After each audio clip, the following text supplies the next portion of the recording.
In the illustrious realm of the Su divine dynasty, the second sovereign, Su Zi, sought to forcibly transcend the imperial realm, but was met with the wrath of the heavenly Tao, ultimately leading to his entombment within a divine coffin. Years later, as the Su divine dynasty began to languish, a disobedient descendant of the Su family unearthed Su Zi's grave, only for Su Zi to discover that a bloodline dragon, once impure and neglected, had astonishingly transformed into a celestial dragon of the ninth heaven. At the dawn of the Wu Gong era, the world was partitioned into the 4 seas and 8 wastelands, with humanity flourishing and diverse sects emerging. Among them, the divine dynasty and the sacred ground stood as formidable powers, earning widespread reverence. The Eastern Wasteland, also known as the Whirlpool Abyss, is said to be the cradle of the primordial essence of heaven and earth, symbolizing the origin of all things. However, the Eastern Wasteland today has long lost its former splendor. The Su divine dynasty, once radiant and renowned across the seas and wastelands, now finds itself in a decline, as is the fate of all that rises to great heights. Compounding this misfortune, the dynasty possesses only a single divine Emperor Suzhan, the current monarch and the pinnacle of the Su divine dynasty's might. Yet Suzhan now bears grave injuries, teetering on the brink of death, his vitality waning. Within the Golden Throne Hall, the ministers knelt in trepidation, fervently beseeching, "Your Majesty, take care of your dragon body," their voices tinged with urgency and unease. They were acutely aware that should Suzhan pass, the Su divine dynasty would confront an unprecedented crisis. Since millennia past, the Su divine dynasty had gradually waned, with surrounding powers ever watchful, poised to pounce. Should this wounded tiger of the Su divine dynasty falter, they would undoubtedly swarm in to devour it whole. Seated upon the imperial throne, Suzhan's countenance bore an unnatural flush, a stark reminder of his diminishing time. He lamented that the Su divine dynasty stood at the brink of life and death should the news of his passing spread. It would surely incite turmoil among the nearby factions. Moreover, those hidden ambitious individuals within the dynasty would seize the opportunity to instigate chaos. As the once and second sovereign of the Su divine dynasty, Suzhan felt utterly inept, unable to restore the dynasty to its former glory, feeling unworthy before the ancestors of the Su family.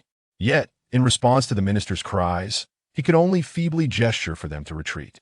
Once the ministers departed, Suzhan's gaze sharpened with resolve. He understood that he must muster his strength for the future of the Su divine dynasty. After a prolonged contemplation, he resolved to venture to the royal mausoleum in search of a solution contained within the jade slips left by the ancestors of the Su family. The royal mausoleum housed a staggering 1,003 grand tombs, magnificent in stature, rivaling that of the imperial palace. Each tomb contained the remains of past monarchs of the Su family, many of whom transcended the divine emperor level. Yet, these grand tombs now stood as mere witnesses of history. Approaching a modest mound, Suzhan noted its diminutive size, before which stood a hand crafted from divine gold, its index and middle fingers raised in a peculiar gesture, resembling a V sign. This was the resting place of Su Zi, the second monarch of the Su divine dynasty. After bowing earnestly, Suzhan prepared to excavate the grave. To his astonishment, albeit Su Zi had been deceased for 1 billion years, a certain force of regulation still coursed through the tomb, enduring through the ages. Just as despair began to settle, a line of gilded characters gradually appeared upon the tombstone. Future seekers, do not covet shortcuts. If indeed it is a matter of life and death, remember to dig with your hands. Left with no other choice, Suzhan resorted to hand-digging the grave. After considerable effort, he finally unearthed a coffin fashioned from divine gold. However, upon opening the coffin, he was met with an empty interior. Unwilling to accept defeat, he probed deeper but found nothing. Ultimately, his gaze returned to the coffin, pondering, could it be hidden within? Despite his reservations, the dire predicament of the Su divine dynasty compelled Suzhan to grit his teeth and pry open the coffin.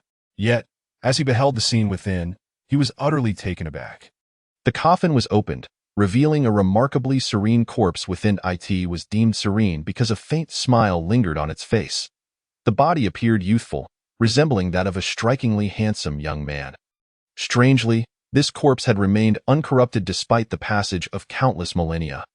The remains were preserved in pristine condition. One must remember that even the most exalted of saints, upon their demise, cannot escape the ravages of time. Typically, a corpse exudes an overwhelming aura of death. However, to Su Zhan's astonishment, this body not only lacked any trace of deathly energy, but it also exuded an air of gentle vitality. Fragments of time danced around the corpse. What in the world? Su Zhan shook his head. Could it be that the ancestral figure's cultivation surpassed that of a saint? Perhaps he was a fully realized Saint King.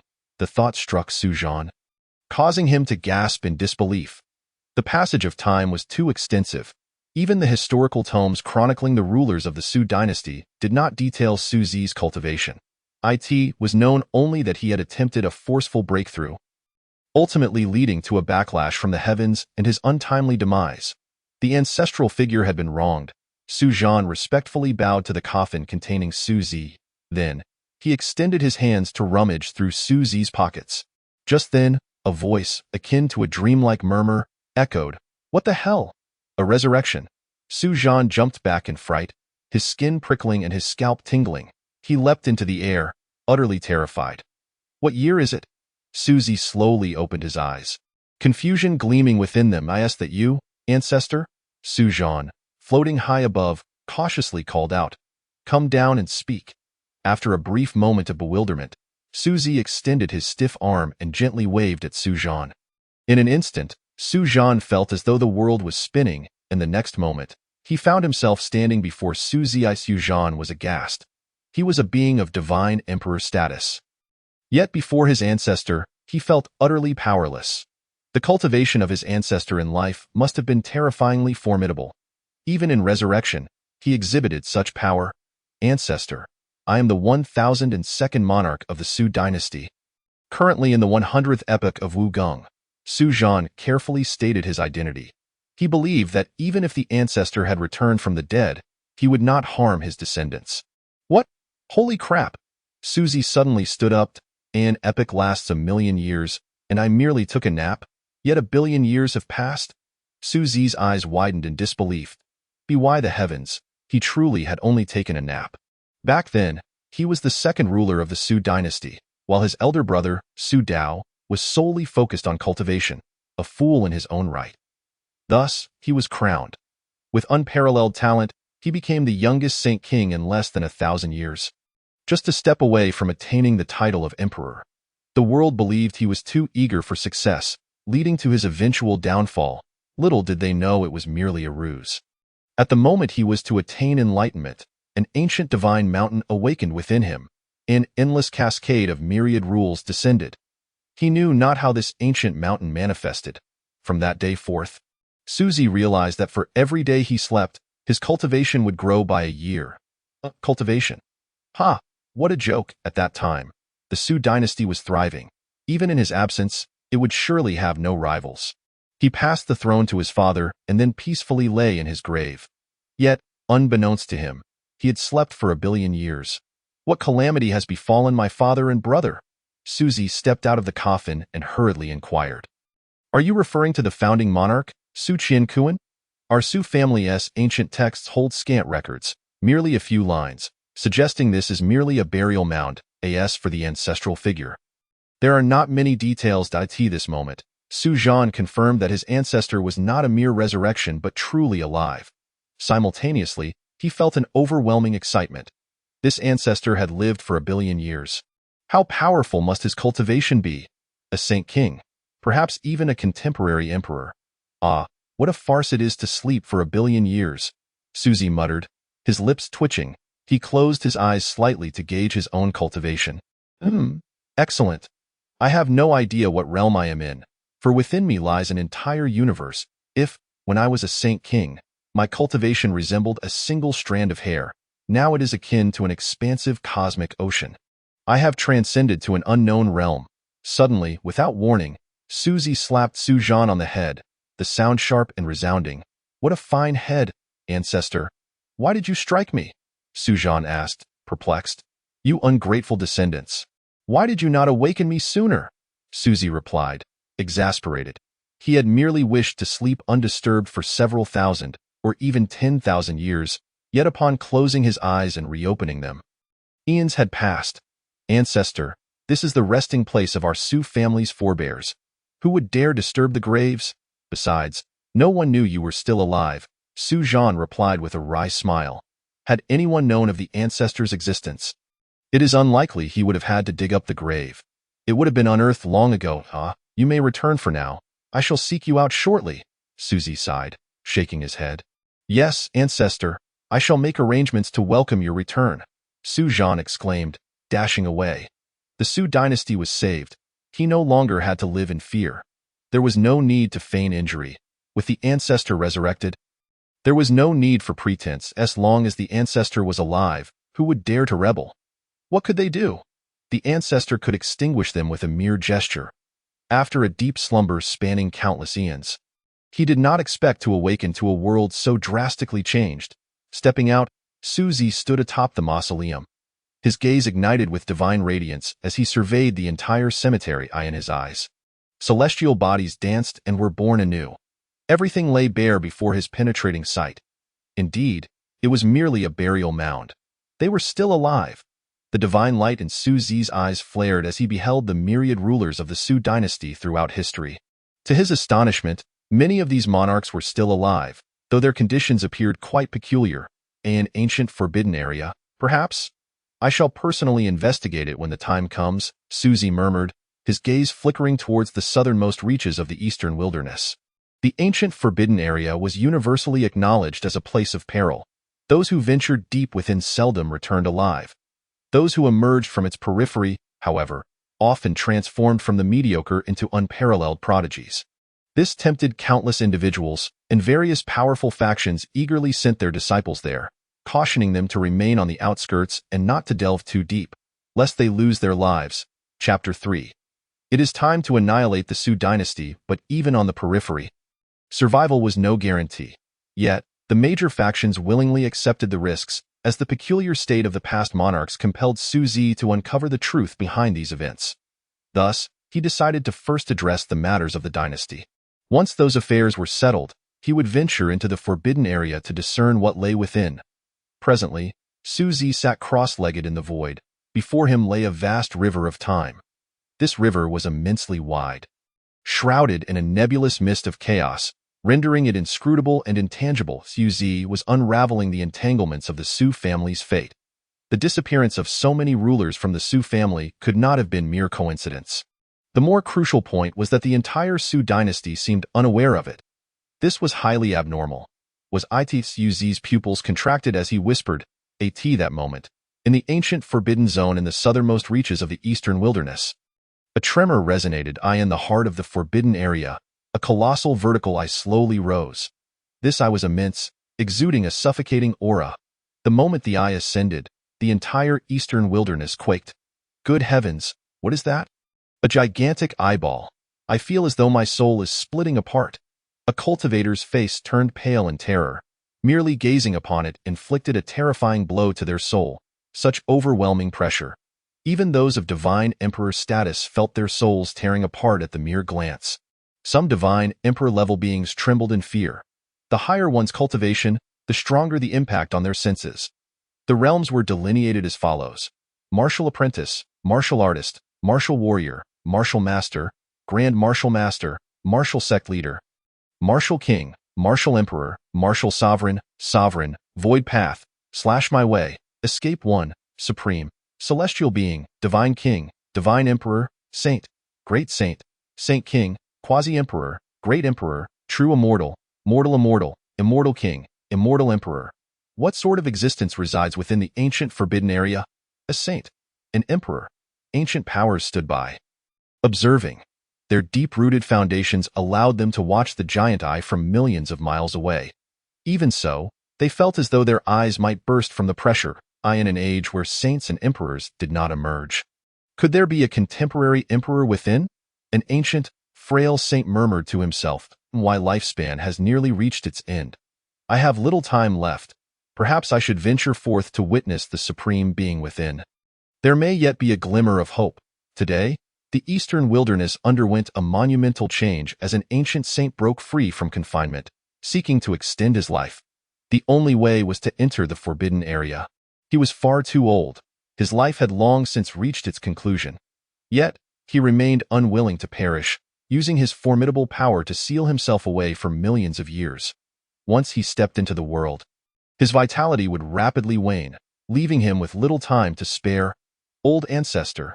The powerful faction to which this saint belonged was engulfed in dread.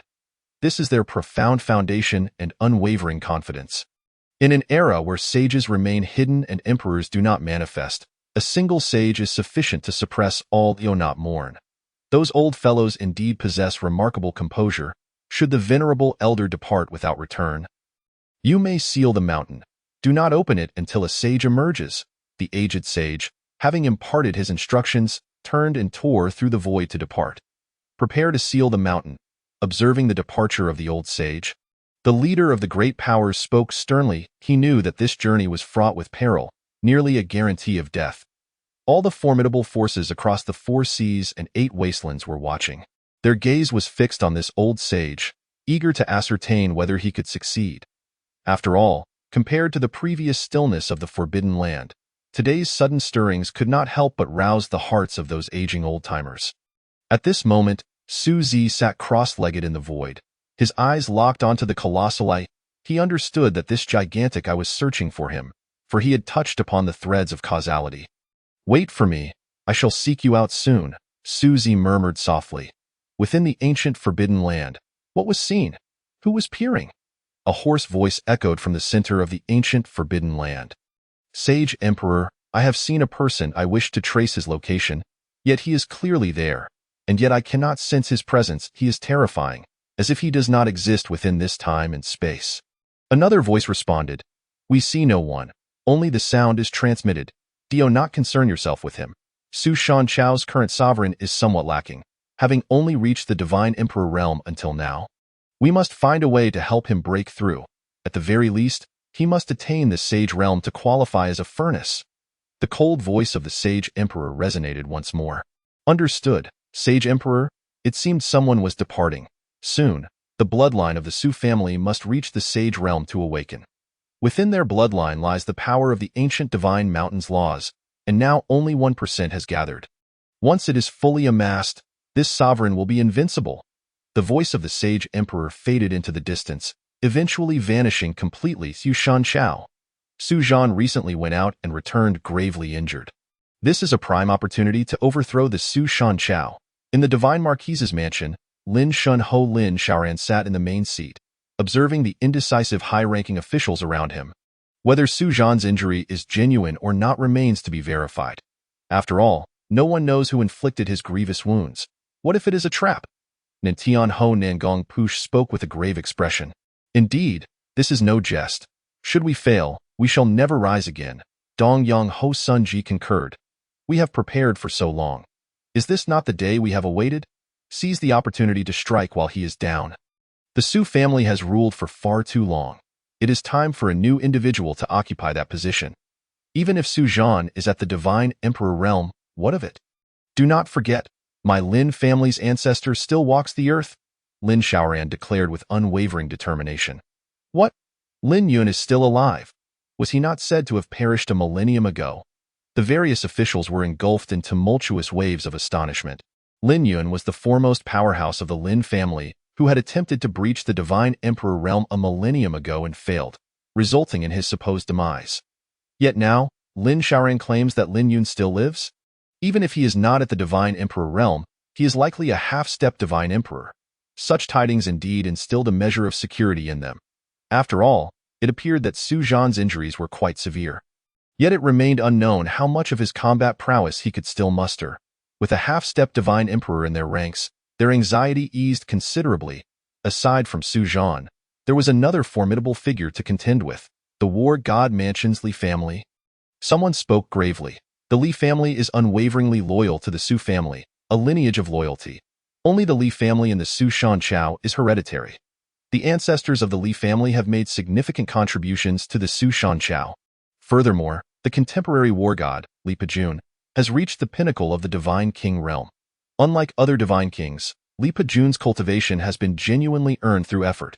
His foundation is exceedingly solid, and he harbors great hopes of becoming a divine emperor. Additionally, he commands an army of millions, wielding nearly all military power of the Su Shun Chao. It can be said that if he harbored ambitions, half of the Su Shun Chao would bear the Li surname. To avoid overshadowing his master, he has repeatedly sought to dilute his military authority. For this reason, Su Zhan once uttered, "If the war godly family harbors ulterior motives, I shall extend my neck for you to sever." These words brought tears to Li Pejun's eyes. How has it come to pass that the spiritual energy of the eastern wilderness has become so thin over countless millennia? Stepping out of the mausoleum, Su Zi furrowed his brow. In a wonder, the Su Shan Chao struggles to produce powerhouses. With such meager spiritual energy, even the most gifted individuals find it arduous to progress. This is a far cry from a billion years ago. Chapter 4. Half-Step Divine Emperor. Exiting the mausoleum, Su Zi gazed into the distance. Not only Su Zi, but numerous great powers were also employing various means to direct their attention toward the ancient Forbidden Land. On the periphery of the ancient Forbidden Land, a frail old man stood there. He was the sage who had previously ordered the mountain to be sealed. Noticing the unusual activity within the ancient Forbidden Land today, he perceived an opportunity, perhaps to extend his lifespan. If fortune favored him, he might even ascend to the great sage realm, prolonging his life by millions of years. Ha!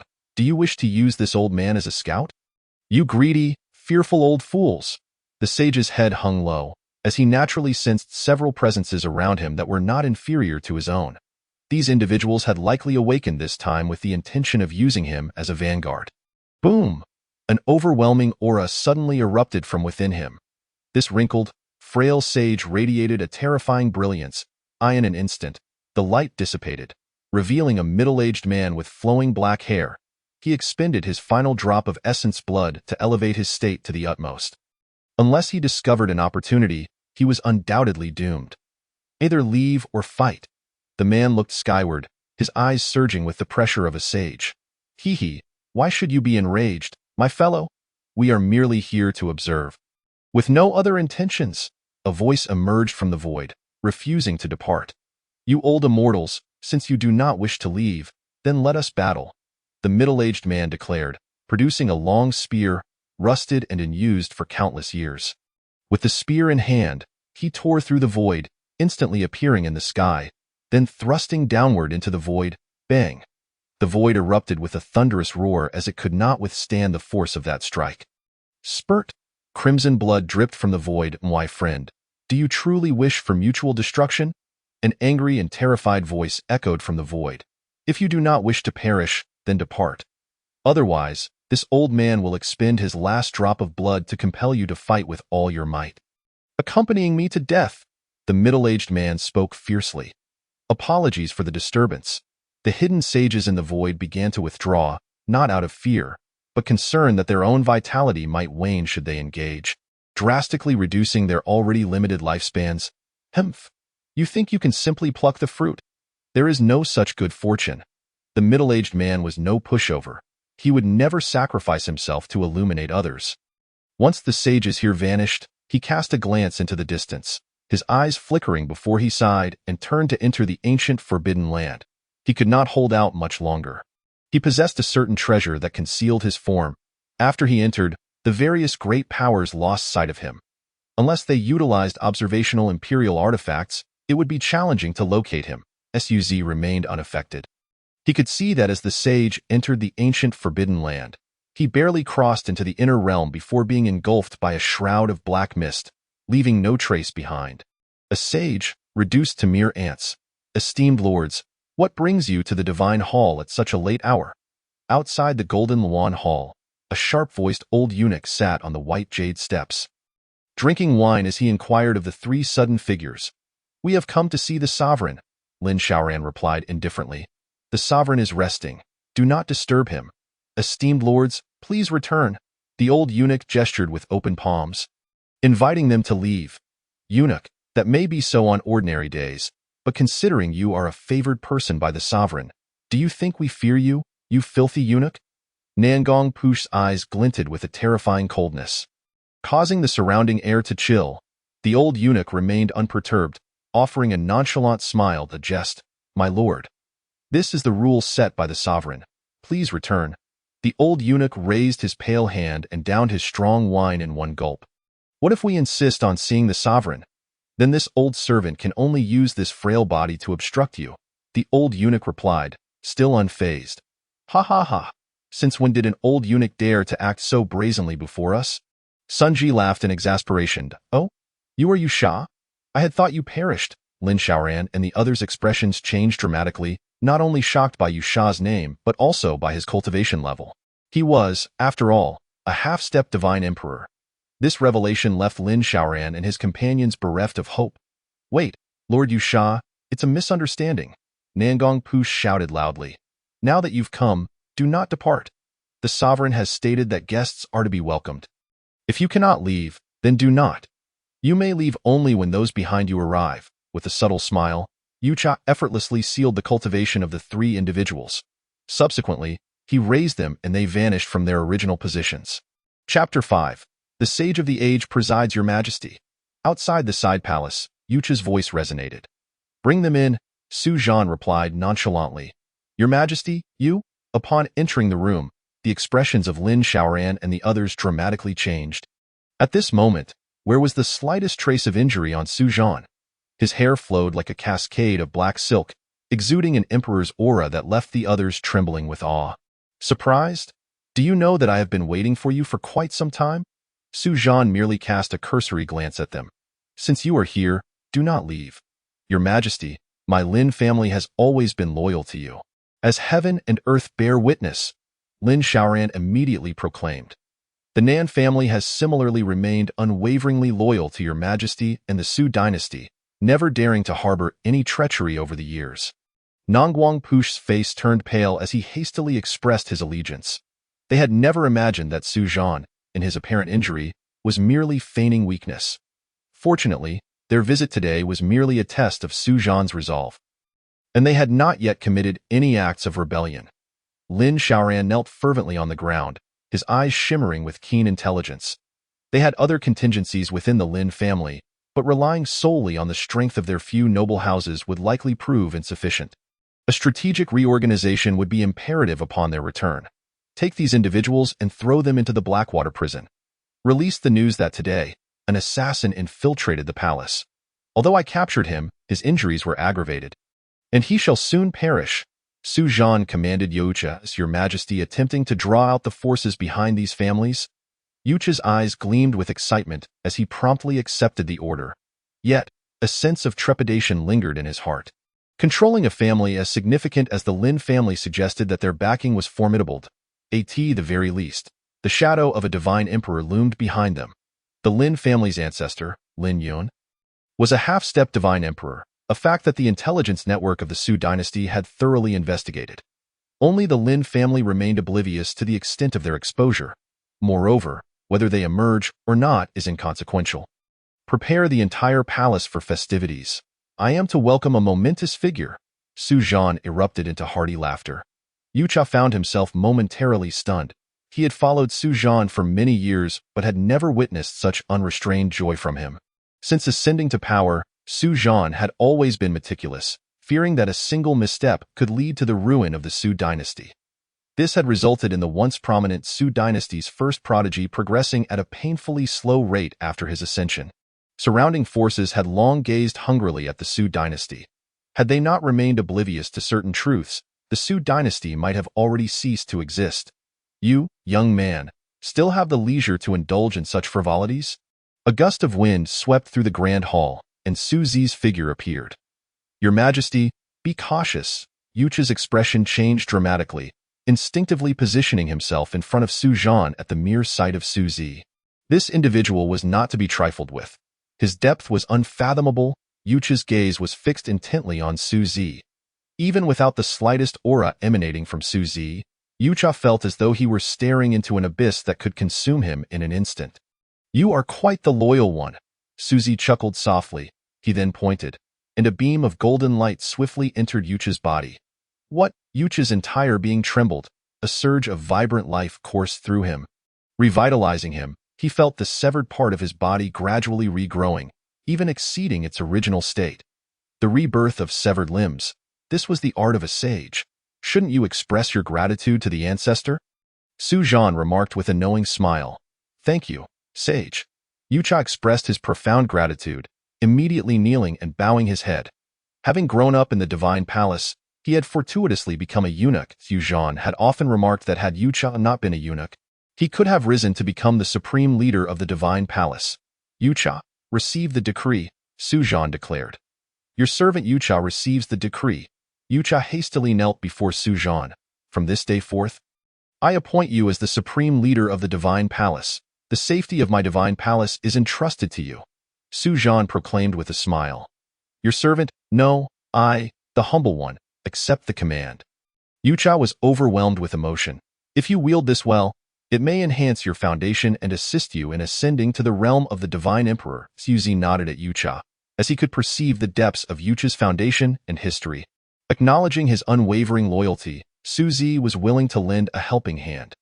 Yucha left in a state of excitement, fully aware that the Su dynasty was truly on the rise.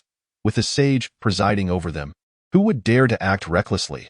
His only duties were loyalty and the protection of the divine palace.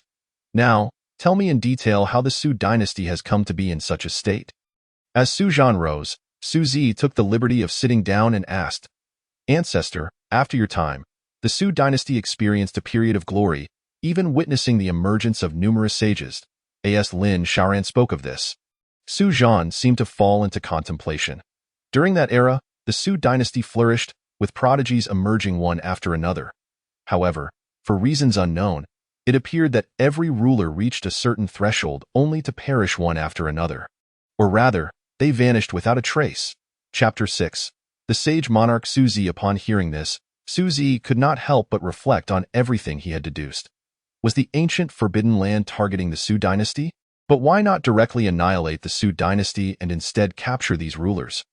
Was it possible that the Su dynasty held an origin not to be trifled with, possessing something that even the ancient Forbidden Land coveted? Su Zi gently tapped the armrest. No, the very thing they covet must lie solely within me, the ancient divine mountain within my bloodline. Su Zi mused aloud. Allow me to take a drop of your essence blood. Su Zi waved his hand gently, causing a drop of blood radiating a brilliant golden light to appear at Su Zhan's brow. Strangely, this drop was golden in Hua. Su Zhan, speechless, replied, Ancestor, at least wait for my consent before taking. Though the loss of a drop of essence blood was not detrimental to Su Zhan, the golden blood twirled enticingly before Su Zi. Boom. Su Zhan's vast divine consciousness instantly surged into the golden blood drop. Su Zhan's complexion turned pale. Even a mere hint of Su Zi's divine consciousness made him feel as though he were on the brink of death. While he had speculated about Su Zi's cultivation level, he now truly sensed that this ancestor was indeed a being of earth-shattering prowess. The essence of immortality. Could it be that the Su family was descended from the immortal lineage? A divine light radiated from Su Zi's eyes. Before this moment, he had never delved into the origins of the Su dynasty, having slept for countless eons. Though deeply buried, there remained a trace of the ancient divine mountain's rules. Su Zi realized that someone was coveting their bloodline. Currently, the trace of rule power within Su Zhan had yet to be activated, and even Su Zi had nearly failed to deduce it. Perhaps only when Su Zhan's cultivation reached the level of a sage would the trace of the ancient divine mountain's immortal rules awaken. It was likely that the rulers of the Su dynasty throughout the ages had met their demise in this manner, abducted by formidable entities with a singular goal, to obtain that trace of immortal rule power. The Su family's origins were indeed extraordinary. He had slumbered for 100 million years. Each year comprised 365 days, meaning that each day of sleep equated to a year of cultivation.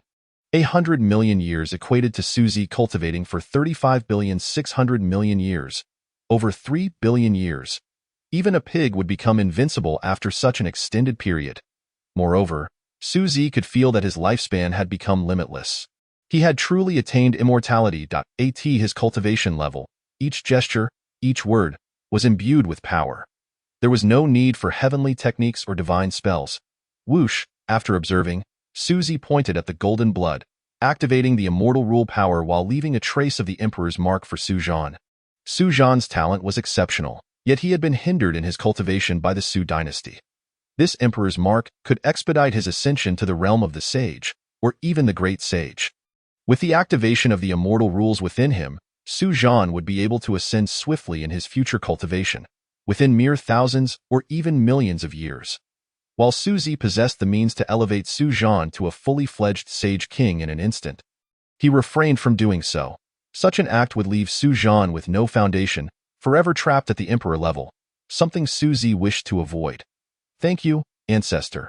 As the drop of blood returned to Su Jian's body, his aura began to surge dramatically. In an instant, he broke through to the sage level. He waved his hand lightly.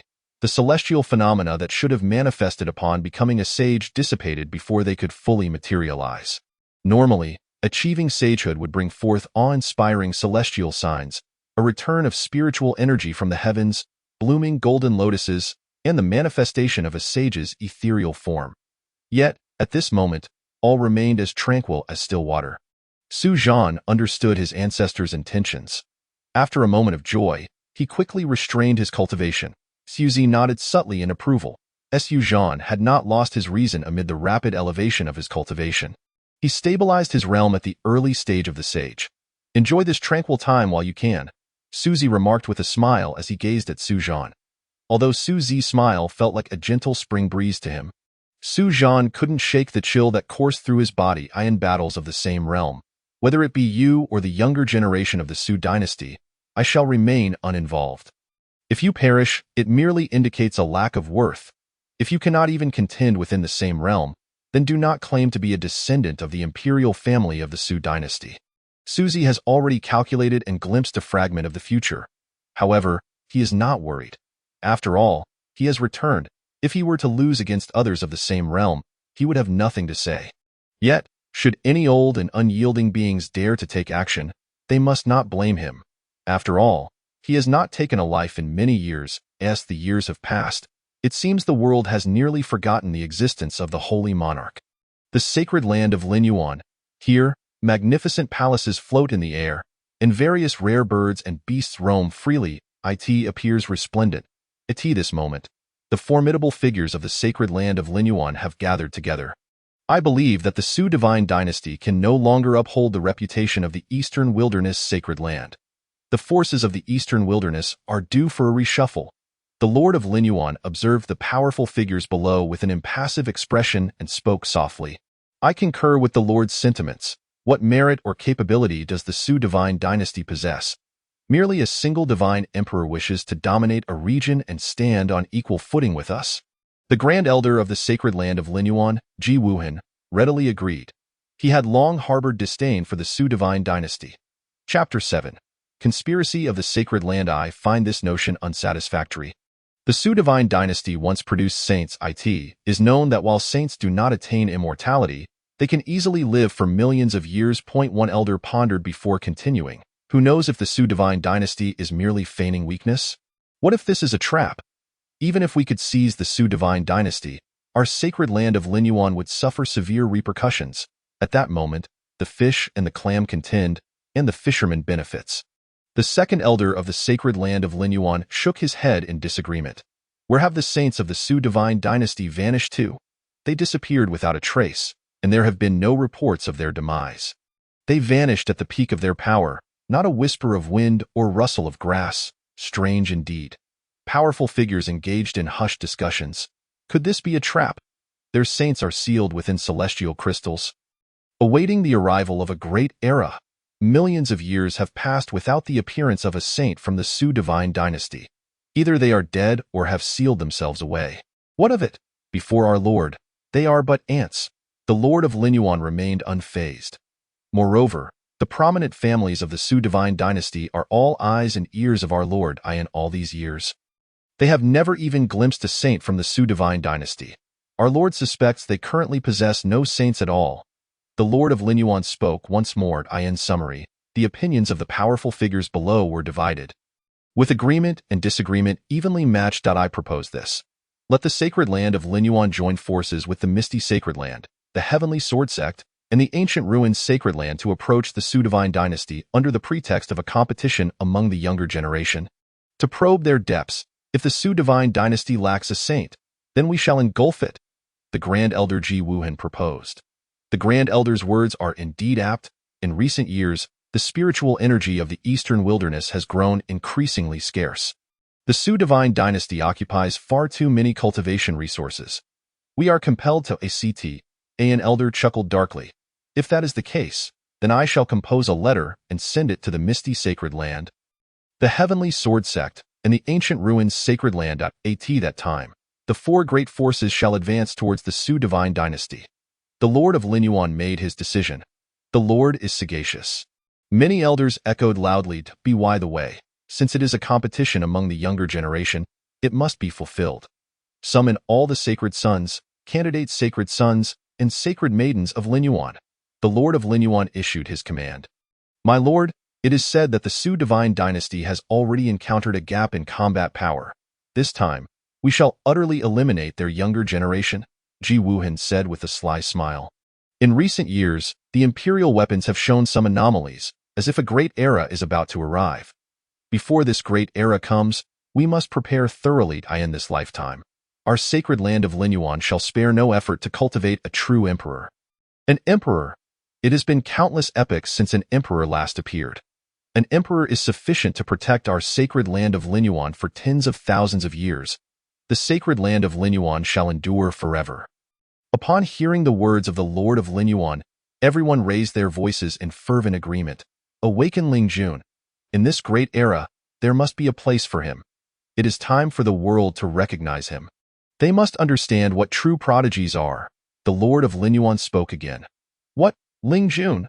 That legendary prodigy of the sacred land of Linyuan, who was once deemed the most gifted with the potential of an emperor in the eastern wilderness countless epochs ago. It is said that during that time, there was no hope of achieving the title of emperor. Many prodigies from great forces sealed themselves within celestial crystals, awaiting the arrival of the great era. Thus, the sacred land of Linyuan shall undoubtedly shock the 4 seas and 8 wildernesses. The elders of the sacred land of Linyuan appeared invigorated. We shall diligently follow the Lord's decree. The cultivation of the Su family's descendants is rather abysmal. The vast consciousness of Suzi enveloped the entire divine palace, unhindered even by the grand formations of the saints. He scrutinized every blade of grass and every tree within the divine palace with clarity. The cultivation of the Su family's descendants is indeed pitiful. Among the young generation in the training grounds, the highest cultivation level barely reaches the void realm, and upon examining their bone age, they are already 800 years old. In another 200 years, they shall fall out of the ranks of the younger generation. Such cultivation can only be described as talented, not as a prodigy. In the outside world, they might be considered remarkable, yet the Su family bloodline behind them is somewhat disheartening. This is intriguing. There are some who have inherited and fused with imperial bloodlines, alongside my Su family's bloodline. With a bone age of 430 years and cultivation at the honored realm, not bad. At last, there is a promising seedling. Classification of realms: martial apprentice, martial artist, martial warrior, martial master, grand martial master, martial sect, martial king, martial emperor, martial honored, void path, slashing myriad, escaping one, supreme, celestial being, divine king, divine emperor, saint, great saint, saint king, quasi-emperor, emperor, true immortal, mortal immortal, immortal king, immortal emperor. With the spiritual energy of heaven and earth waning, the Su divine dynasty bears the brunt. Becoming the lowest among all great forces, as the saying goes, when the extreme is reached, the opposite will come. A great era is upon us. Suzi sighed and then strolled towards the training grounds. Chapter 8. The saint has arrived after countless years. The branches of the Su family bloodline have proliferated. The divine palace serves as the main lineage, also known as the ancestral land. The remaining branches are distributed across the territories governed by the Su divine dynasty. Every 5 years, the Su divine dynasty conducts talent assessments of the most gifted descendants from each branch. Those who pass the assessment are brought into the divine palace for training. Simultaneously, this branch receives considerable rewards of cultivation resources from the divine palace. What Suzi must accomplish is simple. He must awaken the bloodline within the descendants of the Su family. They come swiftly. Suzi halted his steps and gazed into the void. From a distance of hundreds of thousands of miles, a figure tore through the void. This figure moved with astonishing speed and unfathomable power, capable of effortlessly rending space and traversing through the storms of the void. Such abilities belong solely to saints. In less than 10 breaths, this figure appeared outside the divine palace of the Su divine dynasty. It was an elderly man, dressed in plain garments with hands hanging low. Strangely, he possessed the head of a human and the claws of an eagle. A sight that was astonishing, an intruder from the forbidden zone. Suzy lightly twitched his nose and then spoke. Since you have arrived, let us first resolve the matter of the ancient forbidden land. As Suzy finished speaking, the figure slowly dissipated from the spot, as if he had never existed. Has he already become a saint? At this moment, Su Zhan was in seclusion. In his secluded chamber, the elderly figure gradually materialized. Looking astonished as he spoke, "Who are you?" Su Zhan felt a chill run down his spine. He had already become a saint, yet he did not expect anyone could appear in his secluded chamber undetected. Though the figure appeared aged, his eyes were sharp and piercing. If one looked closely, they would find that these eyes resembled the enormous gaze that had appeared in the ancient, forbidden land. Moreover, the grand formation of the Su divine dynasty showed no signs of reaction, indicating that this person was terrifyingly powerful. At least at the great saint level, Su Zhan's hair stood on end in an instant. Indeed, it is true that those who seek shall find. The opportunity has come without any effort. I originally thought I would have to wait at least 1,000 years, yet you have broken through so swiftly. The eagle-clawed elder spoke blandly. His tone was unremarkable, yet it carried an overwhelming sense of oppression. Su Zhan's cultivation level seemed utterly insignificant before him. He had been dispatched to assist Su Zhan in becoming a saint. Yet he had not anticipated that Su Zhan had already achieved that status. This revelation took him by surprise. At the same time, he felt something was amiss. Normally, attaining the status of a saint would trigger celestial phenomena. Yet he had not sensed any. This puzzled him, but at this moment, he clearly did not wish to dwell on such matters. Establish the decree of succession and come with me. The eagle-clawed elder gazed at Su Zhan. Who exactly are you? Where are you taking me? Su Zhan was horrified to discover he could not move, firmly bound in place.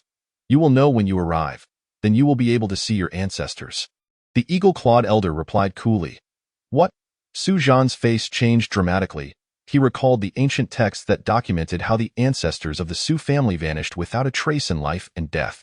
Could it be that all the ancestors of the Su family were taken in this manner? As this thought emerged, cold sweat broke out on Su Zhan's forehead. This notion was utterly terrifying. The kings of his Su family were akin to livestock, raised by others, only to be seized when the time was ripe to ask for what they were taken for. It remained unknown. However, Su Zhan understood that it certainly was not for anything good. No wonder the national fortune of the Su divine dynasty has waned so severely in recent years. Each time a saint appeared, they were captured. Another would emerge, and they too would be taken. No great force could withstand such treatment. Have you turned my Su divine dynasty into your breeding ground? At that moment, a calm yet seething voice reverberated within the secluded chamber. Su Zhan's expression instantly transformed into one of wild joy. The elder with the eagle claws suddenly felt his eagle eyes constrict fiercely. There are indeed formidable beings within the Su divine dynasty. The elder's eagle eyes erupted with an extraordinary brilliance, as if they aimed to illuminate the heavens themselves. Yet, no matter how he exerted himself, he could not perceive Su Zi. This realization filled the eagle-eyed elder with dread.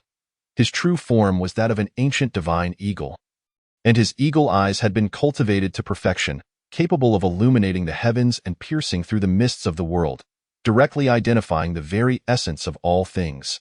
Even the traces of an emperor could be discerned. However, at this moment, it seemed as though his eyes had failed him. This revelation weighed heavily upon him, darkening his expression. After countless ages, he had not anticipated such a turn of events. With a rip, the elder with the eagle claws tore open a rift in the void, intending to escape. Did he truly believe he could come and go as he pleased? Did he think the Su divine dynasty was so easily trifled with? The figure of Su Zi gradually manifested, and no sooner had he spoken than the void seemed to transform into an impenetrable fortress. Regardless of the elder's desperate attempts, he could not escape this realm. At that moment, beads of sweat streamed down the eagle-clawed elder's face. He understood that today he had encountered a true powerhouse. Yet, He could not fathom who was assisting the Su divine dynasty. Surely, it could not be one of their own.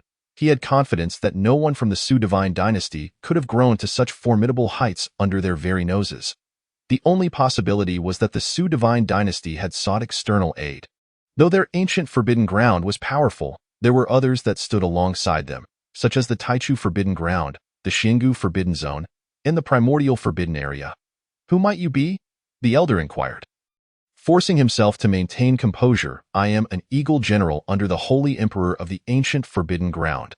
Are you intending to make an enemy of us? Who am I? The first-generation king of the Su divine dynasty you captured. Su Qianquan is my father, so? Who do you think I am? Said Su Zi, his expression devoid of emotion. Su Qianquan is your father. How can this be? Su Dao has long been captured by me. You cannot be Su Dao. You are the holy monarch, Su Zi? The elder with the eagle claws was struck with astonishment. Su Qianquan was the mightiest figure of the Su divine dynasty, possessing unfathomable strength, reaching the pinnacle of the Sage King realm. At that time, they were unaware that within the bloodline of the Su family lay fragments of the ancient divine mountains. Hence, they did not act against the Su divine dynasty. It was only after Su Zi ascended the throne and perished during his tribulation that they began their assault. The deceased Su Zi was certainly not their target. The eagle-clawed elder was also a peak Sage King, yet he was no match for Su Qianquan, and he retreated, coughing up blood. However, he later returned bearing an imperial decree, which enabled him to suppress and capture Su Qianquan and Su Dao. Yet, they had not anticipated that the holy monarch Su Zi had faked his death, and for millennia at that, despite the external spiritual energy being so sparse. He had not shown any signs of aging. If he had been sealed within a celestial crystal, he would not have escaped the elder's keen sight. This was decidedly abnormal. The eagle-eyed elder could no longer maintain his calm. This was a terrifying existence, capable of easily subduing him, with cultivation at least that of a quasi-emperor. The chasm between a Sage King and a quasi-emperor is an insurmountable gulf. Chapter 9. The fall of the Sage King. The eagle-clawed elder realized that this time he was genuinely trapped. What was worse, he had not brought the imperial decree with him. Otherwise, even a quasi-emperor would have to kneel and beg for mercy under its authority. His cultivation was sufficient to establish himself across the 4 seas and 8 wastelands, which is why he had let his guard down over the years. He had thought that as the spiritual energy of the world dwindled, many strong beings had sealed themselves away. Although he was a Sage King, his lifespan was not endless. However, within the ancient Forbidden Ground, there were imperial rules that could suppress the flow of time. Additionally, being of an ancient race, their vitality was inherently longer than that of the human race. Thus, he had managed to survive for so many years, still brimming with vigor. Leave your eyes behind, Su Zi uttered without further ado, extending his index and middle fingers, pressing them downward toward the eagle elder's eyes. Emph! The eagle-clawed elder emitted a muffled grunt. His eyes became hollow, engulfed in darkness. Subsequently, black blood gushed forth. Su Zi had forcibly plucked his eyes from afar. Those eyes shimmered with a faint golden hue. Qualifying as a treasure, they could not only peer into the 8 directions but also concealed terrifying techniques within. However, the eagle elder was bound by Su Zi, unable to unleash any spells. Boom. A ball of purple flames suddenly appeared in Su Zi's palm, continuously scorching the eyeballs. He then tossed them to Su Zhan, stating, "They have been refined. If used properly, they can instantly slay a sage, severely injure a Sage King, and even wound a quasi-emperor if caught off guard. By the way, set up another grand formation." Su Zi waved his hand, and immediately an abundance of celestial gold and sacred artifacts flew out from the treasury of the Su divine dynasty. These were the accumulations of the Su divine dynasty over many years, their foundation. However, now they had been consumed by more than half. Yet, Su Zhan felt no regret. This was the supreme method of their ancestors. The Su divine dynasty was truly rising. Su Zhan toyed with the 2 eyeballs in his hand. Although it was somewhat unsettling, the thought that these objects could severely injure a Sage King or even a quasi-emperor filled him with exhilaration. In the imperial capital of the Su divine dynasty, beams of light continuously erupted around, shimmering in gold, blue, purple, and other magnificent hues, penetrating the sky and mesmerizing all who beheld them. Great formations rose from the ground. An offensive formation. a defensive formation and a spirit-gathering formation. The massive foundation of the Su divine dynasty was sufficient to support this terrifying consumption. What is happening? Why do I feel as though the spiritual energy of heaven and earth has suddenly intensified tenfold? The foremost young powerhouse of the Su divine dynasty, Su Kan, slowly opened his eyes as he sat cross-legged. Not just tenfold. The concentration is still increasing. Our Su divine dynasty's spiritual energy is returning, heralding a time of great prosperity. In an instant, within the imperial capital, countless individuals broke through their cultivation levels without warning. Some who had been stuck at their bottlenecks shattered their limitations. What is happening? In the Lin Marquisate, Lin Yun paced anxiously in the hall. Suddenly, the spiritual energy of heaven and earth thickened instantaneously, leaving him restless. Although news from the palace indicated that Lin Xiaoran and others had ambushed Su Zhan, resulting in Su Zhan's worsening injuries and the capture of Lin Xiaoran and the others, Lin Yun dared not venture alone into the divine palace. He feared it was a scheme devised by Su Zhan. Now, with the sudden resurgence of spiritual energy in the imperial capital of the Su divine dynasty, his anxiety deepened. He had been keeping watch on the movements of both the divine palace and the war god manor. Should either side show any signs of agitation, he would flee immediately. However, the divine palace remained silent, and Li Pujuan had already entered the divine palace to meet the king. Thus, Lin Yun remained at the Lin Marquisate. Though an unsettling feeling lingered in his heart, "Come, gather your belongings, and prepare to leave the Su divine dynasty at once."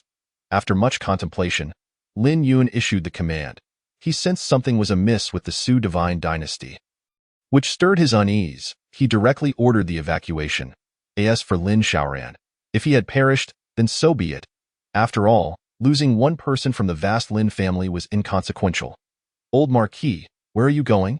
Just as Lin Yun prepared to flee, a voice suddenly caused him to freeze in place.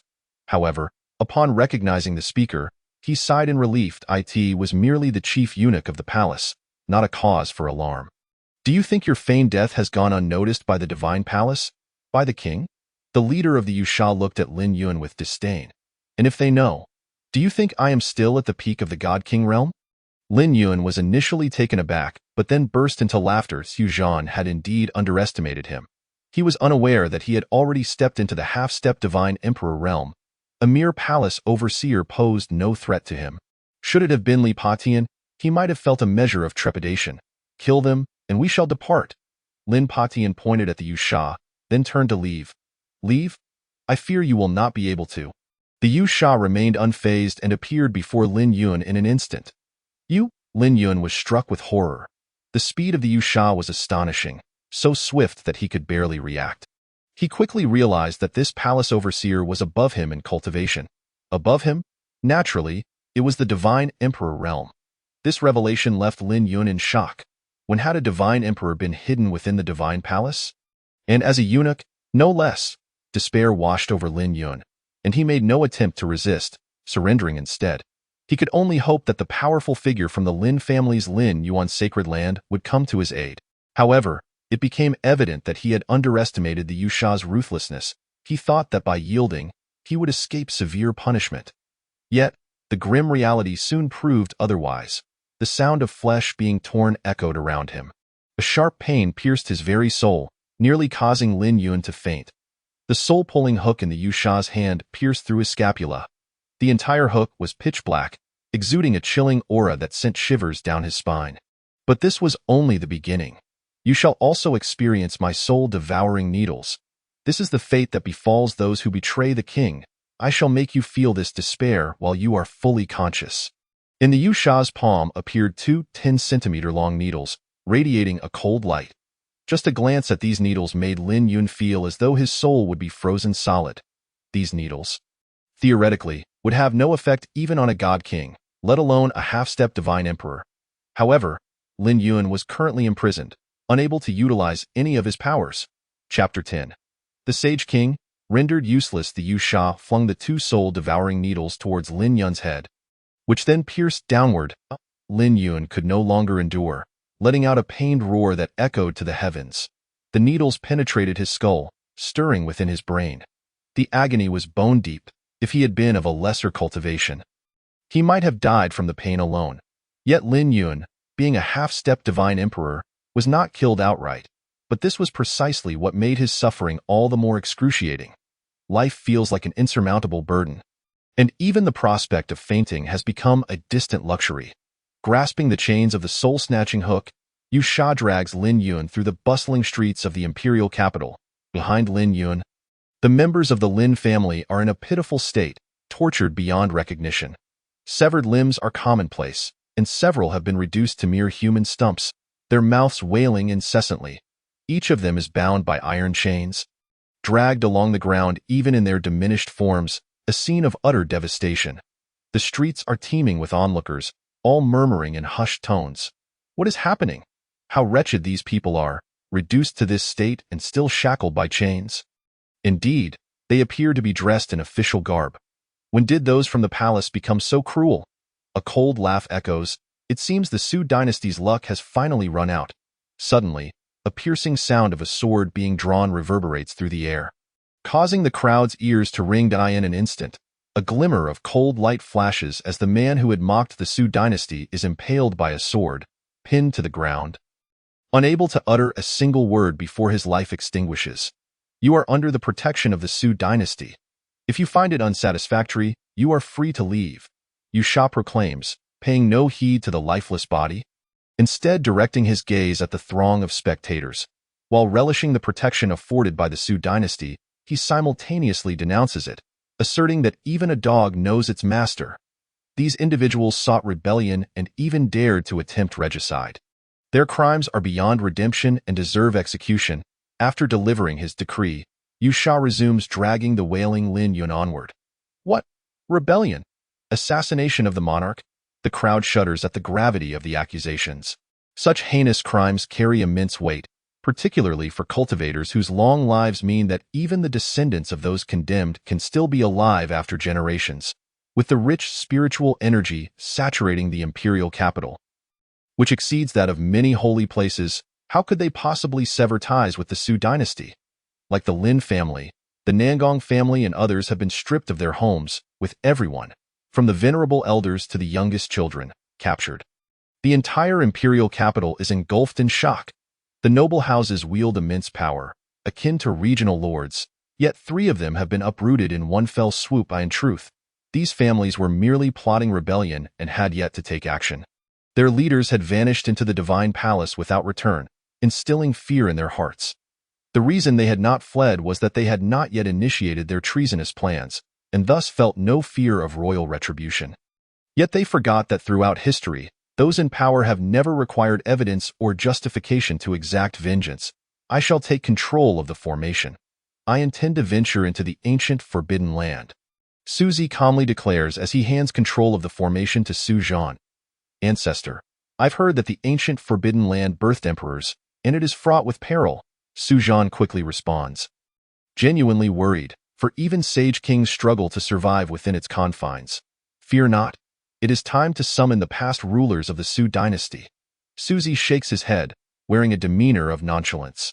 Are the ancestors of the Su family truly still alive? Su Zhan feels a mix of excitement and trepidation. He is thrilled at the possibility, but anxious that after so many years, even a sage might find survival improbable. After all, if captured, would anyone be benevolent enough to seal you within a celestial crystal to ensure your survival? Would the ancestors still be the same? Had their souls been replaced? Su Zhan dares not dwell on these thoughts, leaving such concerns to Su Zi, who possesses formidable powers and should be safe. The old man with eagle claws feels a surge of delight. This Su Zi is utterly presumptuous, daring to venture into the forbidden land alone. Is this not courting death? Yet, he is wise enough to keep such thoughts to himself, for only in this way does he have a slim chance of survival. As for you, Su Zi begins, but the eagle-clawed elder interrupts. I can lead the way. The elder quickly offers to, oh, I need no guidance. I shall flatten the so-called forbidden land. Su Zi's words are spoken with a calmness that stirs a tempest of dread within the elder. Who is this person who speaks so lightly of obliterating the forbidden land? The existence of the ancient forbidden land spans eons, far surpassing the age of many sections. Not even during the chaotic era of the great emperors did anyone dare to claim they could conquer it. It is evident how fearsome the entities within must be. The eagle-clawed elder suppresses a laugh, Though he yearns to express his amusement, he refrains, for he does not wish to court death. Otherwise, he would surely burst into laughter at this naive Su Zi. He eagerly anticipates Su Zi's expression when faced with the might of the Forbidden Land. The thought of Su Zi being ground beneath the heel of a sage emperor brings him a sense of satisfaction. What are you daydreaming about? Su Zi glances at the elder casually. The elder feels as if struck by lightning. With a mere look, Su Zi has rendered him powerless. Indeed, just a glance and his cultivation collapses like an overwhelmed dam, cascading into oblivion. The eagle-eyed elder is filled with dread, having envisioned leading Su Zi to safety, only to meet his own demise at the Forbidden Land. Now, stripped of his power, he appears even frilier than before. His hair begins to fall out, and the wrinkles on his skin deepen. The eagle-clawed elder struggles to remain standing. With his cultivation gone, his lifespan has rapidly diminished. He should have had a few more decades to live. The limit for mortals, but in the eyes of cultivators, that is inconsequential. It's over, all over. I spent my life as an eagle, only to have my eyes pecked out in the end. The elder collapses to the ground, gradually revealing his true form, a nearly featherless ancient divine eagle, devoid of sight. Chapter 11. The flesh and blood treasure of the sage king. Though his cultivation is scattered, he remains a powerful being. Having reached the pinnacle of sage kings, his flesh is a great tonic. If you slaughter it, you can refine its essence to strengthen the foundation of the Su family descendants. While the meat may be aged, its nutrition is exceptional. This will solidify the foundation for the Su family heirs, making their ascension to sainthood nearly guaranteed. Su Zi remarks to Su Zhan, whose eyes gleam with greed as he gazes at the eagle-clawed elder like a mouth-watering delicacy. After all, it is not in human form. Consuming it poses no challenge. Meanwhile, the sightless divine eagle trembles all over. What kind of beings are these, wishing to consume it? It never imagined that, in its twilight years, such a calamity would befall it. Yet, it understands it has no chance to resist. Aware that it is a remnant of an ancient divine lineage, its flesh contains the essence of the sacred path. Although its power has waned, the essence of its blood and flesh remains potent. This time, it cannot escape death. The sage emperor will avenge me. It can utter no further threats, resigned to this fate. If the sage emperor you speak of is not of the human race, I suspect he will soon come to keep you company. Su Zi replies indifferently to these words. The eagle-clawed elder's massive form trembles. You think too highly of yourself. The era of the sage emperor began long before you can imagine. Even emperors bow their heads before the sage emperor's nobility, and you? Ha! The eagle-clawed elder scoffs bitterly. Yet, it laments that it will never witness the moment Su Zi is brought low by the sage emperor. I shall await you on the road to the Yellow Springs. With that declaration, the eagle-clawed elder falls silent. Ancestor, perhaps we should deliberate further. Upon hearing the elder's words, Su Zhan's anxiety intensifies. If the eagle-clawed elder is not exaggerating, how terrifying must that sage emperor be? One capable of commanding the respect of emperors? An emperor has not appeared in countless ages. They occupy a pinnacle of power across the 4 seas and 8 wildernesses. Such a figure would not dare to oppose a sage emperor. Leaving Su Zhan genuinely concerned, fear not. From this day forth, the Su dynasty shall rise to prominence. A mere emperor is but a trifle. Before Su Zi's words can fully settle, he vanishes without a trace. Su Zhan has grown accustomed to his ancestors' sudden appearances and disappearances. However, the weight of those words leaves him dazed. What does it mean that a mere emperor is but a trifle? Have you heard what the people are saying? It seems the ancestor may have overstated his claims. Yet, an inexplicable sense of pride wells up within Su Zhan. His ancestor is indeed formidable. He immediately springs into action, dispatching the eagle-clawed elder and tossing the remains into a vast cauldron, beginning the process of concocting a grand elixir. All manner of precious herbs and ingredients are thrown in without hesitation. This time, the Su family is poised for a remarkable resurgence. Gather everyone from the royal family and summon the war godly Pejun to me. Su Zhan commands with enthusiasm. Your Majesty, are you unscathed? I, Li Pejun, have arrived late to offer my apologies. Li Pejun kneels before Su Zhan, ready to accept blame for his tardiness. He has exerted himself to arrive post-haste. Normally, given his cultivation, he would have arrived much sooner. However, he is a man of principle, entering through the palace gates without using his powers since he received word that Su Zhan was unharmed. Otherwise, in a time of crisis, he would have acted without hesitation. Ha ha ha, Pejun, why do you kneel? I have told you before, in private, there is no need for such formalities. Upon seeing Li Pejun, Su Zhan immediately burst into hearty laughter. Just in time. The reason I summoned you is to share some monumental news. Su Zhan pointed towards a distant cauldron, where divine fire was being used for cooking. Gather the 10 most gifted descendants of the Li family. I shall bestow upon them a grand opportunity. Li Pejun followed Su Zhan's gesture, and his expression changed drastically. Due to the formation laid by Su Zhan, he had been unable to sense it earlier and had refrained from carelessly releasing his spirit. However, now, upon releasing his spirit, his face turned as pale as death. He hastily withdrew his spirit, for even in death, the oppressive aura nearly shattered his soul. Your Majesty, what level of cultivation did that divine beast possess in its former life? Li Pejun asked, trembling. Not too high. My ancestor said it was merely at the pinnacle of the Saint King realm. Su Zhan replied with a smile. A being at the pinnacle of the Saint King realm?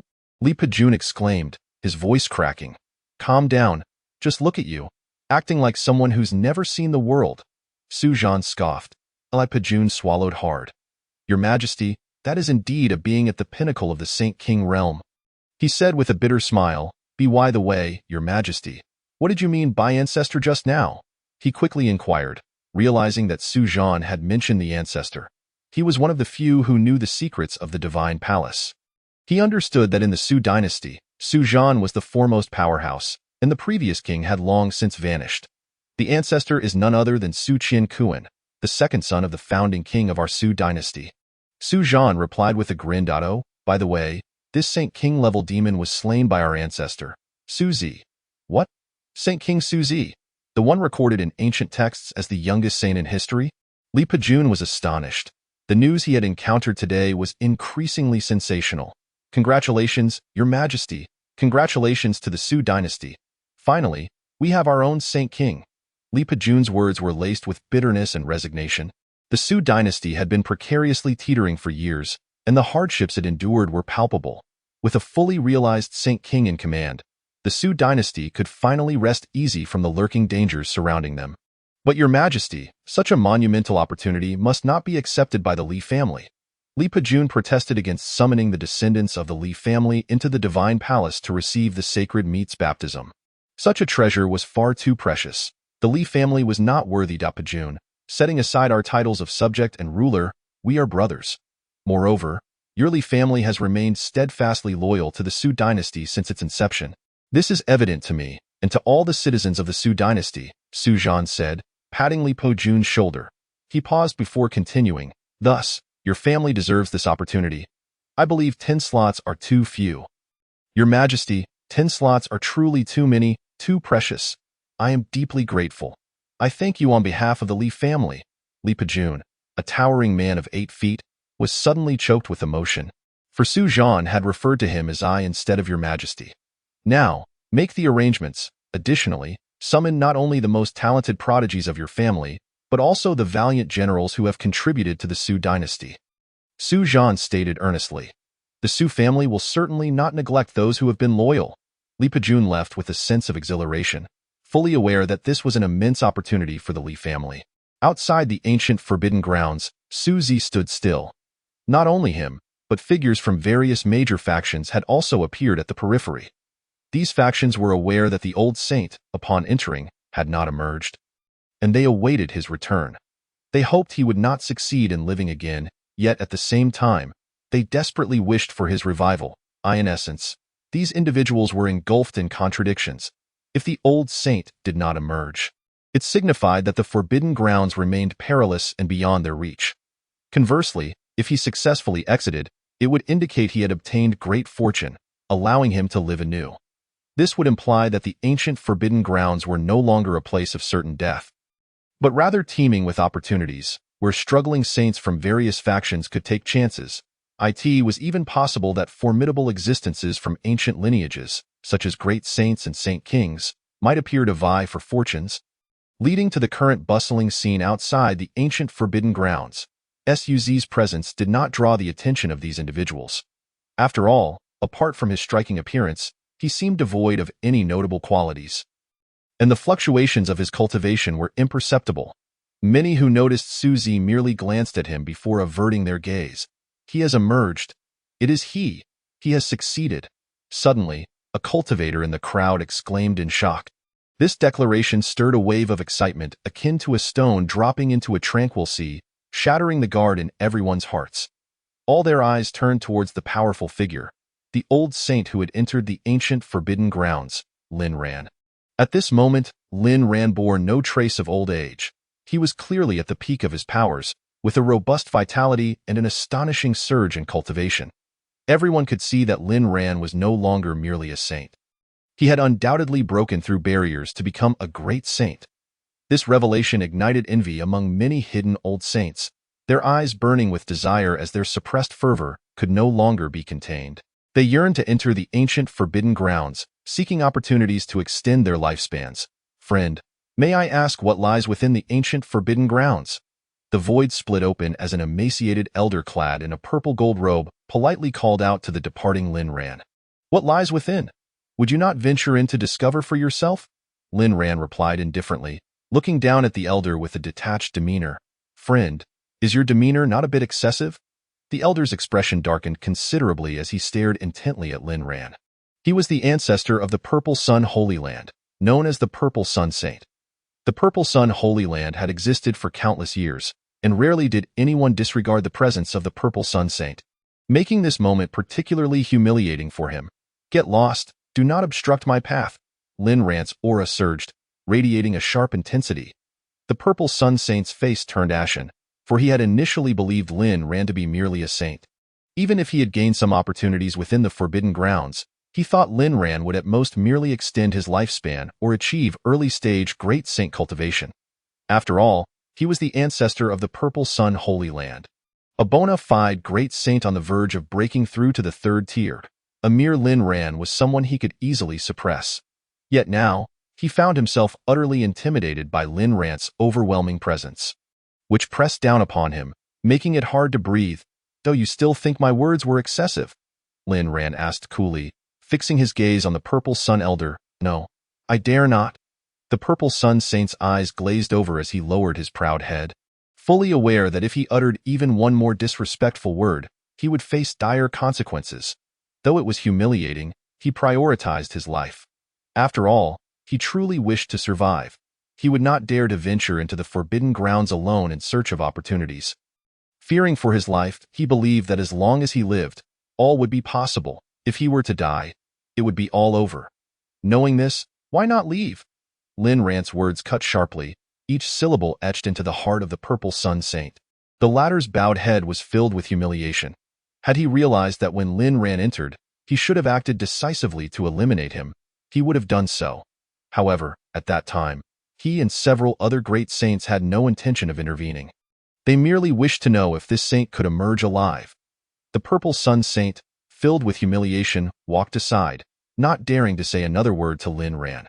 How intriguing, Suzy observed with amusement. He had witnessed Lin Ran entering the inner realm only to be obliterated. The Lin Ran before him was clearly not the same one. He was a substitute, an impostor. However, Suzy was evidently uninterested in such matters. Merely casting a glance, friend, if you do not clarify your intentions today, it may be difficult for you to leave this place. Why not accompany me back to the Western Wilderness's supreme holy land for a discussion on the Tao? As Lin Ran lifted his foot to take a step, a voice halted him in his tracks. Is it truly the supreme holy land of the Western Wilderness? Some gasped in disbelief. Why, friend, I feel like we have a strong rapport. After this matter, we must share 3 bowls of fine wine together. But why are you so surprised by the supreme holy land of the Western Wilderness? A burly man asked, perplexed. Of course, he knew of the supreme holy land of the Western Wilderness, but he lacked understanding about it. He was aware that all so-called holy lands were similar, just like the Lin Yuan Holy Land, the Misty Holy Land, and the Ancient Void Holy Land in the Eastern Wilderness, each a transcendent force. These powers had long existed beyond the reach of time, yet he knew they looked down upon the world. A holy land, naturally, had saints presiding over it. Haha, 3 bowls of fine wine are hardly sufficient. We shall need at least 10. The frail figure, who had just gasped in astonishment, recalled the ethereal nectar from the Tianxian Tower. His mouth nearly watering at the thought, indeed, it is only natural. The man's expression turned somewhat unnatural. The celestial nectar from the Tianxian Tower is renowned as a rare delicacy among mortals, and thus its price is exorbitantly high. 3 large bowls are already the utmost limit he can bear.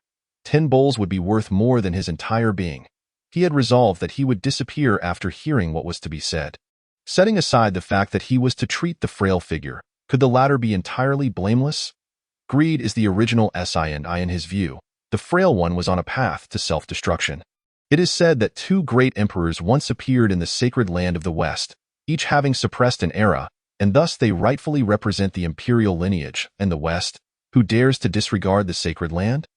Even in this current age, when emperors do not manifest, the foundational strength of the sacred land remains formidable. However, it was unexpected that, despite the vast distance, even the saints from the West have arrived in the East. The frail figure sighed.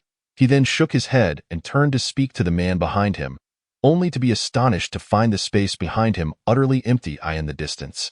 He could still see a figure, as small as an ant, gradually vanishing into the void. The frail one felt a numbness envelop him. Wasn't it promised that they would be straightforward with one another? Where was the talk of 10 bowls of celestial nectar? Lin Rant's previously expressionless face now bore a hint of rippling emotion. This individual possessed formidable cultivation, certainly surpassing his own. The elder, with a head full of silver hair yet a face aglow, exuded an aura of ethereal grace, clearly indicating that his lifespan still stretched far ahead. Lin Ran, upon encountering the elder, offered a respectful salute, lowering his stance. Then tell me, what lies within, and is there any danger? The Saint Taiyuan of the sacred land spoke. Subsequently, the Saint Taiyuan set up a soundproof barrier, evidently wishing to keep others from eavesdropping. Taiyuan, you have lived for many years. Why are you still so selfish? A voice erupted through the soundproof barrier, reverberating through the void. Soon after, several powerful presences descended. Leading them was a robust elder, his joints large and his entire being brimming with explosive strength. His fiery red hair shone brilliantly, reminiscent of heavenly flames, seemingly capable of incinerating the heavens, with the surrounding void struggling to withstand the flames emanating from his hair. Tianyin, old ghost, I did not expect your senses to be so keen. Arriving here so swiftly. Since you are here, then let us all listen, the Saint Taiyuan remarked coldly. Precisely. Tianyin and the 3 behind him stepped into the soundproof barrier. Given that they could glean some information about the forbidden area, he was willing to overlook the implication that the Saint Taiyuan had likened him to Diogenes. Oh, it is the Saint of Tianyin from the south.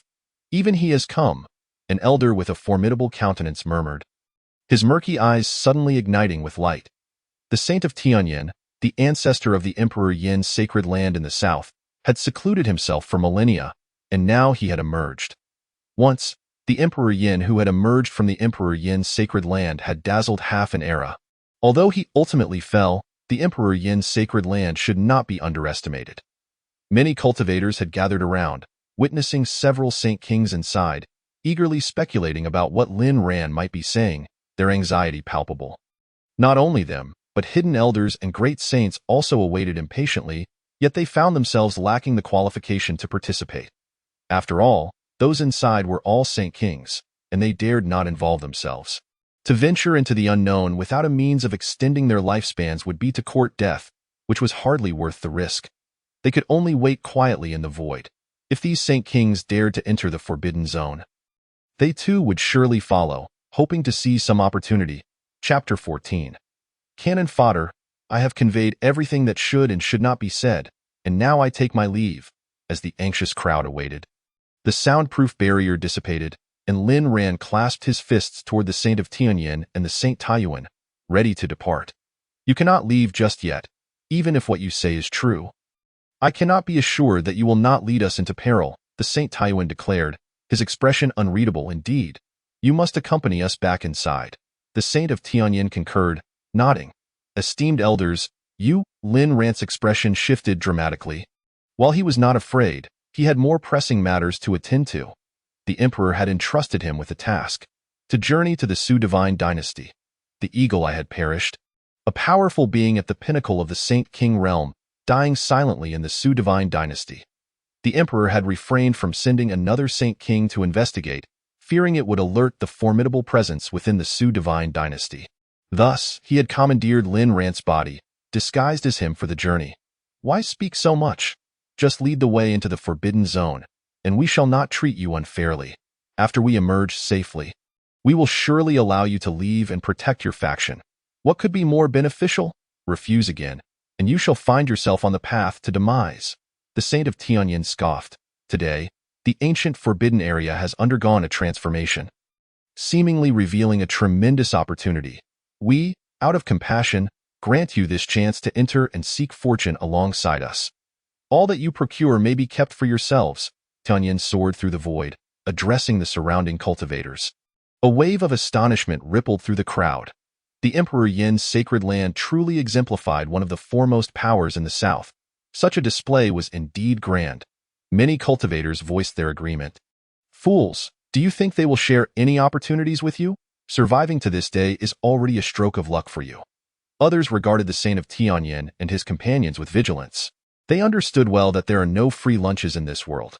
Where there is an anomaly, there is often a hidden danger. These Saint Kings likely did not believe Lin Rant's words and sought to use them as cannon fodder. The thought sent shivers down many spines. Numerous astute individuals had already begun to quietly withdraw from the scene. Unwilling to entangle themselves in this turmoil, they perceived the Saint of Tianyin's promises as laughable. What did it mean to claim that all gained opportunities would belong to them? Even if they miraculously survived, would they truly be able to seize opportunities under the watchful eyes of the Saint Kings? It was a gambit leading to certain death. The opportunities one present to you, do you truly wish to decline? Do you wish to sneak away? A saint in the void tore through the air, attempting to escape, but the words of the Saint of Tianyin rendered their bodies rigid. Anyone else wishing to depart, feel free to do so. It is you who have been ungrateful, so do not blame me for being merciless. The Saint Taiyuan's eyes glimmered with murderous intent as he commanded. They could no longer afford to delay. They must enter immediately. Who knows how many other Saint Kings and great saints are en route? Their objective was to enter first and seize the opportunities within. Perhaps there was even a method to become a quasi-emperor hidden inside.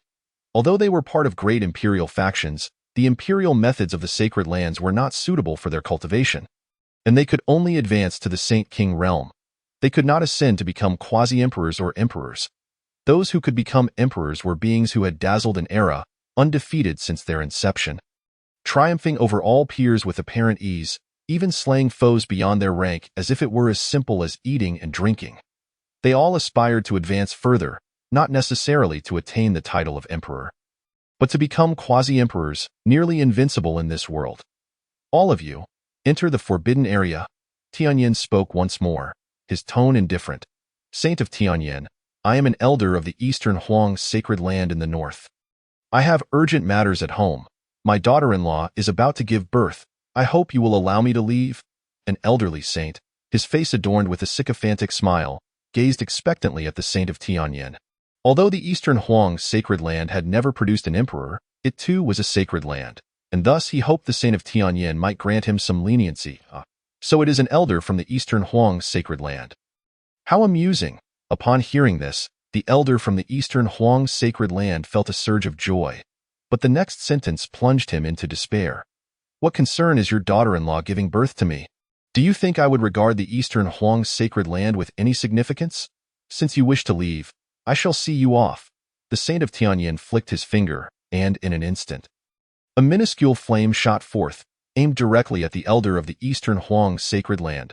No, Saint King, I am willing to stay. The elder of the Eastern Huang sacred land cried out in terror. In that instant, when Tianyin made his move, he felt an overwhelming pressure descend upon him, leaving him utterly incapable of resistance. After all, he was merely a saint. Even a single hair from a Saint King could obliterate him countless times. Chapter 15. The Emperor, Ao Tian.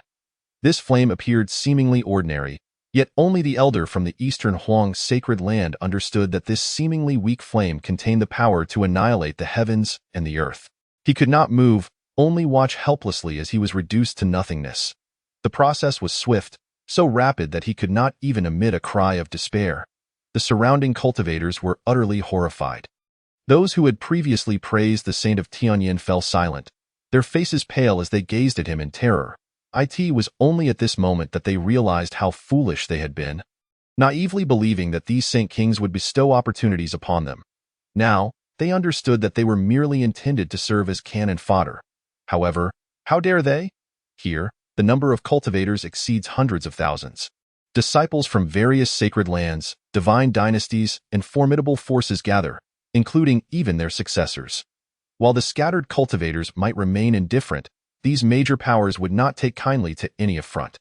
Yet, even the likes of the Emperor Yin's sacred land or the Supreme Sacred Land, both among the most powerful in the sacred realm, could hardly withstand such accountability from the multitude of sacred lands.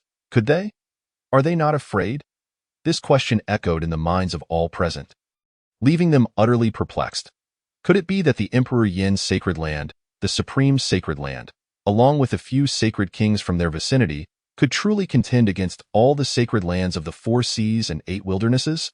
Of course, entry was inevitable, but there is a stark difference between entering willingly and being compelled to do so. One should be able to enter at will, and even a sage cannot force a person against their desire. Suddenly, a voice shattered the silence of the place. The moment those words escaped his lips, they drew the attention of everyone present. Most cultivators couldn't help but quietly give him a thumbs up, internally exclaiming, "Young man, safe travels." Indeed, in their eyes, this youth was already a doomed individual. If even the sages could kill at will, how dare a mere mortal of the Void Dao realm speak so defiantly to a sage king? From the moment he uttered those words, he had already paved his path to death. Yet, perplexingly, whether it was the Tianyin Sage King, the Taishang Sage King, or the Sage Kings surrounding them, they all chose silence in that moment, leaving everyone astonished. The bloodline of the Dragon Clan, particularly that of the pure-blooded 5-clawed golden dragons, carried a familiar aura. Yu Zi halted his steps, about to enter the forbidden area, and turned to gaze at the youth, astonished. The lineage of the 5-clawed golden dragon had long ceased to exist in his era. Back then, he had raised a mixed blood dragon, which contained a trace of the 5-clawed golden dragon's bloodline. But to awaken, it was nothing short of a fantasy. But why would such a pure bloodline of the 5-clawed golden dragon appear in this realm? Could it be that during his slumber of countless years, such earth-shattering changes had transpired? Su Zi was unaware and had no desire to delve into the river of time. To him, it was of no concern. He had merely found it somewhat intriguing. Shaking his head, he intended to enter the forbidden zone. "Lord Ao, feel free to proceed." Amidst the confusion of everyone, the Taishang Sage King spoke up, his voice not loud yet resonating with tremendous shock. Who exactly was this Lord Ao? Even the exalted Sage Kings addressed him respectfully as Lord. Were they afraid to offend him? The surname Ao. Could it possibly mean? Some reacted in disbelief, exclaiming aloud, "What is so significant about the surname Ao?" Clarify, a person, feeling an intense sense of unease akin to a cat scratching inside, quickly inquired, "Do you know what the surname Ao represents?" "The surname Ao represents the Dragon Clan of the East Sea." That individual murmured, as if to himself, "Boom." The moment those words were uttered, it was as if a storm had swept through, leaving everyone stunned and disoriented. Gulp. Could it be the Dragon Clan of the East Sea? The very clan renowned as the most powerful force across the 4 seas? Everyone was taken aback. Although they had never laid eyes on the 5-clawed Golden Dragon Clan, they were well aware of its illustrious name. Historical records noted that the East Sea Dragon Clan once produced an ancestral bloodline, known as Ao Tian, who awakened the bloodline of the 5-clawed Golden Dragon. His talent was astonishing, and as everyone knew, the lifespan of dragons was exceptionally long, with sage kings living almost as long as emperors. However, their cultivation was notoriously slow. Yet, Ao Tian broke this norm. No one knew where he had emerged from. He seemed to have appeared out of thin air. Even the East Sea Dragon Clan of that time was unaware of his origins, only knowing that he possessed a pure 5-clawed golden dragon bloodline. At that time, certain influential dragon figures sought to claim his bloodline, but he suppressed them. It was said that he was only a few thousand years old at that time. To be able to suppress a sage king at such a young age marked him as a prodigy of unparalleled caliber. Since then, Aotian soared to greatness, achieving the status of an emperor in merely 10,000 years. This was not the end. With the aid of his bloodline, he became invincible among his peers. Upon his ascension to emperor, he dared to enter several forbidden zones alone. It was speculated that he had engaged in battles with certain entities within those zones. Although no one witnessed it firsthand, many had gazed upon the forbidden regions. The aura was overwhelming, with two forces clashing in the sky, signifying the presence of two emperors in combat. Even from billions of miles away, they could still feel the terrifying pressure. Merely the force of their presence could shatter vast distances, rendering all life within 1,000 miles into nothingness. That was the might of an emperor. On that day, the roars reverberated in all directions, causing tremors throughout the entire domain. Had it not been for the presence of an emperor on the periphery to mitigate the imperial might, the million-mile region outside the Forbidden Zone would have been reduced to scorched earth. The outcome of that battle remains unknown, but it was clear that Aotian emerged unscathed, albeit bloodied, yet his aura was as radiant as a rainbow.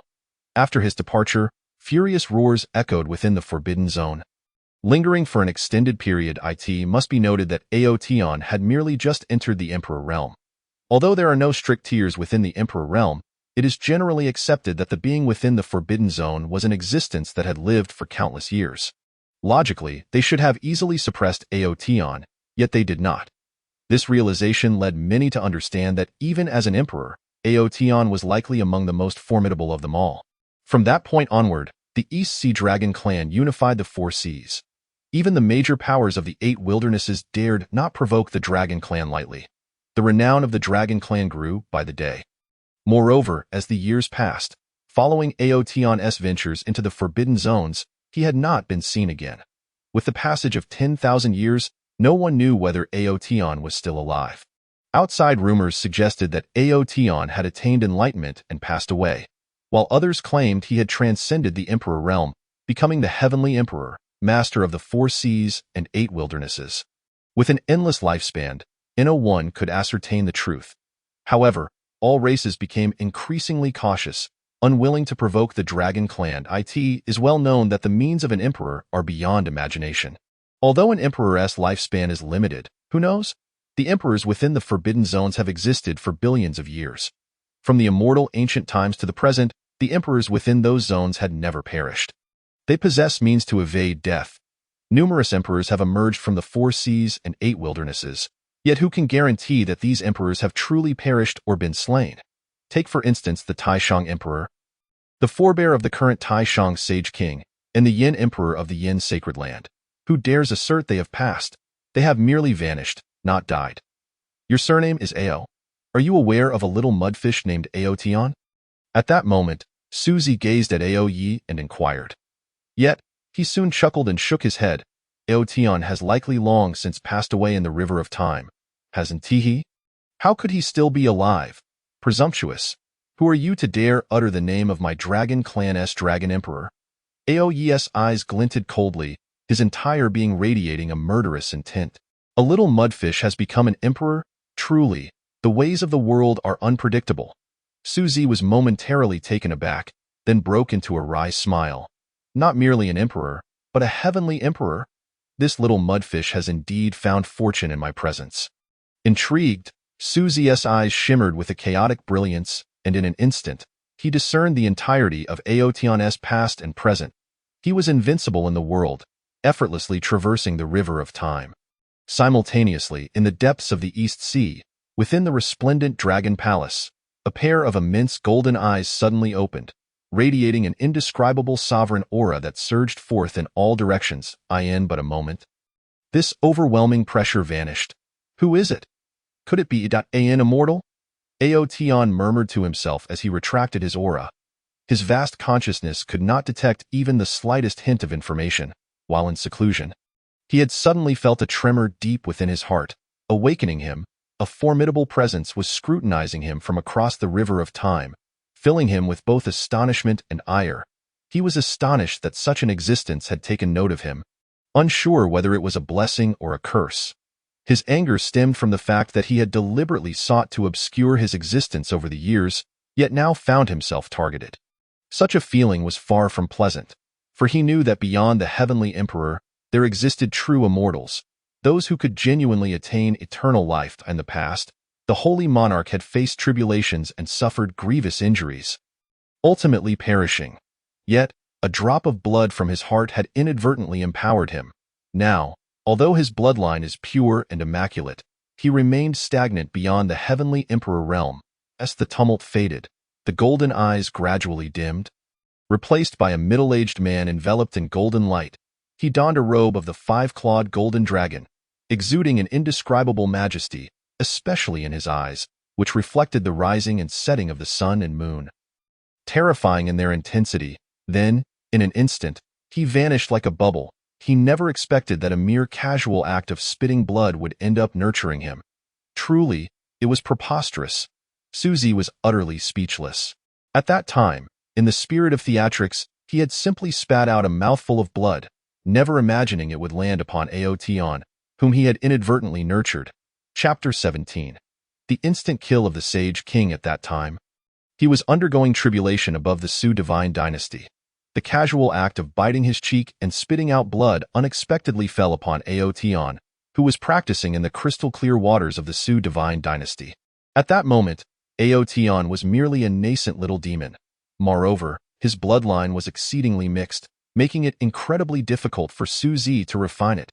However, to everyone's astonishment, within Suzy's blood lay a trace of the primordial power of the ancient divine mountain. It was this faint trace of power that allowed Aotion to undergo a transformation, soaring into the heavens and becoming the supreme dragon among dragons, causing the East Sea Dragon clan to rise to the pinnacle of the four seas. Neither the Sage King of Heavenly Flames nor the Sage King of the Supreme, nor the forces backing them, wished to provoke the Dragon clan. "Kid, I am speaking to you. Are you blind or deaf?" Aoyi glared at Suzy, who appeared to be no more than 20 years old, somewhat handsome, and clearly a peer. His anger was still simmering because Suzy had ignored him. He strode directly towards the ancient forbidden ground. "Dragon Elder, deal with him, and let him know that my Dragon clan's ancestors, the Heavenly Emperor, are not to be trifled with." As these words left his lips, the surroundings erupted in an uproar, including the Sage King of Heavenly Flames. Through Aoye's words, they gleaned crucial information. Aotion was not merely an emperor, but the Heavenly Emperor. Aoye initially intended to confront this ignorant Suzy, but reconsidered, realizing that such grandstanding might indicate high cultivation. After all, he could not discern Suzy's cultivation level, as he seemed like an ordinary person, devoid of any visible cultivation fluctuations. The more this was the case, the more cautious Aoye became. The surroundings were filled with cultivators. How could an ordinary person possibly mingle among them? "Yes, young master," a resounding voice echoed through the void. Suddenly, the space tore open, revealing a pale golden four-clawed golden dragon before everyone's eyes. The Dragon clan, proud by nature, had always looked down upon transforming into human form, believing themselves to be inherently noble, transcending all other races. Aoye only transformed for convenience, a four-clawed golden dragon. This was the legendary East Sea Dragon clan, exuding pressure far greater than the Sage King of Heavenly Flames or the Sage King of the Supreme. Some gazed at the four-clawed golden dragon behind Aoye with astonishment, nearly collapsing in shock. The dragon's body was longer than 1,000 miles, delivering a powerful visual impact.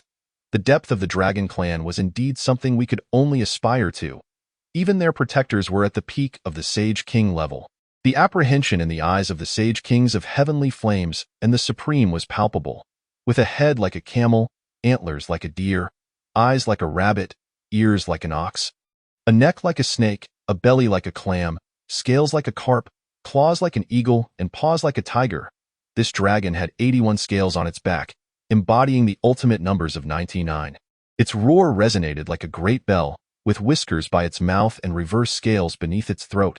Without hesitation, the four-clawed golden dragon extended its claws towards Suzy.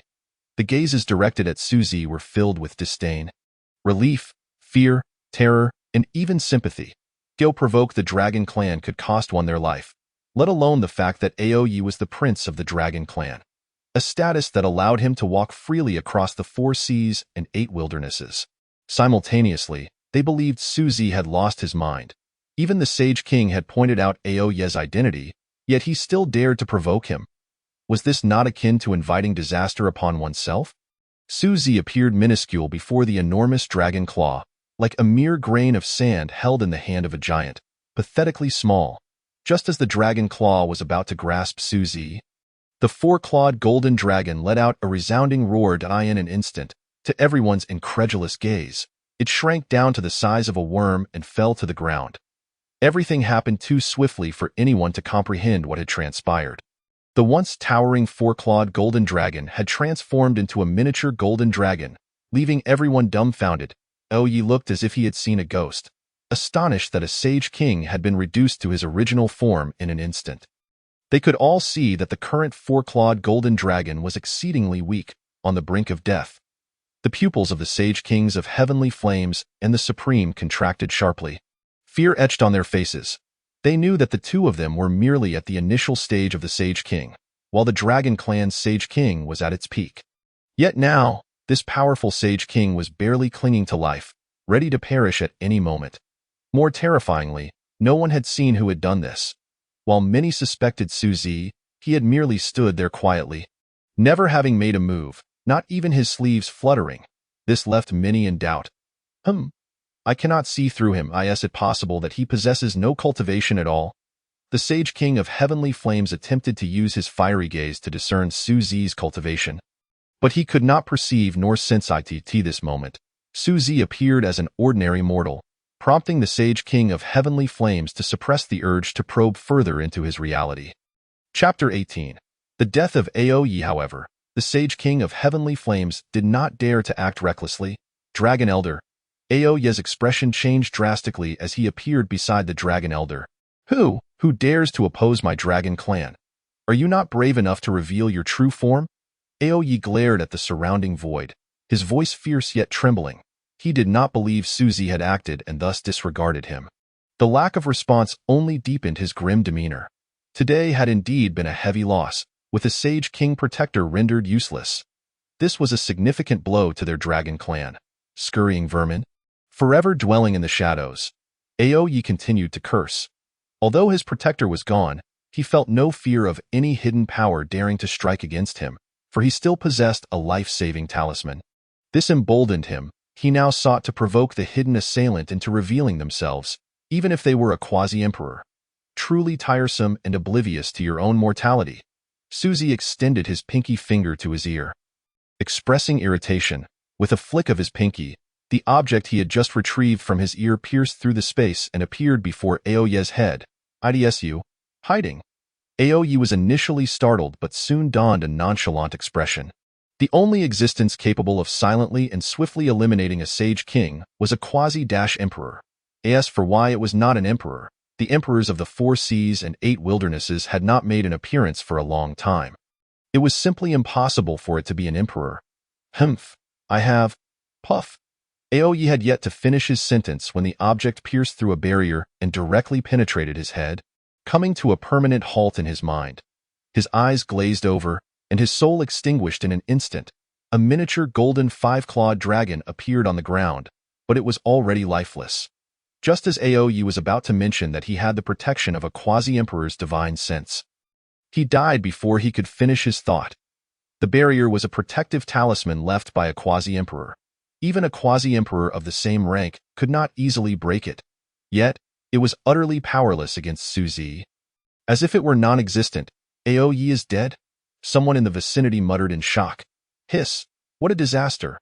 Aoye was dead. This was a grave matter indeed. He was the East Sea Dragon Clan's prince, the heir to the next Dragon King. Moreover, he was a pure-blooded 5-clawed golden dragon. With his death, the Dragon Clan would undoubtedly go mad. The lineage of golden dragons could produce a 4-clawed golden dragon, and 3-clawed golden dragons were already exceptional.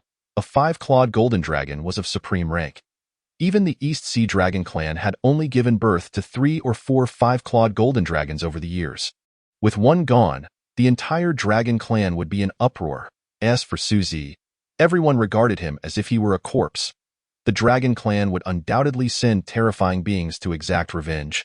At least a quasi-emperor. After all, a sage king had perished. Perhaps only a quasi-emperor could subdue Su Zi. Though Su Zi had killed Ao Yi, many were still uncertain whether it was Su Zi who had dealt the blow to the Dragon Elder. After all, Su Zi had at least made a move against Ao Yi, but never against the Dragon Elder. Not think that just because you are a descendant of Ao Tian, I will spare you. Su Zi cast a cold glance at Ao Yi's corpse before turning to enter the forbidden area. With a single step, he vanished into thin air. A quasi-emperor? The Sage King of Heavenly Flames was horrified. Even he could not discern how Su Zi had disappeared, leaving only one possibility. This youth was a quasi-emperor. That explained everything. For a quasi-emperor to kill a Sage King was exceedingly effortless. At times, a powerful quasi-emperor could cause a Sage King to perish with just a glance. The Sage King of Heavenly Flames sighed with relief, grateful he had not targeted Su Zi earlier. Otherwise, he likely would have joined Ao Yi on the ground. Simultaneously, a voice filled with fury erupted within the Dragon Palace. Who killed Ao Yi? I will have your entire family pay for this. My East Sea Dragon Clan has only produced a pure-blooded 5-clawed golden dragon after countless millennia. You are doomed. Whoever you are, this Dragon King will slay all those related to you. Outside the Dragon Palace, numerous dragons writhed on the ground, their colors varied, symbolizing their ranks and bloodlines. Red indicated the lowest tier of mixed blood dragons, while gold represented the highest. However, at this moment, all the dragons lay prostrate, trembling in fear at the roars emanating from within the Dragon Palace. Subsequently, a brilliant golden light surged skyward from within the Dragon Palace, illuminating the exterior in a resplendent golden hue. A colossal golden dragon coiled majestically above the palace. This magnificent dragon was incomparably larger than the Dragon Elder, exuding an overwhelming pressure far beyond that of the Elder. This was none other than the current ruler of the East Sea Dragon Palace, Ao Xian, a being on the cusp of becoming an emperor. Chapter 19. The arrival of the Dragon Clan's semi-emperors. For many years, no one has dared to provoke my East Sea Dragon Clan. Now, with the tragic demise of our young lord, Ao Yi, even a fragment of my divine essence could not protect him. His killer must undoubtedly be a semi-emperor. The immense golden dragon fixed its imposing gaze upon the world, its authoritative voice resonating across the seas. By my decree, all semi-emperors of the Dragon Clan across the 4 seas shall assemble and retrieve the one who has dared to challenge us. I shall flay his flesh and refine his soul, ensuring he finds no escape from his torment. Ao Xian's roar ignited a fervor throughout the 4 seas. How audacious for someone to have the temerity to slay the young lord of the Dragon Clan. Ao Yi. This was an extraordinary event. They all understood that Ao Xian was a pureblood 5-clawed golden dragon, destined to ascend to emperor status. With Ao Yi's death, the Dragon Clan had lost a potential emperor, an existence capable of suppressing the world for countless eras, perhaps even becoming a heavenly emperor. After all, the current ancestor of the Dragon Clan, Ao Tian, was a heavenly emperor, despite having vanished for a long time. Nevertheless, the Spirit Jade Tablet remained eternally bright, a testament to the Dragon Clan's resilience. They feared no great powers of the world, for with a heavenly emperor at their helm, they had long forgotten the meanings of fear and despair. Soon, all 7 semi-emperors of the 4 seas gathered within the Dragon Palace. The East Sea Dragon Palace alone boasted 4 of them, while the remaining 3 seas each possessed one. The East Sea was home to a 2-clawed golden dragon, 2 4-clawed golden dragons, and 1 5-clawed golden dragon. While the North Sea hosted a black dragon, the South Sea a purple dragon, and the West Sea a yellow dragon. Golden dragons occupied the apex of the Dragon Clan's hierarchy, adhering to a strict caste system. Even the 2-clawed golden dragons were considered nobler than dragons of other colors. The target was the ancient Forbidden Land. Whoever it was, I shall ensure they pay a heavy price. Ao Xian's words dripped with icy malice as he declared. The ancient Forbidden Land? Dragon King. That is the domain of that individual. I fear that individual is not to be trifled with. The black dragon, Long Tianqing, furrowed his brow, his expression darkening. At your age, you should know better. If you fear that individual, perhaps you should return to your family and warm your hearth, retorted the 2-clawed golden dragon, Ao Lai, with a scoff, his face a mask of disdain. You? Long Tianqing's countenance darkened. Yet he found himself at a loss for words.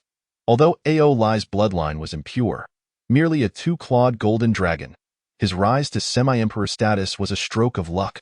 However, who could argue with the prestige of the golden dragon's name? What? Am I wrong? That individual has an emperor, while our dragon clan does not? Aolai proclaimed proudly. As these words left his mouth, Long Tianqing and the other two dragon clan semi-emperors fell silent. Aolai was correct. The dragon clan did have an emperor, but he was known as the East Sea Dragon Emperor, not an emperor from the other three seas. Although the four seas had unified under the East Sea, the East Sea Dragon Emperor regarded them as lesser dragons. Originally, the South, West, and North Seas had the largest number of semi-emperors. Though they lacked an emperor, they were not to be underestimated among the great powers. In their prime, the three seas had boasted over 15 semi-emperors. A truly formidable number, it, was due to the unification of the four seas that the East Sea Dragon Emperor had often sent the semi-emperors from the three seas to face dangerous situations, resulting in many deaths and incapacitations, leaving each sea with only one semi-emperor to maintain appearances. Even if the three seas felt resentment, they dared not voice their grievances, swallowing their discontent. After all, their bloodlines were tainted, and their ancestors had not produced an emperor. The East Sea Dragon clan had once been the weakest among the four seas, but following Ao Tian's emergence, they had swiftly become the strongest, ultimately unifying the four seas. Under his command, none dared defy him. Furthermore, the three seas were genuinely subservient to Ao Tian, for he never favored one over another, treating all with equality. However, since Ao Tian's disappearance and the ascendance of the Dragon Emperor, the latter had begun to oppress the three seas mercilessly, employing brutal methods that had long fostered resentment among them. This had significantly weakened the top-tier combatants of the three seas. Go. This is the image left behind by Aoyi before his death. Find him, capture him, and bring him back, Ao Xian commanded, several rays of light instantly piercing the minds of the seven semi-emperors. Why can we not see clearly? They murmured, staring at the hazy vision, unable to discern the true identity of the figure depicted. This individual is obscured by heavenly secrets. Our combined efforts cannot unveil him. His cultivation must far surpass our own. Long Tianqing, clad in black, said gravely.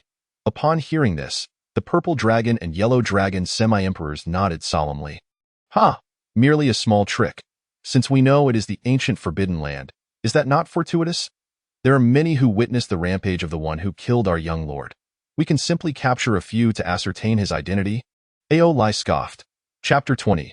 A decree from the Emperor. Aolai's words caused Long Tianqing, the purple dragon semi-emperor, and the yellow dragon semi-emperor to pale visibly. Were they discussing who had seen the figure? The fact that this individual could shroud himself in heavenly secrets was already extraordinary.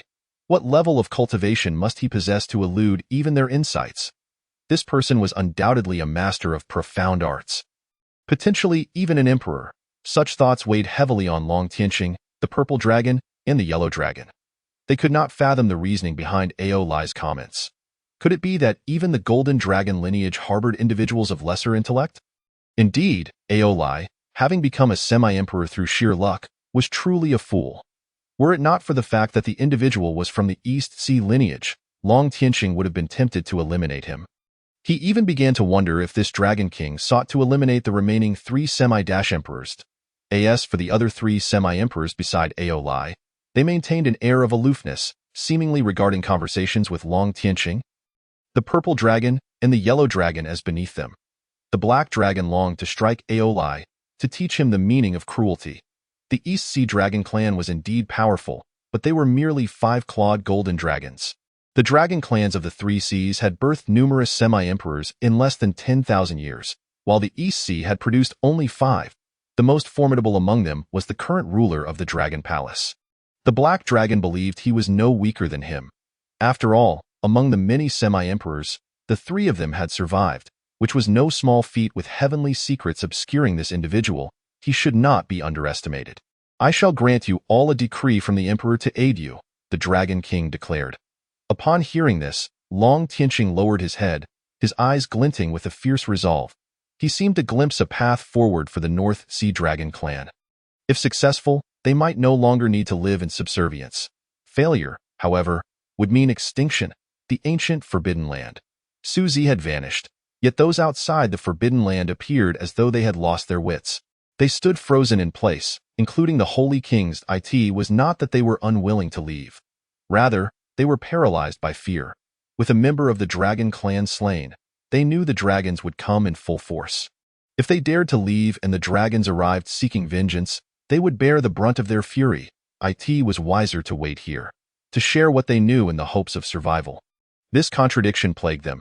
Even as the Holy Kings, including Tianyin and Taishang, maintained calm exteriors, their insides churned with turmoil. The dragon clan's wrath was immense. Even their high-ranking positions in their respective sanctuaries did not exempt them from the dragon clan's ire. With Su Zi having slain the dragon clan's young lord, the dragon clan's powerful entities would undoubtedly come in pursuit. Though they had not been the ones to slay him, Tianyin and the others could not evade responsibility, for they had gathered everyone together.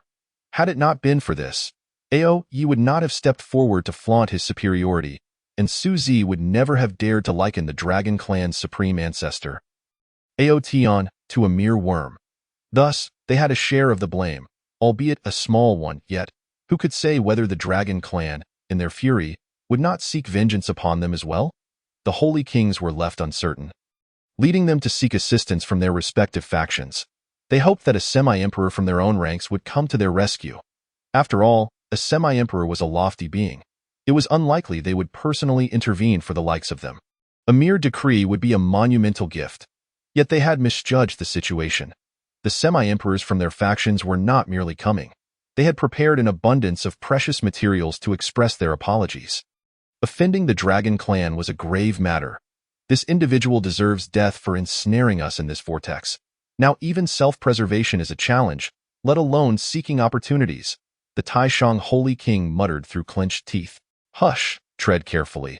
That individual's cultivation must undoubtedly be at the threshold of the Emperor realm. If he were to overhear our words, your life would be in grave danger. One of the Holy Kings immediately fell silent. Upon hearing this, the Supreme Holy King's expression drastically shifted, and he began to glance around anxiously. Not spotting Su Zi, he let out a heavy sigh of relief. The Supreme Holy King cast a dark glance at the Holy King of Tianyin. Were it not for this old curmudgeon, he could have charged into the Forbidden Zone with Lin Ran alone, avoiding the ensuing chaos altogether. This old man seeks to use these cultivators as pawns to scout the path and sacrifice their lives. He truly is a harbinger of misfortune. Who knows if there are other disciples of various great powers hidden among the crowd? They fear nothing from the others, but the thought of encountering the designated successors from those powerful factions sends shivers down their spines. Chapter 21. Lord of the Forbidden Zone. Earlier, they had been intoxicated by the prospect of great fortune, but now, having regained their composure, they were drenched in cold sweat. They could barely contend with a single dragon clan. And if several major clans, sacred lands, imperial families, or royal families were to emerge now, they might truly have no choice but to face death as recompense. Fortunately, Su Zi had only slain one Aoyi, leaving the others unscathed. The tragic irony is that Aoyi belonged to the dragon clan under the watchful eye of the heavenly emperor. Yet, all they could do now was remain silent, awaiting the inevitable. When the dragon clan arrives, they would have to lower their heads in apology, with no other recourse. Of course, in a fleeting moment, the Holy King of Tianyin had even entertained the notion of exterminating everyone present. If he could eradicate them all, perhaps he could evade the dragon clan's scrutiny. At that time, only the heavens, the earth, himself, and a handful of holy kings would be aware of the truth. Yet this thought was swiftly quashed. Just one dragon clan was enough to instill terror. Adding a few major powers could very well lead to the annihilation of their own backing. Furthermore, while dealing with ordinary small sects or rogue cultivators could be manageable, the successors of great powers would be an entirely different matter. They surely possess protective talismans and guardians, perhaps even stronger than themselves. Even if they were not stronger, the ability to flee would be within their grasp. Should that moment arrive, it was likely they would perish, even if they fled to the ends of the earth. That would be the true meaning of having no escape. Boom. Su Zi stepped forward and instantly found himself in the core area of the Forbidden Zone. Prior to this, the core area was suffused with boundless imperial laws, capable of obliterating even those at the quasi-emperor level. Yet, Su Zi regarded it as inconsequential. The silence within the forbidden zone was eerily unsettling. Devoid of any sound, stirring unease and trepidation in one's heart. "Come forth," Susie commanded softly. Although his voice was not loud, it reverberated throughout the forbidden zone in an instant. The forbidden zone illuminated, and a grand formation rose from the ground, attempting to suppress Susie's voice. However, this was futile and ineffective. The entire forbidden zone resembled a colossal dojo, marked by the traces of great emperor's enlightenment. Adorned with numerous imperial runes, should an ordinary individual obtain them, their comprehension could elevate them to unimaginable heights. Yet, at this moment, these imperial runes were no more than refuse in Susie's eyes. "Why do you trespass in my forbidden zone's core area?" Waves rippled through the void, and a figure gradually materialized. He was an exceptionally robust man, clad in a golden robe and wearing a golden crown. His eyes like lightning, exuding an intimidating aura, he stood as if he were the very center of the universe, inciting an impulse to bow in reverence. This man was the lord of the ancient Forbidden Zone, Saint Emperor Qiu Tian. The ancient Forbidden Zone had existed for countless years, nearly eternal. Even Qiu Tian was unaware of how many years he had lived. The ancient Forbidden Zone remained shrouded in mystery, with no one privy to its information. "What, truly, do you not know?" Susie lowered his gaze and spoke softly. "Friend." Qiu Tian's tone hardened as he continued. "You dare to intrude upon my Forbidden Zone and question me? From where does your confidence arise?" The Holy Emperor Qiu Tian firmly believed that this young man before him was of the same caliber as himself. He did not wish to provoke conflict, hence refraining from directly offending Susie with his words. After enduring for so many years, he was not merely surviving. He was engaged in a monumental endeavor. Once accomplished, he would undergo a transformation of significant magnitude. "Friend, I kindly ask you to depart. Otherwise, do not blame me for taking action."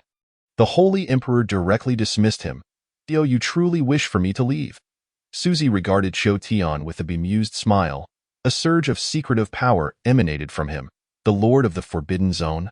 Qiu Tian instantly turned pale. "You are of the Su family." Qiu Tian's pupils constricted sharply as he felt a wave of fear wash over him. Such a rich essence of the primordial divine mountain, yet lacking the aura of the immortal realm. "Are you not from the Su family of the immortal realm?" "Ha ha ha. The heavens assist me. Indeed they do." Qiu Tian laughed maniacally, relief flooding over him. After painstakingly waiting for eons, he aimed to cultivate a member of the Su family from the lower realm. Once the other party ascended to the status of a Holy One, he would capture them, all for that exceedingly thin sliver of primordial divine mountain fragment within them. Qiu Tian's gaze towards Susie transformed, becoming feral and filled with excitement, tinged with danger. The power of the primordial divine mountain emanating from Susie was unlike anything he had ever encountered, intensely alluring. Throughout, Susie's eyes remained as tranquil as a clear spring, devoid of ripples. "If that is the case, then there is no need for you to leave. Wait until I refine you, and I shall soar to new heights." Returning to the immortal realm, Qiu Tian trembled with excitement. "I believe you have misunderstood a crucial matter." Susie's voice jolted Qiu Tian back to reality. "Do you really think that being at the Emperor level allows you to compete with me?" Chapter 22. False Immortal. Upon finishing his words, Qiu Tian's aura suddenly transformed in an instant. An overwhelmingly violent force surged forth from his body. The heavens and the earth changed color, and the winds roared as clouds swirled. Above the 9 heavens, purple lightning crackled, converging into torrents of thunder. The powerful beings across the 4 seas and 8 wildernesses awoke in that moment. Who, exactly, dares to transcend to immortality? A boulder emitted a sound of astonishment. Subsequently, it cracked open, and a blue light shot skyward. This was an ancient heavenly emperor, who had been seated here for countless years, his body covered in a thick layer of dust, resembling a colossal blue stone.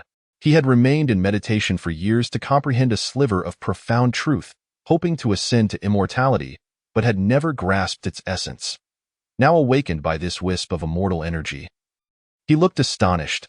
This ancient heavenly emperor stood in the void, his gaze fixed on the direction of the ancient Forbidden Zone in the East Wilderness. His eyes seemed capable of piercing through the sun, moon, and stars, staring intently at him, the lord of the ancient Forbidden Zone. Alas! It seems that in this lifetime, I shall never unravel the secret to ascension. The blue stone heavenly emperor sighed softly. I have come from the mortal realm. And ultimately, I must return to the mortal realm. Instead of retreating to continue his meditation, he stood in the void, watching. From this day forth, he would enter the world. Is there someone who seeks to ascend before me? I shall see who it is. Aotion stepped forward and appeared outside the ancient forbidden zone in an instant. At you. Who else could it be? Aotion narrowed his eyes, gazing into the depths of the ancient forbidden zone. After becoming an emperor, he had challenged numerous forbidden zones, and the ancient forbidden zone was naturally among them. However, back then, he faced an aged emperor who was no match for him. The opponent, frail and nearing the end of their lifespan, had long since declined in power and ability, no longer the peak of their former self. Aotion had refrained from delivering a fatal blow, sensing that a pair of eyes had been watching him all along. Should he harbor murderous intent, the owner of those eyes might very well appear and kill him. Thus, he chose to settle for a draw and departed at the fastest pace. Now, within the forbidden zone, it was not that aged emperor who had achieved a false immortality, but rather that presence which had observed him in the shadows back then. His intuition was not mistaken. The reason the forbidden zone had endured through the ages was due to the existence of ancient beings within it. Such beings must possess at least the cultivation of a heavenly emperor. Otherwise, they could not suppress the external great powers nor deserve to be called a forbidden zone. Aotion suddenly furrowed his brow. He discovered 2 dragon corpses outside the forbidden zone, one of which was a 5-clawed golden dragon, and it happened to be of his direct lineage, his ancestors. Who did this? Aotion's eyes turned cold, the chill within them nearly solidifying. His cultivation was entirely concealed, presenting himself as an ordinary person. He was the progenitor of the 5-clawed golden dragon clan, having led this lineage to prominence and increased the frequency of 5-clawed golden dragons in their ranks. Now, someone had audaciously slain their pure-blooded 5-clawed golden dragon. This was utterly unforgivable. Before anyone could respond, the void was suddenly torn apart, an immense pressure descending upon them. This, 7 figures, resembling ancient deities, stood in the void, their gazes icy as they looked down below. The space around them seemed to stagnate, exuding an aura of terrifying might. The tens of thousands of cultivators below felt their breaths constrict, struggling for air. After all, these quasi-emperors were still suppressing their aura. Were they to unleash their full might, 9 out of 10 would perish here, quasi-emperors. There were 7 of them. The holy king of Tianyan's complexion changed drastically in that moment, and the fear in his eyes erupted. Not solely he, but also the several sage kings by his side bore a countenance ashen and hearts as desolate as the grave. They were acutely aware that these were formidable beings of the dragon lineage. The dragon clan had mobilized with unprecedented fervor, unleashing 7 quasi-emperors in a single strike. It seemed they were destined to meet their demise here. Aolai, with an air of haughty superiority, cast a disdainful gaze downwards upon the multitude of cultivators below. He regarded such an act of looking down upon others as an affront to his dignity. Thus, he merely inclined his gaze downward. There is no need for me to utter further words. Is there? Whoever has slain Aoyi, step forth to meet your end. A cold smile played upon Aolai's lips. He was a quasi-emperor, exalted above all. He believed that upon uttering these words, the one who had taken Aoye's life would be paralyzed with fear, crawling forth in desperation to beg for mercy, ultimately subdued by his overwhelming presence. Long Tianqing's eyes were cast low. At this moment, he had no voice in the discourse among the 3 great oceanic realms, and could only allow Aolai to perform his display. However, suddenly, a flicker in his gaze suggested he had perceived something amiss, and in an instant, he was jolted to attention. When he looked again with utmost scrutiny, he discovered that the figure which had momentarily caught his eye had vanished without a trace. He did not entertain the notion of having misinterpreted the scene.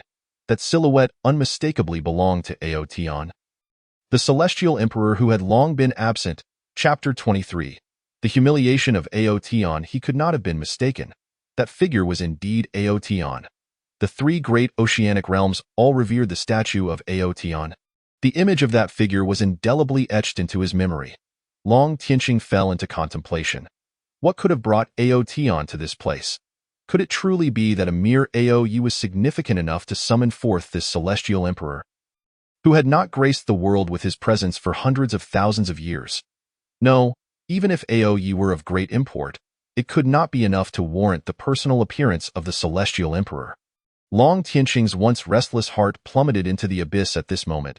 Ao Tian's emergence had effectively quashed his plans. Were the northern sea dragons destined to forever bow beneath the eastern sea? Did the northern sea dragons have no hope of resurgence? Long Tianqing roared internally, filled with resentment. The Dragon King of the Eastern Sea had consistently suppressed the dragons of the other three realms, leading to a continual decline in their peak combat prowess. If this continued, perhaps the three realms would gradually be assimilated, or even face annihilation. They had once possessed the confidence to resist, for their ancestors had also been emperors. Yet, none of these emperors had shown themselves. Perhaps they had already transcended, or perhaps they had perished. No one could say for certain. Long Tianqing only knew that their emperor had abandoned them. Ao Tian's appearance could not be attributed to Aoyi. It must be due to the master of the Forbidden Zone. Long Tianqing cast a profound glance at the Forbidden Area.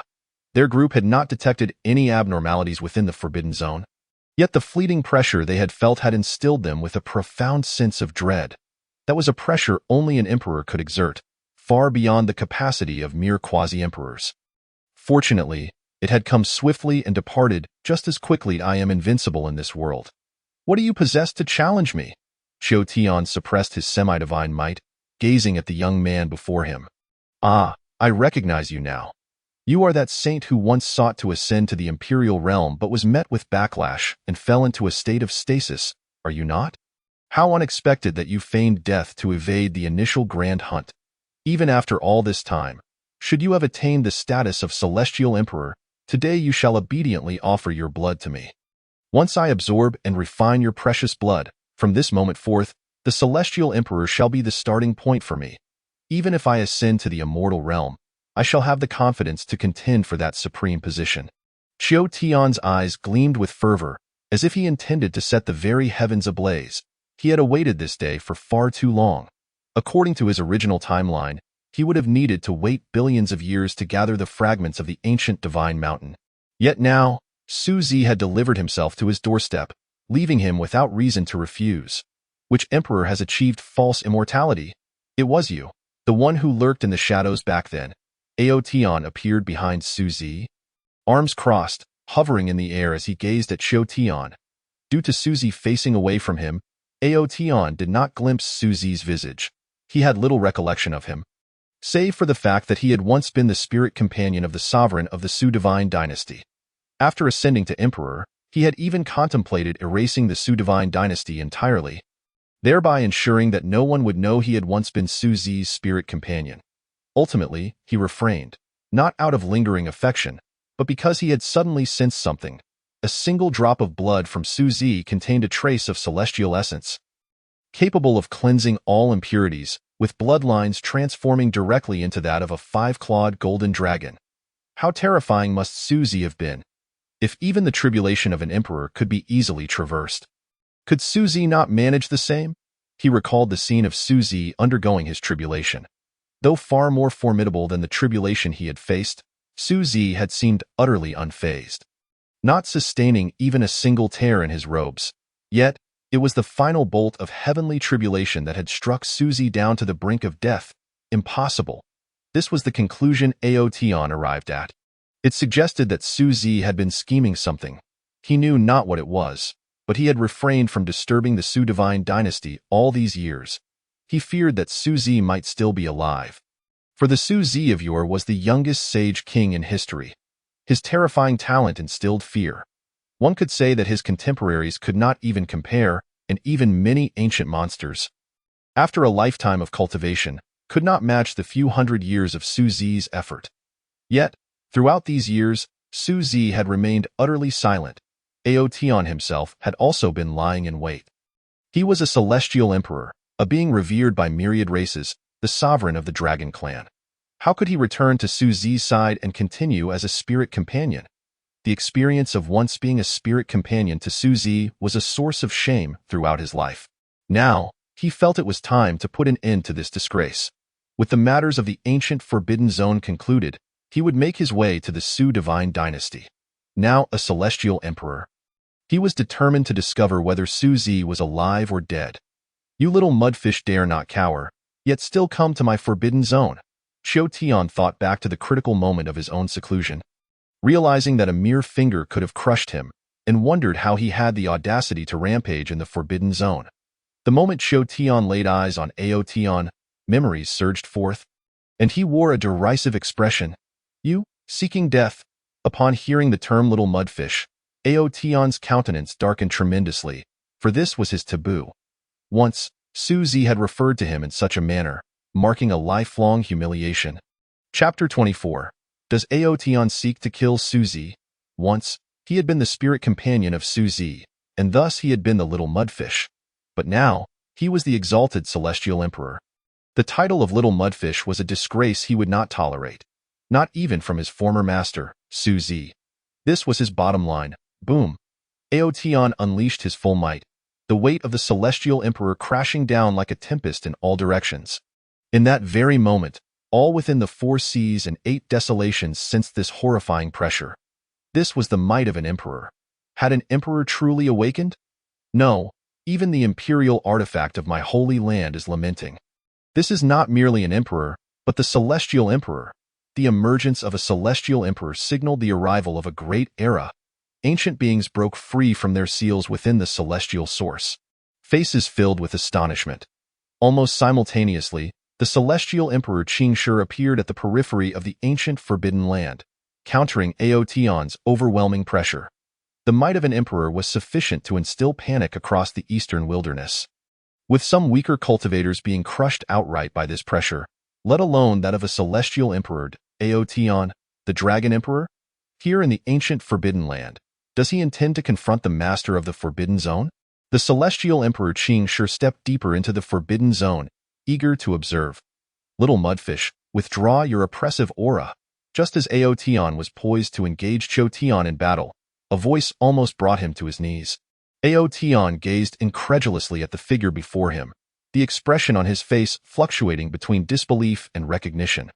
The memories he had long sealed within himself burst forth with overwhelming clarity.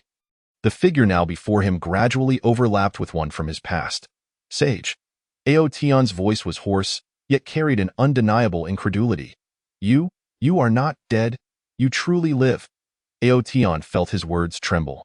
He had become a celestial emperor, yet now, facing Su Zi, he was seized by an instinctual urge to flee.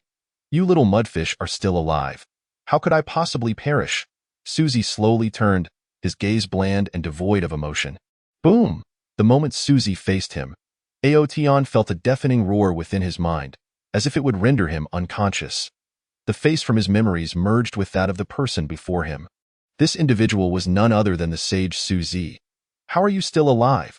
Were you not dead? Impossible, impossible. You must be an impostor. Ao Tian muttered to himself, his tone bordering on madness. Are you deceiving yourself? Or are you attempting to deceive me? Su Zi's eyes remained tranquil as a placid lake. Die. Even if you have survived, what of it? I am now Ao Tian, the celestial emperor, not some little mudfish. You are the shame of my life. Today, I shall cleanse it with your blood. Ao Tian's eyes blazed crimson, his very presence surging to its zenith. He held nothing back, unleashing a lethal strike. His true form emerged, a magnificent 5-clawed golden dragon, radiating authority. Yet in this moment, it was suffused with murderous intent. The golden dragon's head was adorned with strands of celestial emperor's laws cascading down, a symbol of having reached the zenith of the celestial emperor's realm. Roaring, Ao Tian bellowed towards the heavens. His voice was powerful enough to shatter the very stars above, turning the sun and moon into mere dust in an instant. Suddenly, Ao Tian was enveloped in an overwhelming aura of dragon energy. Golden vitality shattering the void into fragments that exploded in all directions. This was the heavenly emperor. Merely his life force was sufficient to obliterate a quasi-emperor. The golden light rampaged, and the infinite rules of the heavenly emperor coalesced into a celestial sword, following Ao Tian in a terrifying onslaught. Yet, Su Zi remained unfazed, his demeanor as tranquil as a cloud, not even lifting a finger to interrupt Ao Tian.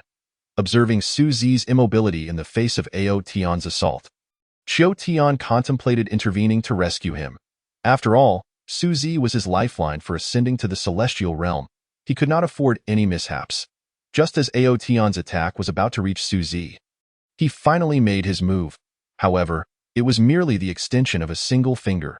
As he pointed, time seemed to freeze. The very heavens and earth stood still in that moment. This single gesture appeared innocuous. Yet only the few heavenly emperors present understood the sheer terror it embodied. When this finger was unleashed, it would surely herald cataclysmic upheaval, splitting heaven and earth asunder. Qiu Tian's expression shifted first. The horror of this gesture was something even he would find difficult to withstand. And this was merely a casual maneuver from Su Zi. Qiu Tian was no fool. For the first time, he experienced the essence of fear. This second-generation monarch of the Su God dynasty was terrifyingly powerful. His cultivation was likely not as straightforward as that of a heavenly emperor. He might even be a true immortal. Yet, where in this world could one find a true immortal? Upon reaching that realm, one would be greeted by the radiance of immortality, making it impossible to remain in that moment. Ao Tian was in an even worse plight. His entire dragon form trembling. Confronting Su Zi's attack, he alone possessed the qualifications to grasp the extent of Su Zi's strength. With just a finger, his own assault dissipated instantly, the heavenly emperor's laws collapsing into a dazzling shower of light. Chapter 25. The heavenly emperor willing to be a servant in an instant. Ao Tian's dragon form froze. He had not anticipated that his full-force strike could be so effortlessly neutralized. Not only Ao Tian, but also the Qingshi heavenly emperor and Qiu Tian were left dumbfounded. They both understood Su Zi's background. Having lived for so long, he must be extraordinary. Yet, they had never imagined he would be this extraordinary. Effortlessly deflecting Ao Tian's attack, Qiu Tian had presumed dealing with Ao Tian would not be so straightforward. Although he possessed a mere trace of the rules of the immortal path within him, it was only a fragment. While he would ultimately prevail, it certainly would not be this easy. A trace of the immortal path merely constituted a pseudo-immortal, hardly qualifying as even a half-immortal, the level of immortal essence being far too low. As for the Qingshi heavenly emperor, he was utterly astounded. What was happening? A pseudo-immortal had just appeared, and now another whose cultivation was unfathomable. When had the 4 seas and 8 desolations concealed so many formidable beings? It was absurd. Indeed, the Qingshi heavenly emperor would swear that in the countless years since his inception, he had never experienced such a multitude of shocks as he had today in the 4 seas and 8 desolations. Only one emperor would emerge in an era, let alone a heavenly emperor. Each emperor was unparalleled in talent, capable of overshadowing all contemporaneous prodigies. Boom. A resounding crash echoed. Ao Tian had transformed into human form. Kneeling from the heavens and crashing into the ground, he knelt upright, creating 2 massive craters beneath his knees. A profusion of fissures radiated from Ao Tian's knees, spreading in all directions. It is important to note that this was the sacred ground of the master of the Forbidden Zone. Each inch of land harbored formidable formations, impervious even to emperors who could not harm a blade of grass or a speck of earth. Yet now, it had been ravaged by Ao Tian's kneeling. The significance of this act was immeasurable. Holy Lord, I was wrong. I am but a little loach. I have been blinded by the inflated strength of these years, failing to recognize the mountain before me. I beseech your forgiveness. From this moment forth, I shall remain your spiritual pet, a little loach. Ao Tian no longer bore the demeanor of a resentful adversary towards Su Zi. He now resembled a devout follower. Kneeling beside the embodiment of his faith with unwavering piety and loyalty, I shall follow you from now on. Should you command me eastward, I would not dare venture westward. If you order me to strike the master of the ancient forbidden land, I would not dare to touch his son. Qiu Tian stood nearby, his face a tapestry of confusion. Express your loyalty if you must, but what does it mean to include me? Are you afraid I might die too quickly? Indeed, Qiu Tian was now gripped by fear. Yet he understood that there was no retreat for him. The enmity between him and Su Zi was profound, with no possibility of resolution. He had captured countless monarchs of the Su God dynasty, including Su Zi's father. Although these individuals had not perished over the years, they endured unimaginable suffering. Their powers were sealed, imprisoned within the celestial source, enduring daily agony from the extraction of their essence. Logically, even a sage king could not endure such torment for so long. Yet the monarchs of the Su God dynasty had all remained alive. You do not regret. You merely fear death. Indeed, blame this seat. The tainted blood I carelessly expelled long ago contained a trace of pure essence, allowing you to transform into a 5-clawed golden dragon. Su Zi's words were calm, but they struck the other two like a thunderclap. A single trace of pure essence could create a heavenly emperor, heaven above. Who exactly was Su Zi? Countless fragments flashed through the mind of the Qing Shi heavenly emperor. Qiu Tian was correct.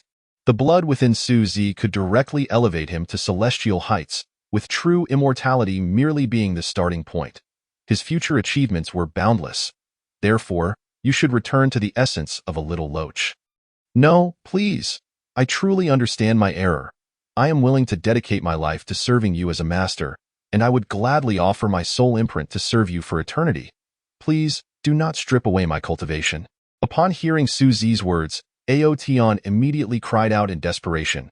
He was genuinely terrified. His full force strike had no effect on Su Zi. One could only imagine the extent of Su Zi's power. How foolish he had been to think Su Zi was merely on par with him in cultivation. The chasm between them was insurmountable, so vast that he could not perceive it. You were wrong? If you were wrong, then you shall atone with your life. Just right, the younger generation of the Su God dynasty is too weak. Your flesh shall serve to elevate them. As soon as Su Zi's voice fell, Ao Tian's heart trembled violently. Su Zi intended to leave him no chance for survival. No. Ao Tian roared towards the heavens. But all of it was in vain, utterly futile no matter how he urged his cultivation. His entire being felt as though it were encased in ice, unable to muster even a fraction of his power. Annihilate. Su Zi uttered a single word, and in an instant, Ao Tian's expression twisted in terror. As though he had encountered something utterly horrifying. His eyes gradually became vacant, transforming him into a soulless corpse. This is a valuable asset. It must not be wasted. Ao Tian's true form was a 5-clawed golden dragon several thousand miles long, sufficient to elevate all the direct descendants of the Su God dynasty. The words turned into law, and indeed, they turned into law. Who are you, to command such power? Qiu Tian's face turned pale as he gazed at Su Zi. His steps faltering in the 4 seas and 8 desolations.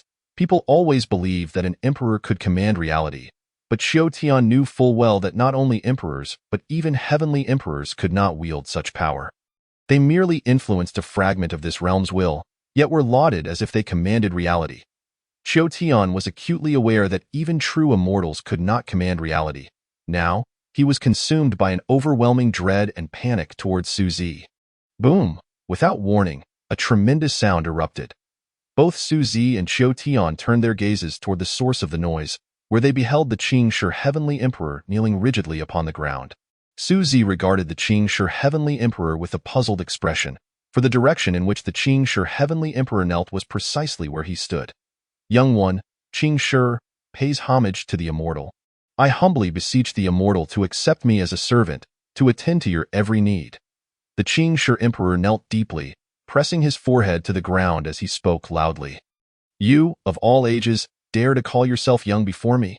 Su Zi's lips twitched involuntarily.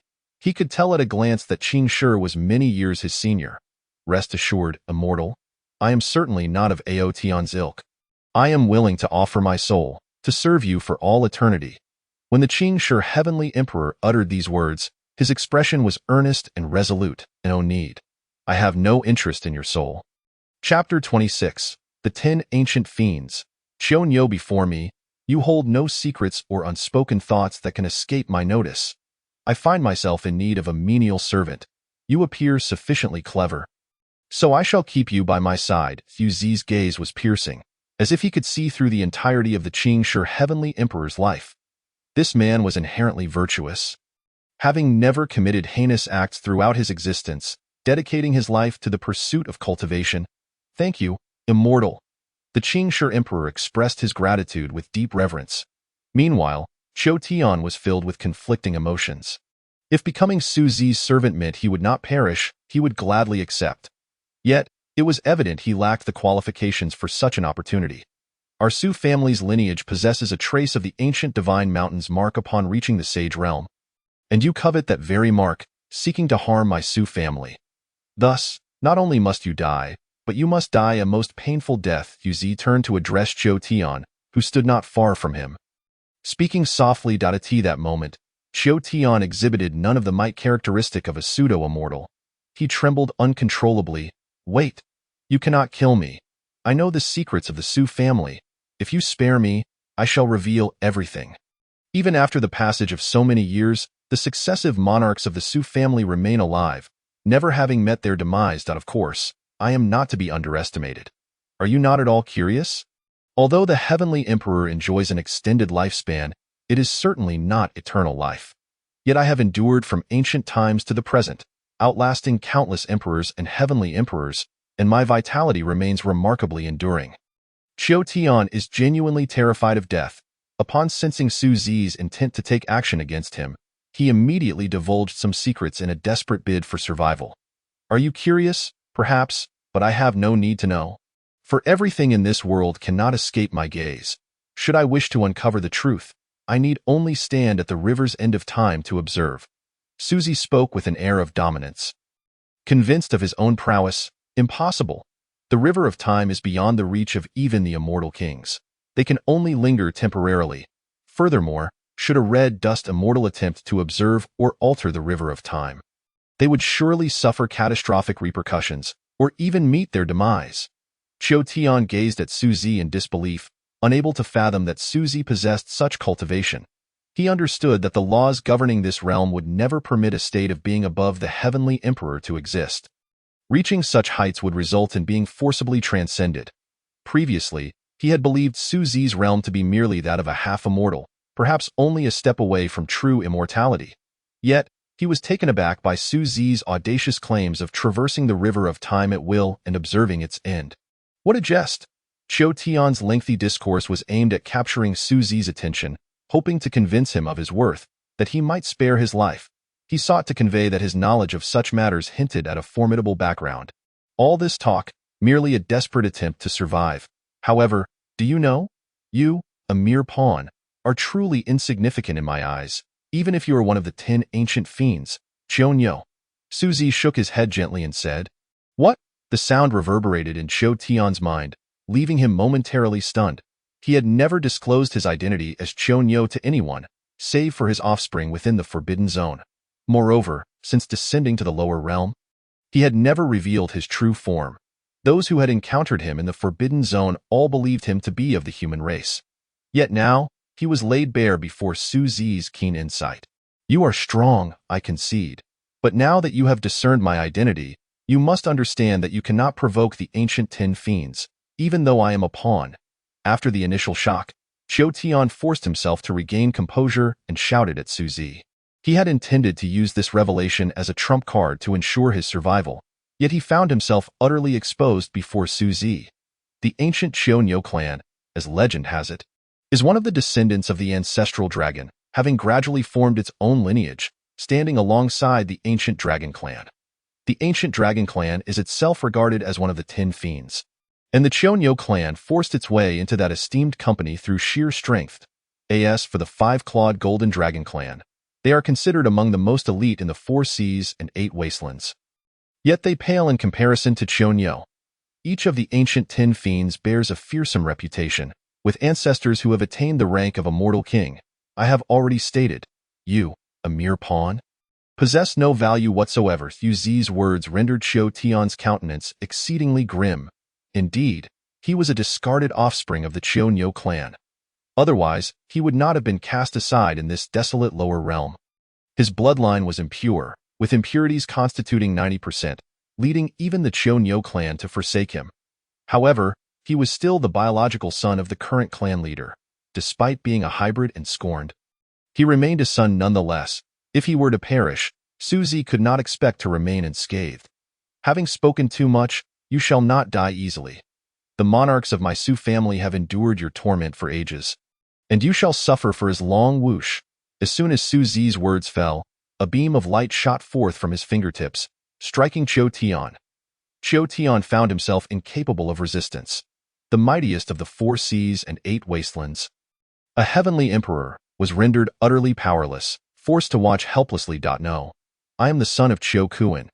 You cannot treat me thus. Do you know who Chiao Kuan is? He is the mightiest of the Chiao Nyo clan. Chiao Tian was truly panicking now, for the finger Su Zi had pointed had stripped him of all his cultivation, leaving him feeling detached from the very essence of life. This indicated that the opponent could keep him alive for countless years without death. Yet the inevitable consequence would be boundless suffering. Can you endure torment? Su Zi inquired, turning to Qing Shi. Rest assured, my lord. Qing Shi has expertise in matters of punishment.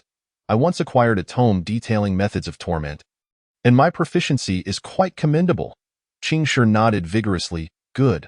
I entrust this to you, Su Zi declared, vanishing from sight. When he reappeared, he found himself within a blood-red palace. Everything here was steeped in a sanguine atmosphere, with hundreds of celestial essences floating in the air, forming a bizarre connection between them. It seemed they had established some form of link, with occasional blood vessel-like tendrils manifesting, creating an eerie spectacle. Below these celestial essences lay pools of blood, casting the entire palace in a crimson hue, resembling a house of horrors. Su Zi understood that this palace was a treasure, nearly akin to an immortal artifact. Continuously refining these bloods to extract a fragment of the primordial divine mountain's principles. Chapter 27. Su Zi's Disciple. Tian Huang. Su Zi's expression was exceedingly grim. This was the first time since his awakening that he felt genuine fury. The monarchs of the Su family had all been confined within this celestial essence. Indeed, it was confinement. They bore an indistinguishable resemblance to livestock. While they were fed heavenly materials to ensure their vitality, their essence was relentlessly drained. The individuals within the celestial essence lay in a deep slumber, utterly oblivious to the world beyond, lacking awareness even of their own blood being siphoned. They resembled mere corpses, with skin devoid of luster, akin to withered bark, cracked and aged, rendering their features almost unrecognizable. Break. Su Zi waved a hand, and hundreds of beams of celestial light surged into the celestial essence. This was his essence, imbued with boundless life force. Having reached his level, his essence was inexhaustible and perpetual, not to mention that this fragment of essence was merely a hair from the entirety of Mount Tai. Should these individuals be released directly, devoid of the celestial essence's seal, they would disintegrate into ash upon contact with the air. While Su Zi possessed other means to awaken them, he refrained, as they were all descendants of the Su family. He aimed not only to revive their vitality, but also to bestow upon them a tremendous opportunity, aiding them in forging a perfect foundation. As for the Su family in the celestial realm, the Su family in the lower realm faced a fate akin to Chiao Tian's, both being discarded. Otherwise, they would not have been mercilessly exiled to the lower realm. Indeed, it was ruthless in the lower realm. Cultivating to the level of a true immortal was a feat more challenging than mortals ascending to the heavens. In the celestial realm, however, the situation was different. It was replete with celestial laws. Attaining the rank of a true immortal, while still dependent on talent, was considerably easier compared to the lower realm. Moreover, these cultivators had undergone years of subtle transformation and baptism under the celestial laws, rendering them truly invincible among their peers when compared to the lower realm. If the upper realm's Su family remained absent, all would be well. However, should they dare to cause trouble, I shall deal with them accordingly. Crack! The sound of the celestial essence shattering echoed. Subsequently, over 200 figures floated in the air, radiating celestial light, with immense vitality erupting from within them. Their damaged bodies almost instantaneously recovered, and astonishingly, the depletion of their vital essence over the years began to mend at a terrifying pace. Where is this? A hoarse and obscure voice resonated. It belonged to a middle-aged man, his hair disheveled, clothing tattered and stained with blood. Having not spoken for many years, his voice was gravelly. Father, Su Zi softly called out. Child, pronounced Z, a homophone. How did you end up here? Flee, quickly, at once. The moment Su Qian laid eyes on Su Zi, memories surged back like a torrent. He bellowed at Su Zi in desperation. He was acutely aware of the terrifying nature of those who had once imprisoned him. He was a sage king, utterly powerless to resist, captured almost instantaneously. After descending to the lower realm with his 2 children, he had become a founding monarch, yet he never imagined they would still be targeted. Su Qiankuan had long pondered who had set their sights on the 3 of them. He suspected it must be the Su family from the upper realm. "Father, it is all right now. Your child has come, albeit late," Su Zi sighed softly.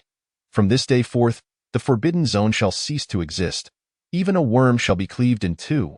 Su Zi's words were chilling. "Yes, my lord." As soon as he finished speaking, the void beside him quivered, and Qing Shi appeared, dragging Qiu Tian along. At that moment, Qiu Tian bore no semblance of a human being, his body covered in scabs.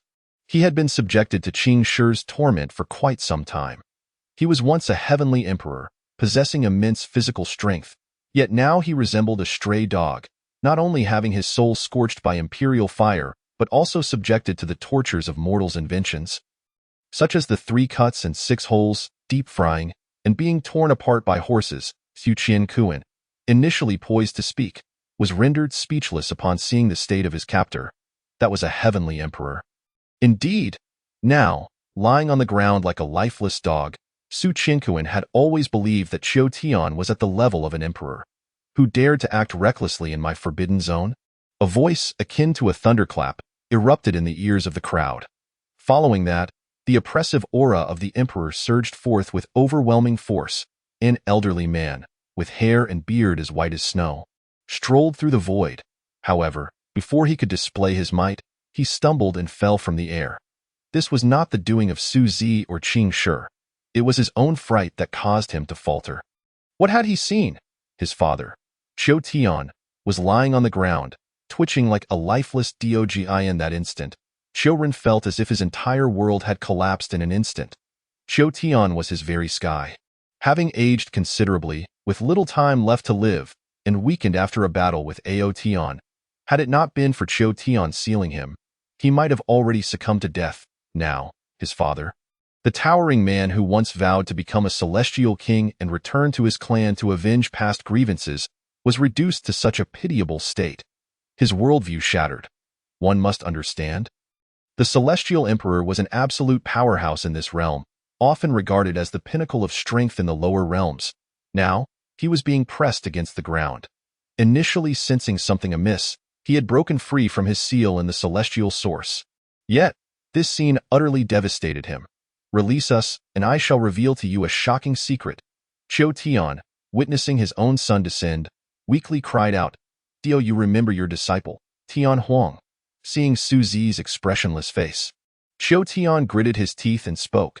Tian Huang, a young man dressed in garments crafted from beast skins, appeared in Su Zi's mind. This young man, named Tian Huang, was the most talented individual Su Zi had encountered aside from himself. Possessing a heart as pure as a child's and a soul untainted, he was someone Su Zi had met and taught in a small world years ago. Though they had no formal master-disciple relationship, their bond was genuine. He stood invincible among his peers, his prowess causing the heirs of various royal families to look up to him in awe. He had never suffered defeat from childhood to adulthood. Despite his origins in the wilderness, the small world had faced a grave crisis, and it was to hone Tian Huang that Su Zi had taken such measures. At that time, Su Zi had just entered the realm of the Sage King and had yet to inherit the throne. Chapter 28. Confrontation. Tian Huang's life had been filled with hardship, and he had never once relaxed in his cultivation. He tirelessly practiced, striving to alter the fate of humanity. Yet, fate was unkind, and there were always those who sought to harm him. Su Zi's gaze grew distant, as if he were transported back to that year, that time, that world. That year, the small world faced an unprecedented crisis. Boom. At the abyss of heaven, figures resembling gods and demons stood tall between heaven and earth, their powers surging, emanating an overwhelming aura that left one breathless. He Wu Shuang. You from the foreign realms dare to dream of breaking through the abyss of heaven to enter my 9 heavens and 10 earths? You are delusional, a white-robed elder with an ethereal presence bellowed. Su Zi, one of the rare powerhouses of the 9 heavens, possessed unfathomable cultivation. Behind him stood 10 young men and women, each exuding an extraordinary aura. Clearly exceptional talents. Su Zi, I do not care whence you came, but our breaking through the abyss of heaven is imminent. We merely await the demise of the last border king. and the abyss will naturally collapse without a fight. The 9 heavens and 10 earths are protected by the heavens, and over the years, the power of the abyss's laws has begun to wane. How long can you endure? He Wu Shuang remained indifferent. Exuding a calm demeanor, behind He Wu Shuang stood 10 extraordinary figures from the foreign realms. In the 9 heavens and 10 earths, the strongest beings were sages, but in their foreign realms, there were far more than 10 sage kings. Once they broke through the abyss, the 9 heavens and 10 earths could be extinguished at a snap of the fingers. Is that so? Even if the power of the abyss's laws is diminishing, do not the sage kings still refrain from crossing? Su Zi's words rendered He Wu Shuang silent. Indeed, even though the laws of the abyss were gradually weakening, the sage kings, despite their immense strength, would hesitate to force their way through, weighing the costs involved. The waiting period was merely a wait for death. Without the aid of the myriad beings of the world, they had no hope of survival. Yes, they were merely waiting for death, for all in the 9 heavens and 10 earths knew that one day, the abyss would shatter, and the foreign sage kings would descend in person. Even the border king would be powerless against them.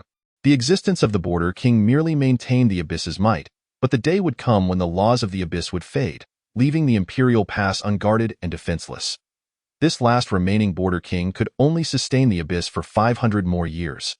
During that time, the foreign sage kings would find it difficult to cross over.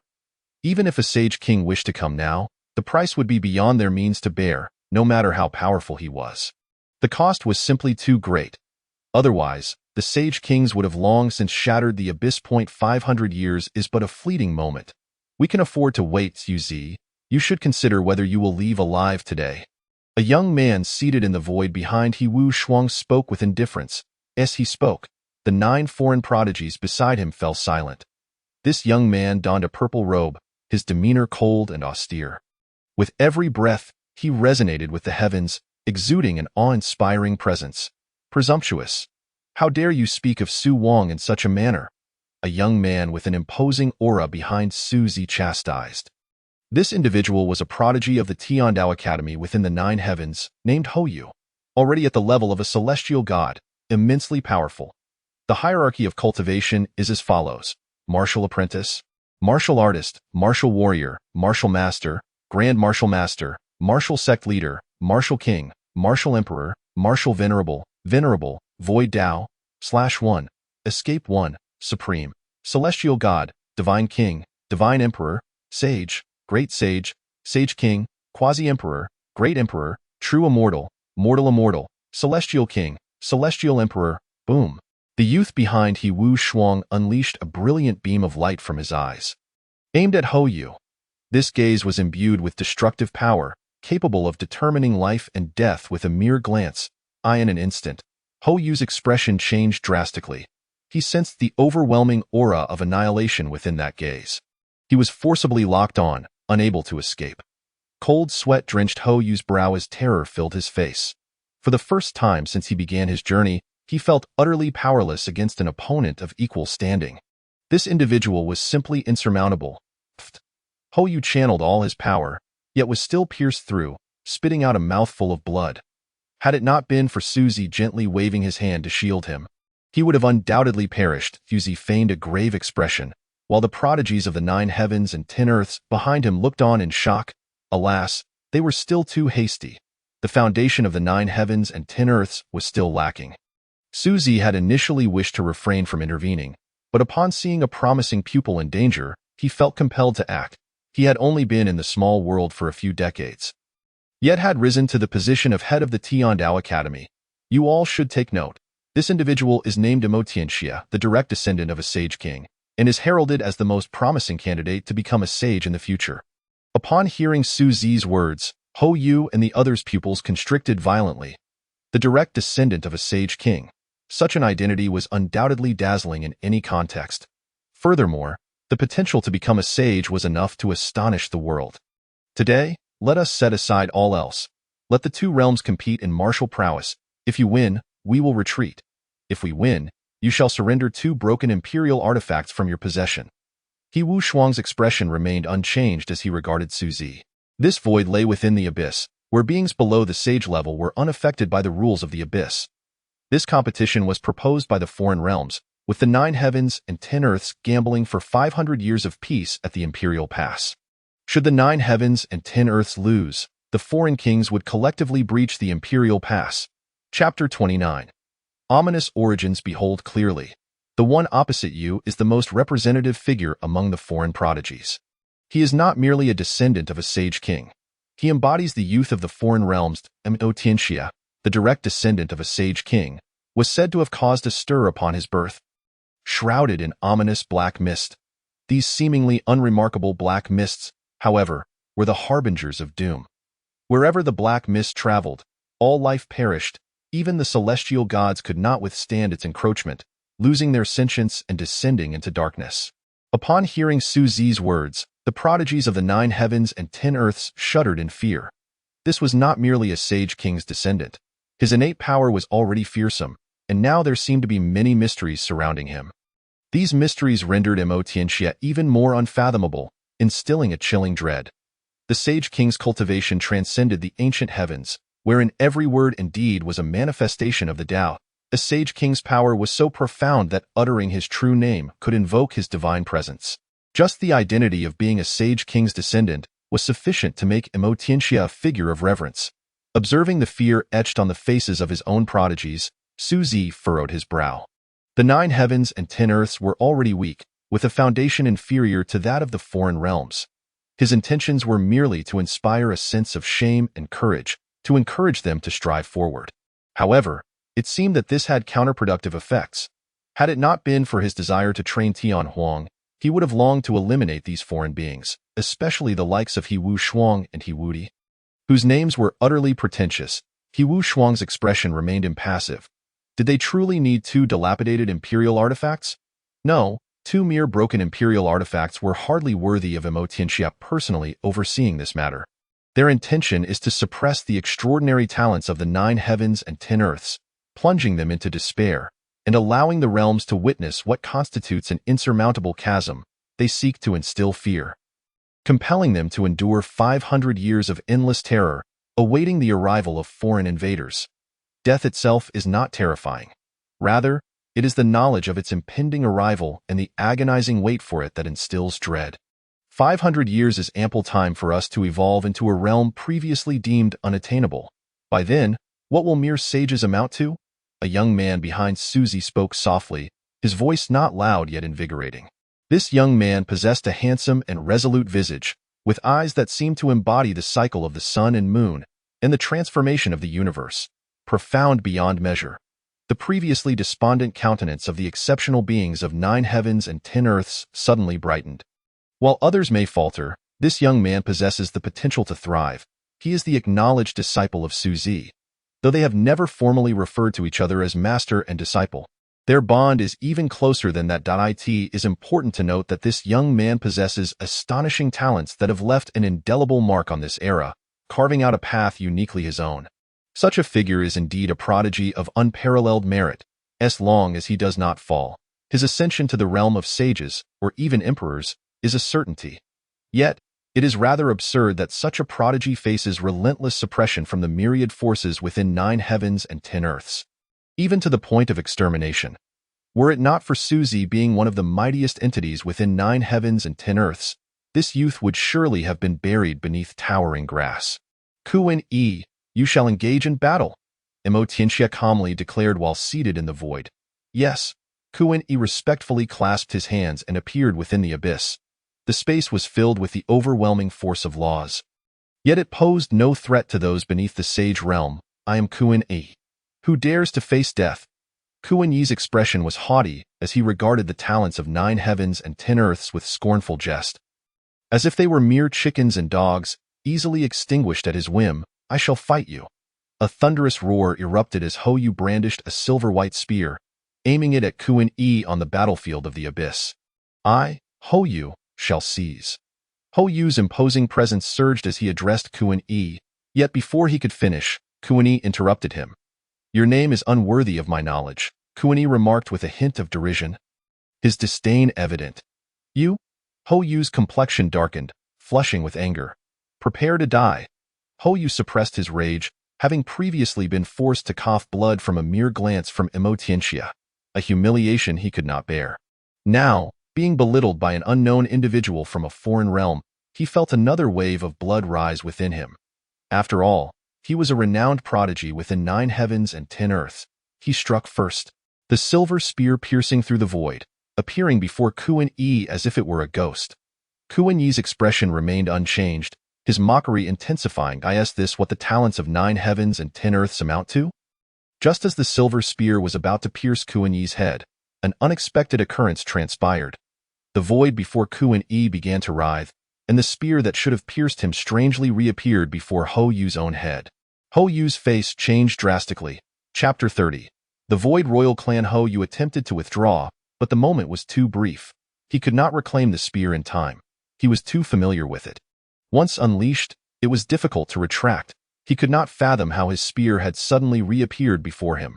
With confusion, bitterness, and the sorrow of blood blossoming, his soul was extinguished. His head was pierced by his own spear.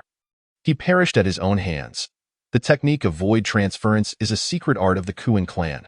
Royal family of the foreign realm. It allows one to instantaneously shift a portion of the void, rendering assaults inscrutable and transferring an opponent's attack right back to them, making it exceedingly difficult to defend against. Xu Zi spoke with a grave expression, feeling a tinge of melancholy. The disparity in strength among the younger generation of 9 heavens and 10 earths is far too vast. He was reluctant to interfere, merely pretending to be a great sage. The Kuan clan was once a prominent family of 9 heavens and 10 earths, yet they resolutely allied with the foreign realm, a disgrace to 9 heavens and 10 earths. They have become a royal family in the foreign realm, worshipped by all beings, and they wear their former identity as 9 heavens and 10 earths people as a badge of shame. Tian Huang remained silent. Such traitors can only be cleansed with blood. Waste, Kuan Yi scoffed arrogantly, turning to rejoin Emo Tianxia. He Wu Di, you shall go next. Instill fear in them. Emo Tianxia spoke with the same indifference. Yes, He Wu Di replied. He Wu Di. This individual should not be underestimated.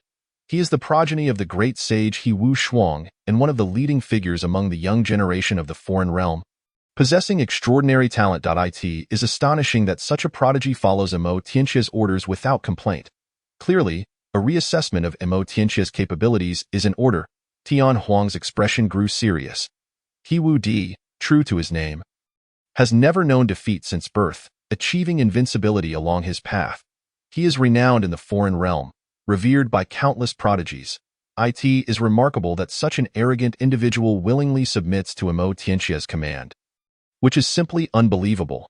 The He family is not a royal family but an exalted imperial lineage, known for having given rise to a genuine emperor. I shall fight. A prodigy from 9 heavens and 10 earths stepped forward. Gritting his teeth, he is at the celestial realm, as is He Wu Di. Even if there is a gap, how significant could it be? No need. You all may attack together. He Wu Di stood with his hands clasped behind his back, calmly addressing the abyss, his expression devoid of joy or sorrow. He stood there as if he were one with the heavens and the earth. Such arrogance is truly intolerable. Does he regard us all so lightly? Preposterous. Upon hearing He Wu Di's words, the remaining prodigies of 9 heavens and 10 earths erupted in outrage. They were all prodigies, each possessing their own pride. He Wu Di's actions were akin to forcibly grinding their faces into the ground. Only Tian Huang furrowed his brow, an instinct telling him that He Wu Di was no ordinary foe. What? Are you all afraid of me alone? Should I use only one hand? He Wu Di placed one hand behind his back and extended the other forward. This was not mere posturing. It was confidence stemming from immense strength. In his eyes, the so-called prodigies of 9 heavens and 10 earths were simply inconsequential, too arrogant. I shall meet you. A prodigy behind Xu Zi leaped forward to confront He Wu Di. I'll join. Count me in. In a matter of moments, 8 prodigies from 9 heavens and 10 earths stood opposite He Wu Di. Strike now. Otherwise, you shall lose your opportunity. He Wu Di remained unfazed in the face of the 8 prodigies. Embodying the pride of an imperial family and possessing an indomitable spirit, fool. One prodigy brandished an immense bronze blade, exuding a robust and formidable presence. This bronze blade was a weapon of the void. Imbued with tremendous power, the blade descended towards He Wu Di, unadorned yet powerful, akin to a mountain intent on suppressing him. Even the void could not withstand the blade's edge, fissures appearing in the fabric of reality. He Wu Di remained unperturbed, one hand still clasped behind his back.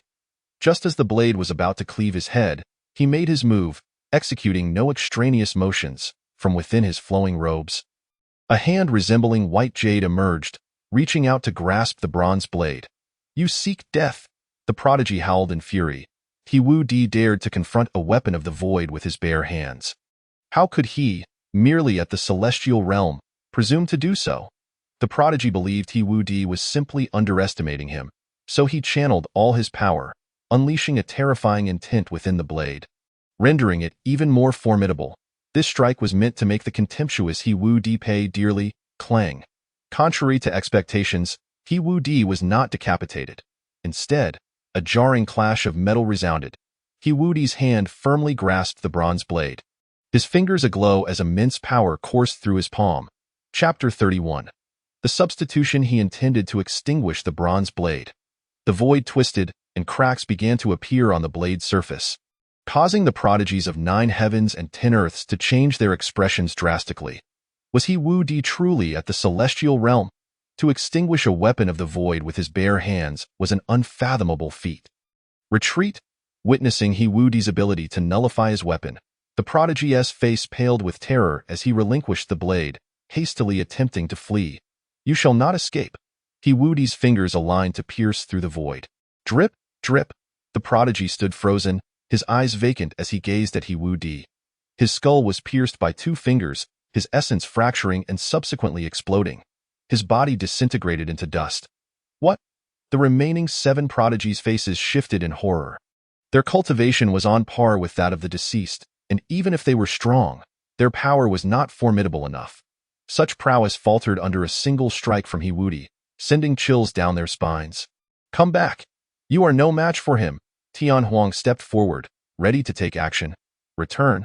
Continuing down this path will only lead to your demise," Suzy sighed. The disparity was indeed vast. He did not wish to excessively interfere in the development of a small world. Remaining here was already a considerable limit, and he was present solely for Tian Huang's sake. Although the 7 prodigies were reluctant to leave the battlefield, they understood Suzy's words were not without merit. They could not withstand even a single blow from the terrifying He Wu Di of the other realm. Their figures flickered as they moved towards Suzy. "You think you can leave at will? Come and go as you please. How laughable. This is a battlefield, a life-and-death struggle." He Wu Di scoffed. In an instant, he vanished into thin air. Puff. Crash. Ah, Dean. Save me. Blood flowed from the void, remnants of limbs and severed arms appearing continuously. With a single strike, He Wu Di claimed the life of a prodigy from the 9 heavens and 10 earths. Boom. Suzy radiated light. 2 fragments of a shattered imperial artifact erupted with boundless brilliance, illuminating this corner of the universe. As he stepped forward, fragments of time swirled around him. What was merely a step away was beyond tens of thousands of miles. He intended to rescue the prodigies of the 9 heavens and 10 earths. They might perish, but not without purpose at the hands of He Wu Di. Even in death, it should be on the battlefield of the future against the other realm. Moreover, these were promising youths from the 9 heavens and 10 earths, destined for great achievements. "Suzy, are you seeking death?" He Huan stood in the void, his robes rustling. With a casual wave of his hand, the universe before Suzy exploded, a terrifying wave instantly blocking him. "Get out of the way!" Suzy shouted. His sleeves glowed, an imperial aura awakening. This was a broken imperial artifact on his person coming to life. After all, he was merely playing the role of a sage, not a great sage, and thus could not contend with a great sage. He could only rely on the remnants of the imperial artifact, an arm's length of a once great emperor's robe, steeped in imperial blood, which had birthed sentience. After countless millennia of being refined into an imperial artifact, it served as a protective charm, yet now it lay in tatters, reduced to this fragment. Though it still emanated an imperial aura, its former might was long gone. "Suzy, you are truly courting death." He Huan's expression turned frigid as he stepped forward, traversing billions of miles in an instant, not due to speed, but simply appearing outside the abyss, unwilling to easily touch the laws of the abyss. Boom! He Huan did not strike. His mere presence was a deterrent. His immense power erupted, shattering the void, as dark thunder descended from the heavens, obliterating a towering cliff. The sky roiled, clouds exploding in an instant. This was the essence of a great sage, not only possessing longevity but also formidable means. He Huan stood before the abyss. Suzy halted, struggling and hesitating. These were good youths. They should not perish here. He could sense He Huan's overwhelming intent to kill, yet if he acted, He Huan would undoubtedly perish. The 9 heavens and 10 earths had undergone drastic changes. It had been ages since a great sage had appeared. He was merely portraying a peak sage, not a great sage. Now, He Huan's murderous intent was not only directed at him but also locked onto Tianhuang. He could see that He Huan's murderous intent toward Tianhuang was even more profound than his own. This forced him to halt. Tianhuang was his most favored junior, without exception. Even the powerful prodigies of the Su God dynasty could not compare to him. He merely wished to protect Tianhuang. As for the world's development, it could take its course in his eyes if given time. Tianhuang would one day become one of the most formidable beings in existence. Suzy firmly believed this. Thus, he wavered. Alas, I am too soft-hearted. I must preserve their souls. Suzy sighed inwardly. Despite his constant emphasis on non-interference, when the moment came, he still acted out of course. His intervention was merely to make it seem as though these prodigies had perished, when in fact he had discreetly saved them. Chapter 32. The might of Imo Tianxia Boom. The last prodigy of the 9 heavens and 10 earths fell, transforming into a cascade of light. With Suzy's hesitation, 8 renowned prodigies of the 9 heavens and 10 earths were utterly annihilated. Suzy let out a howl, consumed by rage. Secretly, he collected several souls into the shattered imperial artifact for nurturing. It would not be long before they could use the imperial artifact to reconstruct their bodies. To temper Tianhuang, he had to feign hesitation and refrain from rescuing these prodigies. The cosmic galaxy before Suzy erupted, countless stars reduced to powder at his roar, scattering into the void. Dean, I can still fight. The 9 heavens have not lost. Tianhuang stepped forward, approaching Suzy and speaking softly. He possessed an indomitable heart, charging forward, undefeated since his debut, carving a unique path of invincibility. Born in obscurity, he fought against the 9 heavens with a defiant spirit. Never considering those he had defeated as rivals, Tianhuang's expression turned despondent. These were his old friends. Several of them had agreed to indulge in revelry upon their return, yet now, everything had turned to smoke. Invincible, step back. Imo Tianxia appeared on the battlefield of the abyss, addressing He Wuti. He Wuti's gaze was fixed on Tianhuang, sensing a hint of danger emanating from him. I can fight him, He Wuti insisted stubbornly. Step down. Imo Tianxia's eyes glinted with coldness. In an instant, He Wuti felt goosebumps all over. Within Imo Tianxia's being lay an indescribable might and terror that chilled He Wuti to the core. Yes, He Wuti shuddered violently, lowering his proud head. He Huan outside the abyss furrowed his brow slightly. He Wuti was his son, one of the leaders of their younger generation from the other realm. Yet before Imo Tianxia, He Wuti showed no signs of invincibility, instead exhibiting a degree of fear. This displeased He Huan immensely. His son, He Wuti, possessed exceptional talent, with the potential of an emperor. What kind of person was not an extraordinary prodigy? Yet before Imo Tianxia, he displayed such demeanor. Although Imo Tianxia was the scion of a sage king, deserving of some respect, there was no need to bow so low. For some reason, I am very inclined to kill you.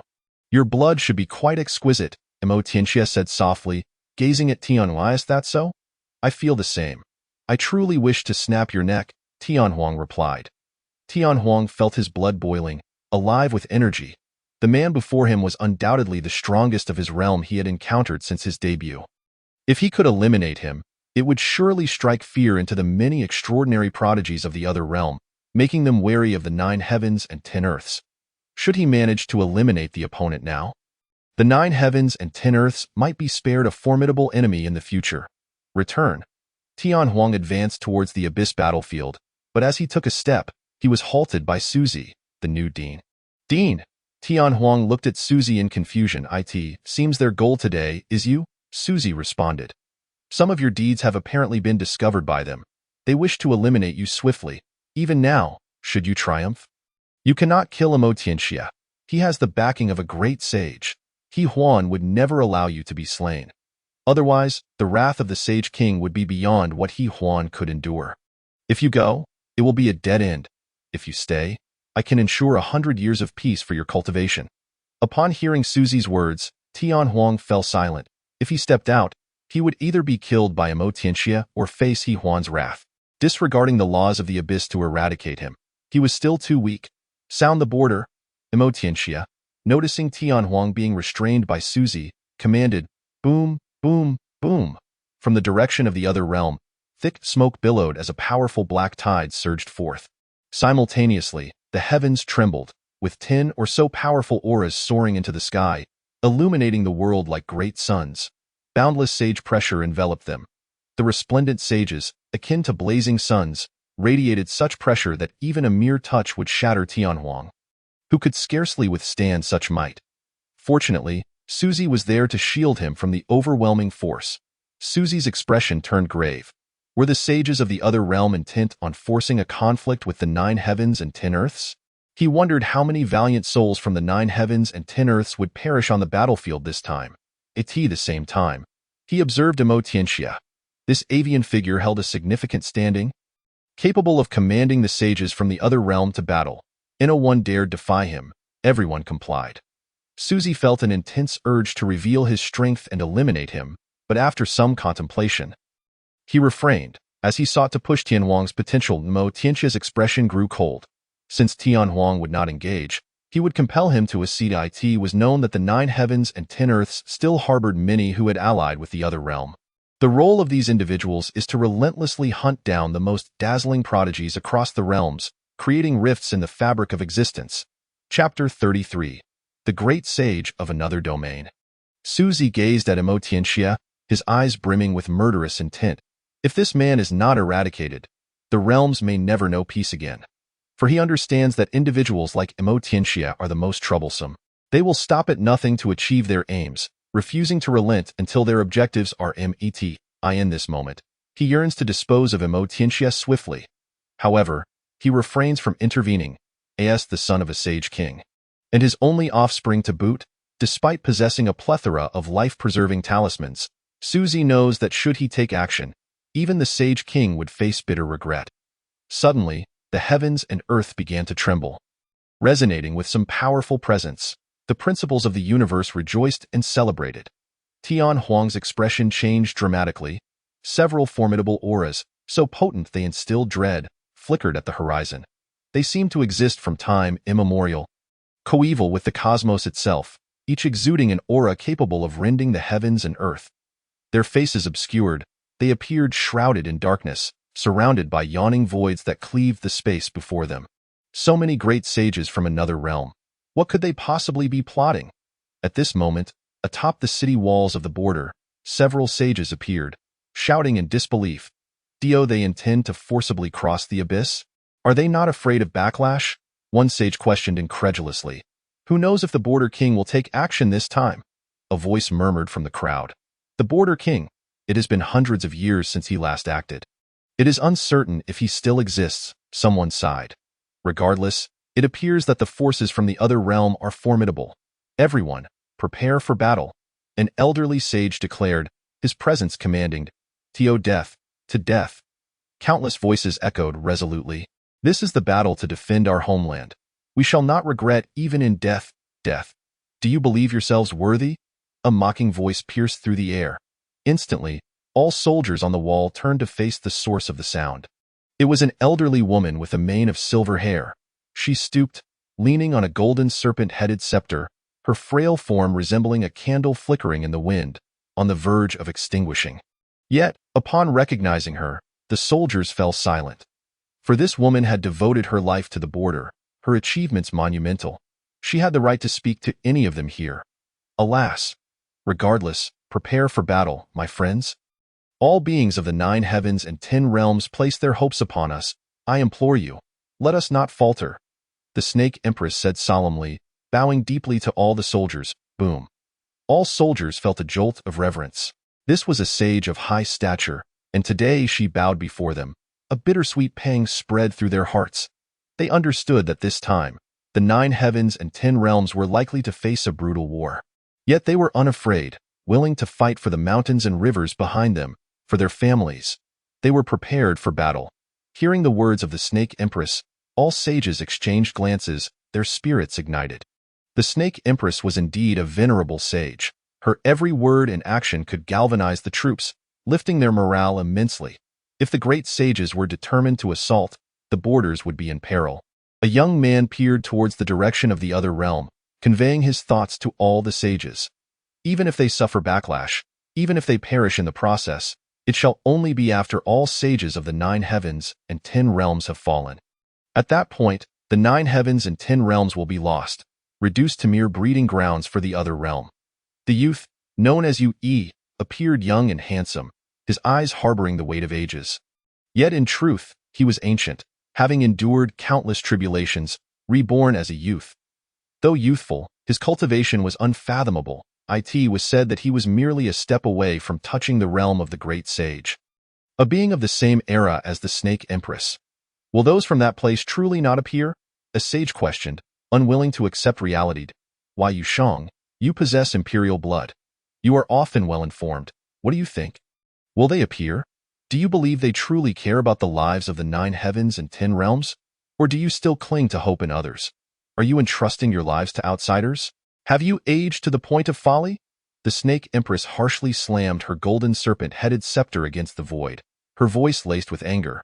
Her temper was not easily quelled, especially upon hearing someone suggest that the fate of the 9 heavens and 10 realms rested upon the whims of the nebulous forces beyond. That sage's face turned crimson. He longed to retort but ultimately held back. The Snake Empress stood at the pinnacle of the sage realm, her combat prowess fearsome beyond measure. He was no match for her. I do not ask you to fight for the 9 heavens and 10 realms. I merely hope that some among you will not drag us down, lest I be forced to strike you down with thunderous wrath. The Snake Empress's murderous intent was unmistakable as she addressed certain sages. Chapter 34. The Malevolent Crane Wushuang. A sage's gaze flickered but quickly vanished. Yu-E remained serene, choosing silence. All understood that the Yu clan possessed the great Emperor's cave. And in the 9 heavens and 10 realms, the Yu clan had virtually no rivals. There were also legends that the Yu clan was descended from the great emperors of ancient times. Though the reason for their exile to the 9 heavens and 10 realms remains unclear. Yet, no one doubts that the Yu clan is indeed of emperor lineage. A ripple coursed through the void as Su Zi appeared atop the city walls with Tian Huang. Su Ding, why have only the 2 of you returned? Where are the others? A sage inquired urgently. Among the 10 prodigies, one was his descendant, a remarkable talent poised to reach the sage realm. Could it be? The Snake Empress's expression turned grave. She feared that all the prodigies had perished. Were the prodigies from the other realm truly that terrifying? The Snake Empress questioned further. Terrifying? Su Zi scoffed. Crane Wudi alone fought against our 8 prodigies, and none could withstand a single strike from him. Su Zi shook his head. What? One person fought against 8? In the same realm? Su Zi, are you certain? A sage asked in disbelief. These individuals were the cream of the crop from the 9 heavens. A select group of extraordinary talents. Tio think that 8 could not contend with one in the same realm. How fearsome must Crane Wudi be? Yet Crane Wudi is not the most terrifying. Mo Tianxia is the true threat. Perhaps I could match him evenly. At this moment, Tian Huang pondered aloud. Instantly, the Snake Empress's eyes widened, and she swiftly appeared beside Tian Huang, grasping his arm in excitement. Wonderful! Our 9 heavens also have a prodigious child. Some sages wore dark expressions. Their descendants had perished on the battlefield, yet only Tian Huang returned unscathed. Does this mean you have battled with that Crane Wudi? A sage's aura erupted, pressing down on Tian Huang as he questioned. Tian Huang furrowed his brow. This sage's lineage bore a significant grudge against him, always seeking to eliminate him now, seizing upon the deaths of his descendants. They sought to confront him directly. King Shang, I ask you to maintain decorum. Su Zi stepped forward, releasing his sage pressure without reservation, shattering the oppressive aura directed at Tian Huang. Su Zi, you? Wang Tianho coughed up blood, staring at Su Zi in terror as he shouted. Beside him, Yu Yi's eyes flickered with a glint of insight. Su Zi's cultivation seems to have been greatly understated. After the glimmer, Yu Yi remained composed, choosing not to speak further. This Su Zi was a newcomer. seemingly youthful, yet his true age was indiscernible. He appeared to have emerged from thin air, his strength formidable beyond belief. I have not engaged in combat. Tian Huang stated plainly, absurd. Such a farce. You claim not to have fought yet say you could match him evenly?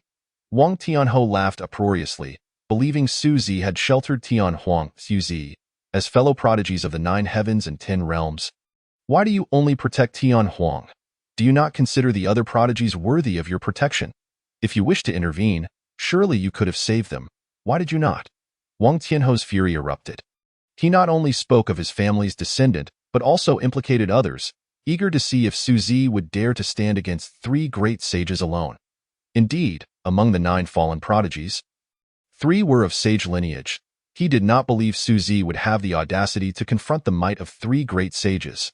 Yes, no matter the circumstances, Tian Huang must not die. Su Zi chose not to elaborate. Merely responding coolly, Su Zi, it is true that you regard Tian Huang as your favored disciple, but how can you commit such a heinous act? Our family's younger generation has had their disputes with Tian Huang. Yet you cannot condemn them to death simply to pave the way for him. Su Zi, you must provide us with an explanation today. Wang Tianhou's words struck deep, laden with a sense of malice. He stood atop the moral high ground, casting judgment upon Su Zi beneath the sun. Oh? Su Zi merely uttered a single word. Then, what do you intend to do? Will you declare war against me? With a shift in tone. Su Zi's words rendered the air palpable with silence. Wang Tianhou suddenly resembled a duck with its neck grasped, stammering and unable to articulate a response. If you dare not fight, then remain silent. When have I, Su Zi, ever needed to justify my actions to anyone? If it is war you seek, then let it be war. Su Zi's fighting spirit surged as he called out once more. Wang Tianhou thus became dispirited. He truly did not dare to engage Su Zi in battle again. The other 2 sages had remained silent throughout, showing no intention of questioning Su Zi, which infuriated Wang Tianhou. It was not that the director did not intervene, but rather that the opposing side had a great sage backing them. Tian Huang, unwilling to see Su Zi wronged, stepped forward to speak. Humph, then pray tell, which great sage from another realm stands in support? Wang Tianhou sneered. The great sage is He Wushuang, Tian Huang slowly articulated. Chapter 35. The eve of battle what? He Wushuang. The very same great sage who once had a sage king wishing to take him as a disciple, only to be turned down. Every sage present was visibly moved. He Wushuang. This was a name synonymous with terror, a figure burdened by countless blood debts. In the previous epoch, he had single-handedly orchestrated the slaughter of billions of beings across the 9 heavens and 10 earths. Leaving a trail of blood, he had nearly forged a half-king artifact from the blood of countless lives, but ultimately failed.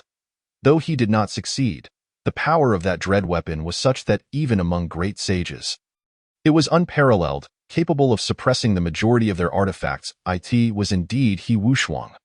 One sage bitterly remarked, in that case, we have wronged Brother Su. The other 2 sages who had lost their descendants spoke in succession. With He Wushuang supporting the opposing side, it was a miracle they could return at all. More importantly, the being known as Mo Tianai, though a celestial being, exuded an aura of immense dread. It felt as though an ancient beast lurked within him. Poised to strike at any moment, Tian Huang hesitated before speaking again. What? The expressions of Shi Taijun and the others turned grave. Tian Huang's name was well known even among these sages in the 9 heavens and 10 earths. They had to concede that Tian Huang was indeed a leading figure among them. For such an existence to be unable to discern the nature of a celestial being from another realm left them all astounded. This individual was the son of the sage king, Mo Tianai. Though he resided in the celestial realm, his foundation was profound, nurtured under the sage king's direct guidance, never lacking in celestial materials or treasures. At present, you merely lack foundational strength. Polish yourself, unlock your potential, and in time, you may well stand a chance against him, Su Zi said gently to Tian Huang. He held deep expectations for Tian Huang, hoping he could become invincible and carve out his own legendary reputation. Tian Huang inhaled deeply and nodded slowly. He was confident that he was not inferior to anyone of the same realm, even the sage king's son, Mo Tianai. Boom! The ancient war drums echoed like thunder, igniting the blood within. These drums were crafted from the hide of an ancient feral bull slain by a powerful being of yore. Their sound was akin to thunder, quickening the blood and enhancing combat prowess by 30%. Providing collective benefits, an invaluable artifact. They come. Prepare for battle. Susie was the first to ascend into the skies, gazing into the abyss beyond, where dark clouds churned and an endless army advanced. Behind the forces, a torrent of powerful auras tore through the heavens, each akin to ancient deities, coldly surveying from above. These were the sages from another realm, each cloaked in disdain and indifference. Above the great sages awaited the titans of the celestial realm. While all beneath them entered the battlefield of the abyss, Otiani's gaze was frigid as he surveyed the border. Without hesitation, he led the charge towards the frontier, several sages silently following in his wake. The rules of the abyss battlefield were akin to a vast ocean. Those above the sage rank faced backlash upon entry, while those below, including sages, could traverse unscathed. This was precisely why Imotini had instructed the great sages to wait outside. Above the abyss floated a dilapidated palace, scarred by the marks of various weapons, blade cuts, axe impressions, and gunshot holes, a testament to its tumultuous past. It was said that these marks were left by the sage king, who had paid a heavy price before retreating. Now, this broken palace lay silent, resembling a city devoid of life. In truth, both the nine heavens and the other realm believed that the once mighty rulers within had perished.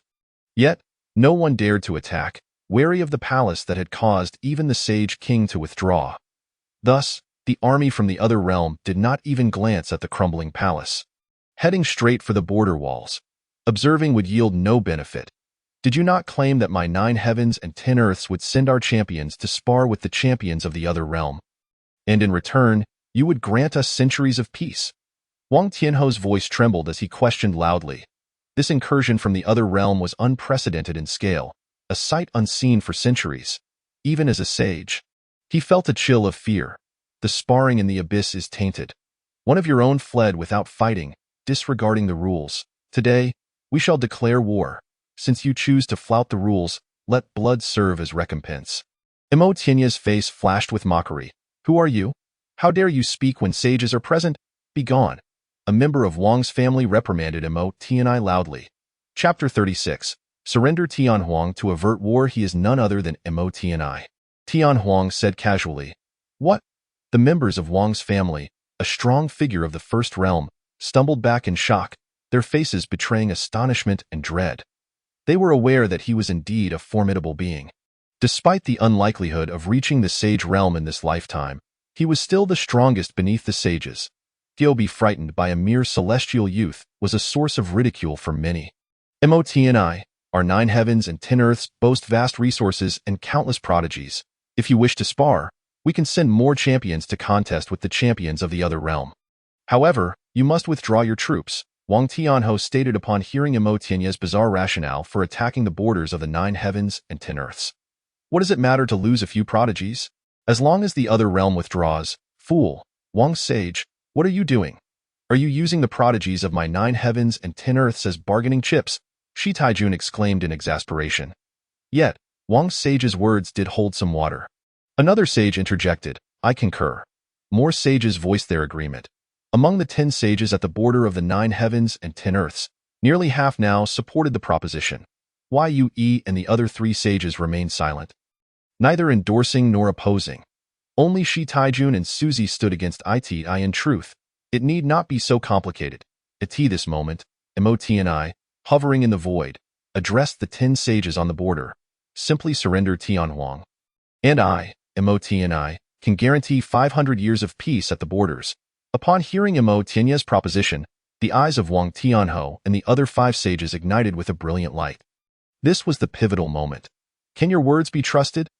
Wang Tianho inquired eagerly. 500 years of peace was enough to entice them.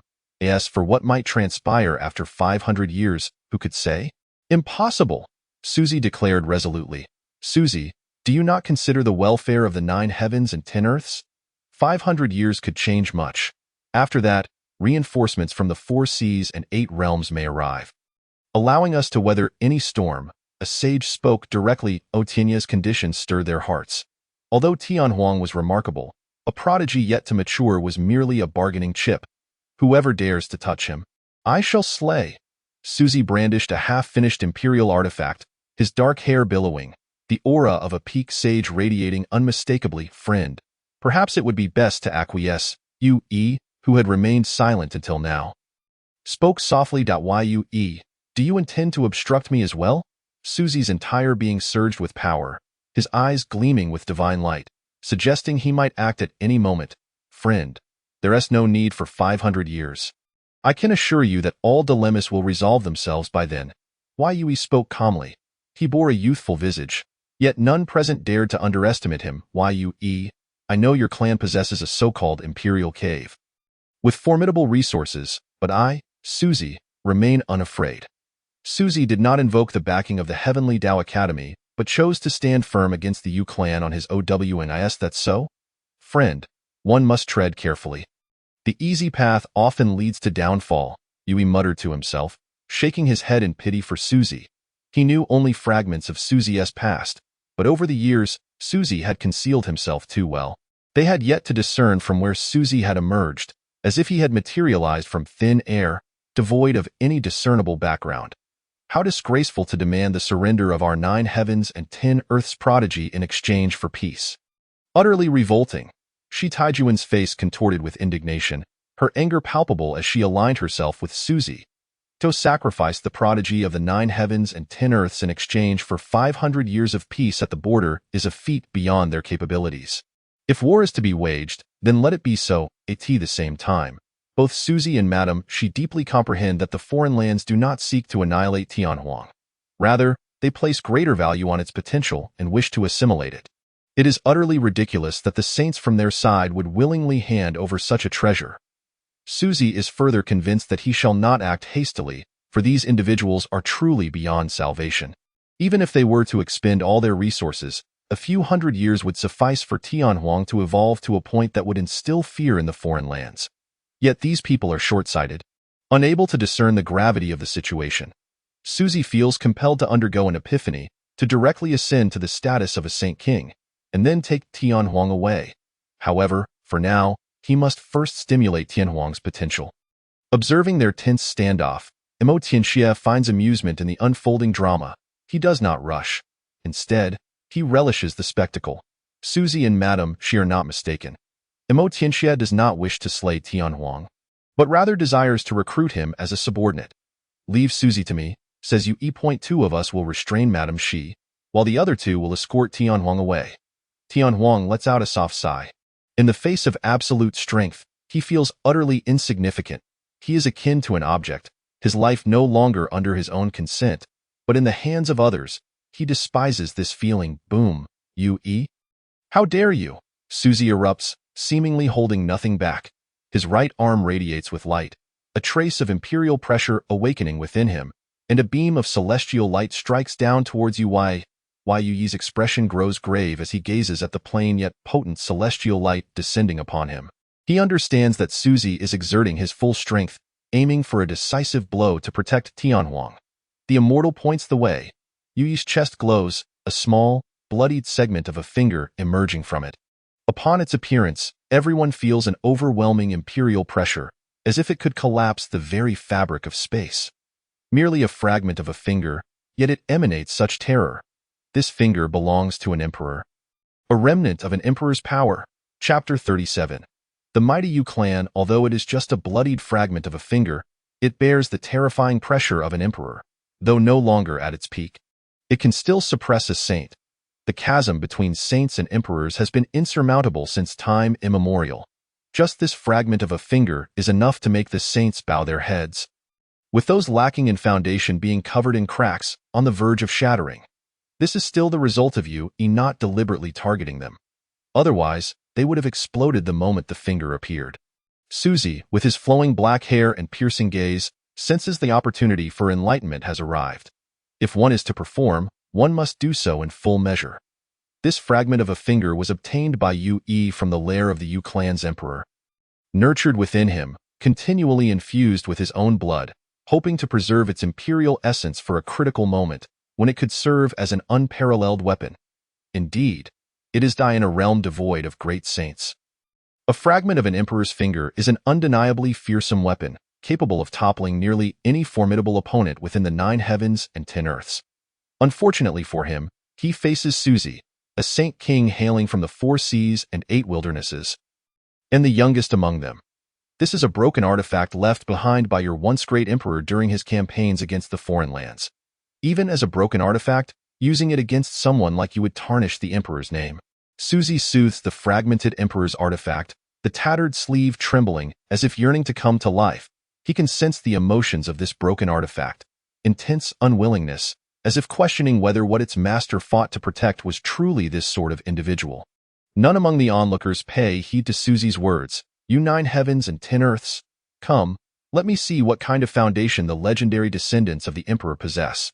Suzy glows with radiance. His stature imposing, adorned in shimmering white armor that glimmers with ethereal light, appearing quite extraordinary. Suzy's aura rises exponentially, nearly touching the realm of the great saint.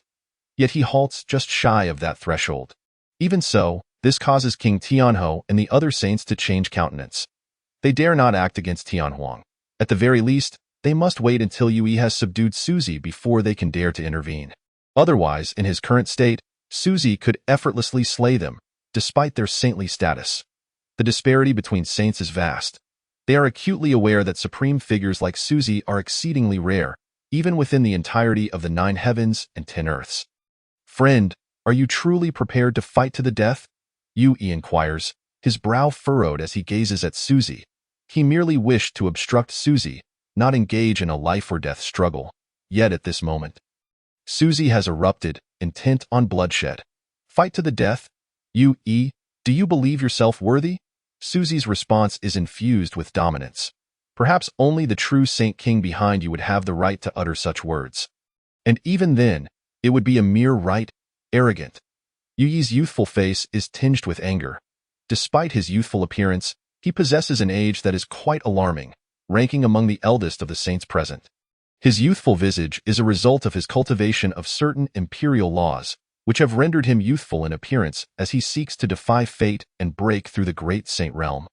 Yet alas, he has made no progress, remaining one step away for tens of thousands of years. How brazen, Suzy! Do you truly believe yourself invincible? Am I, a descendant of the Yu clan, someone you can so easily deride? For many years, no one has dared to declare war on the Yu clan. You are the first, and your blood shall serve as a lesson to the world. The Yu clan is not to be insulted. An imposing elder with silver hair, named Yu Fan, speaks with authority. He is Yue's grandfather, clad in a golden robe, exuding an extraordinary presence, and currently the leader of the Yu clan, on the verge of crossing into the saintly realm. Let us go, young one. Seeing Suzy restrained by his own ancestor and madam she held by King Tianhou and the other saints, Yu Fan strides forward, stepping upon the sun and moon to appear before Tianhuang. Extending a hand the size of a fan to grasp him, with saints engaged in restraint, this invincible figure below the saintly realm finds it effortless to deal with Tianhuang. His palm glows, infused with binding energy, intent on ensnaring Tianhuang and delivering him to Emotianxia. A smile plays upon Yu Fan's lips. This young one is finally to meet his end. Begone. Suzy waves a hand, unleashing the laws of the saints like a vast ocean upon Yu Fan. In an instant, Yu Fan is obliterated, not even granted a moment to react. Not think that just because you are not a saint, you can be reckless before me, even if you were a saint. Suzy remains unfazed, yet his words carry a tyrannical weight. His declaration serves as a warning bell to all the saints present. Even though they are saints, Suzy could easily slay them. Suzy, do you truly disregard my Yu clan? Yue, resembling a youth emerging from a cycle of reincarnation, emanates an indescribable aura. At this moment, with his grandson ruthlessly annihilated by Suzy, he has touched upon the clan's sensitive spot. Chapter 38. All saints unite to suppress Suzy. This also strikes at the Yu clan's sensitive spot. The Yu clan stands as the undisputed sovereign within the 9 heavens and 10 earths. For many years, no one has dared to provoke the Yu clan. It is said among the 9 heavens and 10 earths. Those of the Yu clan live well. Those who oppose the Yu clan repent in the cycle of reincarnation. This is the essence of the Yu clan, tyrannical and arrogant. Yet today, they encounter a formidable opponent, Yue ceases to mince words, unleashing a radiant burst from the finger imbued with imperial pressure. This light is the convergence of the Emperor's laws, akin to a sword piercing through heaven and earth. This is a fatal strike from the Emperor's domain, one that no saint could withstand. Suzy steps forward, fragments of time swirling around him, as if he has shattered his own limits, his speed skyrocketing. He possesses an indomitable spirit. Undergoing a transformation, he glows with radiance, extending his palm, daring to confront the Emperor's laws with his flesh. Arrogant and heedless, Yue scoffs. This is a fatal strike from the Emperor's domain. Who among the saints would dare to stand against it? And with mere flesh, even great saints or saint kings would not dare to do so. Yet Suzy chooses an unconventional path, determined to face it head-on, to risk oneself, to refine the flesh against the Emperor's laws as a furnace. Could it be that the Dean is poised to take that step? Tianhuang is exceptionally agitated. The Dean has said he has waited for hundreds of years for this very opportunity, a complete moment of the Emperor's laws. Now, that opportunity has arisen. The fragment of the broken finger unleashes a sword light that penetrates directly into Suzy's palm. Suzy offers no resistance. In an instant, his palm is consumed by the powerful sword energy, disintegrating completely. The wound is filled with the Emperor's sword energy, preventing any recovery in the blink of an eye. The sword energy surges into Suzy's dantian, threatening to shatter it and render him a cripple. Cough. Suzy spits blood, his expression graved. A moment's inattention could lead to his demise. Buzz. Suzy produces two fragments of broken Emperor artifacts, a tattered sleeve and a broken staff-like artifact. He waves his hand, bringing Tianhuang to his side. The two broken Emperor artifacts protect them fiercely. Suzy then sits cross-legged, continuously coughing blood, as his life force quickly dissipates. Suzy, you truly qualify as a prodigy of a generation. Regrettably, you are quite foolish, so foolish that you think you can refine yourself using the Emperor's rules, naively dreaming of instant success. How could a saintly body possibly endure the Emperor's rules? Yue scoffed and shook his head. He could see at a glance what Suzy intended to do, yet he remained entirely unperturbed, for he knew that Suzy could never succeed. At this moment, Suzy sat cross-legged on the ground, his body in tatters, riddled with countless holes pierced by sword chi. The vital energy within him was rapidly dissipating, and his aura had weakened to the utmost limit. He appeared blood-soaked, resembling a figure clad in a crimson armor. It was truly exhausting to perform like this. Had he known, he would have simply taken Tianhuang away, rather than enduring such torment.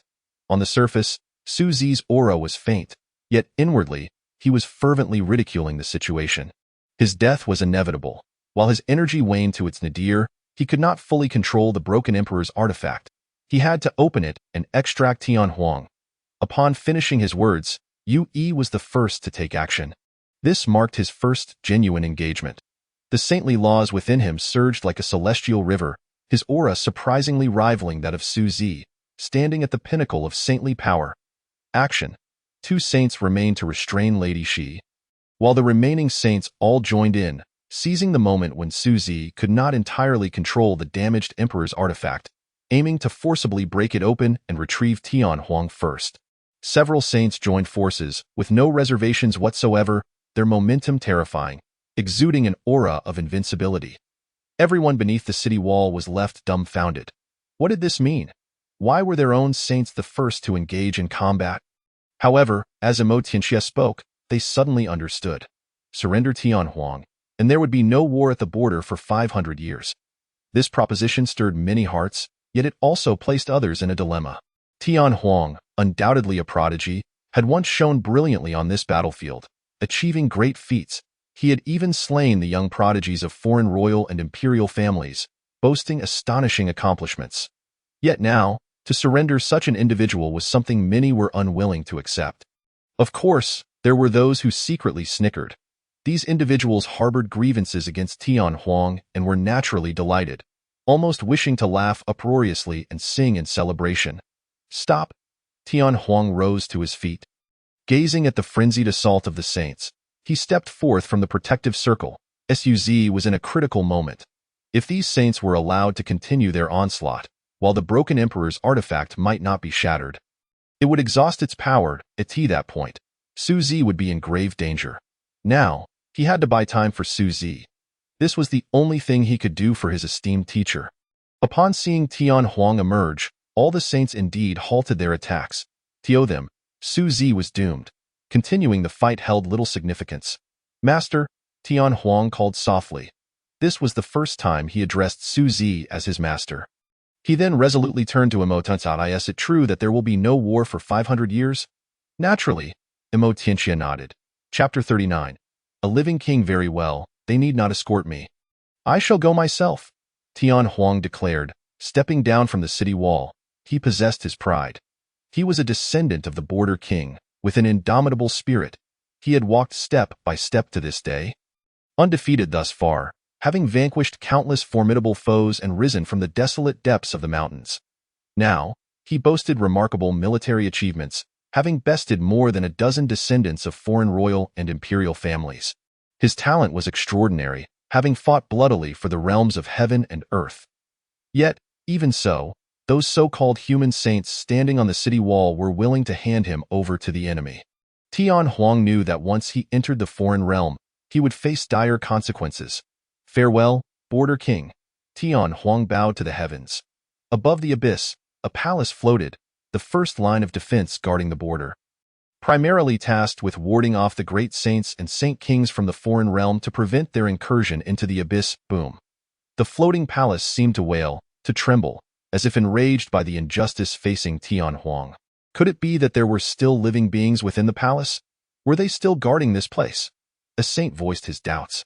For so many years, they had never seen any living being emerge from the palace. They had even assumed that no life remained there. How absurd, how ridiculous. Within the floating palace, a hoarse voice echoed in everyone's ears.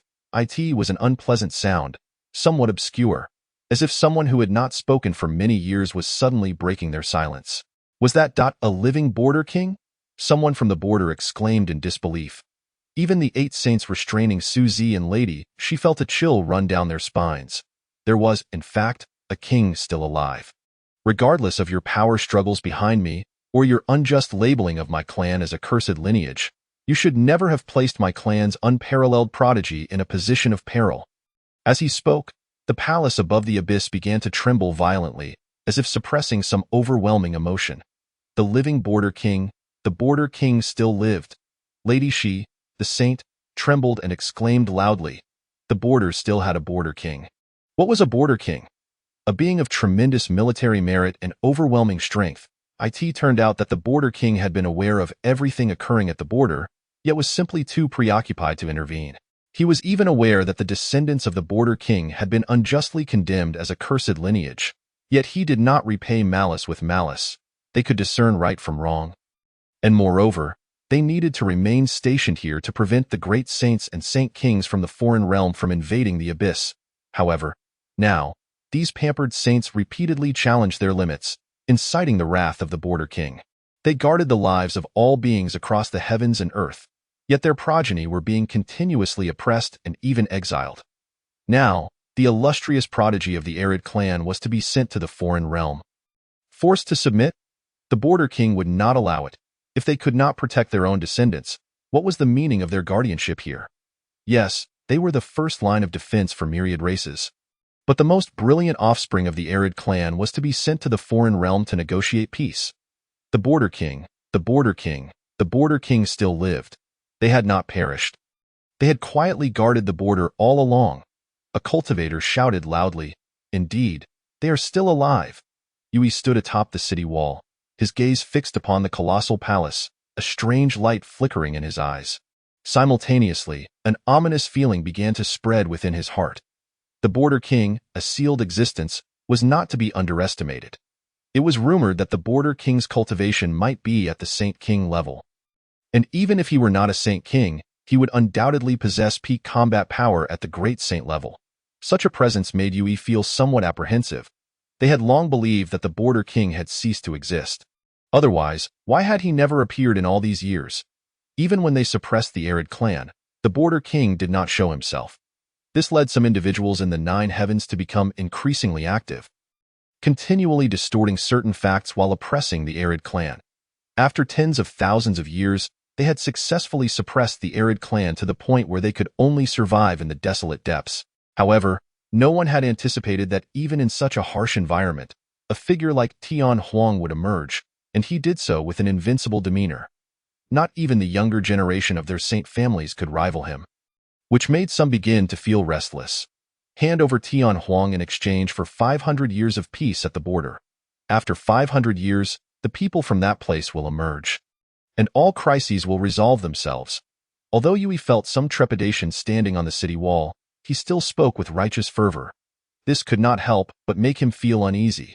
When the Border King made his name by suppressing the border, he was merely a child, having grown up hearing tales of the Border King's legendary feats.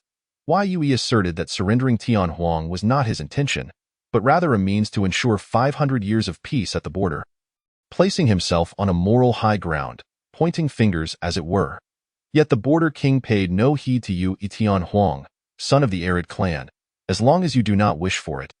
I can protect you. The voice of the Border King resonated in everyone's ears.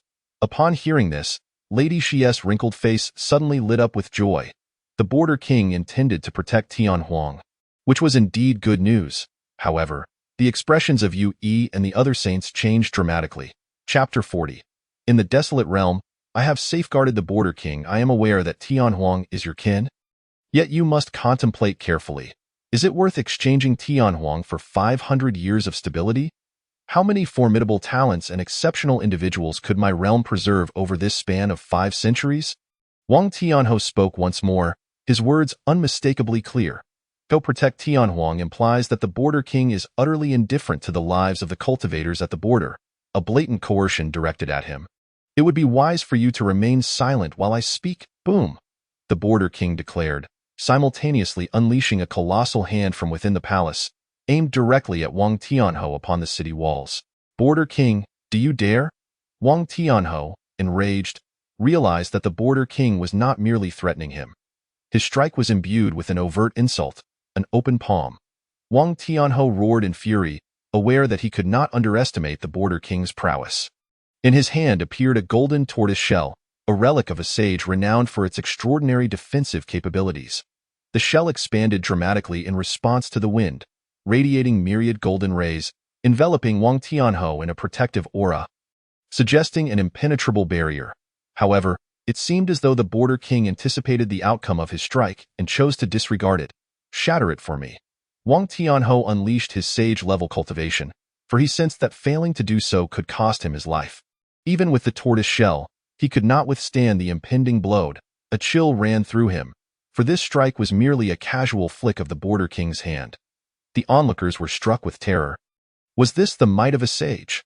At the moment Wang Tianhou unleashed his full power, they felt as though they were suffocating.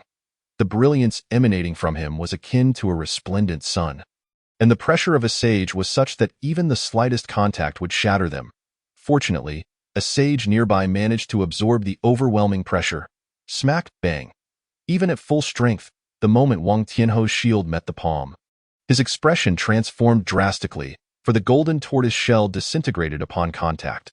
The strike landed squarely on his face, resulting in half of his visage and side bursting apart in an instant. Border King, you humiliate me! Wang Tianhou cried out, propelled backwards in a wretched state. Indeed, the Border King had no intention of killing Wang Tianhou outright. This strike served merely as a warning. As for the reason for sparing him, perhaps only the Border King himself knew. Observing this scene, the sage of the Yu clan's gaze flickered, as if he were witnessing the unfolding of some grand scheme, ultimately fading into nothingness. When I am speaking, it is best for you to maintain silence, or else death. The Border King's voice resonated once more, instilling a profound sense of solemnity among all beings at the border. Was the Border King truly preparing to take action? Who was Wang Tianhou? He was a renowned sage of the upper 9 heavens, a figure of considerable repute. Yet now, he could only endure this humiliation in silence. His eyes brimmed with resentment, as though he bore a grudge against the Arid Vane clan. The younger generation of his Wang family were utterly incapable of standing against him, yet now an elder's single strike left him defenseless. Now you may convey your choice to me. I can protect you. They dare not lay a finger on you. The Border King's voice reverberated in the ears of all present. The sages suppressing Lady Shi and Suzy turned their attention towards Tianhuang. This was an unparalleled opportunity to eliminate him. Should they let it slip by, such an occasion might never arise again. Tianhuang, sacrificing yourself for 500 years of stability at the border. Your merit will be known throughout the world, a sage remarked. Unable to restrain themselves, if Tianhuang refrained from venturing into the outer realms, the ensuing conflict would solely stem from him. One could not deny the cunning of this ancient sage. Will the people from that place emerge 5 centuries later? The border king could not help but scoff. How long have I guarded the border? I can scarcely recall. Which of the 6 kings of the border did not place their lives on the line in this duty? You know full well whether those people will emerge. Now, only I remained. At this juncture, the border king let out a sigh of solitude and melancholy. Originally, there had been 6 sovereigns safeguarding the border. Yet now only he remained, the other 5 having long since perished. However, all 6 were formidable figures of the arid vein, having forsaken their families and careers to guard this frontier, while their kin faced discrimination. This reality incited the last surviving border king to fury, ready to erupt, as long as you are unwilling. I can guarantee 500 years of tranquility at the border. No one will dare to harm you or your family. You may choose with peace of mind. The border king addressed Tianhuang directly, wishing to alleviate any psychological burden he bore. Tianhuang trembled, astonished that the living border king possessed the audacity to withstand the enemies from the outer realms for 500 years. With such assurance, he need not venture into the outer realms, border king. Will this not burden you with an irrevocable weight? Tianhuang inquired, gazing at the hovering palace.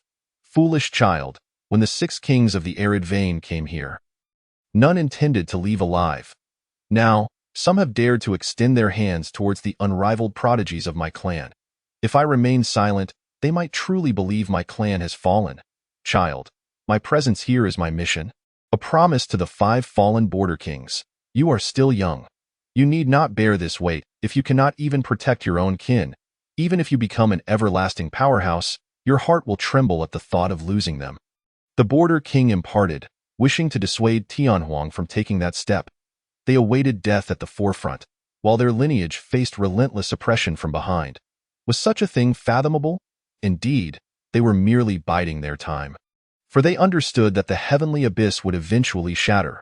When that day came, the sovereigns of the foreign realms would descend personally. Even the border king would be powerless against so many formidable foes. Their existence merely sustained the might of the heavenly abyss. Yet one day its laws would wane, and the border would remain unguarded. The last remaining border king could only hope to uphold the heavenly abyss for 500 years. Within that time, the sovereigns of the foreign realms could not breach this barrier.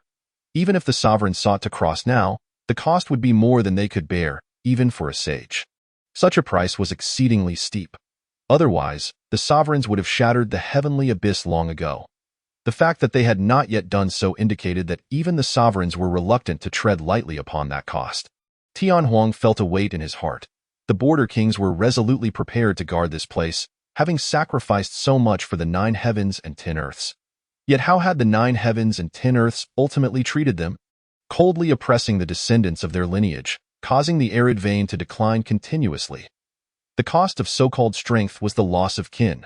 After attaining power and safeguarding the border, his own family faced relentless suppression, even merciless annihilation. Was this truly what he desired? Tianhuang could not help but question himself. If it were solely for the border, he would have no objections. Yet this was clearly an excuse for Wang Tianhou and the others to send him into the outer realms. He understood better than anyone that entering the outer realms was a perilous endeavor, and those formidable figures would not spare him. For the sake of 500 years of unimpeded peace at the border, he was willing to plunge into the outer realms, but these individuals were merely serving their own selfish desires by handing him over. Now that the border king assured him of the ability to defend the border for 500 years, Tianhuang's resolve solidified. A group of vile faces. Since the border king has promised to safeguard the border for 500 years, I need not venture into the outer realms. Tianhuang first turned to Wang Tianhou and the others, a mocking glint in his eyes. Naturally, my young friend need not proceed. Lady, she remarked with a smile, watching Tianhuang. The words of the border king not only instilled confidence in Tianhuang, but also served as a reassurance for sages like Lady Shi. As long as their great sage and sovereigns from the outer realms could not arrive, everything would be manageable. The border could undoubtedly endure for 500 years. In truth, 500 years would pass in the blink of an eye. Chapter 41. Susie takes a life. A soft sigh echoed, sending shivers down the spines of all present. They were all too familiar with the sound of that sigh. Was it not Susie's voice? You, at the pinnacle of sagehood, barely a great sage, truly think you can withstand the attack of a finger transformed by an emperor's will? Are you jesting? Wang Tianhou and the others felt their necks stiffen as they slowly turned to face Susie. To their astonishment, while Susie remained seated, the injuries he had sustained had completely healed. That was the power of an emperor's law. How could a mere sage survive such an ordeal? Moreover, he had fully recovered. "Master!" Tian Huang exclaimed, his expression filled with delight as he gazed at Susie. "I merely wished for you to see the world clearly, that there are those worthy of your life to protect, yet they will never be these individuals." Susie pointed at Wang Tianhou and the other sages, addressing Tian Huang. "You would exchange yourself for 500 years of peace, while these vermin enjoy comfort from the rear? Tian Huang, one must use their intellect. Do you truly believe they would attack now? Given their nature, if they could strike, would they need to negotiate terms with you?" Susie's words were slow, yet they caused the heartbeats of all present to synchronize with a sluggish rhythm. "Susie, cease your nonsensical ramblings. Everything we do is for the sake of the border. 500 years is ample time for us to await rescue."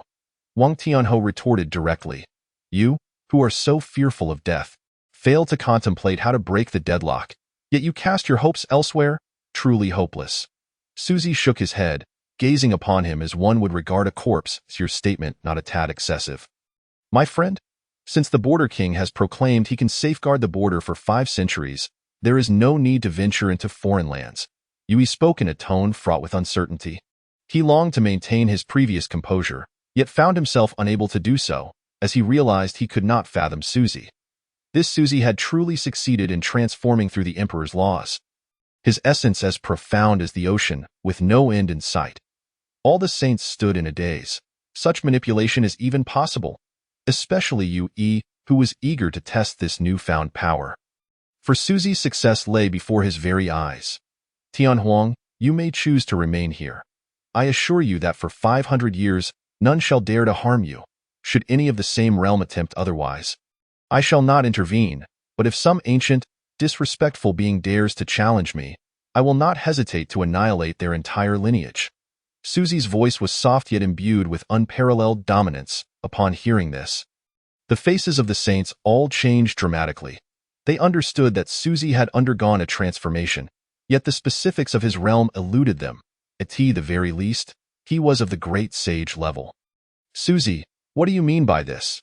Do you truly perceive us as so feeble? Furthermore, do you intend to turn the 9 heavens and 10 earths into a battlefield for one Tian Huang? Can you bear to see our valiant warriors perish on the battlefield?" Wang Tianhou's wounds were healing slowly, and he appeared exceedingly unsettling. Despite half his body still oozing blood, he stood forth, exuding righteousness and determination, as if genuinely fighting for the 9 heavens and 10 earths. However, prior to that, I must deal with a few noisy curs. Susie seemed to recall something suddenly, declaring, then, he vanished from sight. "Susie, how dare you, my friend? Hold on." Wang Tianhou's expression changed drastically as he shouted. Yui's countenance also shifted, calling out loudly.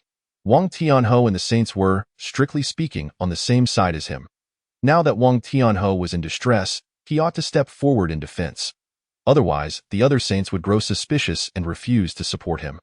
"Begone!" Susie appeared directly before Yui and slapped him across the face. "Do you dare insult me?" Yui's rage surged. He had lived for hundreds of thousands of years, and no one had dared to strike him so brazenly. Leaving his expression darkened, as a descendant of the emperor, he had never endured such humiliation.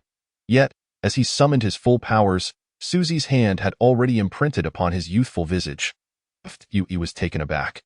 This Susie was certainly not of the great sage realm, for he was utterly powerless to retaliate. Even his emperor's essence sealed within him. In an instant, Yui's head exploded. Though not killed, he sustained irreparable damage. Ignoring Yui, Susie's claws reached for Wang Tianhou's Yusheng. Spare me. I shall never dare again.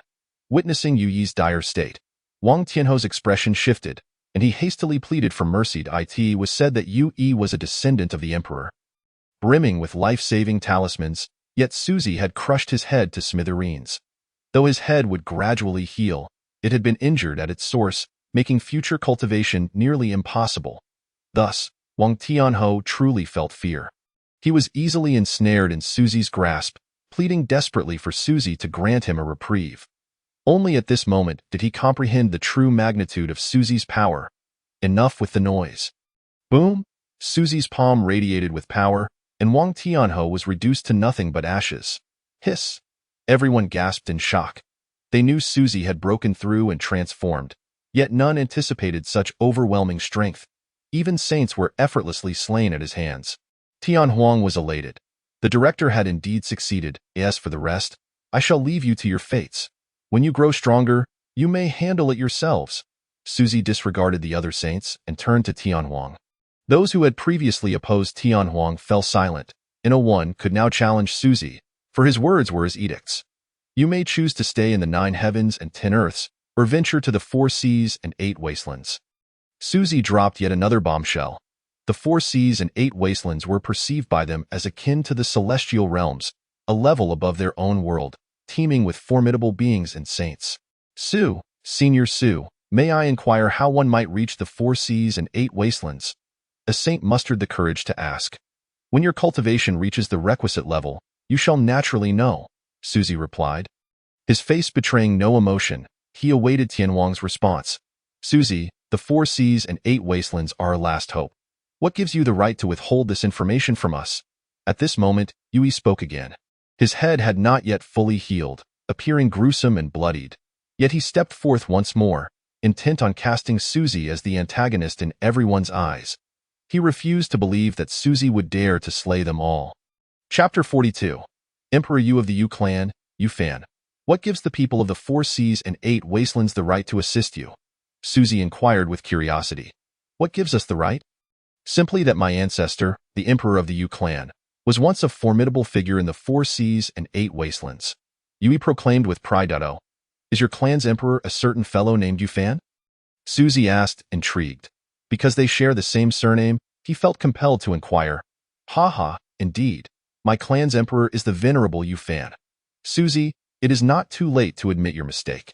You have wounded me, and as long as you pledge your allegiance to me and offer up your essence, I may spare you, Yui boasted haughtily. The Emperor Yu Fan's life was indeed illustrious.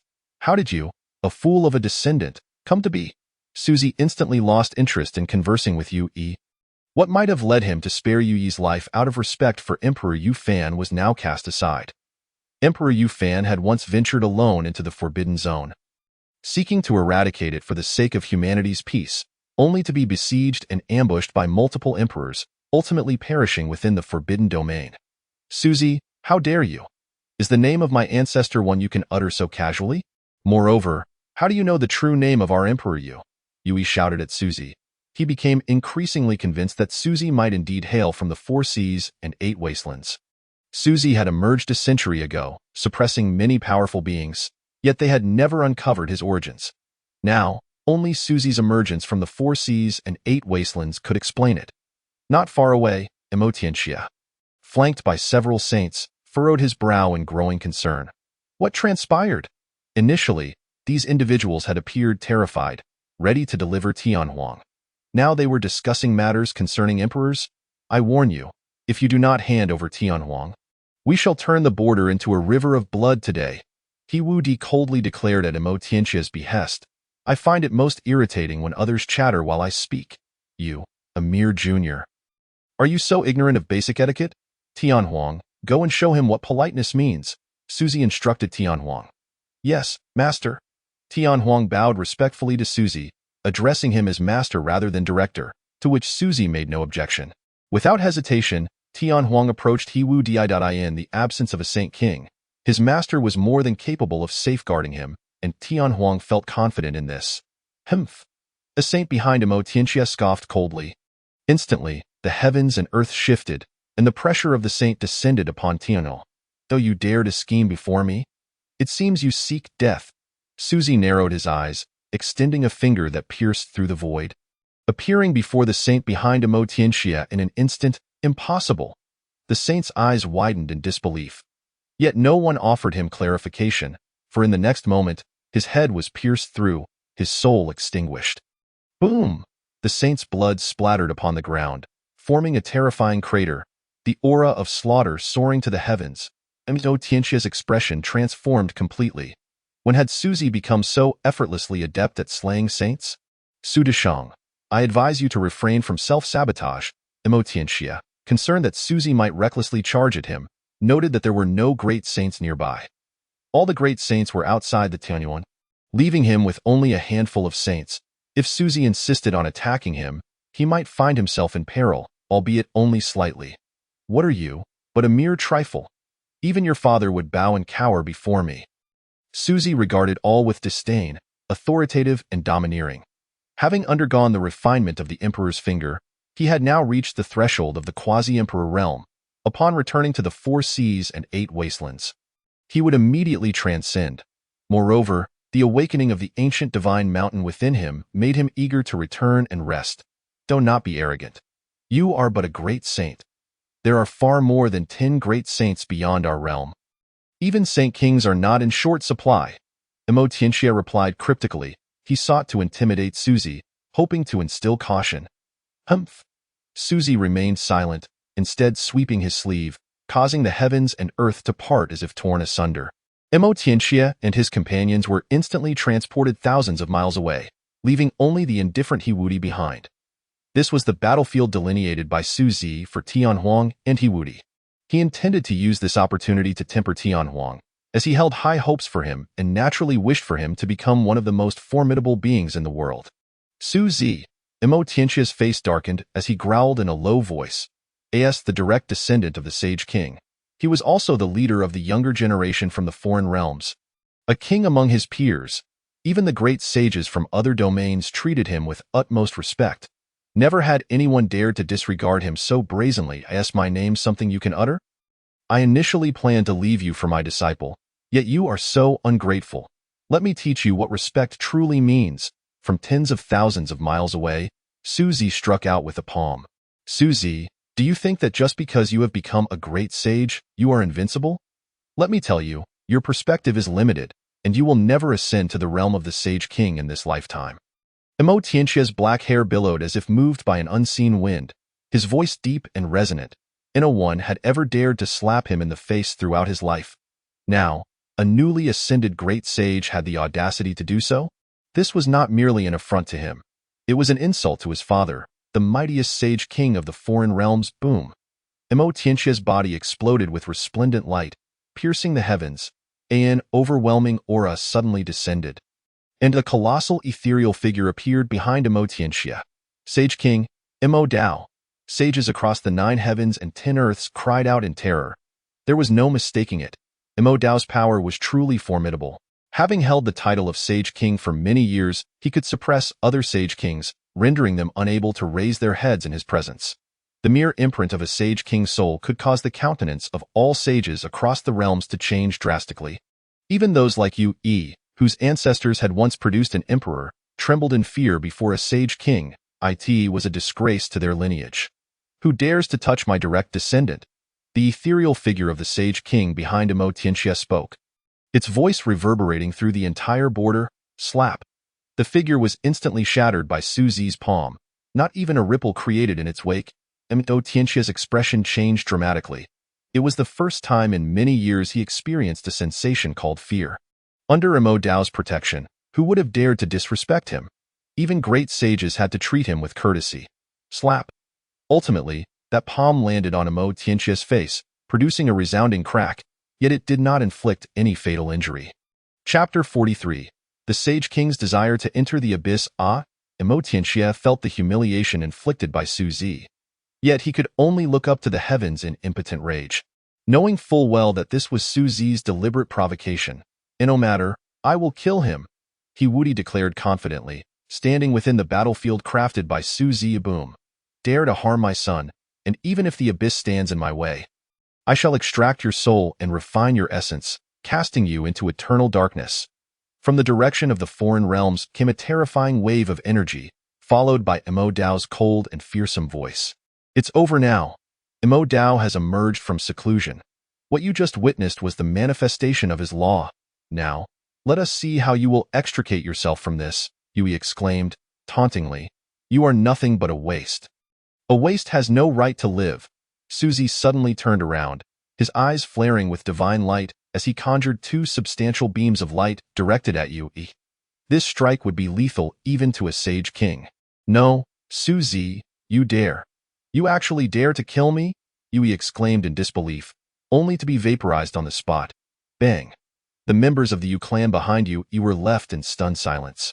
Kneeling in disbelief, their ancestor, Yu had perished just like that? No. The Yu clan cried out in anguish, realizing that from this day forth, their lineage would face utter decline. Without a sage to safeguard them, they would inevitably falter. For years, they had been accustomed to their lofty status, wielding the power of life and death with a mere word, having offended too many individuals and factions. With Yu Yi's demise, they would undoubtedly face a tempest of retribution. Beyond the abyss, several formidable figures appeared outside the abyss. At the forefront stood a burly middle-aged man, his calm visage concealing a tempest of rage. Even the powerful beings of similar caliber surrounding him felt a twinge of anxiety. This man was Imo Dao, the father of Imo Tianxia. Whoever dares to harm my son, even if the abyss stands in my way, I shall see if it can truly obstruct me. With a single step, Imo Dao collapsed the void, the entire abyss resembling an unfathomable chasm, glowing with myriad runes that writhed chaotically. The abyss illuminated, forming an impregnable shield woven from the power of laws. Concurrently, the dilapidated palace above the abyss radiated light, showering down starlight. Boom. As the starlight descended into the abyss, the entire chasm erupted in a frenzy, as if undergoing a radical transformation. An unfathomable surge of power erupted. Mo Wang, do you truly intend to enter the abyss? A sage king beside Imo Dao furrowed his brow and inquired. Naturally, today, no one can stop me, Imo Dao replied resolutely without looking back. Very well, we shall clear the way for Imo Wang. The Sand King and several accompanying Sage Kings prepared to channel their full power to assist Imo Dao. What do you mean by this? Imo Dao turned to the Sage Kings, his voice icy. Nothing specific. Since Imo Wang wishes to enter, we shall do our utmost to assist you, the Sand King replied expressionlessly. Very well, Imo Dao gritted his teeth in response. Imo Wang, if you could wait another 500 years, the Huang Wang will have perished, and then the 9 heavens and 10 earths will naturally be within our grasp. There is no need to take such a risk now. The Sand King said casually, but the implication was clear. You may go, but we will only provide limited assistance from the periphery. Do you expect us all to enter? That is simply impossible. They were acutely aware of the dangers within. A reckless intrusion could lead to severe injuries, or worse, a fall from their original realm, rendering them incapable of advancement for the rest of their lives. If that were to happen, the blow would be catastrophic for them. At their level of cultivation, who wouldn't desire to advance further? What lay within was your son, Imo Dao. Why should it concern us? Besides, your son possesses exceptional talent. If he were to perish within, it would be advantageous for the remaining Sage Kings. No one wished to see 2 Sage Kings emerge from one family that, of course, had their descendants displayed the same brilliance as Imo Tianxia and were presently within, they would undoubtedly have acted to enter alongside him. But for now, it was simply 3 words. Impossible. Why take such a risk? Imo Dao remained silent. His son was extraordinarily gifted, someone whom the younger generation of the foreign realms could only look up to. His future achievements would undoubtedly be significant, perhaps even surpassing his own. Could he not save him? At this moment, Imo Dao fell into deep contemplation. He may have been the strongest in the foreign realms, but he was merely the most powerful in combat. His realm was on par with the other Sage Kings. If he were injured, these individuals united could spell his doom. If he forced his way in, should he sustain irreversible injuries, even if he successfully rescued Imo Tianxia, he believed those around him would deliver the most crushing attack against him. Thus, Imo Dao hesitated. In light of this, he could only let those great sages venture forth. Imo Dao made his decision in an instant. Upon hearing Imo Dao's words, disappointment flickered across the Sand King's face. He Wu Shuang has arrived before the Sage Kings. At that moment, He Wu Shuang approached Mo Dao and the others, bowing respectfully yet confidently to Wu Shuang. He Wudi and Tianxia are trapped inside, where there is a great sage who has likely just broken through. I require you to lead these great sages within and bring both children out safely. Mo Dao regarded He Wu Shuang with a warm smile. He had once wished to take He Wu Shuang as his disciple, only to be rejected. He Wu Shuang was indeed a promising candidate, living up to his name as unparalleled in the world. What? A great sage has emerged from the 9 heavens and 10 earths. He Wu Shuang's expression turned serious. Indeed, this individual possesses average combat strength, yet possesses unique methods to shatter a fragment of my soul. He should not be underestimated, Mo Dao affirmed with a nod. He Wu Shuang squinted slightly, seemingly deep in thought. What, do you not wish to rescue Wudi and Tianxia? Mo Dao's voice turned cold as he observed He Wu Shuang in contemplation. He Wu Shuang's eyes flickered, and he quickly understood everything. These sage kings intended for them to serve as cannon fodder. They themselves were too afraid to enter, fearing ambush from other sage kings upon their exit. Such a clever scheme. He Wu Shuang was aware that the news of Mo Dao wanting to take him as a disciple, only to be refused, had somehow become common knowledge. Mo Dao's expression must have been unsightly. The sage king himself had offered to take you as a disciple, yet you outright rejected him. While Mo Dao had always portrayed himself as benevolent, only He Wu Shuang knew that Mo Dao must have wished to eliminate him entirely. However, before he had accepted him as a disciple, Mo Dao had praised He Wu Shuang's bright future and potential. He couldn't simply turn against him because others had declined his tutelage. Thus, this was why He Wu Shuang had managed to survive until now. Chapter 44. Even emperors cannot achieve immortality. The command of the Sage King was not to be disobeyed. Wu Shuang would naturally do his utmost. Having comprehended the intricate web of interests at play, He Wu Shuang resolutely decided to lead a group of mighty sages across the abyss of Tianyuan. His curiosity piqued. He longed to discern what manner of great sage had emerged from the realms of Jotian and Shidi. Could it be a familiar face? Onward, to Tianyuan, He Wu Shuang proclaimed, standing with arms crossed before the assembly of numerous great sages. Simultaneously, he cast a discreet glance at the formidable figures looming behind him, resembling deities or demons. He was convinced that one day, he would claim his rightful place among them. He Wu Shuang felt the barriers beginning to weaken. That day was not far off. Now was not the moment to confront Mo Zhan. With their entry into Tianyuan, the power of the rules within began to surge violently. An infinite torrent of rule-based energy sought to invade their bodies. These once mighty sages, who typically looked down upon all, now resembled fragile lambs, at risk of having their lives snatched away at any moment. He Wu Shuang too summoned all his magical energy, striving to prevent this rule-based force from infiltrating his being. Should it breach his defenses, dire consequences would ensue. This force was akin to parasitic maggots, capable of undermining a cultivator's very foundation. The stronger the cultivation, the more devastating the backlash. Suddenly, a great sage let out a blood-curdling scream. Drawing the attention of all present, gasps of horror filled the air as they witnessed the sage engulfed by the relentless energy of the rules, which voraciously devoured his essence. It was as if the energy possessed a life of its own, tearing not only at his essence but also at his flesh. This particular sage, whose cultivation was already tenuous, was reduced to a mere skeleton and plummeted into the abyss in mere moments. The remaining sages swallowed hard, the tales of Tianyuan's terrors now starkly apparent. They had previously dismissed such warnings. Now, having experienced it firsthand, they were filled with trepidation. Wu Shuang, we should retreat, one sage implored. 19 of us entered, and already 3 have been lost. At this rate, we may not survive. Retreat, He Wu Shuang replied, his expression unfazed. Do you truly believe that if we leave without rescuing those inside, we will escape unscathed? What? To risk so many great sages for 2 mere children? This trade seems utterly unworthy. A sage shouted in anger, emboldened by their surroundings. Indeed, my son's life is not worth such a price, but the life of Mo Tianxia is invaluable. If it were only my son within, I would venture alone without involving any of you. He Wu Shuang's words unexpectedly resonated positively among the surrounding sages. Alas, we must hasten.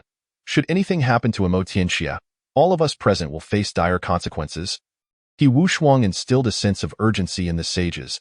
He aimed to cultivate resentment within them, planting seeds that would blossom in the future when he ascended to the rank of Sage King.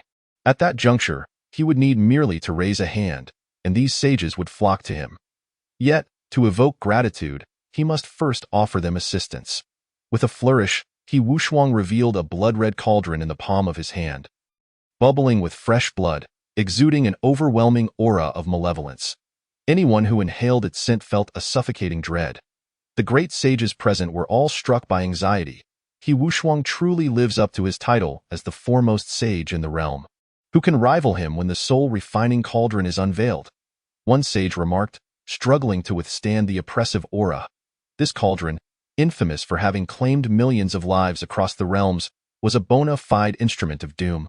Renowned for instilling terror, that moment, the cauldron expanded dramatically, enveloping all the sages within its ominous embrace. Instantly, they felt a significant alleviation of pressure, a collective sigh of relief escaping their lips. Perhaps, under such conditions, they could traverse to Zhoutian and Shidi. However, had a Sage King entered, the cauldron would have shattered instantaneously. Qi Wuxuang, your life-saving grace shall not go unrecognized. Should you ever require assistance, we will respond with all our might. A sage declared solemnly. A subtle smile graced Qi Wuxuang's lips. His objective had been achieved. Tianhuang, step forth for battle. Qi Wuxuang's voice rang out, brimming with confidence.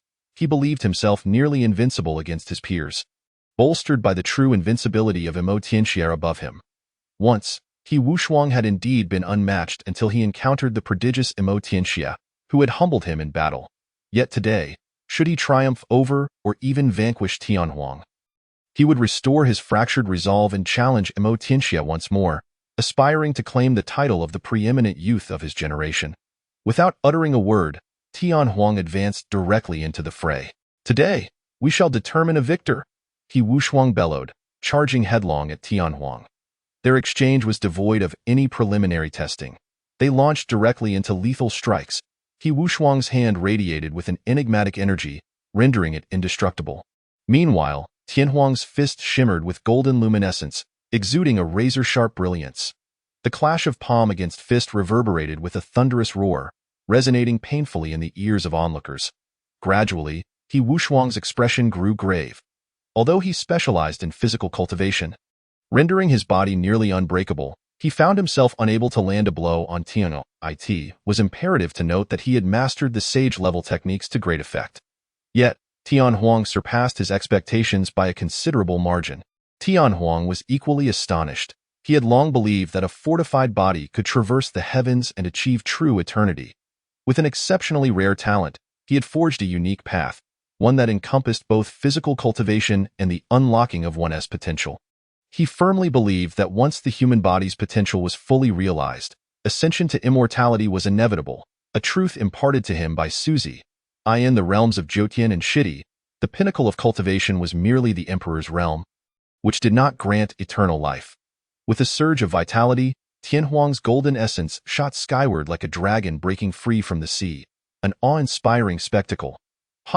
With this explosive vitality, Tianhuang's aura surged, unleashing a punch that created a deafening sonic boom, generating terrifying vibrations. Indestructible golden body. As Tianhuang's fist approached, Qi Wuxuang's expression shifted, prompting him to activate the Indestructible Sutra. Instantly, he was enveloped in a radiant purple light. The Indestructible Sutra was a formidable ancient technique for bodily refinement. Their fists collided once more, erupting in a dazzling display of golden and purple light. The area was engulfed in this brilliance, rendering it impossible for onlookers to discern the events within. Weaker cultivators felt as though their vision had been instantaneously snuffed out. Only those of divine king status could perceive the conflict clearly. Is this truly the clash of two celestial beings? One individual bitterly inquired. Why did even they, at the divine king level, feel a sense of dread? Had they been engaged in such a confrontation, a single exchange would likely have shattered them. Was this what constituted an unparalleled prodigy? As the light dissipated, all eyes turned to the scene. Qi Wuxuang stood impassively, his hands concealed within his sleeves, while Tianhuang's right hand trembled violently. What on earth has transpired? Did Tianhuang lose the first exchange? Someone queried. No, look closely. Qi Wuxuang is bleeding, an observant individual exclaimed, pointing at the hand hidden within He Wushuang's sleeve. Ha ha ha! How fortunate we are in Zhoutian and Shidi to possess such a prodigy. Some were genuinely incensed, attempting to bestow such a talent upon their adversaries, jeopardizing the fortune of Zhoutian and Shidi. To have such a unicorn among us is indeed a blessing. The esteemed Shi Taijun, wielding a golden serpent-headed staff, displayed unabashed admiration. The earlier sages who had disparaged Tianhuang now bore flushed, embarrassed expressions, too fearful to utter a word lest Suzy recall their previous remarks and exact vengeance upon them. Meanwhile, He Wushuang maintained a calm faade, though turmoil raged within him. Had he truly lost in this encounter? It was utterly unfathomable. He had never experienced defeat in physical prowess against Mo Tianxia. Yet now, his concealed hand was riddled with cracks, as if it could shatter at any moment. Crucially, he found that his magical energy could not mend his wounds in a timely manner. You are formidable, yet that is where your prowess ends. He Wushuang's voice remained tranquil, yet it brimmed with lethal intent. Indeed? Then let us engage. Tianhuang's fighting spirit surged as he launched another punch, still wielding no weapon. For his body was his greatest weapon. However, this time, the punch contained profound divine abilities, an imperial fist that he had comprehended on his own. Indeed, it is astonishing that a mere youngling at the celestial god realm could grasp the essence of the imperial law. It is hard to believe that such a feat could be achieved, and of course, the current imperial fist is not the true imperial fist of the great emperor. Rather, it is a martial technique befitting his level. Naturally, as his cultivation deepens, the imperial fist will grow increasingly formidable. Even so, with a single strike, he stands unmatched among his peers. Humph! Void transformation. He Wudi, coldly snorted and unleashed the secret technique of the Void Kuan clan, the Grand Void Technique. This mysterious art allows for the displacement and transformation of the void, enabling one to subtly shift an opponent's attack without them being aware. It was a skill that He Wushuang had painstakingly acquired at great cost, now entrusted to He Wudi for practice. The imperial fist unleashed by Tianhuang is sufficient to overwhelm any opponent of the same realm, yet at this moment, it felt as if it struck only air. In fact, a portal of emptiness manifested before him, and he could vaguely see his own fist coming back towards his own head. Relying on external forces was ultimately futile. Tianhuang remained utterly unfazed, his fist still descending towards He Wudi's head. Those who are arrogant often meet their demise. Tianhuang, you shall be no exception. You will perish beneath your own fist, He Wudi coldly remarked. The Grand Void Technique is an authentic divine art, said to be capable of displacing entire star fields when mastered to perfection. Tianhuang's hubris is truly astounding. He still refuses to relent, foolishly attempting to break through myriad laws with sheer force. Little does he know. Within the imperial fist at this moment, a Sanskrit character flickered dimly, never fully manifesting but exuding an ancient and vast aura, domineering.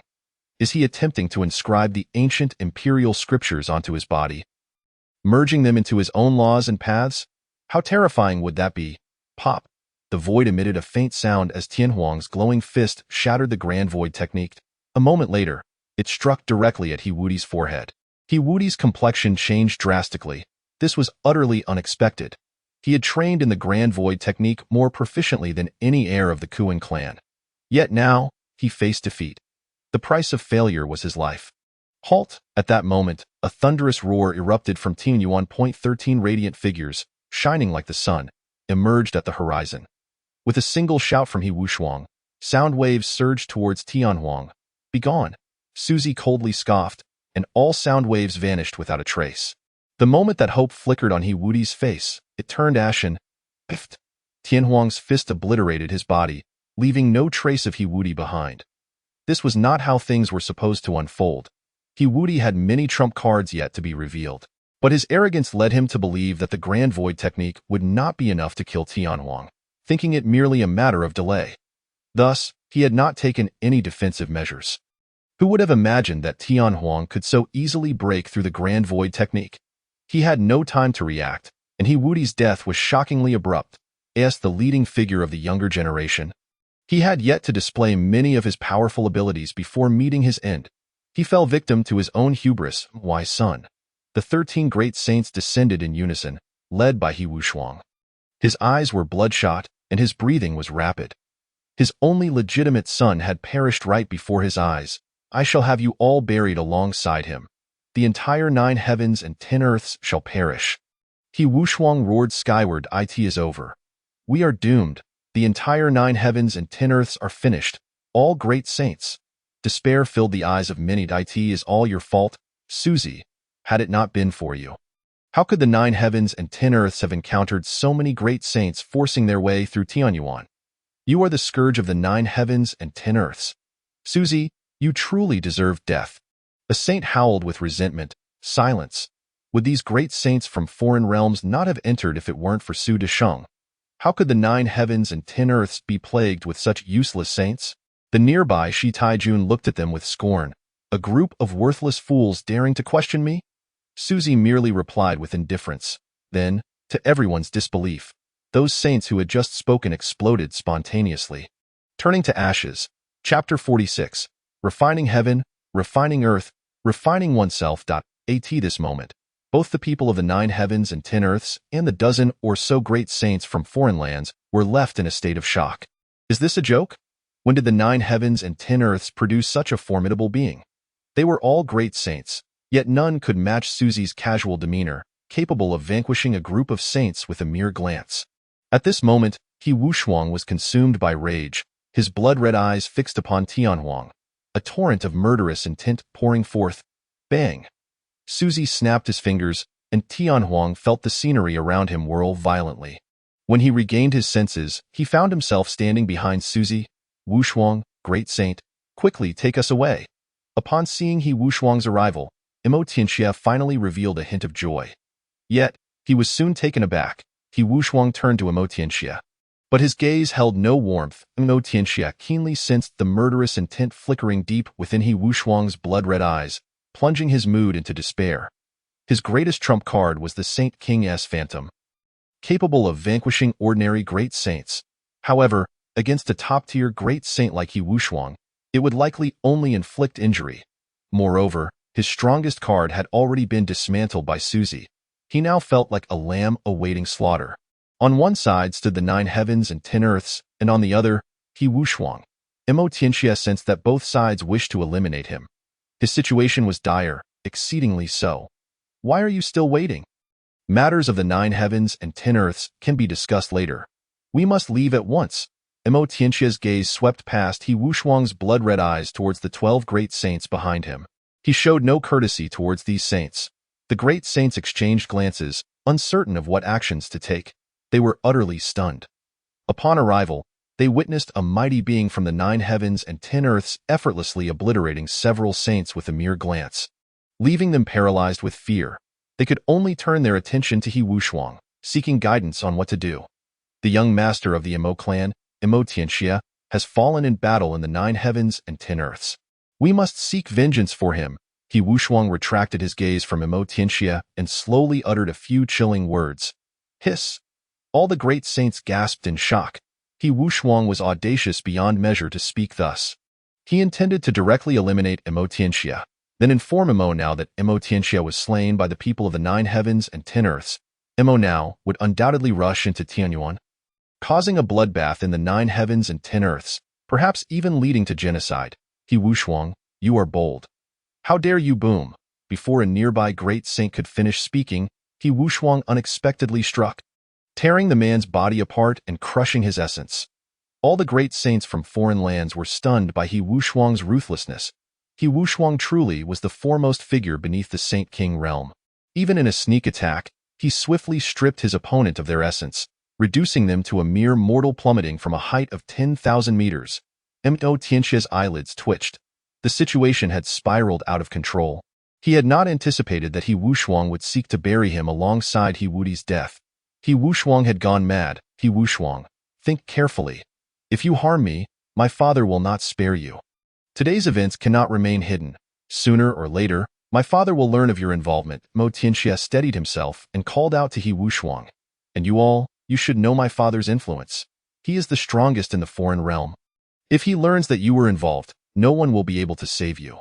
When that time comes, your families, sects, and parents will all face annihilation.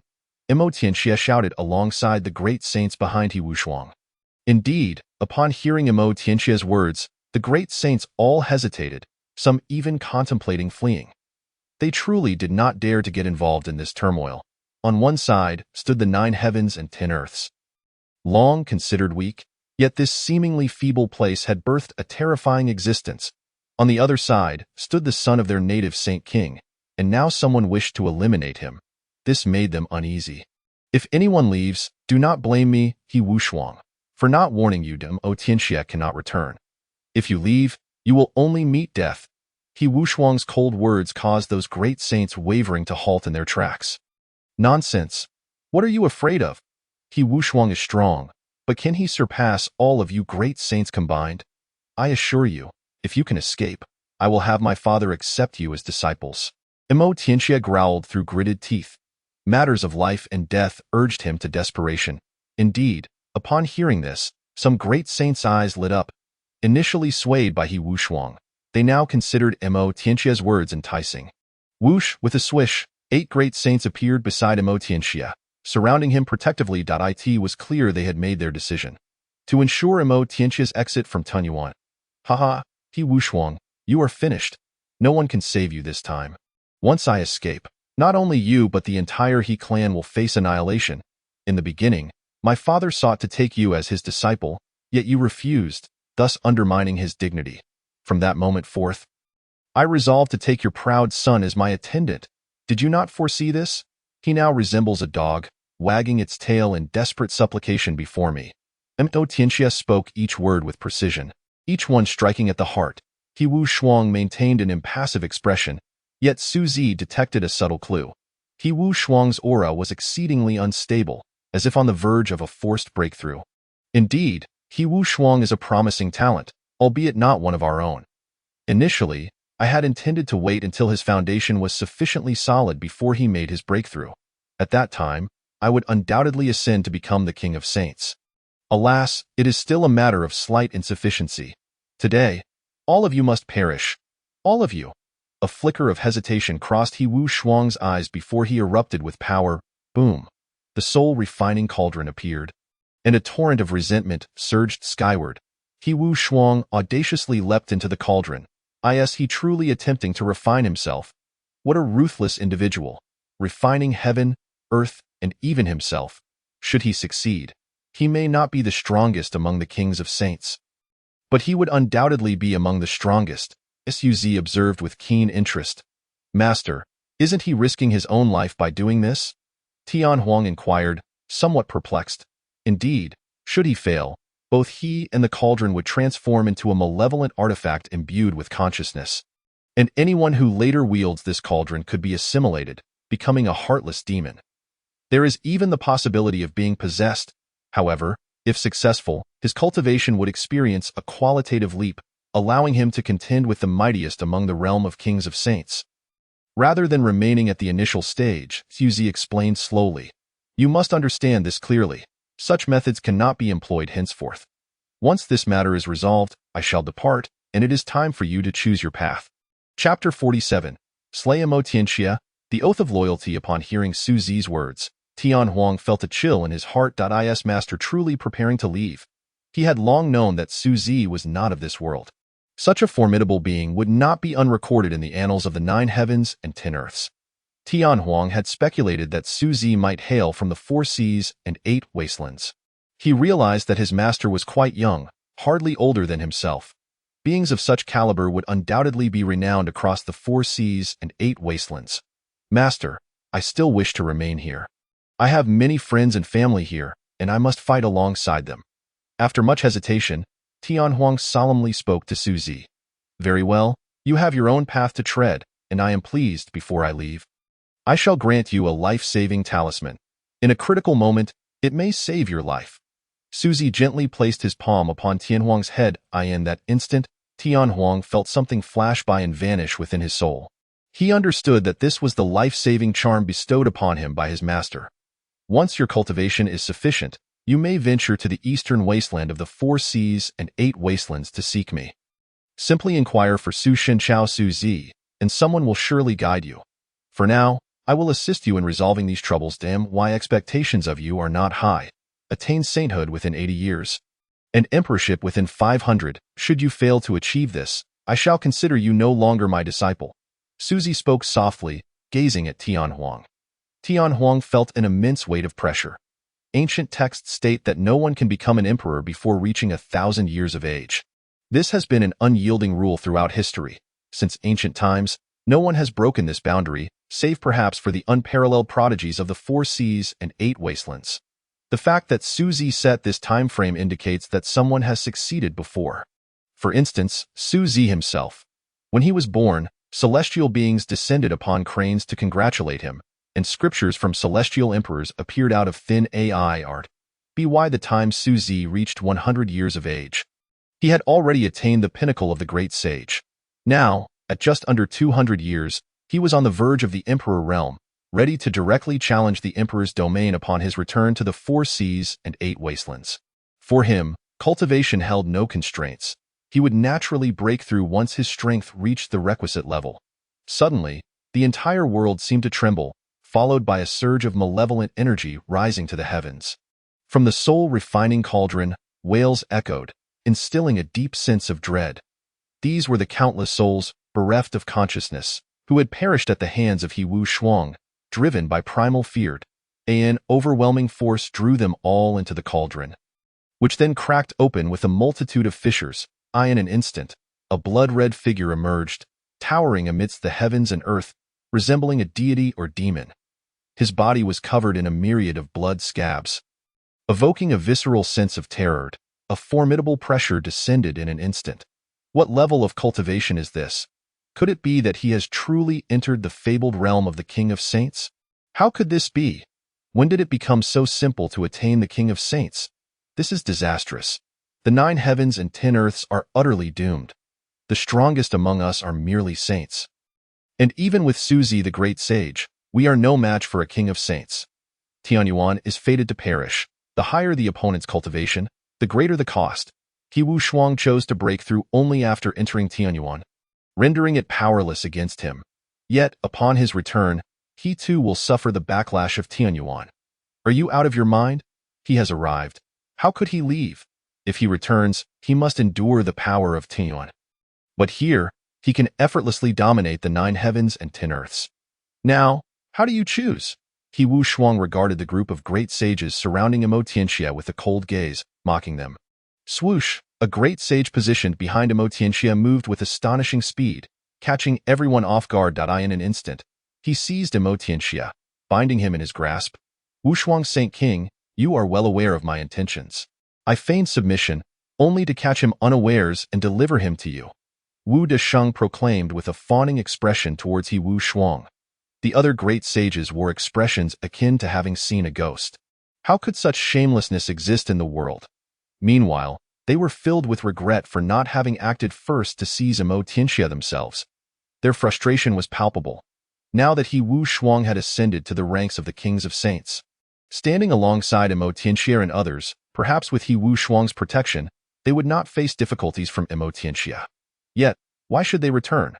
Wouldn't it be better to revel freely in the 9 heavens and 10 earths? Everything here could belong to them. He Wu Shuang, your end will be miserable, though you believe that breaking through to the King of Saints grants you the freedom to act as you wish. You will never comprehend the true extent of my father's power. Imo Tianxia's face contorted in a scream. Even now, he could not fathom why He Wu Shuang sought his life. The death of He Wu Dai had no bearing on him. The only explanation he could conceive was that He Wu Shuang desired him to accompany He Wu Dai in death. This was the only plausible rationale. I accept your submission.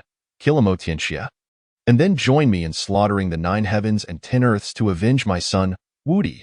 He Wu Shuang declared with profound intent. The expressions of the remaining great sages beside Imo Tianxia shifted dramatically. He Wu Shuang aimed to taint them with Imo Tianxia's blood, thereby forcing them into a corner.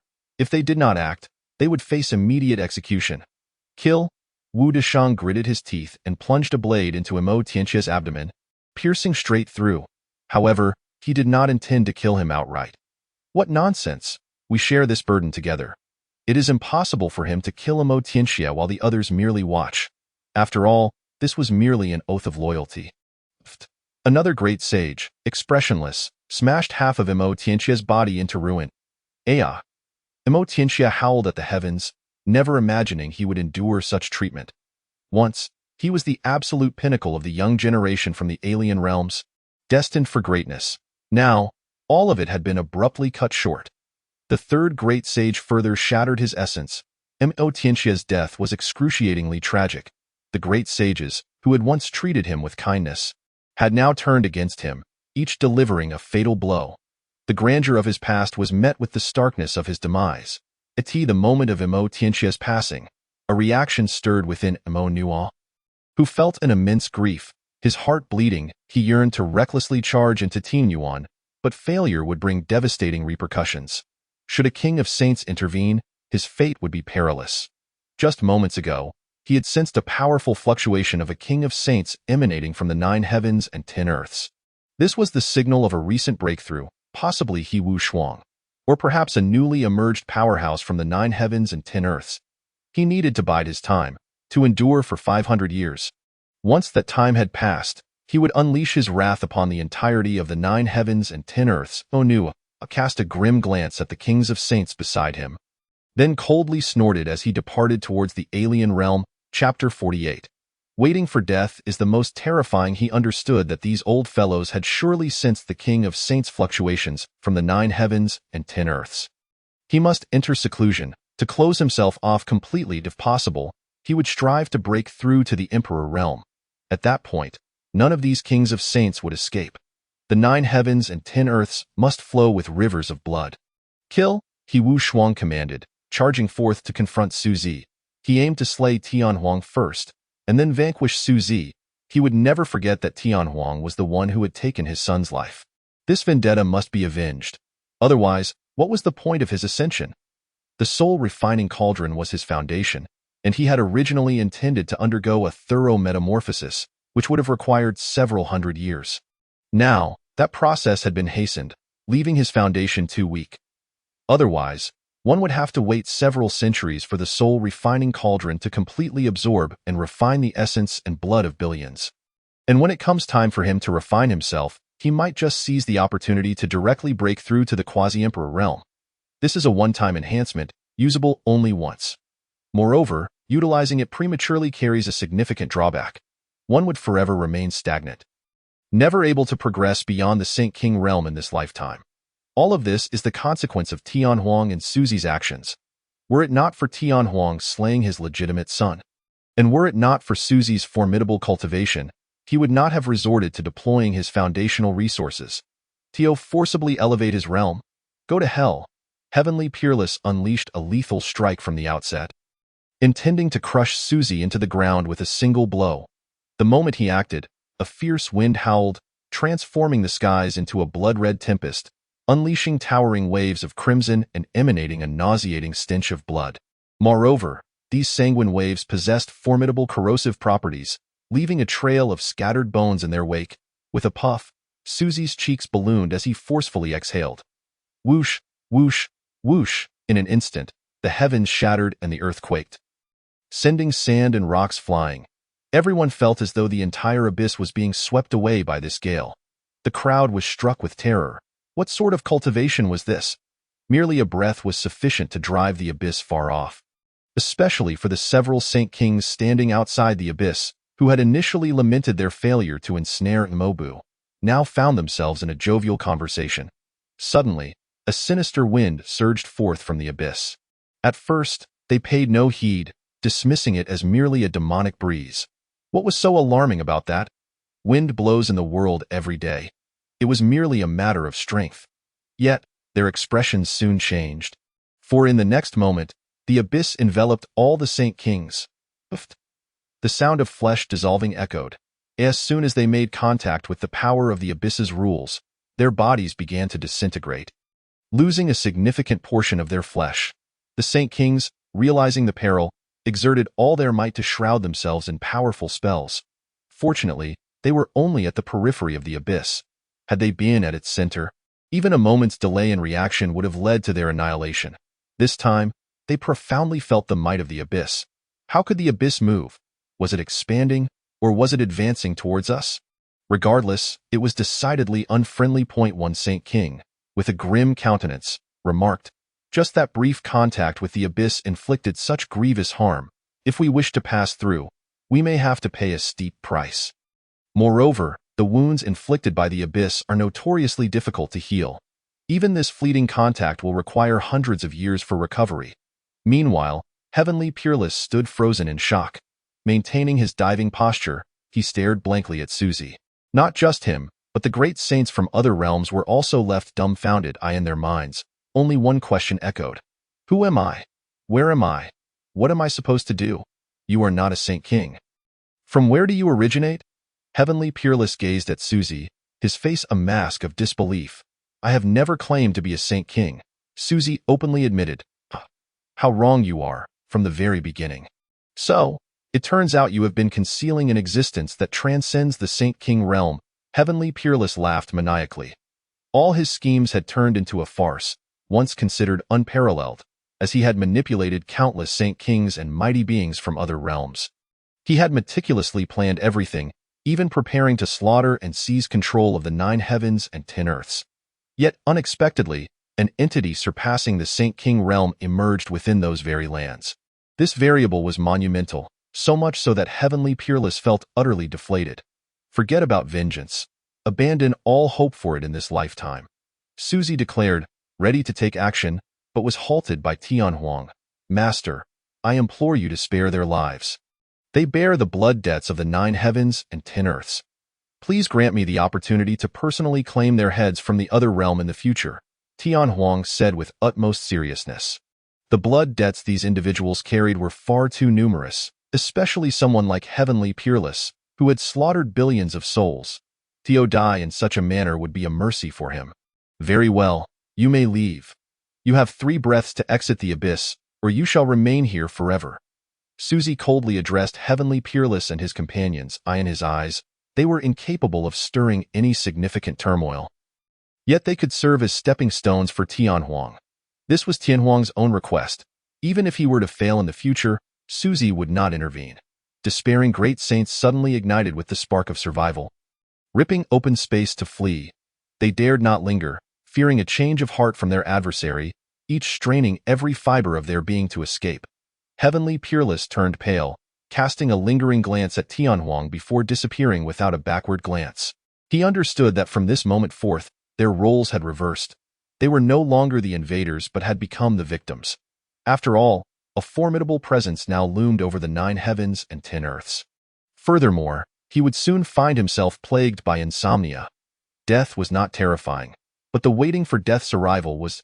He would spend his life stagnating at the Saint King realm, having entered the abyss as a great saint, only to leave in a far more perilous state. The ascent of Tianhuang to the saint realm was a foregone conclusion, and his reputation was already known even among the likes of Mo Bu from other realms. Attesting to his worth, such a person, under the protection of powerful forces, would surely achieve great heights in the future. Now, all Heavenly Peerless could do was pray day and night, hoping that Tianhuang's innate talent would mark the pinnacle of his ascent, or at the very least provide him some breathing room, wishing that being a great saint would be the limit. Above all, he fervently hoped he would never become a Saint King. The other great saints were not burdened by such thoughts. They merely wished to depart swiftly. Chapter 49. The end. They saw the abyss and plunged headlong into it. That moment, they paid no mind to the rules of power. When they had initially entered the abyss, a significant portion of its regulatory power had been held at bay by Heavenly Peerless. Hence, they dared to dive in now. The weaker ones who had entered earlier had already perished. Now, they were merely gravely injured. With little chance of death, they understood that Heavenly Peerless was occupied with his own survival and had no time to concern himself with them. Whether he could emerge alive was still in question.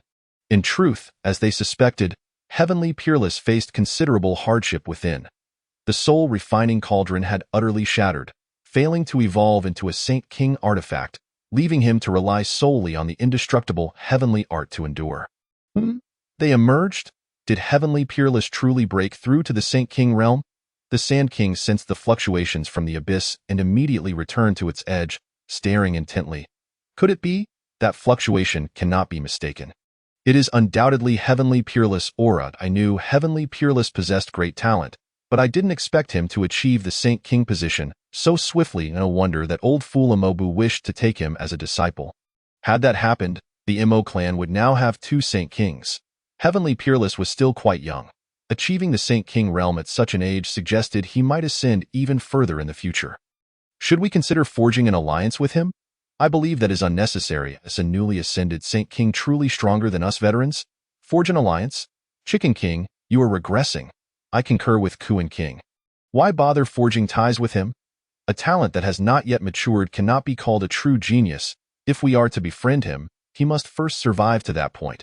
Friends, you certainly do not wish for a day when someone stands above you. Do you? With just one Imobu, we can hold our ground together. If another Heavenly Peerless emerges, we may find ourselves toiling like beasts. The Sand King remarked ominously. In that case, we shall see how it unfolds. I do not believe he will emerge from the abyss unscathed. Kuan King's lips curled into a wicked smile. Don't you find it peculiar? A Saint King capable of turning the 9 heavens and 10 earths into rivers of blood. And now, how much time has passed? Why would they return? The Chicken King's red crown trembled. Regardless, we shall act according to the situation. All fell silent. Cough, cough. Heavenly Peerless was the first to emerge from the abyss. Yet he appeared utterly wretched. His body was in tatters, even revealing the rhythmic beating of his heart within his chest. His body was riddled with bloodied holes, continuously dripping blood. All the Saint Kings exchanged glances, their expressions shifting drastically.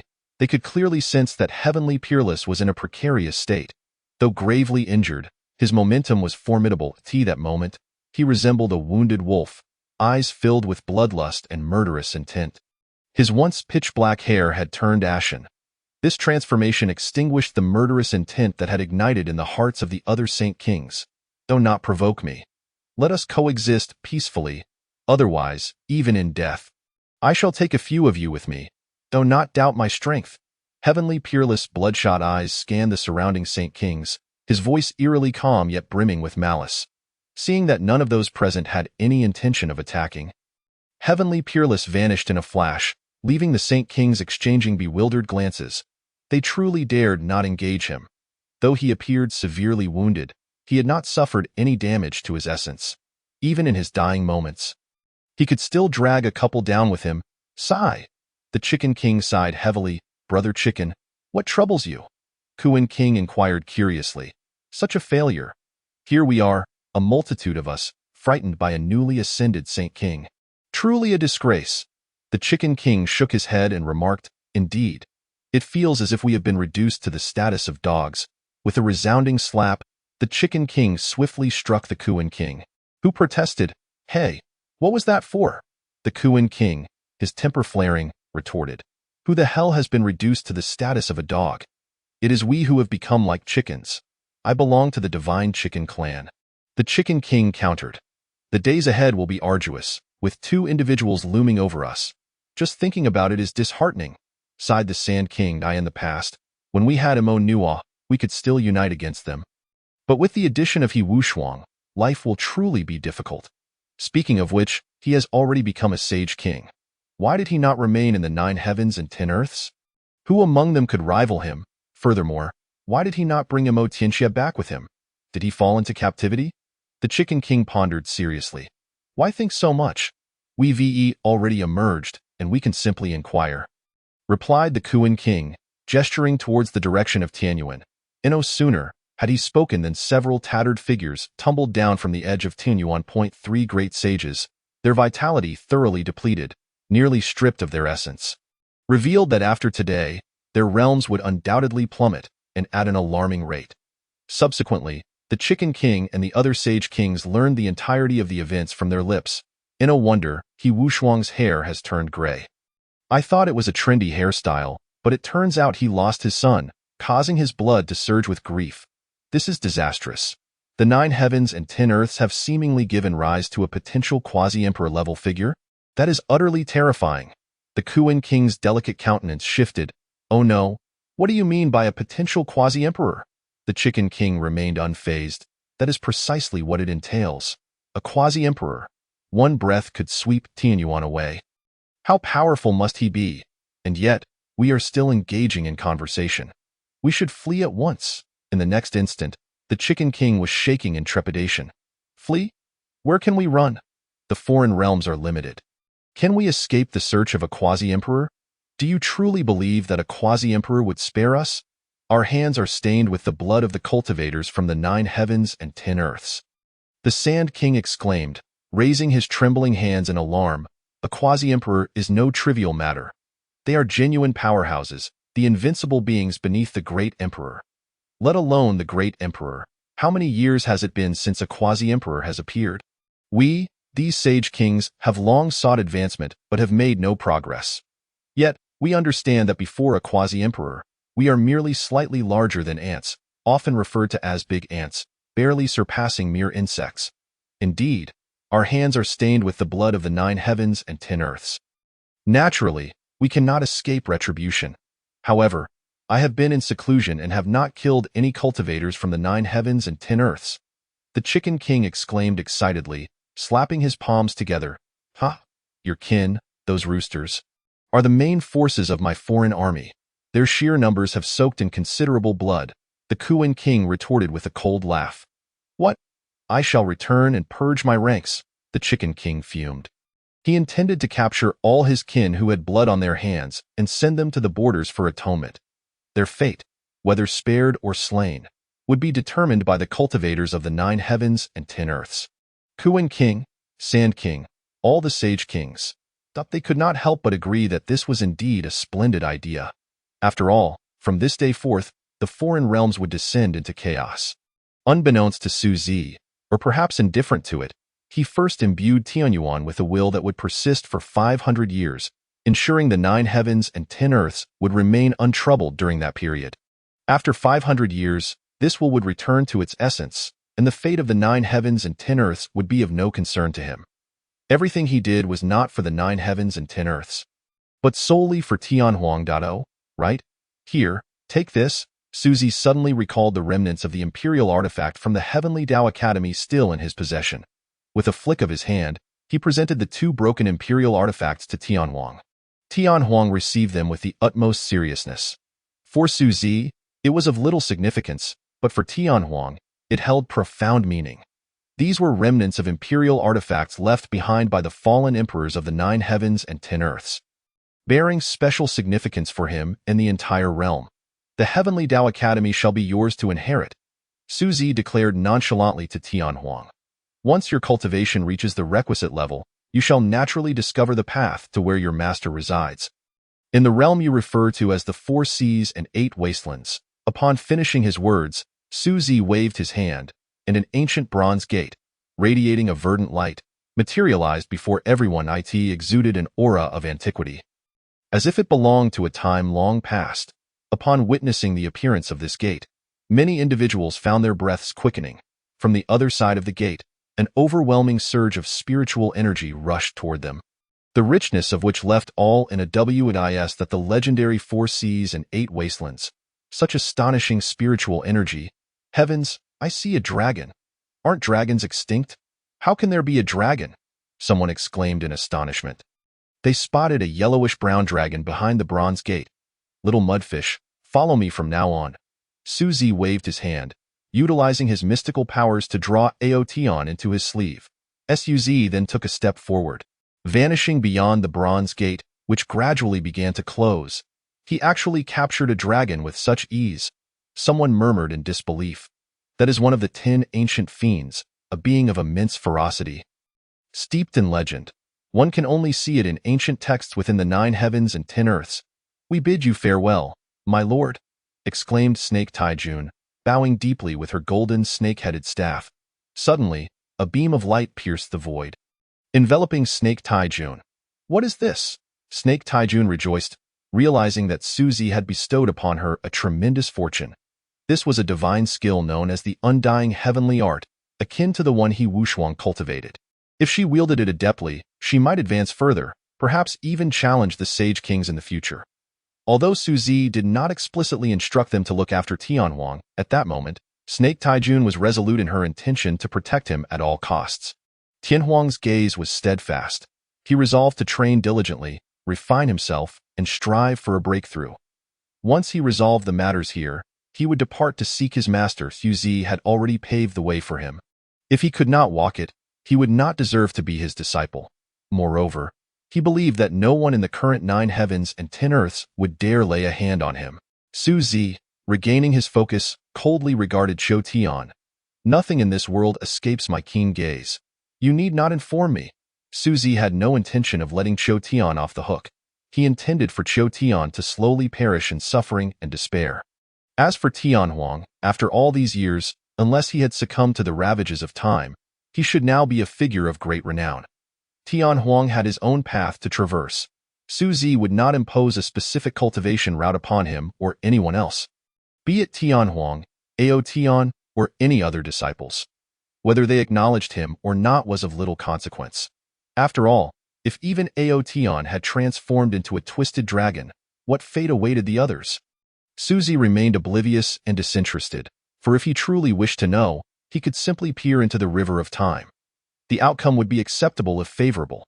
If not, he might directly eliminate the adversary, just as he had done with that aberrant dragon. Su Zi. Qiu Tian, weak and feeble, attempted to utter something further, but Qing Shi silenced him with a spell, rendering him unable to speak or use his soul. As for those disciples, I shall take it step by step.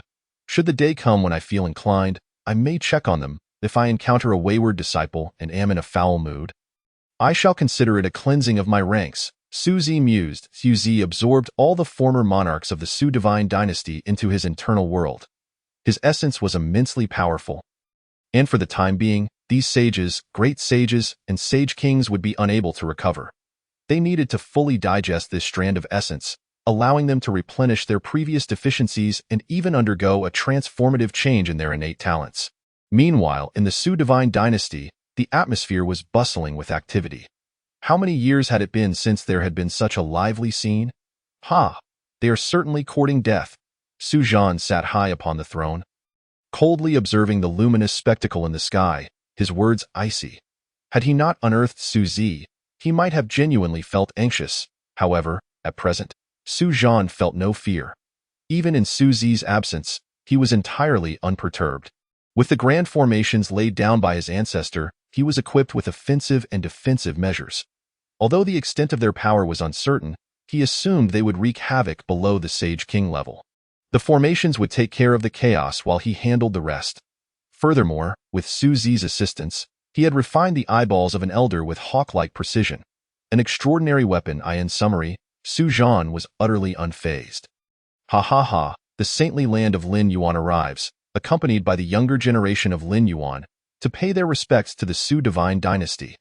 A tempest roared across the heavens, as a massive bronze warship appeared above the Su divine dynasty in the blink of an eye. The ship arrived first, with the sound following shortly after. This vessel was no ordinary craft but a sacred-grade warship, vast enough to accommodate 100,000 individuals.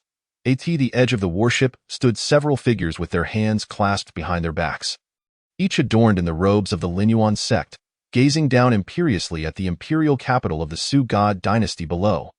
These individuals were formidable, with the weakest among them possessing the cultivation of a god king. Among them were a few haughty young men, their eyes betraying disdain and mockery. Chapter 51. The arrival of the Sacred Land sects. Without exception, these young men were the talented elites of the Linyuan Sacred Land, including the Sacred Son and Sacred Daughter of Linyuan, as well as candidate Sacred Sons and Sacred Daughters.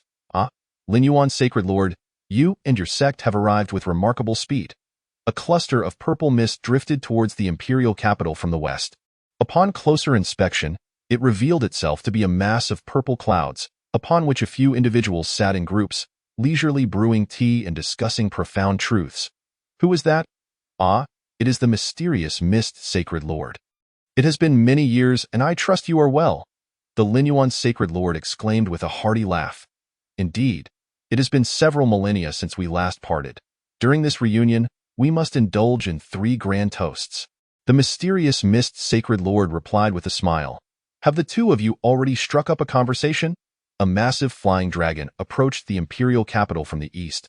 This dragon measured approximately 1,000 feet in length, with an exceedingly luxurious palace atop its back. Atop the dragon's formidable head stood a middle-aged man clad in resplendent black robes. As soon as he spoke, The mysterious Mist Sacred Lord and the Linyuan Sacred Lord quickly clasped their hands in greeting. This man was none other than the Sacred Lord of the ancient Void Sacred Land, Gu Lang.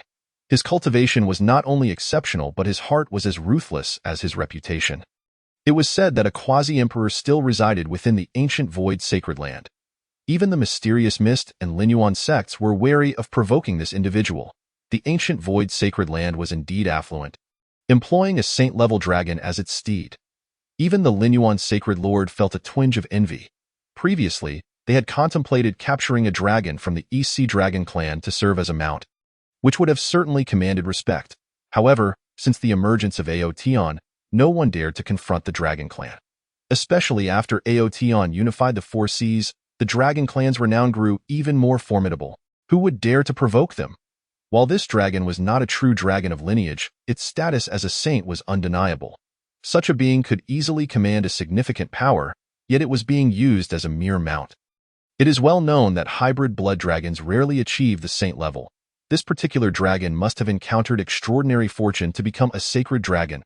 Ha ha ha, trivial matters. A mere dragon is nothing for my ancient Void Sacred Land to handle.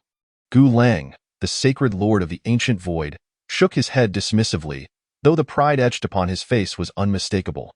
Suddenly, a resounding whoosh pierced the air as a colossal golden sword soared from the distance. The sword's passage unleashed a torrent of golden sword energy, shredding the very fabric of space itself, seemingly intent on tearing the entire imperial capital asunder. Yet, the massive sword ultimately came to a halt. The swordmaster of the heavenly sword sect, Jian 12, this time. Not only the Linyuan Sacred Land and the mysterious Mist Sacred Land, but even the ancient Void Sacred Land's members wore solemn expressions. The heavenly sword sect was not to be trifled with.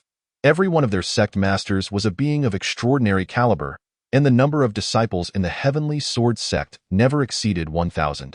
Each of these individuals was a promising swordsman, demonstrating that while they were few in number, their quality was unparalleled. For this occasion, only Jian 12 had come, accompanied by 2 disciples, a sword son and a sword maiden, 3 in total. This stood in stark contrast to the Linyuan Sacred Land, which had sent over 1,000 individuals, many of whom were merely there to broaden their horizons and spectate, especially since the Linyuan Sacred Land had dispatched numerous elders and ancestors. Coming well prepared, "Greetings, Senior Jian 12, the Linyuan Sacred Lord said with a humble bow. "You may continue with your affairs. I merely brought my 2 inept disciples to gain some experience." Jian 12 waved his hand dismissively. Having scanned the 3 major sacred lands, he understood their intentions but felt it was not his concern. He had come simply to engage in cultivation exchanges, and with such an excellent platform at hand, it would be a waste not to compete. "Indeed, Senior, please proceed as you wish." The Linyuan Sacred Lord chuckled lightly. He recognized that Jian 12 had genuinely come to participate in the competition among prodigies and would not join the 3 major sects in challenging the Su God dynasty. However, it would be a different matter if Jian 12 decided to side with the Su God dynasty. Although the invitation had been extended by the Linyuan Sacred Lord, he had not anticipated the arrival of this ancient figure, who had not been seen for a millennium. He had expected to see the second in command of the Heavenly Sword sect, with whom he had some acquaintance. Even if that person did not intervene, he likely would not aid the opposing side. "Who goes there? The airspace above the imperial capital is restricted." A voice echoed throughout the palace. "Ha! Rules are established for the weak. The strong have no need to adhere to such so-called regulations." The Linyuan Sacred Lord scoffed. They had come seeking confrontation, not to enjoy a leisurely visit while adhering to rules. "Move." With a command from the Linyuan Sacred Lord, the enormous bronze warship swiftly set sail towards the imperial capital. Deliberately flying slowly, a clear affront to the Su God dynasty. "My lord, shall we bring them down?" A cold, murderous voice inquired from within the palace. He had not anticipated that these individuals would not only breach the airspace but do so at such a leisurely pace. A direct insult to the Su God dynasty. Since his recovery under Su Ziqi, he had grown increasingly respectful of the Su God dynasty, understanding that it would not tolerate any invasion. Remain calm. Let them revel in their arrogance for now. Allow them entrance, and we shall entertain them properly. Be why the way. Summon the younger generation. Having consumed the flesh of the Saint King, they should have made some progress. Lest it be in vain, Xu Zhan issued his orders. Understood, came the respectful reply. This time, not only would he ensure that the most outstanding prodigies remained behind, but he also intended to bring about the downfall of their saints. Madness filled Su Zhan's eyes. He felt a surge of fear. Initially, he had only intended to use the records to eliminate the hidden spies within the Su God dynasty, but he had not expected to provoke several sacred land sections. Had he not excavated the tomb of Su Zixi's ancestor, the Su God dynasty would surely have faced ruin. Fortunately, he had taken to studying the ancient records left by past rulers during his governance, gaining insight into the clandestine art of grave robbing. Bring them to the training grounds, Su Zhan commanded the heir. Yes, replied Li Pejun, who stepped forth from the void, heading towards the 4 major sacred land sections. Only a saint could tear through the fabric of space, and Li Pejun's cultivation had indeed reached the saint level. Observing his somewhat unrefined mastery of space tearing, one could deduce he had just recently achieved this breakthrough. Su Zhan had not been stingy with Li Pejun, giving him half of the heart's blood from the eagle-eyed Saint King. Li Pejun, a fierce warrior on the battlefield, had unexpectedly and somewhat cluelessly surged into the saint realm. Even Su Zhan was taken aback, as he too had only recently attained the saint level. Chapter 52. A silence that pierces the heart. Fortunately, the Su God dynasty now boasted 2 visible saints. The palace prohibits flight. You all should descend with this general. Just as the massive warship was about to breach the palace's entrance, a rough voice thundered in everyone's ears. The warship came to an abrupt halt.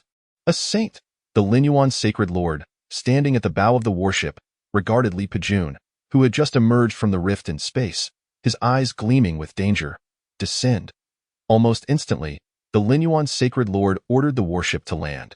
The Su God dynasty indeed possessed a saint, and the Linyuan sacred lord found himself momentarily perplexed. How long had their spies been embedded within the Su God dynasty? The answer eluded him. However, they had never encountered a saint from the Su God dynasty before, and now, with the emergence of one, the Linyuan sacred lord felt a twinge of unease.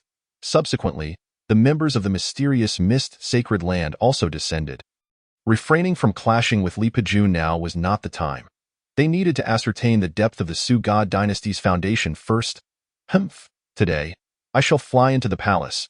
What can you do about it? Gu Lang, seated within the palace atop the dragon's back, spoke provocatively. The Linyuan and mysterious Mist Sacred Lords stood aside, hands lowered, eager to observe the spectacle. They too wished to see how the Su God dynasty would respond to Gu Lang's provocation. A newly ascended saint was hardly sufficient. They welcomed the opportunity for someone to test the waters on their behalf. Charge in, little dragon. Whoever dares to obstruct us shall be torn apart, Gu Lang commanded. Seemingly dismissive of the Su God dynasty's power, does the mere Su God dynasty truly consider itself a formidable force? Do they believe they are worthy? The dragon roared, its mouth exuding a nauseating stench of blood as it charged towards Li Pejun. Unfazed, Li Pejun brandished his dual axes, ready to strike at the dragon's head. Suddenly, a blinding white light enveloped the entire realm, rendering all present momentarily sightless. They hastily released their spiritual consciousness to ascertain the situation. But the white light appeared and vanished in an instant. Before they could investigate further, it dissipated, leaving only a faint blade and tint behind. Bewilderment painted the faces of all, chills running down their spines. What was it that could blind even the saints? In that moment, whether saint or great saint, all had been rendered blind. Such underhanded tactics. Do you think I can be frightened by such petty tricks? Gu Lang sneered, reassured by his own safety, convinced that the Su God dynasty was merely putting on a show out of fear. However, he soon sensed something amiss. The once bloodthirsty dragon lay still, evoking a sense of sorrow. All at once, everyone was horrified to discover a line slowly appearing on the dragon's head, extending all the way to the tip of its tail, which then turned a vivid crimson. It had been cleaved in two, a grievous sight, and moreover, it had been split vertically. Someone exclaimed in terror. In that instant, Gu Lang felt a chill run down his spine. If that strike had landed on him, would he not have been instantaneously severed in twain as well? No, that cannot be. They would not dare to offend my Gusu sacred land. Otherwise, they would have struck me down as well. They must be intending to kill the dragon to serve as a warning to me. Killing the dragon is one thing, but to kill me would mean unending enmity with Gusu sacred land. Or perhaps that blow could only slay a sage and not a great sage, a mere illusion to deceive the eye? In a flash, Gu Lang understood the truth behind it. Su Zhan would undoubtedly not dare to harm him.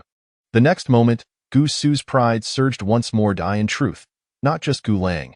Even the Ling Yuan Saint Master and the Miao Liao Saint Master shared this sentiment, believing that only a sage could be slain. Otherwise, why not strike down Gu Lang as well? Only Jin 12 from the Tianjin sect wore a grave expression. The world knew of his unparalleled prowess, revered as the Sword King, yet no one knew he was a Sage King. That recent strike, even he could only vaguely perceive a heavenly blade descending. Humph, when I see Su Zhan later, I shall demand compensation for this loss from Gu Su's sacred land. Gu Lang descended to the ground. Accompanied by numerous elders and disciples from Gu Su, with a cold snort, he chose not to traverse the skies. Although he was a great sage unafraid, many of the elders who accompanied him were at the divine king level.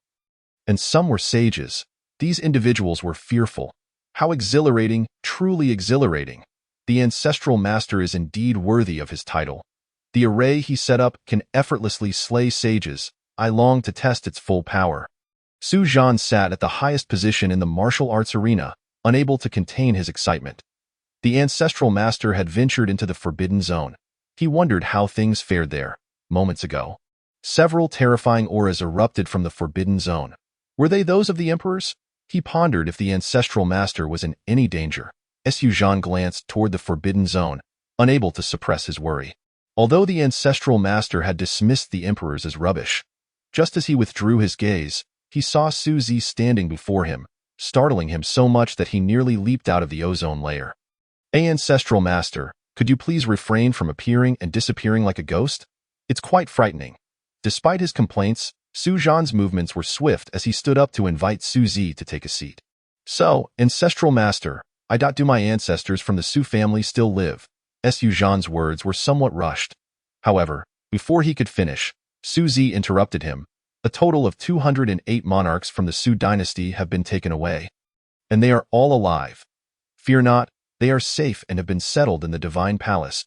If all goes well, they will soon recover, Su Zi said with a smile from his throne. This marked the first time he had smiled so joyously since awakening. After all, having slumbered for countless years, the Su dynasty still existed, along with his father and brother. Time had not claimed them, which was enough to bring Su Zi joy. Wonderful, truly a blessing from my ancestors. No, it is a blessing from the Su Zi ancestral master. Su Zhan was momentarily overwhelmed with tears. The surrounding maidservants and guards had never witnessed such a display from Su Zhan. In their eyes, he was the emperor, his every word and deed exuding authority. And who was this young man being addressed as the ancestral master? How had he appeared? Just as some guards were about to take action to protect their lord, they overheard the conversation and silently withdrew their steps. Today was indeed lively. The Su dynasty required a baptism, and this was a splendid opportunity. Su Zi nodded toward a group of people approaching the martial arts arena. This time, he would ensure that these individuals could not depart. Su Zhan stood beside Su Zi, filled with killing intent. Chapter 53. The astonishment of the four great sacred lands and sects. The Su dynasty had been low-key for many years. This time, it would offer the world a grand surprise. Su Zhan's eyes sparkled with anticipation. The Su dynasty is now in your hands. You shall make the decisions regarding these matters. I cannot remain in the Su dynasty forever. After all these years, I wish to see the immortal realm. Su Zi reclined lazily in his chair, gazing up at the sky with narrowed eyes. In truth, although Su Zi was of great age, his consciousness lingered at a youthful stage. He too wished to explore the immortal realm and visit the so-called Su family. Ancestral master, are you leaving? Su Zhan's face was filled with reluctance. It was known that the rise of the Su dynasty was entirely due to Su Zi's influence. He had rescued the monarchs of the Su dynasty across generations. Every dynasty experiences cycles of prosperity and decline. Now that the monarchs had returned, the Su dynasty had reached its zenith. Yet, should the future heirs of the Su dynasty prove unworthy or possess a cruel and tyrannical nature, it could signal the dynasty's decline. Furthermore, I cannot oversee it indefinitely. Should that time come, I will merely watch it fall into ruin. Su Zi's words were light, as if recounting a trivial matter. However, to Su Zhan, they struck like thunderclaps. He understood Su Zi's implication. If the future heirs of the Su dynasty were unworthy, even if it fell, Su Zi would not intervene. Conversely, should their virtue match their station, then even in the absence of Su Zi and the others, the Su dynasty would endure. I, Su Zhan, have been enlightened. Su Zhan bowed deeply to Su Zi, a sincere gesture. Nearby, the four great sacred lands and sects, led by Li Pejun, were making their way toward the martial arts arena. As Li Pejun led the way, he suddenly noticed that those behind him had not followed, suspecting they were concocting some scheme. When he furrowed his brow to glance back, he immediately understood. Everyone was dumbfounded, staring in the direction of the martial arts arena. Though they were still at a distance, as cultivators, their eyesight was naturally keen. What did they see? The figure of Su Zhan, clad in resplendent yellow imperial robes, was currently bowing, and who was that young man seated in Su Zhan's rightful place?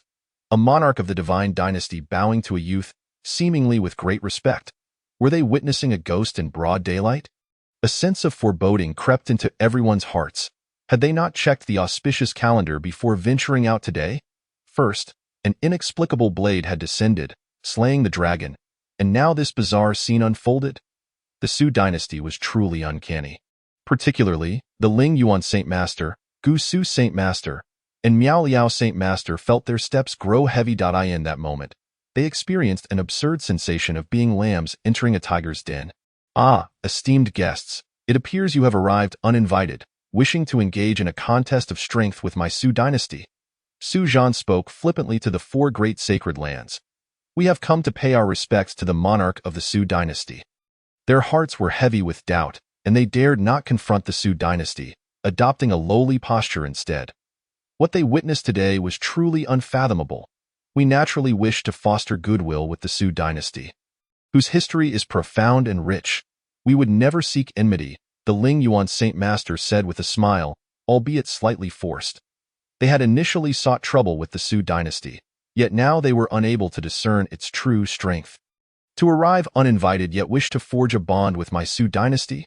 Very well, today I extend an invitation.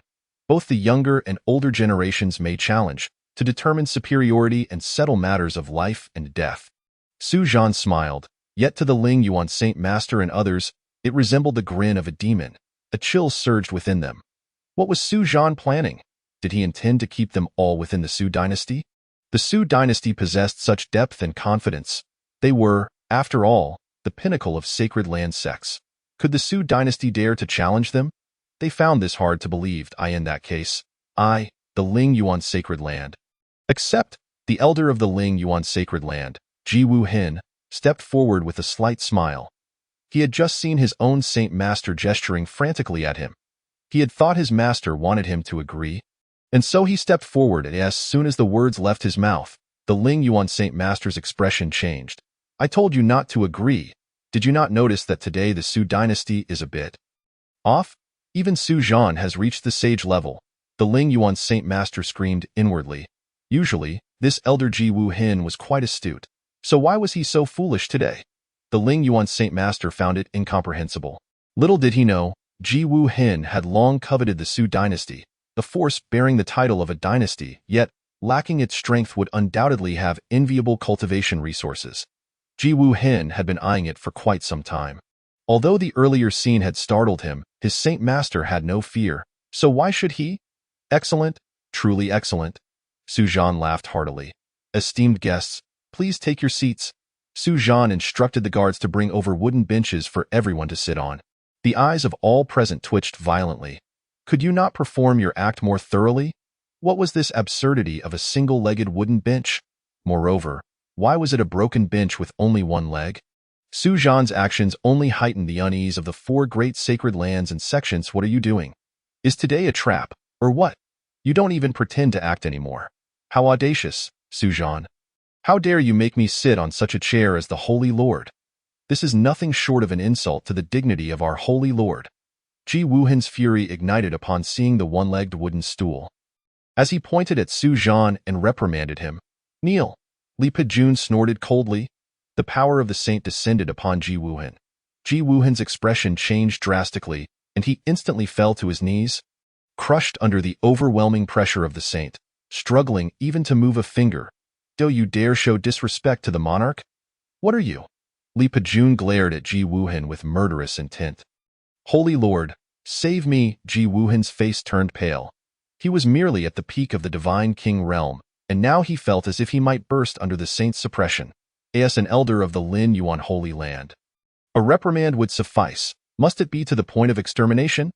Lin Yuan's expression was grim, as he looked at Li Pejun and the Su Divine Dynasty. One must adhere to the rules of the Su Divine Dynasty.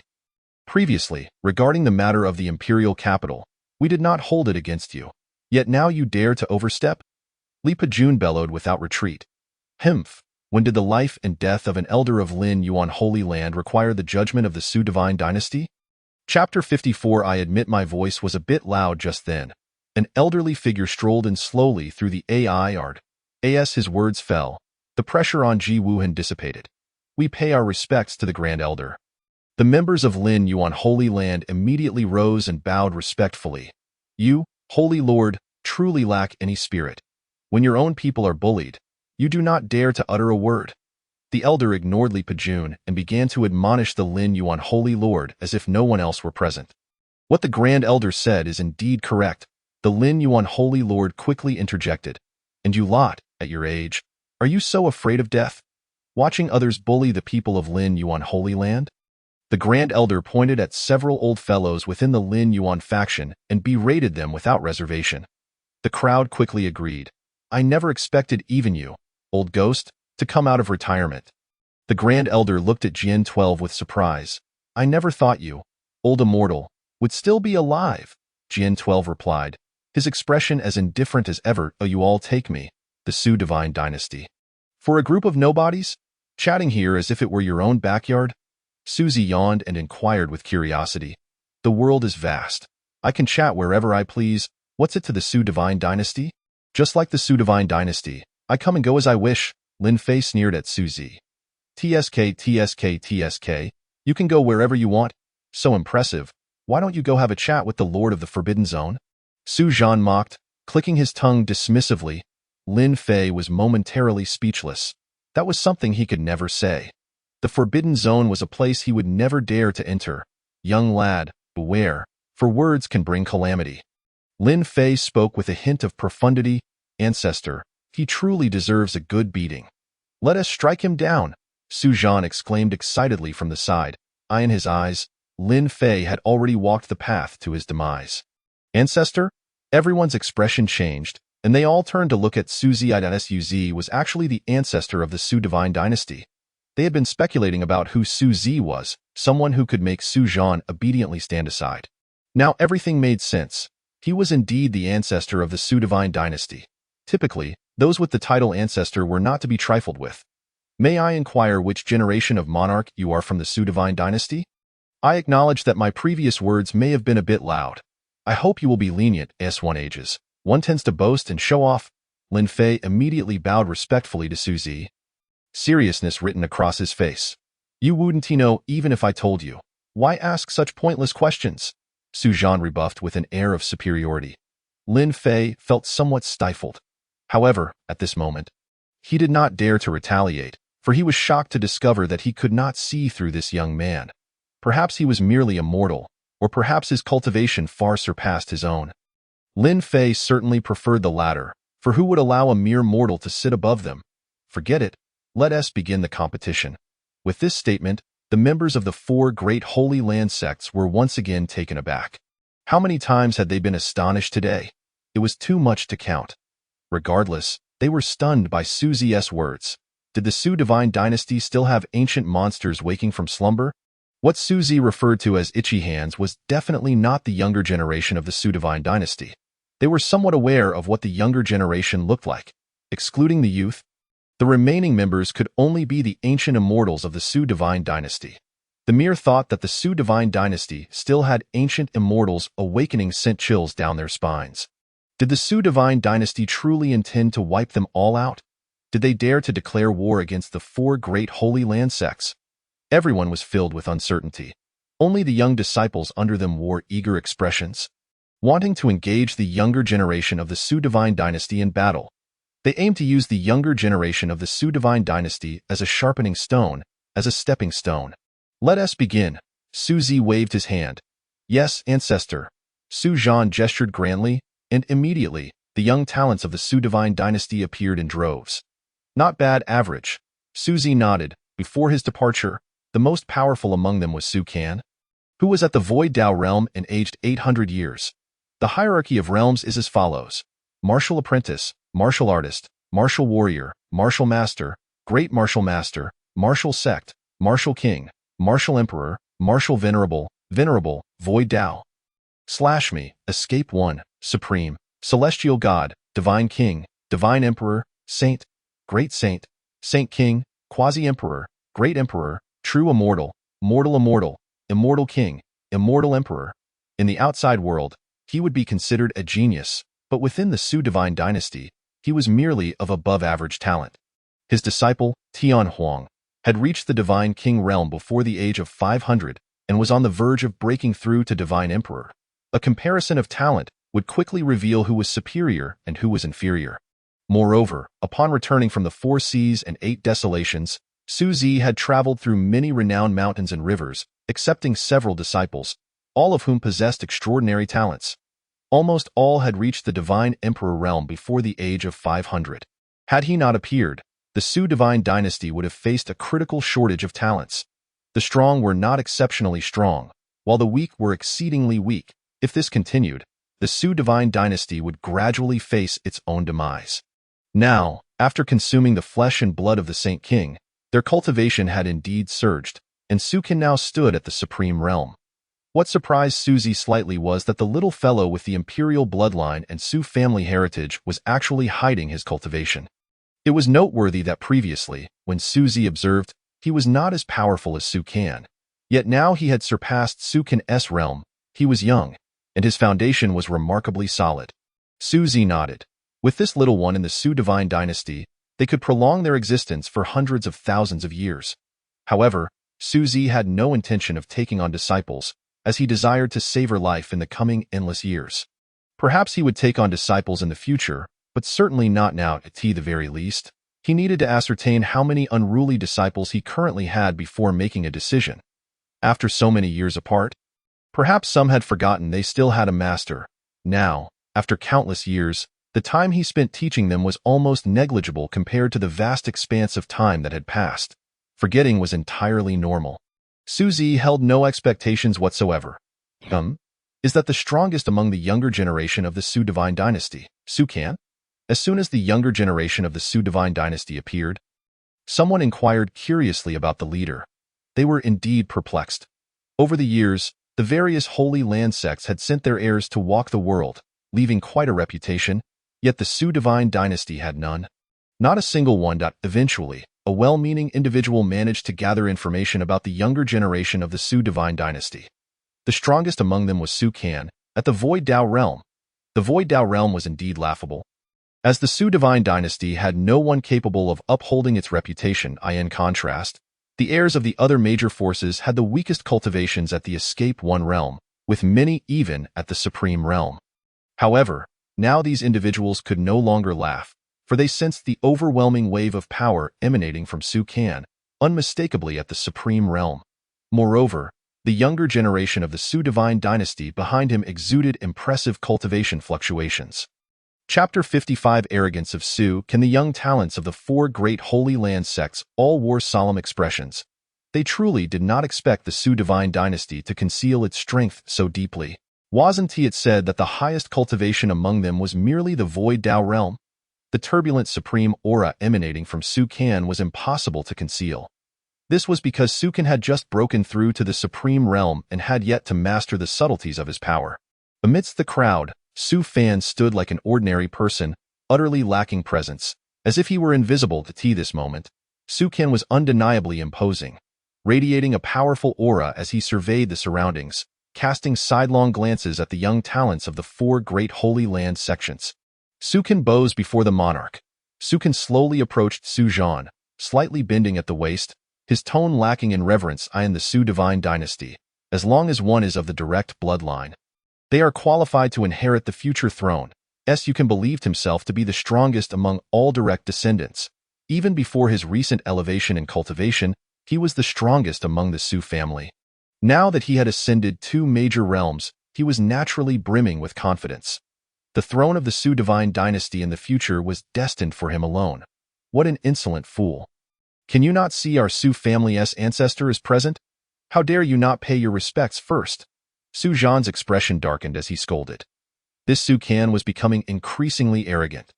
Failing to perform the proper rites before the monarch was one thing, but now he was outright ignoring Su Zi. What was going through his mind? Ah, Su Can greets the ancestor. Su Can, after a moment of surprise, slightly bowed in respect. We, too, pay our respects to the ancestor and the monarch. In contrast to Su Can's demeanor, the others were undoubtedly much more respectful and reverent. Arise, all of you. Choose for yourselves, for now is the time for you to hone your skills. Engage in combat with those of the same caliber. No one shall interfere in this battlefield. The victor shall live, while the vanquished shall perish. With these words, Su Zi directly proclaimed the rules. As soon as his declaration fell, the younger generation of the Su divine dynasty erupted in uproar. They were but delicate blooms nurtured in a greenhouse, having never truly faced the trials of blood and fire, nor the treachery of men. The thought of being thrust into battle was enough to change the countenance of many among them. Initially brimming with enthusiasm, believing they would surely earn great renown today, a sense of fear and unease began to take root in their hearts. These individuals were the pride of the sacred sex, and should they falter, their opponents would undoubtedly eliminate them without hesitation. Su Zi, of course, noticed this shift in demeanor, yet he showed no mercy. A true warrior must elevate himself through combat. Otherwise, he is merely a decorative vase. Throughout history, aside from himself, which other formidable figures have not traversed mountains of corpses and rivers of blood? Who among them has not had their hands stained with blood? It is worth noting that prior to becoming a quasi-emperor, Su Zi too had not experienced the bloodshed of battle, though he fought while others shed blood. Ancestor, is this not excessively cruel? They have not experienced true slaughter. Su Can furrowed his brow and spoke to Su Zi. Is it for them, or for yourself? Su Zi inquired, his tone laden with meaning. Naturally, it is for them. I am the strongest among the younger generation of the Su family in the Su divine dynasty. What have I to fear? Su Can spoke with righteous indignation, presenting himself as a champion for others. And you, do you consider this cruel? Su Zi pointed towards Su Fan amidst the crowd. Su Fan was taken aback, never expecting the ancestor to single him out for questioning. No, for true strong ones are never mere flowers in a greenhouse. They are forged through battle. Talent is indeed important, yet experiencing the trials of blood and fire is equally essential. As cultivators, we must contend with heaven, earth, and man. Although Su Fan was unsure why Su Zi had questioned him, he nonetheless expressed his thoughts candidly. Do you wish to refute this? Su Zi nodded and turned his gaze back to Su Can. For a moment, Su Can was left speechless. He then discreetly glanced at Su Fan, a fleeting shadow of gloom passing through his eyes. It is him again. How dare he oppose me? I should have eliminated him upon my arrival, Su Can raged inwardly. His intent was not only to dissolve the life and death challenge proposed by Su Zi, but also to garner the gratitude of all the Su family members, paving the way for his future reign. Moreover, he truly did not wish for a battle to the death. Victory would be acceptable, but defeat would spell disaster. Furthermore, among the 4 sacred sects, there were indeed those at the divine and supreme realms. Su Zi shook his head, having perceived Su Can's expression. The world had already undergone a great transformation, entering the late stage of the end of magic. The entire realm was no longer comparable to his era. A millennium ago, reaching the supreme realm was an extraordinary feat, while those attaining the divine realm were even rarer in Su Zi's time. Even in the lower realms, there were numerous individuals who reached the divine realm by the age of 500. Now, as the world began to awaken, the Su divine dynasty had only produced a single prodigy, Su Fan. Truly, it was a decline. Beware of the wind. Be careful not to trip over your own tongue. If Brother Fan is so confident, let him choose first, Su Can said with a mocking tone directed at Su Fan. Then I shall not stand on ceremony, Su Fan replied calmly, seemingly unfazed by Su Can's words. Subsequently, Su Can made a move that none had anticipated, including Su Zi. The direct descendant of the Su family, Su Can, knelt on one knee and loudly proclaimed, Ancestor, I request you take Su Can as your disciple. All present were stunned. What is this protocol? Someone asked in bewilderment. A fruit of confusion grows on the tree of confusion. You ask me, but how would I know? Another retorted. What an unpredictable life, truly absurd. I do not wish to take disciples at this time. Let us begin. Su, usually referring to himself in the first person only in front of his kin, indicated his displeasure. Su Kan's character was evidently lacking. Having gained a modicum of strength, he seemed to have forgotten his own surname. He could not even adhere to the most basic of courtesies, believing himself to have risen purely by his own efforts. Had it not been for Suzy slaying the eagle-eyed Saint King, would they have even tasted the flesh of a Saint King? Consuming the flesh of a Saint King was indeed a luxury. With a bit of strength, he began to swell with arrogance, disregarding his elders. If this man were to become king, he would surely lead to the fall of the nation. Ancestor, should I become the king of the Su divine dynasty? I will expand our territory and elevate the Su divine dynasty to greatness, with all within my domain paying homage. Su Kan did not retreat at Su Zi's refusal. Instead, he began to lay his cards on the table. He was practically the anointed next king, the strongest among his peers, and as a direct descendant of the Su family, who else could succeed to the throne? This was the ancestral decree of the Su family. The capable shall assume leadership. What an outrageous imbecile! I am still alive! Su Zhan's face flushed with anger. He had never encountered such unabashed audacity. Su Zhan was still quite young. It was far too early for him to abdicate. Yet Su Kan had already begun to covet the throne. This individual was truly devoid of reason. Oh? Are you certain you are to be the future king of the Su divine dynasty? Suzy asked, his expression impassive. Of course. Who else could it be? Su Kan rose with pride, surveying his surroundings. He possessed that confidence. His maternal clan was a prominent family in the Su divine dynasty. And although he was not the direct offspring of Su Zhan, he was still of the Su family's bloodline. Among the younger generation, he was the strongest, and according to the ancestral decree, he was the future successor. Very well, Su Zhan, heed my command, Suzy ordered, addressing Su Zhan directly. Ancestor, Su Zhan obeys. Su Zhan immediately knelt, echoing the declaration loudly. The king actually knelt? What an extraordinary status the king held. Surely even the ancestor need not be treated thus? The younger generation of the Su family was utterly dumbfounded. Regardless of any power, there was no precedent for a ruler kneeling before an ancestor. The status of this ancestor must be exceedingly high. From this day forth, the ancestral decree is nullified. What does it mean that the one with the highest cultivation shall succeed to the throne? Those of poor character, even with strength, would be tyrants. Now, such scoundrels could become future kings, and he was still brimming with confidence. I almost wished to slap him to death. Suzy cursed vehemently at Su Kan. Su Kan was nothing but a fool. How could such a person become king? Until today, Suzy had no intention of intervening, but now that the issue had arisen, it was time to address it. Which fool had conceived this ancestral decree? Speak to me. If he were still alive, I would surely hang him for punishment. The more Suzy spoke, the angrier he became.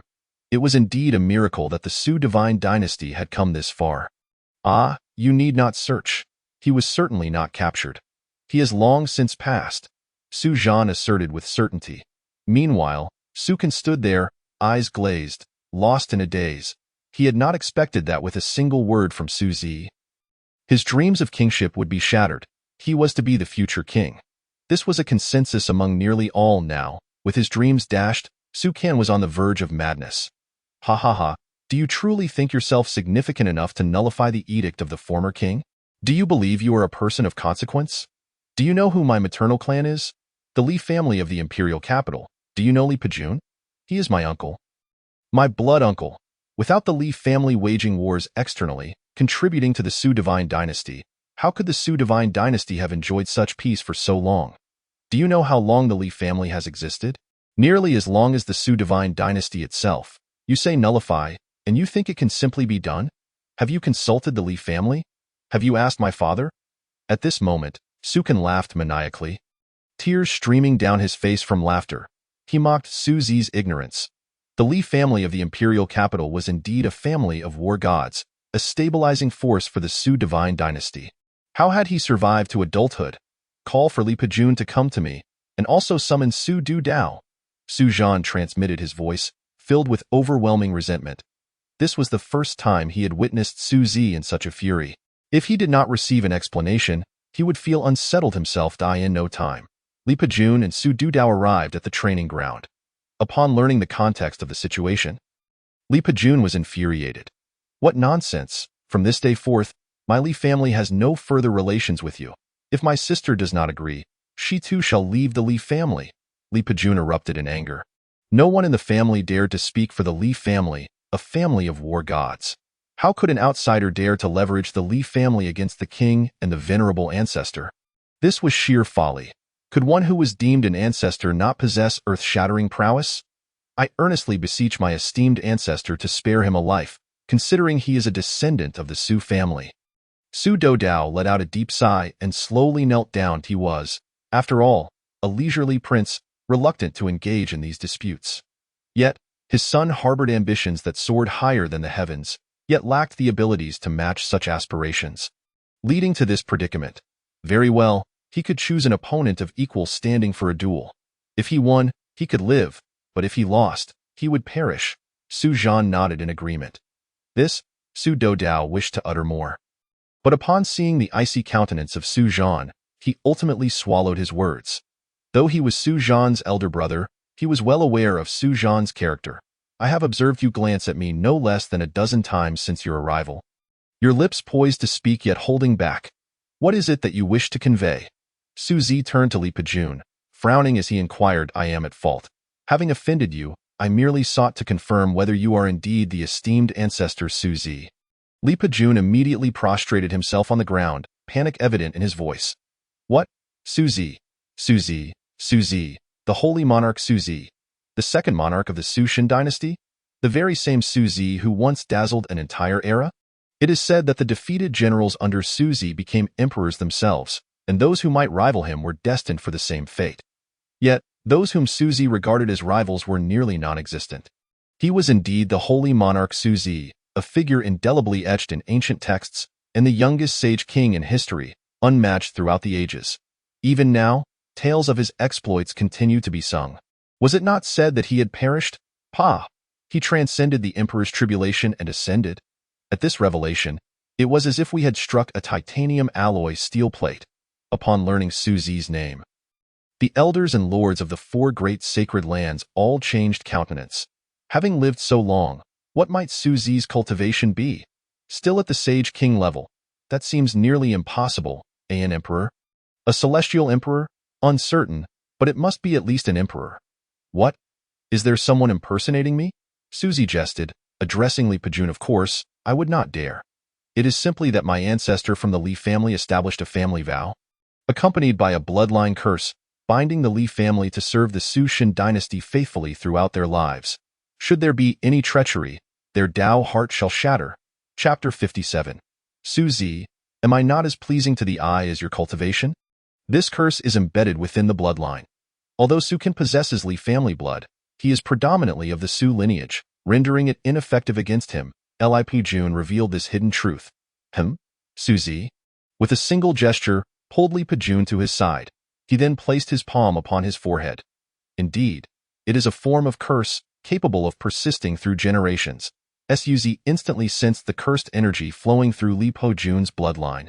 Do you wish for me to aid your Li family in dispelling this internal curse? Su Zi inquired with curiosity. If that were the case, he would be willing to assist, considering the Li family had served the Su Shin dynasty for so many years. Nay, nay.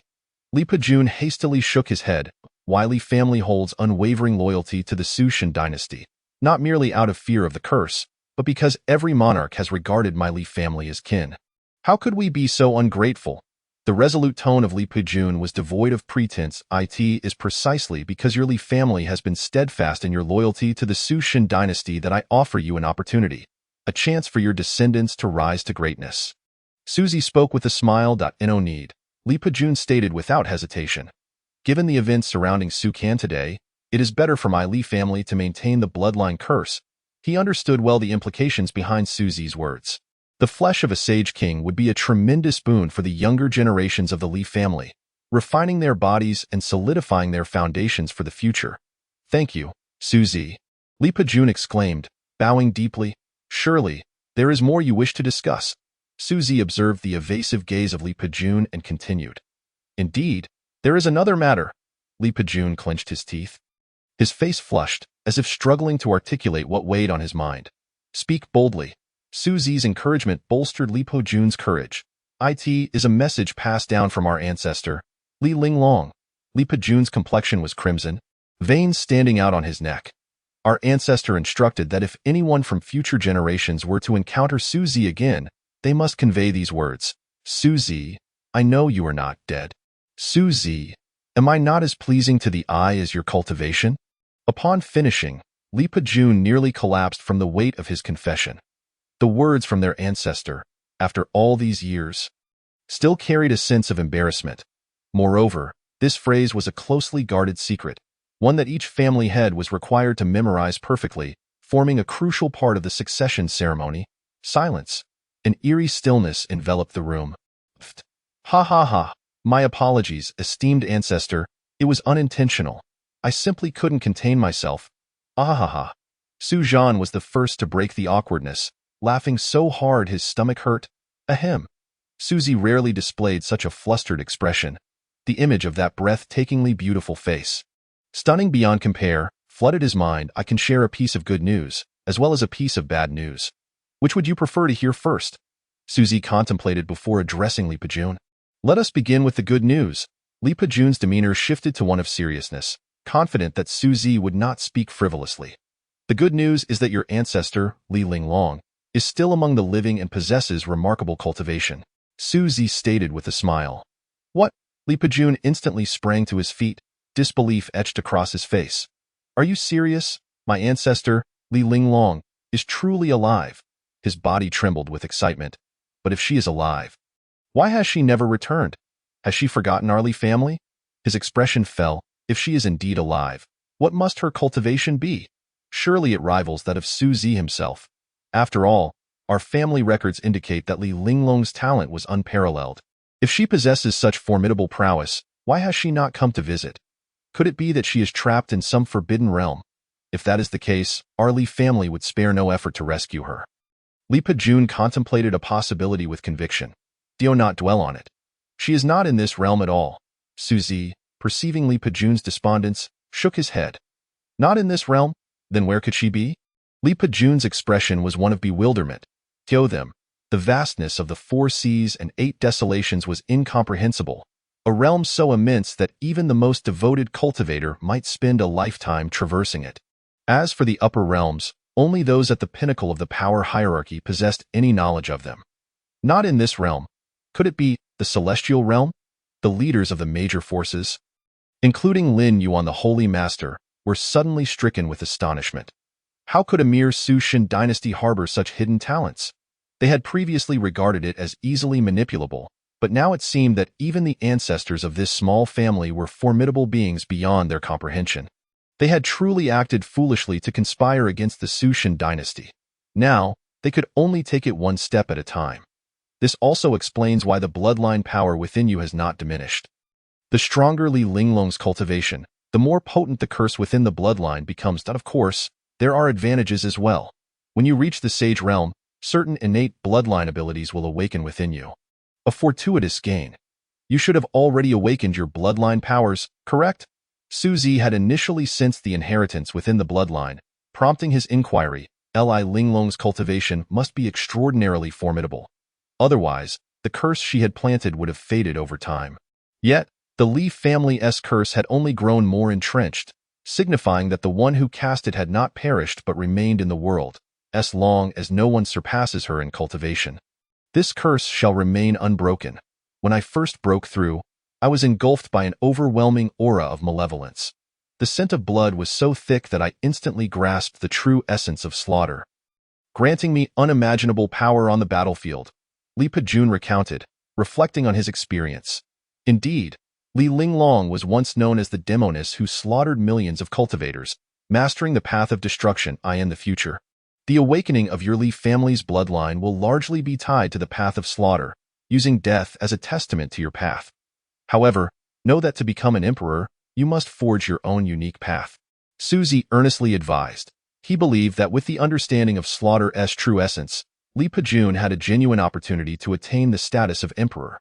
However, perhaps his potential as an emperor would serve as his ultimate destination.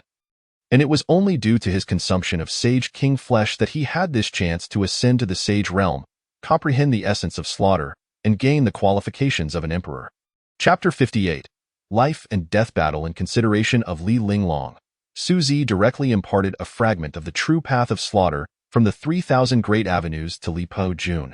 This single thread of the Tao would enable Li Pejun to traverse far and wide. As for the Su Shan dynasty, Su Zi held no concerns. Once they became sages, they would naturally unlock the fragments of the ancient divine mountain within their bloodlines. At that point, their talents would multiply exponentially. Su Fan, you may select an opponent of the same cultivation level, Su Zi declared with unwavering certainty. The moment his words echoed, Su Can's complexion turned ashen. Initially, he had hoped to choose an opponent one rank below himself, seeking to secure victory in a manner that, albeit shameful, would have guaranteed his survival. However, with Su Zi's direct demand for a battle of equals, the stakes rose perilously high. While he held some chance of triumph, the danger was palpable. A single misstep could spell death. Understood. Su Fan replied with utmost respect. He then cast his gaze upon those of equal standing within the sacred land of Lin Yuan. Su Zi's ancestor had commanded a duel among equals, thus he could no longer conceal his true cultivation. I choose Lin Jun, the holy son of Lin Yuan. Su Fan's voice, though not loud, reverberated profoundly, leaving the younger generation momentarily stunned. Who was Lin Jun, after all? He was a peerless genius, a rare prodigy born once in 10,000 years, and the holy son of Lin Yuan, previously ranked among the top 3 on the imperial rankings. His cultivation had reached the pinnacle of the supreme realm centuries ago, and it was highly likely that he had ascended to the divine realm in the intervening years. Did a mere nobody from Su Shan Chao dare to challenge Lin Jun? Was this not an invitation to death? Some voices dared to mock in hushed tones. Among them, a young man clad in purple from the sacred land of Lin Yuan wore a grim expression. He was not only Lin Jun but also the future heir of the sacred land. Yet now, both he and the entirety of Lin Yuan found themselves ensnared in a dire predicament. It seemed nearly impossible for them to leave Su Shan Chao alive today. How audacious for an unknown individual to provoke him. Should he kill or spare him? If he chose to kill, he feared the wrath of that so-called ancestor. Conversely, only one could emerge from the arena alive while the other would inevitably perish. Thus, Lin Jun found himself in a quandary, filled with apprehension. This time, I grant you permission. If you prevail, the sacred land of Lin Yuan may depart unscathed, Su Zi declared, shattering Lin Jun's hesitations with his words. Upon hearing this, Lin Jun's eyes gleamed with a fierce determination. His long black hair cascaded down his shoulders, and his gaze was captivating. He could hardly contain his eagerness. Boom! Lin Jun stepped onto the arena, unleashing his cultivation without reservation. Indeed, he was of the Divine King realm. It was certain that he would carve a place for himself in the future world. Gasps of astonishment filled the air. Such a young Divine King was a rarity even among the major factions. Isn't that so? I suspect Su Shan Chao's ancestor harbors some trepidation towards the sacred land of Lin Yuan, which is why he selected an inconspicuous figure to offer them an easy way out. Someone speculated with an air of confidence. This assertion resonated even among the members of Lin Yuan, who felt it held merit. Surely, Su Zi was wary of their sacred land's imperial artifacts.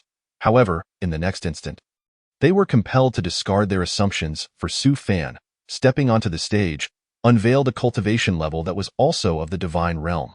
What? How is this possible? Su Shan Chao possesses a prodigy of the divine realm. Observing his youthful appearance, they calculated his age to be merely 300 years. Incredible, Su Shan Chao is far more formidable than anticipated. Moreover, he was 600 years younger than Lin Jun. By the time he reached Lin Jun's age, how powerful would his cultivation be?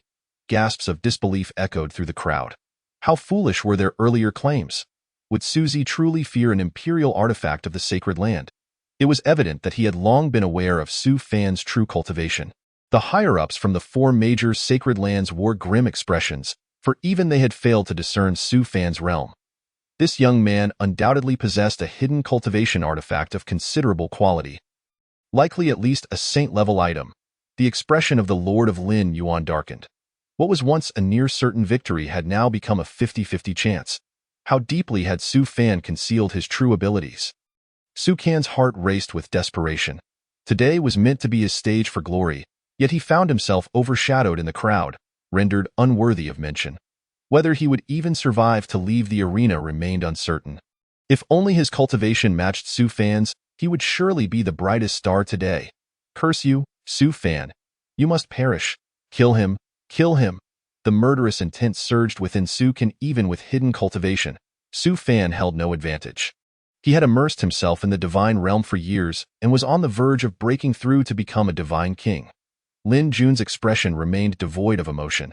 Now that he had a chance at survival, he cherished it greatly. If he emerged victorious, the entire sacred land of Lin Yuan would depart safely, and when he became stronger, he would undoubtedly return to settle the score with Su Shenchao.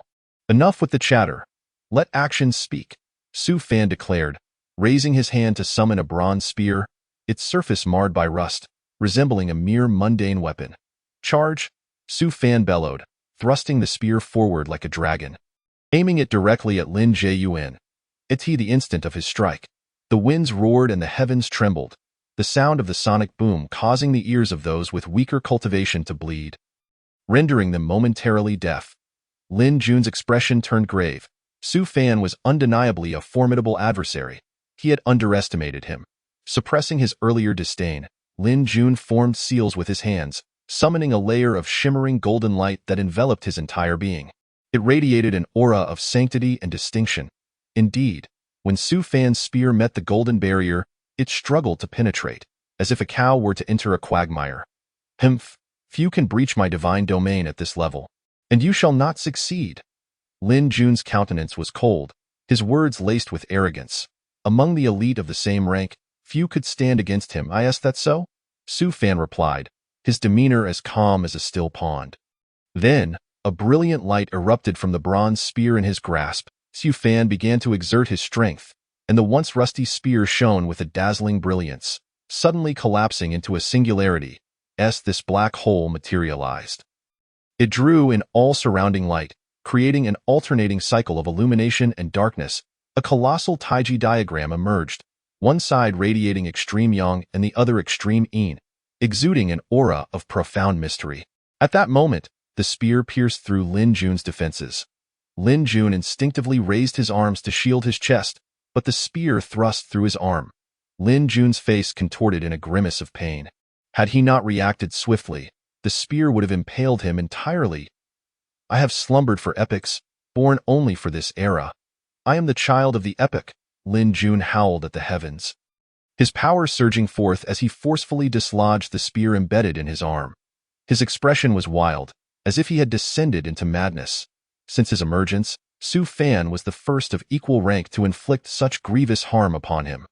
Many epochs prior, the world had entered a time of magic's decline, devoid of hope for imperial ascension, prompting him to seal himself away until the resurgence of the cosmos. Now, he unleashed his full power, transitioning from defense to an all-out assault aimed at obliterating Su Fan. From behind him, a blood moon began to rise, casting an eerie and formidable presence over the bloodist An image, a manifestation of the divine body.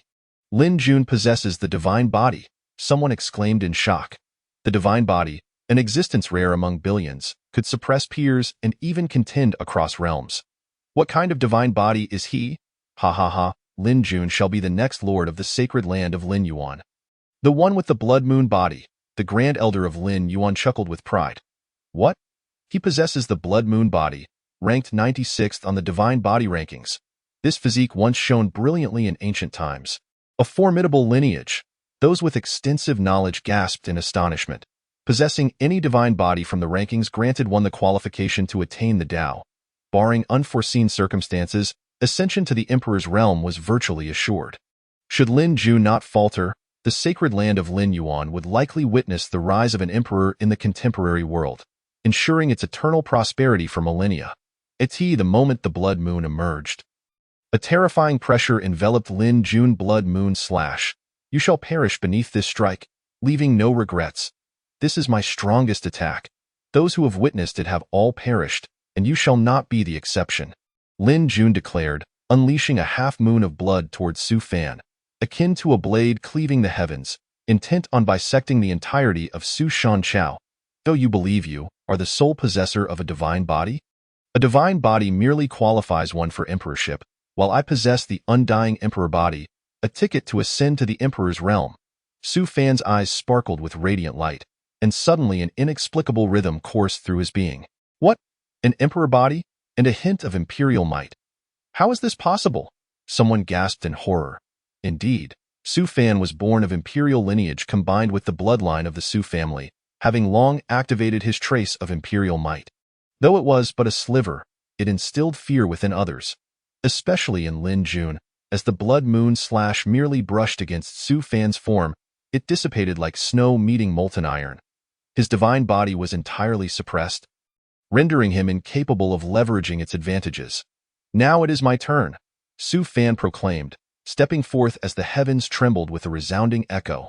With his second step, the heartbeat of those present seemed to synchronize with the thunderous sound of his footfall, resonating deep within their chests with an inexplicable discomfort. Oh no, this step carries a unique rhythm, capable of stirring the very forces of heaven and earth. After just 2 steps, I feel as though my heart might explode. Some exclaimed, clutching their chests in terror. They were merely spectating from the sidelines, free from the burden of pressure, yet even so, they could not escape the suffocating sense of oppression that enveloped them. It was difficult for them to fathom the immense pressure that Lin Jun faced while standing opposite Su Fan. Indeed, Lin Jun felt his heartbeat surging beyond his control, resonating with the rhythm of Su Fan's footsteps. Initially, in the first couple of steps, he sensed little more than an increase in the flow of his blood and an overwhelming heat coursing through his body. However, upon the 3rd step, his complexion changed drastically. As Su Fan's foot struck the ground, the void shattered, causing blood to surge uncontrollably within him, resulting in numerous blood vessels erupting. From an outside perspective, it appeared as though he was exploding in a cascade of blood. With the descent of Su Fan's 4th step, Lin Jun felt an engulfing darkness, as if the very heavens had dimmed. Sensing impending doom, he channeled all his magical energy to shield himself while simultaneously sealing his 6 senses, refusing to see, hear, smell, or inquire. He hoped to stave off that peculiar rhythm through this method. Yet all was in vain, utterly futile. That strange cadence seemed to force its way into his being, causing his soul to resonate in tandem. With a splatter, as the 4th step landed, Lin Jun expelled a copious amount of fresh blood, mingled with fragments of his internal organs. The 7 steps of the emperor, it is said, could spell the doom of even the mightiest of emperors. To perish by the 5th step was a feat worthy of pride. Su Fan regarded Lin Jun coldly before his 5th step thunderously descended. Lin Jun's face twisted in bitterness. How reminiscent were those words. His arrogance had blinded him, and now Su Fan returned his own words to him. As the 5th step fell, Lin Jun was obliterated. He was dead. Lin Jun, possessing a divine body, had proven so utterly vulnerable. It was not that Lin Jun was weak. Rather, Su Fan was overwhelmingly powerful. From this day forth, the name Su Fan would echo throughout the 4 seas and 8 desolations. The followers of the Su dynasty erupted in cheers. It was over. Everything had come to an end. The venerable Lin Yuan, along with the holy master of Lin Yuan and others, appeared to age by millennia in an instant, their vitality completely sapped. They seemed as if their bodies had turned to jelly, collapsing to the ground. Certainly, they had contemplated resistance, even considering summoning the imperial weapon of the Lin Yuan sacred land to subdue Su Fan. Yet such thoughts remained mere fantasies. They dared not gamble the future of the Lin Yuan sacred land. Should they perish, perhaps the sacred land might survive. If they resisted, it was likely that the Lin Yuan sacred land would be eradicated. At this moment, Su Can trembled uncontrollably. Having once relied on his superior cultivation to trouble Su Fan, he never anticipated Su Fan's astonishing strength that was simply incredible. Very well, now you may summon reinforcements. Regardless of the forces you call upon, or the imperial weapons left by the emperors of the Lin Yuan sacred land, I, Su dynasty, shall accept them all. Of course, you may choose not to summon anyone. And from this day forth, the Lin Yuan sacred land shall utterly vanish. After the battle concluded, Su Fan addressed the members of the Lin Yuan sacred land. Upon hearing Su Fan's proclamation, The holy master of Lin Yuan's visage paled. His eyes dimmed. He was a sinner of the Lin Yuan sacred land, having severed the lineage's legacy in his generation, unable to face the ancestors of Lin Yuan. Chapter 60. The last stronghold of the Lin Yuan sacred land. However, the venerable Lin Yuan gritted his teeth and rose to his feet. A beam of light shot skyward, vanishing in the direction of the Lin Yuan sacred land. Su Fan understood that it was a transmission talisman. But he remained indifferent. He reiterated his stance. Summon reinforcements at will. He was invincible. It is of no use, venerable one, today. It is my erroneous decision that has led to the calamity of the Lin Yuan sacred land. I bear the guilt. The holy master of Lin Yuan shook his head, looking at the venerable one with a bitter expression. Whether it is useful or not, we must try to know. That is our only opportunity. We initially intended to sacrifice ourselves to preserve the legacy of the Lin Yuan sacred land. But with the sacred land on the brink of annihilation, I shall send word to the other venerable ones to bring the decree of our sacred land. Perhaps we can exchange for a chance at survival, while simultaneously having the opportunity to eradicate the Su dynasty. At that point, the Lin Yuan sacred land will ascend to become one of the most powerful forces. What is there to lose? The venerable Lin Yuan transmitted to the holy master. Is it true? What decree? How come I was not aware? Upon receiving the transmission, the holy master of Lin Yuan's eyes lit up. Humph, that is the greatest treasure of our Lin Yuan sacred land. The holy master is not privy to its knowledge. Only when you become a venerable elder will you be entitled to know. The venerable Lin Yuan snorted. The greatest treasure? Does that not imply that this plan is foolproof? Then what sort of decree is it? Why not present it sooner? The holy master of Lin Yuan inquired again. It is, of course, the decree of the true immortal. It was left behind by the founder of our Lin Yuan sacred land before his ascension, to be utilized only in times of existential crisis and can only be employed once. Once used, the decree is rendered void, but who would know if we do not speak of it? Once we eradicate the Su dynasty, all factions will have to pay their respects, the venerable Lin Yuan said with self-satisfaction. The venerable Lin Yuan believed that his transmission would go unnoticed by outsiders, yet unbeknownst to him, it was of no consequence before Su Fan. However, Su Fan could not be bothered to pay attention.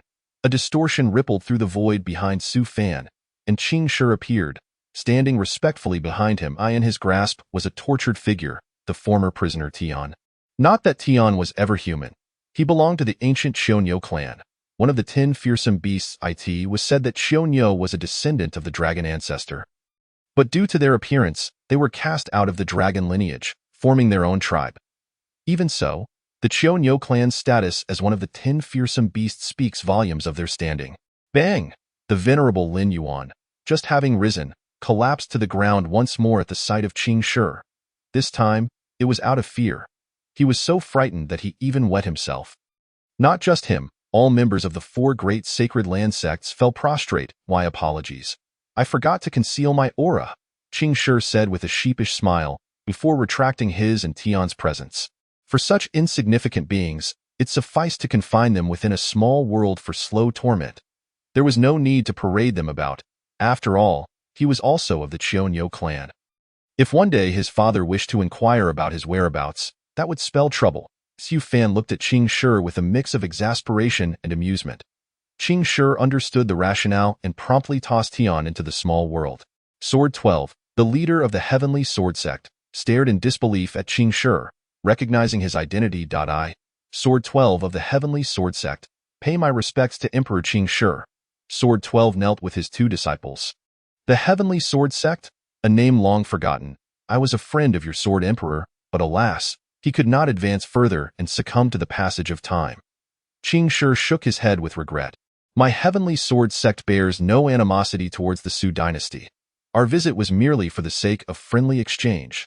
I implore Emperor Qing Shi to intercede on behalf of my sect. Sword 12's plea caused all present from the 3 great forces to shudder in spirit. An emperor, a living emperor, stood behind Su Fan. Ah, so you have ties with the Heavenly Sword Sect? In that case, I may spare the Heavenly Sword Sect's lineage, Su Fan inquired of Qing Shi. The Heavenly Sword Sect has offended the Su dynasty and the Lord. That is a sure path to death. While I have a personal connection with the first Sword Emperor, that is merely a private matter. The Sword Emperor once entrusted me to look after the Heavenly Sword Sect, Qing Shi stated candidly. Many hundreds of thousands of years ago, I fulfilled my promise to the Sword Emperor, and after so long, I have not breached that promise. Emperor Qing Shi, my Heavenly Sword Sect truly harbors no intentions against the Su dynasty. I merely wish to hone my disciples in practice. Sword 12 quickly clarified. I believe you on this. Indeed, you would not seek conflict with the Su dynasty.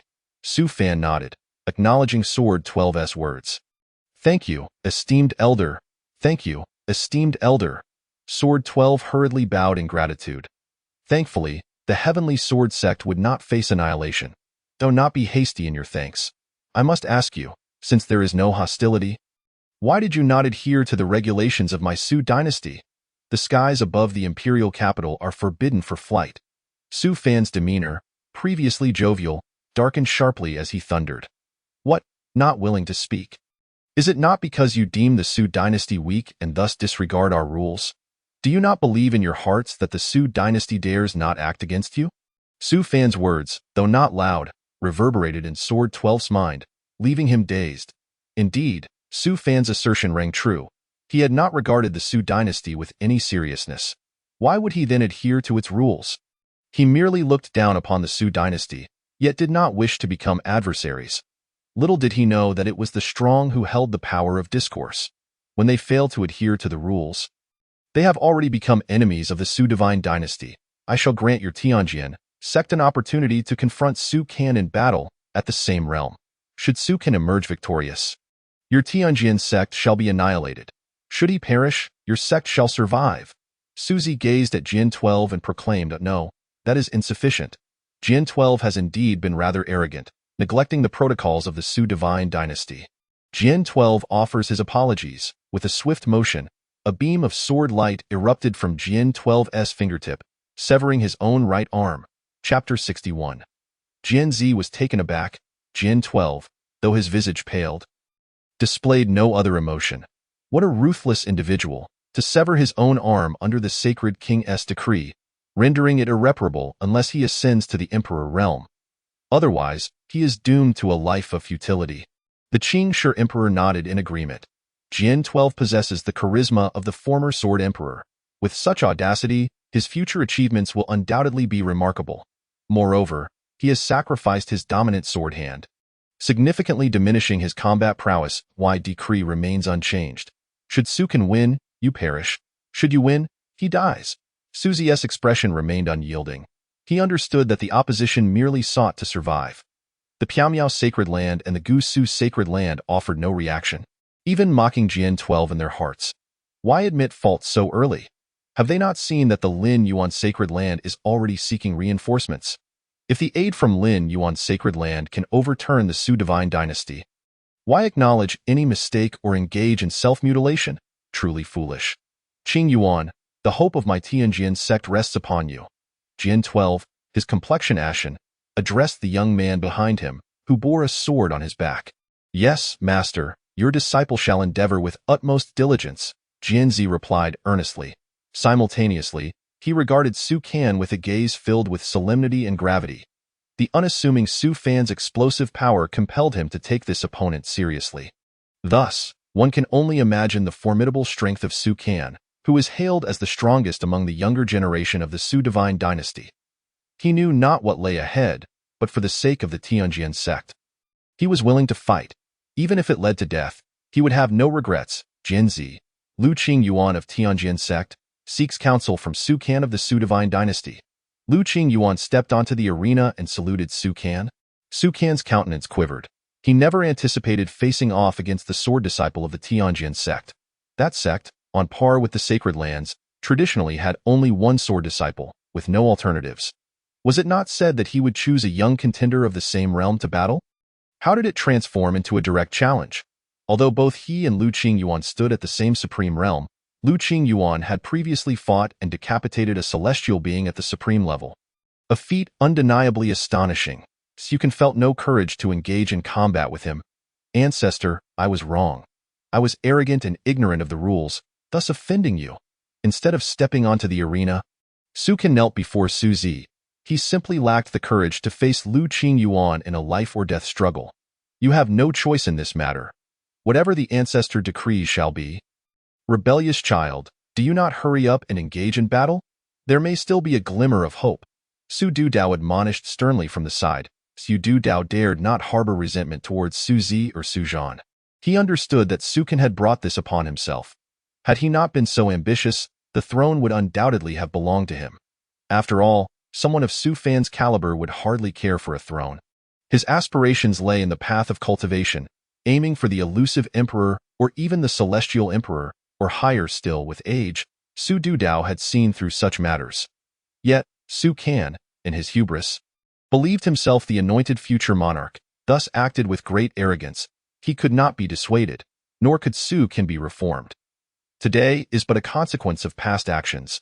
Upon finishing his words, Su Dudao appeared to age several thousand years. Utterly drained of strength, he understood that facing Lu Qingyuan would result in death, regardless of the outcome.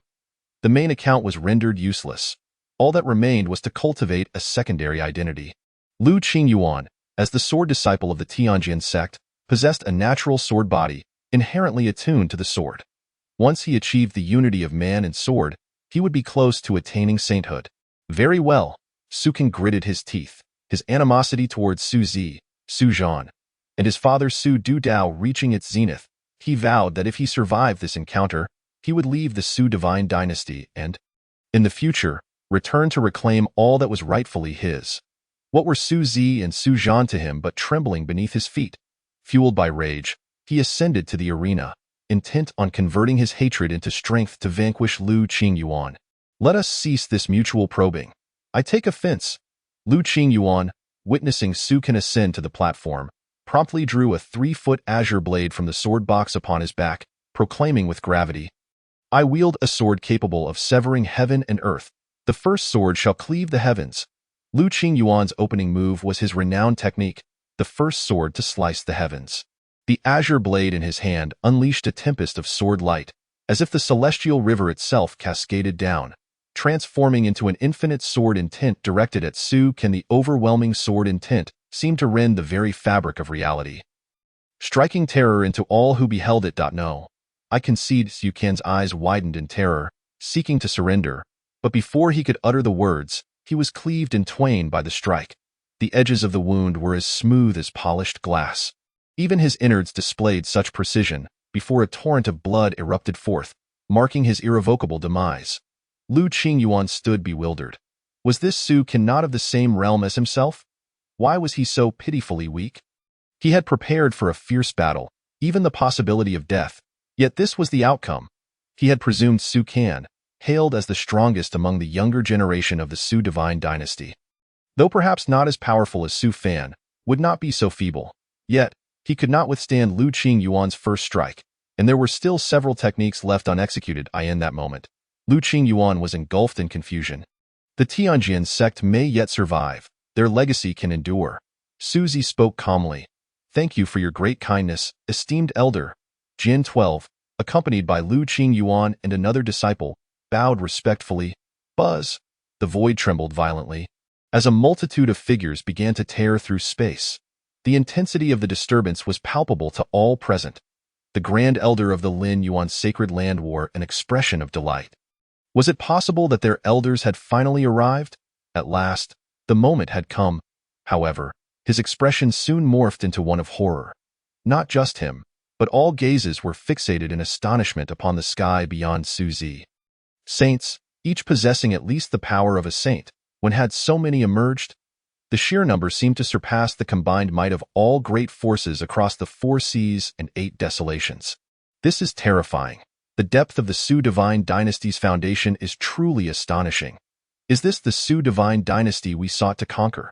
Is this not courting death? The weakest among them are saints. I can sense several whose auras surpass even that of our Grand Elder, who is a sacred king. The combined forces of the Lin Yuan sacred land, the Piaomiao sacred land, and the Gusu sacred land fell prostrate once more. The depth of the Su divine dynasty is so formidable that one would be hard-pressed to find a second such power across the 4 seas and 8 desolations. Truly, the world is on the brink of upheaval. Jian 12 gazed at those godlike figures standing in the void, his eyes filled with trepidation. Su Zhan paid his respects to the historical monarchs of the Su divine dynasty. These individuals were of ancestral caliber, and thus could withstand Su Zhan's kneeling. As Su Zhan knelt, all the younger members of the Su family and their attendants followed suit, collapsing to the ground. Chapter 62.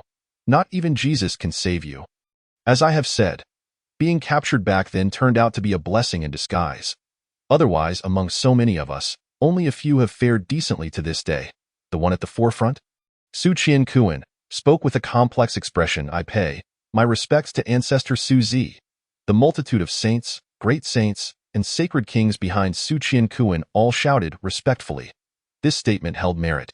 Su Zi was the second-generation monarch of the Su divine dynasty, with only Su Qiankuan above him. Thus all present were technically the direct descendants of Su Dao. Su Zi had never married, naturally leaving him without offspring. Nevertheless, Su Zi felt a peculiar sensation, as his age was but a few hundred years. Yet, a group of middle-aged men bowed and referred to him as ancestor. Su Zhan waved his hand, and instantly, hundreds of chairs materialized, allowing the hovering saints to take their seats. Father, you have broken through. Su Zi observed the fluctuations emanating from Su Qiankuan, indicating he had reached the threshold of the emperor realm. Thanks to you, most of us here have nearly advanced a tier. I never expected my son Su Qiankuan to be so exceptional. Su Qiankuan spoke with a smile. This was his youngest son, born in the upper realm amidst astonishing phenomena, yet suppressed by another branch of the lineage. Had he not chosen to relinquish his status as the heir apparent and been sealed away, perhaps this child would have perished long ago. Now, his son had grown frighteningly powerful, with even his servants being celestial emperors. While in the upper realm, celestial emperors were hardly deemed worthy of even guarding the door. Here in the lower realm, a celestial emperor represented the pinnacle of cultivation. Initially, he had only intended to lead a quiet life with his two sons in the lower realm, free from the Su family's influence. But now, Su Zi had bestowed upon him hope. With hope rekindled, although he did not desire to remain connected to the Su family, his wife, the mother of Su Zi and Su Dao, still resided in the upper realm. Your elder brother has already departed. He mentioned he had delayed for far too long and intends to seek training to catch up to you. Su Qiankuan spoke with deep emotion. Su Da, a man with an intense passion for martial arts, had long been hindered by the passage of time. Now, upon his emergence, he was eager to elevate his cultivation, determined to prevent any further incidents of abduction. The bitterness of such experiences was truly unbearable. I have already taken measures, bestowing upon him a protective talisman that will safeguard him from harm. My brother is deeply engrossed in his training, which is a commendable pursuit. There is no need for concern, Su Zi gently remarked. From the moment Su Da departed from Su Shan dynasty, Su Zi was aware of his intentions. He had inscribed a trace of celestial imprint upon Su Da, ensuring that even a true immortal could not interfere with him. Moreover, to return to the upper realm, one must possess considerable cultivation. Su Zi seemed to have discerned the thoughts of Su Qiankuan. Initially, I believed that I would never advance further in this lifetime, yet your fragment of primordial power has shattered the seal within me. Given this opportunity, I must strive with all my might. Su Qiankuan spoke with solemn determination. In truth, there is no need for such desperation. Should you wish to ascend to the upper realm, simply inform me, and I can arrange your passage in an instant. I am more than capable of resolving matters concerning the Su family. Su Zi's words were calm, yet brimming with authority. No, the humiliation of the past must be avenged by my own hand, and the glory of yesteryears must be reclaimed by me alone, Su Qiankuan declared with resolute gravity. He had once been a prodigy of the upper realm, and reclaiming what he had lost held greater significance than relying on his own son. Do as you wish. Perhaps I shall soon make my way to the upper realm, Su Zi murmured softly. His several rebellious disciples were already in the upper realm. He wondered if they would still recognize him as their master. And then there was Dali Linglong. Are you truly leaving so soon? Su Qiankuan expressed a hint of reluctance. After all, how long had it been since the father and son had last met? He felt a profound sense of guilt for not fulfilling his responsibilities as a father. Yes, perhaps in 7 days, though it may be even sooner. Depending on when they arrived, it could be when Qingshi breaks through or when someone ascends to become an emperor. Su Zi replied, tapping his fingers idly upon the chair. They? Who are they? Su Qian Kuan inquired with curiosity. A group of self-proclaimed hunters, merely prey. They feast upon ascenders, with a few occasionally escaping, but most become mere sustenance. Su Zi stated matter-of-factly. What? Is the place of ascension not the immortal ascension platform? How could it be that they become food for others? Su Qian Kuan was taken aback, for he was a member of the Su family in the upper realm and possessed considerable knowledge. Indeed, it is the immortal ascension platform, but in the very moment of ascension, they forcibly tear through the realms, abducting individuals. You must understand, the immortal ascension platform does not react swiftly. Fear not. This time they shall not leave. Su Zi replied languidly, yet with undeniable conviction. This time, he was merely performing a service, allowing the realms to awaken completely. Who dares to challenge my sacred land of Lin Yuan? Just then, a furious roar erupted. Several figures appeared in an instant, garbed in the distinctive attire of the sacred land of Lin Yuan. Each one appeared withered, their vitality depleted, as if their time was nearly at an end. Yet their cultivation was undeniably that of formidable great saints. Your ability to survive until now is impressive, but today is fortuitous. I shall escort you to the Western Paradise, Su Zhan declared, hands behind his back, gazing at the great saints of Lin Yuan with disdain. You, young one, possess a grandiose attitude. Beware that your words may carry consequences, the elder of Lin Yuan retorted ominously. You what? All of you are saints? And there are several saint kings among you, along with beings whose aura surpasses even that of the saint kings. At that moment, some noticed the hundreds of saints seated beside Su Zi, causing their legs to weaken, yet, recalling their own possessions, they quickly regained their bravado. You are Su Zhan, the monarch of Su Shin dynasty? Indeed. Su Zhan stepped forward, his voice resounding with pride. Then why do you not pay your respects to this great saint? Is your Su Shin dynasty seeking its own demise? The second elder of Lin Yuan bellowed. Are you out of your mind? Can you not see the multitude of saints behind me? Su Zhan retorted furiously, perplexed by their audacity. Regardless of the saints, even if an emperor were present, today would mark the end of your Su Shin dynasty. I assure you, not even Jesus could save you. Oh, who is Jesus? Never mind, I cannot be bothered. Chapter 63. Terrifying true immortal decree. The great saints of Lin Yuan, who had just arrived, were momentarily taken aback, then spoke with extreme arrogance. Upon hearing such audacious words, everyone was stunned. They could hardly believe the level of confidence required to utter such blatant assertions. Was this individual not out of his mind, seeing so many saints and still daring to speak so recklessly? The members of Gusu Sacred Land and Piao Miao Sacred Land were enveloped in a sensation they had never experienced before, akin to wanting to ascend to immortality. At last, was the reversal they had awaited about to unfold? If not now, when? The leaders of Gusu and Piao Miao exchanged glances, recognizing mutual delight in one another's eyes.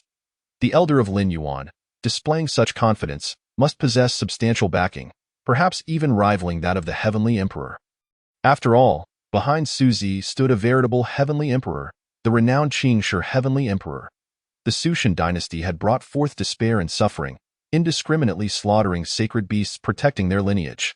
Today, we from Gusu Sacred Land, alongside Lin Yuan Sacred Land, shall eradicate the Su Shin dynasty. The Lord of Gusu proclaimed, his voice booming. We of Piao Miao Sacred Land shall also take action. The monarch of Su Shin dynasty has committed heinous acts, and his crimes are unforgivable. He must be annihilated. The words of the Lord of Piao Miao elicited a wry smile from Su Zhan. If you wish to destroy, then do so. Why bother fabricating excuses?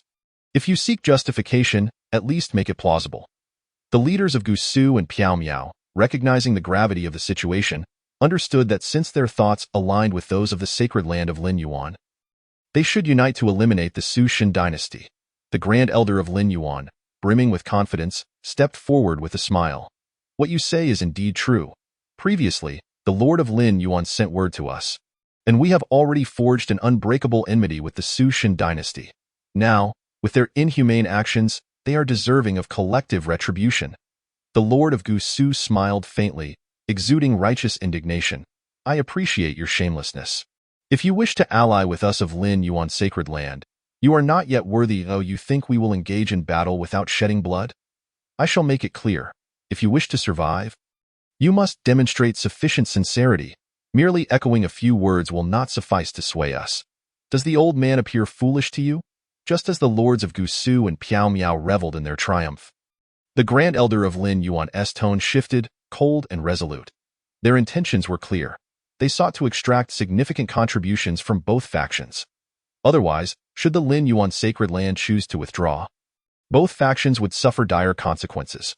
What you say is indeed true. Our two factions must rely on the Lin Yuan sacred land, and thus we cannot afford to simply watch the conflict unfold. The Lord of Gusu replied, reluctantly offering, "We are willing to present an immortal herb." His expression darkened as he spoke, feeling as though his heart was bleeding. Yet he understood that since the Lin Yuan sacred land had made this demand, they would not let them off easily. Furthermore, he had not specified an immediate offering. After this matter concluded, he could always comply. If the Lin Yuan sacred land's resources could indeed vanquish a heavenly emperor, he would begrudgingly part with an immortal herb, an invaluable resource capable of producing an emperor. If the Lin Yuan sacred land's resources merely led to a mutual destruction with the Su Shin dynasty, he would not mind reaping the benefits from the sidelines. A glint of cunning flashed in his eyes. Why Piao Miao sacred land lacks an immortal herb, but we can offer a page of emperor scriptures to the Lin Yuan sacred land. The Lord of Piao Miao contemplated for a moment before speaking. His thoughts mirrored those of the Lord of Gusu. Both were ancient beings, not easily fooled. Haha, very well. The Grand Elder of Lin Yuan chuckled coldly. Nodding in acknowledgement, he was acutely aware of the schemes at play. However, the Lin Yuan sacred land had no fear. After today, the other factions would hesitate to provoke them for a considerable time. The decree of the immortal path could only be utilized once, known solely to the elders of the Lin Yuan sacred land. Others remained oblivious, and perhaps they could conceal it for tens of thousands of years. By that time, should the Lin Yuan sacred land succeed in crafting an emperor from the immortal herb and thoroughly study the emperor scriptures, they would no longer fear betrayal, as long as they could intimidate their adversaries this time. The Lin Yuan sacred land would become the true sovereign of the realms, drawing many sacred lands and sects to pay homage. At that point, a wealth of cultivation resources would undoubtedly flow in. Jianshi heir, do you intend to coexist with the Su Shin dynasty? The Grand Elder of Lin Yuan turned to Jianshi heir, his voice frosty. I do not wish to involve myself in your vendetta. My Tianjin sect has never allied with any faction, Jianshi heir replied, his expression devoid of emotion. Haha, good. The Grand Elder of Lin Yuan merely scoffed, since he would not align with them. He was destined for death. The Su Shin dynasty had already charted its path to destruction. Let the decree of the true immortal be enacted. The Grand Elder of Lin Yuan stood with an air of solemnity, his words resonating with authority. Following this, the entire realm trembled as if something momentous were about to descend upon the world. What? The edict of a true immortal? Gu Lang gasped in astonishment. He truly had not anticipated that the sacred land of Lin Yuan possessed such artifacts. This was indeed an edict inscribed by a true immortal, endowed with immense power capable of shaking the very foundations of existence, and now it was being wielded against the Su divine dynasty. It appeared that the immortal herb could not be retained. In this instance, the sacred land of Lin Yuan emerged as the genuine victor, while they were the vanquished. As the voice of the Grand Elder of Lin Yuan echoed, all present witnessed a beam of azure light soaring skyward. This azure luminescence seemed devoid of any lethal intent, yet it instantaneously enveloped the entirety of the Su divine dynasty. Subsequently, a page of azure parchment slowly ascended, emanating a majestic aura that felt oddly refreshing, devoid of any sense of oppression. Great ancestor of Lin Yuan, today our sacred land faces cataclysmic changes unseen in eons. There are those who dare to contemplate the annihilation of our Lin Yuan. To extinguish the flame of our existence, we beseech you, great ancestor, to aid us in vanquishing our foes. The Grand Elder of Lin Yuan, accompanied by all senior members, bowed in reverence as they cried out. Look at this. Such tedious verbosity is exceedingly slow. Were it anyone else, they would have been silenced long ago. Yet here they are, droning on and on. Suzy remarked to the members of the Su family behind him. Truly at a loss for words, boom.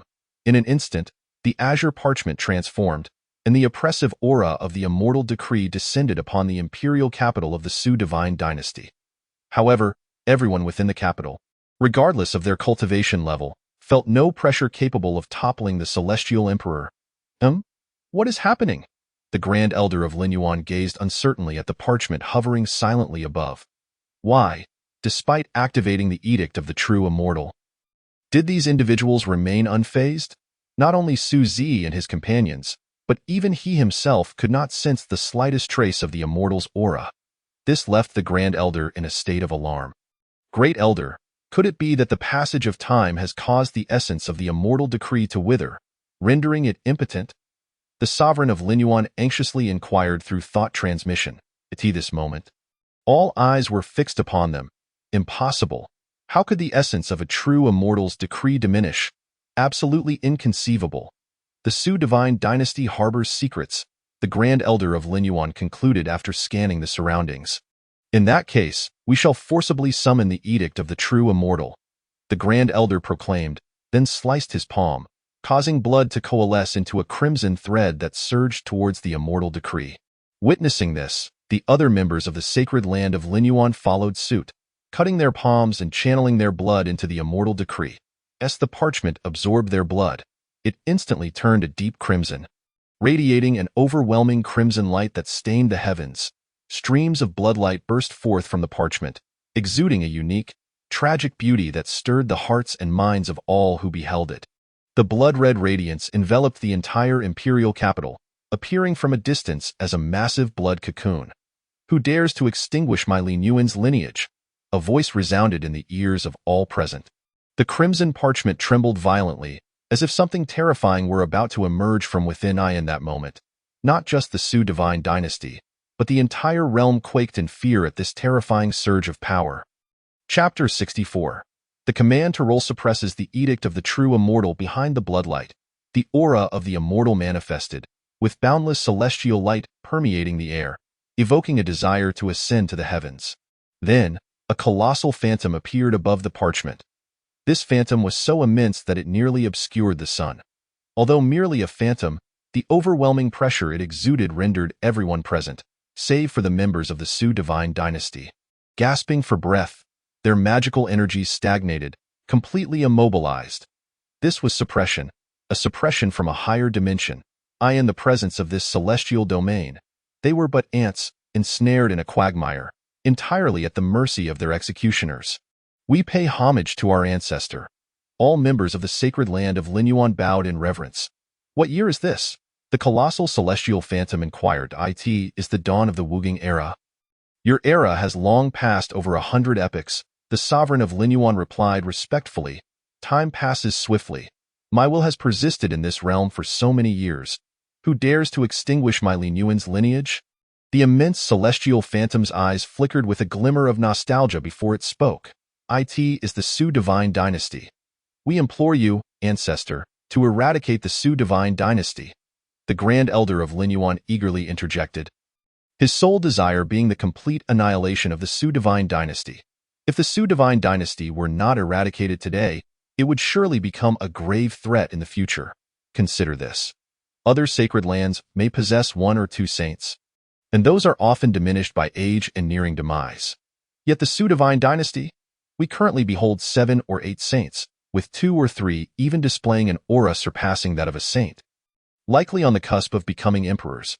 Among them is Su Qianquan, the founding monarch of the Su divine dynasty, whose presence is strikingly formidable, seemingly on the verge of a breakthrough.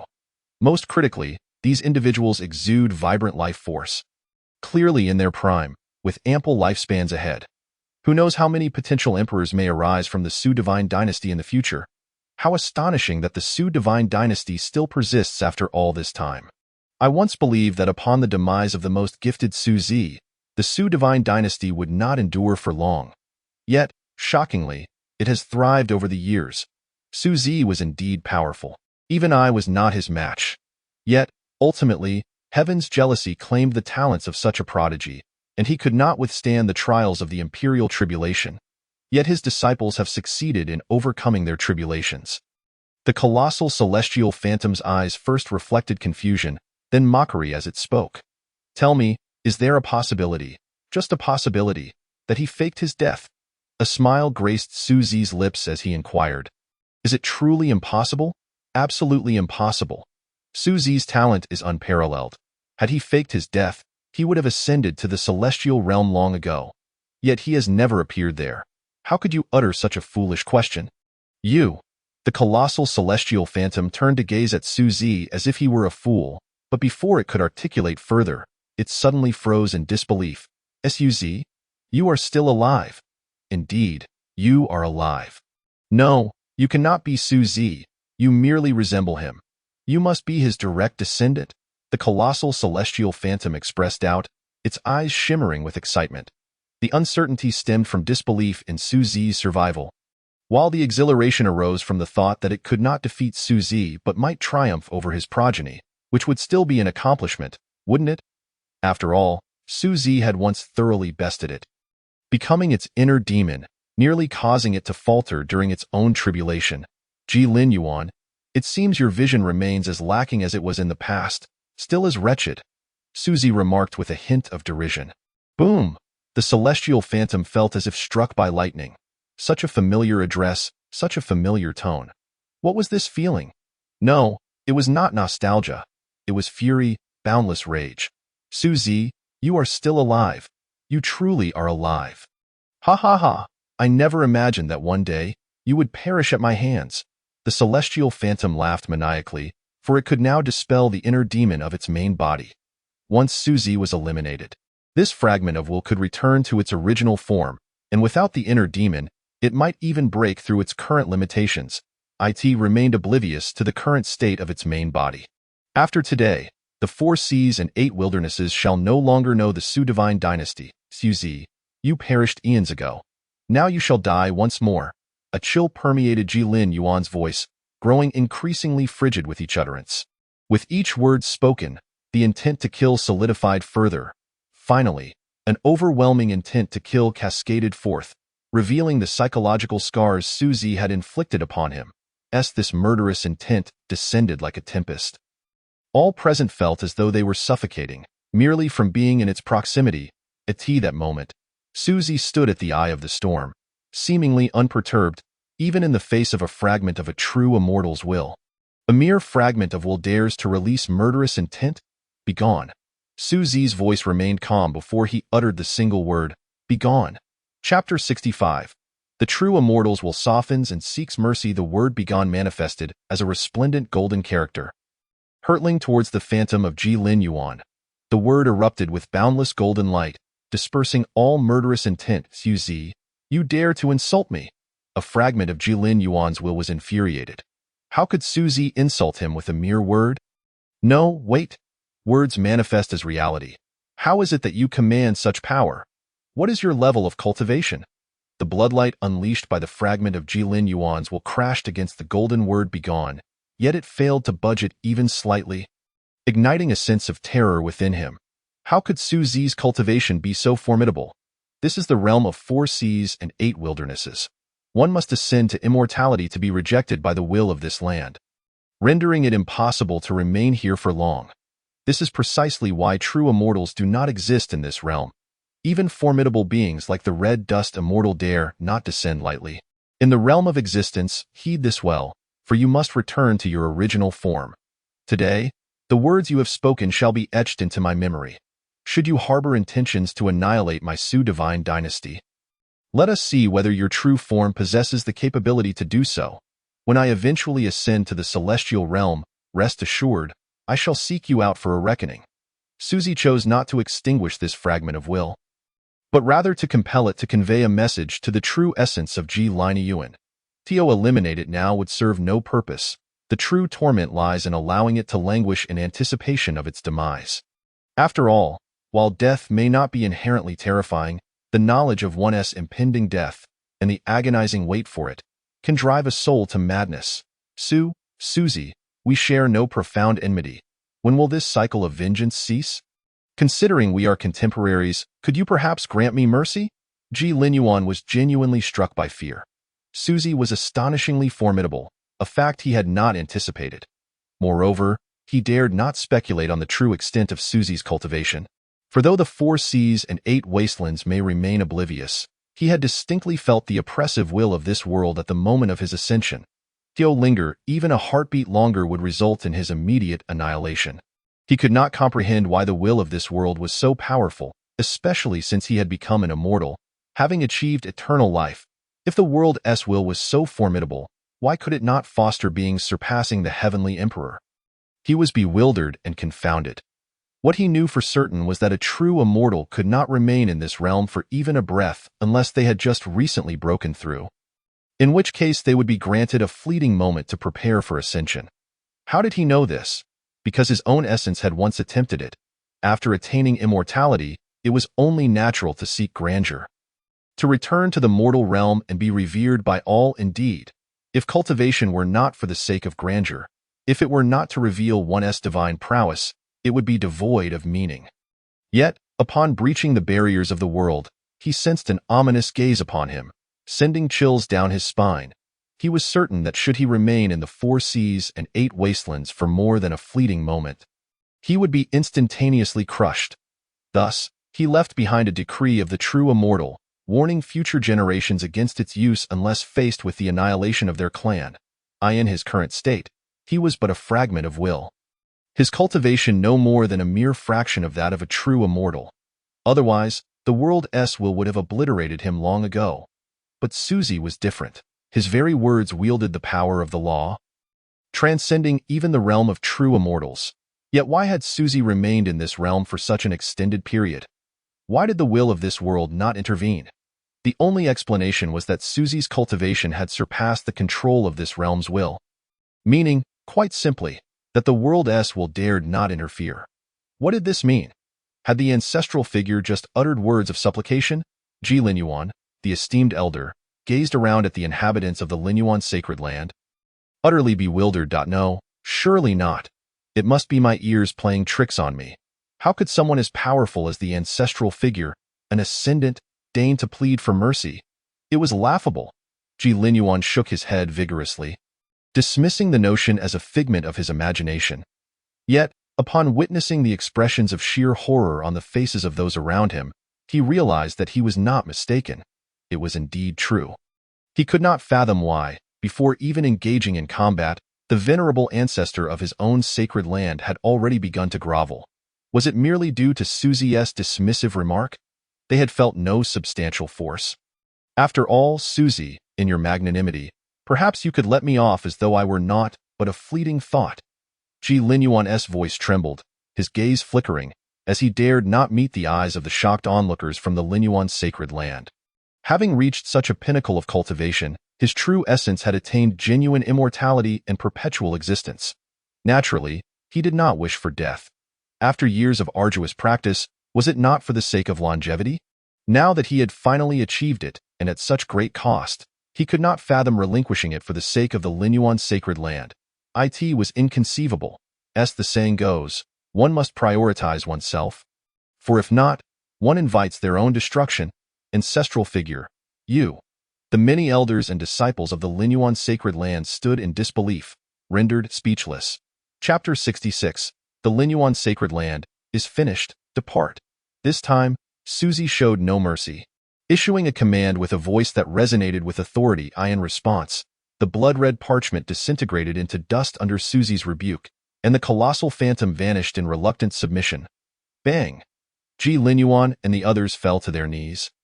Their spirits shattered. It was not the overwhelming power of Suzy that extinguished the light from their eyes, but rather the cold betrayal of their founding ancestor. It was akin to having their last vestige of resilience stripped away. You shall perish. The Linyuan sovereign turned, delivering a merciless slap to Ji Wuhan's head. In an instant, before Ji Wuhan could react, his skull was reduced to a pulp. Had it not been for Ji Wuhan's instigation, perhaps the Linyuan sacred land would not have fallen so swiftly. Their aspirations of becoming the preeminent power would still have had a chance. But now, it had all turned to naught. The Linyuan sacred land was doomed. Qingshi, the next steps are yours. Suzy turned slightly to address Qingshi. Yes, my lord. Qingshi, the heavenly emperor, responded with reverence. Subsequently, Qingshi raised his hands, and at the center of his palms appeared a piece of azure stone. This was his life's treasure, an artifact of the heavenly emperor. Since his lord had entrusted him with this task, he would ensure it was executed with finesse. After all, how else could he demonstrate his worth? Though he was a heavenly emperor, the pinnacle of combat prowess in this world, he was acutely aware that in Suzy's eyes, he was akin to an insignificant insect, even less than that. Whoosh! The azure stone surged in size. Enveloped by a tempest as it hurtled towards the Linyuan sacred land, that moment, the Linyuan sacred land appeared unchanged, with its inhabitants continuing their usual routines, oblivious to the impending doom. Look, what is that? A piece of azure stone. One individual, hearing the rushing sound of the air, raised their head in astonishment. What's there to see? It's merely a falling meteorite. I shall catch it. It is prime material for crafting my life's treasure and may even rival the materials used for creating imperial weapons. Greed glinted in another's eyes. Ha? You think you can consume such a large meteorite all by yourself? Aren't you afraid of bursting? Someone scoffed. The sect will undoubtedly take the lion's share. The rest will naturally go to the capable. They were entirely oblivious to the crisis looming over them, instead squabbling over the spoils. The azure stone emitted no significant pressure, leading them all to believe it was simply a meteorite from beyond. This meteorite had fallen squarely within the domain of their Linyuan sacred land. Ha ha ha, such a grand opportunity. It seems the Linyuan sacred land is destined to rise. An elder laughed heartily. Quickly, activate the sacred land's great formation to bring this meteorite in. We must ascertain its material. It resembles a piece of azure stone, exuding a sense that it could shatter the entire sacred land. Ha ha ha, this time, nothing can prevent the rise of the Linyuan sacred land. When the sovereign returns, he will surely commend our efforts. The elder's eyes sparkled with excitement. Humph, I shall first employ my skills to secure it. An elder with formidable cultivation snorted before soaring into the sky. Radiating brilliance, he began to channel his vast power, enveloping the entire azure stone. Seize! His power effortlessly encased the azure stone as he bellowed. Alas, the reward was snatched away. Countless disciples could only sigh in despair. Indeed, he was the most formidable presence in the Linyuan sacred land, standing at the pinnacle of the divine king realm, just a step away from becoming a divine emperor. Now, with the higher echelons of the sacred land all absent. Embarking on who knows what, none could contend with him. Someone shook their head, their tone disheartened. Where is the elder? One person, momentarily distracted, looked up to the sky again, noticing the elder who had ascended had vanished. And asked in confusion, could he have gone above the azure stone? That seems plausible, but have you noticed? This azure stone is enormous, so much so that it feels as if it occupies the entire sacred land. Someone pondered, perplexed. Yet, in that moment, several figures fled past them at breakneck speed, as if pursued by vengeful spirits. Alas, friends, why the haste? You fool! Let go of me. We must escape. That elder was crushed to a bloody pulp upon making contact with the azure stone. Not even a trace of him remains. The one who had been momentarily dazed exclaimed in shock, "You fool!" As he stood there in shock, the other swiftly broke free and bolted towards the mountain gate. There's no need to flee. We still have the sacred land's great formation, which is said to be an imperial-level formation. He looked at the fleeing figures around him, bewildered. Who cares about the great formation? The formation has likely failed to activate. The elder responsible for it is probably fleeing for their life right now. Someone among the fleeing crowd muttered a curse. "Yes, over. What we thought was a great fortune has turned into a catastrophe." As the elder responsible for activating the grand formation approached the mountain gate, he finally let out a sigh of relief. The slab of azure stone perfectly covered the gate, yet the area outside remained untouched. A mere step away, he was perplexed as to why the grand formation seemed to have suddenly malfunctioned. No matter how he attempted to activate or stimulate it, he could not bring it to life. Glancing at the colossal rock that was about to descend, the elder cast a lingering gaze upon his former sect. He then stepped forward to exit the mountain gate. Bang! Despite the apparent emptiness before him, his foot seemed to collide with an impenetrable barrier, fracturing his leg upon impact. This left him utterly astounded. He had not exerted much force at all. It was over. This was not a mere meteorite, but rather an intentional assault on the Linyuan Holy Land, a calculated attempt at annihilation. Clearly, the higher-ups of Linyuan Holy Land had perished outside. Otherwise, who would dare to act against them? I did not voluntarily join Linyuan Holy Land. I beseech you, grant me a path to survival. The elder, disregarding everything, knelt and cried out. At this juncture, escape was impossible. He could only cling to life, hoping that fortune might favor him and allow him to live.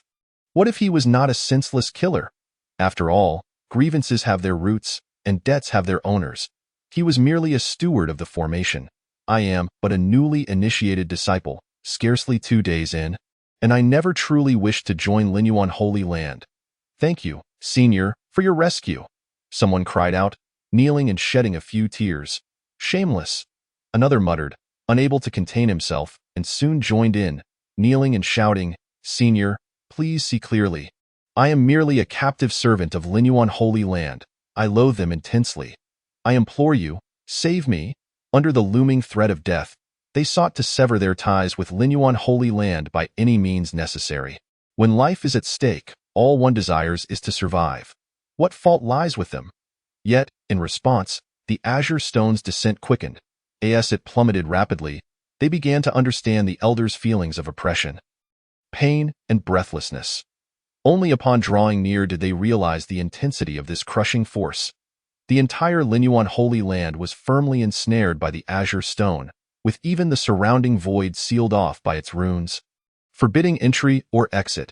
Perhaps there were innocents within, but the weak have no right to decide. The strong reign supreme. Thus, the path of cultivation knows no distinction between righteousness and malevolence. They all belong to a singular grand principle. Regardless of how powerful an entity may be, they have undoubtedly traversed a path paved with corpses and blood, their hands stained with gore. The demonic path. At times, it is a clearer path in this mortal realm. They act without constraint, pursuing their desires, and with clear intent, their realms advance rapidly. Of course, this is but a minority. No, spare me. I still wish to live. I have yet to enjoy a long life. As the Azure Boulder continued its descent, the bodies of many weaker cultivators began to show cracks, akin to fragile porcelain dolls, blood seeping from the fissures. Their expressions grew dim, unable to utter a word, their eyes filled only with despair and terror. What have we done wrong? What kind of existence has the Holy Land provoked? They fell into despair. Boom. The massive Azure Stone ultimately fell, leveling the entire Linyuan Holy Land to the ground. Not a single soul survived. It turned out that it was merely a manifestation of magical power, not a celestial meteorite. Before dying, some grasped the truth and then perished. The Azure Seal, forged by the Azure Stone Emperor, would forever remain imprinted upon Linyuan Holy Land.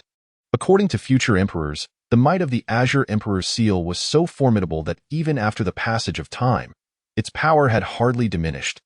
Linyuan Holy Land was no more. Everything had come to an end.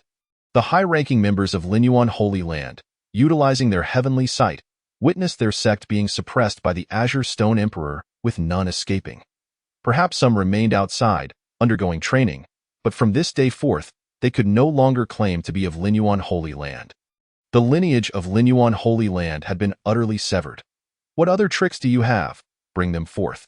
No matter what reinforcements you summon, I shall accompany you to the end, Suzy remarked, casting a casual glance at the high-ranking members of Linyuan Holy Land. Since there is nothing left, let us resolve this matter. Suzy spoke nonchalantly, as if dispatching mere livestock, with ease and satisfaction. The Azure Stone acted decisively, causing these individuals to evaporate, disappearing without a trace. How fitting. I knew they could never be a match for Su God Dynasty. I had merely feigned weakness to infiltrate Linyuan Holy Land, seeking valuable information for Su God Dynasty. Little did I anticipate that Su Shangxian would accomplish this with such effortless grace. Truly, he is a paragon for our kind. Gu Lang, representing the Gu Su Holy Land, declared that from now on, they would become a vassal of Su God Dynasty. If Su God Dynasty commanded them eastward, Gu Su Holy Land would not dare venture west. Yu Lang spat in the direction where the high-ranking members of Linyuan Holy Land had vanished, then knelt earnestly before Suzy and the others. His tone imbued with utmost sincerity. Those unaware might think Gu Su Holy Master was an honest individual, although Gu Lang was unwilling to become a vassal of Su God Dynasty to survive. He had no choice but to resort to this desperate measure. Under the eaves, one must bow their head that I, too, represent the Piaomiao Holy Land, willing to become a vassal of Su God Dynasty, henceforth regarding Su God Dynasty as our sovereign. The Piaomiao Holy Master, witnessing the tragic fate of Linyuan Holy Land, immediately knelt in agreement. Having become vassals, the resources for cultivation within their sanctuaries would no longer be theirs to allocate. It was highly likely that imperial scriptures and elixirs of immortality would be seized by Su God Dynasty. To live, they had no other options. Moreover, they did not possess the profound heritage of Linyuan Holy Land, which could summon true celestial apparitions. Neither of these holy lands had ever produced a true celestial. Even if they had, it would have been of little use. A single word from a true celestial could send their apparitions fleeing. Chapter 68. The Four Seas and Eight Wastelands Tremble. The cultivation resources of Gusu Holy Land and Piaomiao Holy Land are at the disposal of Su God Dynasty. Gu Lang and the Holy Master of Piaomiao believed they had shown their utmost sincerity. What good would it do to annihilate themselves? It was better to become vassals of Su God Dynasty. To speak harshly, they could serve as enforcers for Su God Dynasty at any time. They could not conceive of any reason for Suzy to refuse their overtures. They believed Suzy would undoubtedly accept their submission. If you perish, all the resources for cultivation in your sect will naturally belong to Su God Dynasty. Suzy remained unmoved. He had never shown mercy to those who sought to annihilate Su God Dynasty. No, Senior, my Gusu Holy Land still has some relations with the Eastern Sea Dragon Clan. I hope you can spare me for the sake of the Dragon Clan, Gu Lang urged hastily. His holy dragon was a gift from a friend of the Dragon Clan, though he had claimed it as his own in recent years. Oh? Speaking of the Dragon Clan, have those dragons outside the Forbidden Area been dealt with? Suzy inquired, looking at the Azure Stone. Rest assured, my lord, everything has been handled. They were swiftly eliminated without any suffering, the Azure Stone replied, indifferent. The primary issue was that those dragons were exceedingly bothersome, chattering incessantly. And one particularly arrogant three-clawed golden dragon was insufferable. Even the Azure Stone could no longer tolerate it, thus eradicating those quasi-emperor dragons entirely. Go forth. You have remained silent for many years. It is time to demonstrate your prowess. The moment has come to showcase the might of Su God Dynasty. Suzy nodded to the assembly of saints behind him. Take this, just in case. After a moment's contemplation, Suzy casually summoned a blade of grass from the roadside. Imbuing it with a golden light that instantly enveloped the plant, he handed it to Su Qianquan. All right, we shall take this. Su Qianquan understood the terror of Suzy and solemnly accepted the blade of grass. Although it was merely roadside weeds, under Suzy's enhancement, it would surely wield tremendous power. How great that power was, Su Qianquan could not say, but it would at least suffice against the celestial apparition they had just encountered. The saints here shall proceed to Gusu Holy Land first, then onward to Piaomiao Holy Land. But remember, each person must select a single opponent, and do not kill them, for there will be another challenge to follow. Su Qianquan instructed a few saints to remain behind, while the great sage led the remaining hundreds of saints directly to Gusu Holy Land. They could not split into two groups, with one heading to one holy land. If they encountered a celestial apparition like today, it would likely result in total annihilation. Although the simultaneous appearance of so many saints would dominate the entirety of the 4 seas and 8 wastelands, it was still more prudent to eliminate one holy land at a time. That day, a storm swept across the entire 4 seas and 8 wastelands. All major powers trembled in fear. The Su God Dynasty suddenly emerged with several hundred saints, who wouldn't be terrified. Moreover, it was said that Linyuan Holy Land and 3 of the 4 top holy sects had been obliterated by Su God Dynasty. The remaining Tianjin sect had narrowly escaped disaster due to its lack of involvement in the power struggles. However, they too had self-inflicted wounds, kneeling in repentance over their actions in Su God Dynasty's imperial capital. The messages from the Su Dynasty were not deliberately concealed. Rather, they boldly eradicated the ancient Void Holy Land and the Misty Holy Land. Even the worms within those sacred realms were unearthed and cleaved in twain. The ruthlessness of their methods sends shivers down one's spine. Although the various factions had heard of the Su Dynasty in the past, they paid little heed, as the dynasty had maintained an exceedingly low profile. The Su Dynasty had never claimed close ties with any particular sect or holy land. resulting in many major powers being largely unaware of its true nature over the years. Most alarmingly, they had heard a terrifying rumor suggesting the existence of an immortal within the Su dynasty. An immortal of the present age, a living celestial being. On that fateful day, the entire realm sensed an unusual aura, awakening many emperors and deities from their slumber. An ancient being, steeped in the passage of time, proclaimed that this was the essence of the immortal. Furthermore, it was rumored that a powerful figure within the Su dynasty had witnessed an individual uttering the word roll, which subsequently led to the immediate annihilation of that immortal. All major factions were incredulous, and almost simultaneously, they dispatched spies to verify the claims. Ultimately, they received news that sent chills down their spines. Nearly all the past monarchs of the Su dynasty had reappeared, with the exception of those who had peacefully passed away. Among them, the weakest was at the pinnacle of the Saint Realm, while the most formidable was Su Qinquan, the founding monarch of the Su dynasty, who had reached the quasi-emperor stage. It was said that preparations were underway for Su Qinquan to undergo tribulation to attain the emperor realm. This revelation astonished all factions. How long had it been since a new emperor had emerged in the realm? Although the world had entered the twilight of the age of magic, signifying a severe depletion of spiritual energy, it hardly sustained the emergence of a path-finding emperor. Yet, the Su dynasty was poised to create an emperor. In the past, they would have scoffed at such ambitions, but now, they dared not question it. They received yet another explosive piece of information. The second monarch of the Su dynasty, Saint Sovereign Su Zi, was still alive and had obliterated the phantom left behind by a true immortal who had once ascended from the sacred land of Lin Yuan with a mere word. What level of cultivation did Su Zi possess? No one knew, but he was at least a true immortal. Fear and unease gripped them. This was the first time in recorded history that a true immortal had appeared in the realm. Previously, true immortals were only found in ancient texts. Upon receiving this news, all factions sprang into action. They gathered rare treasures and prepared themselves with utmost sincerity, all heading toward the Su dynasty. They sought to pay homage. For to meet a true immortal even once would be a life-defining moment. Not only the Eastern Wilderness, but all notable factions from the 4 seas and 8 desolates responded to the call. Even some ancient beings who had slumbered for millions of years awakened, eager to visit the Su dynasty and earnestly inquire about the path to immortality. Their sole desire was to attain immortality. Indifferent to worldly matters, viewing everything in the mortal realm as mere illusions, they had been trapped at the emperor's stage for far too long, continuously pondering the ways of cultivation but never grasping the essence. With the emergence of immortals, their restlessness was palpable. From a vantage point over the 4 seas and 8 desolates, one could clearly see streams of dazzling light converging toward a single direction, vibrant and spectacular.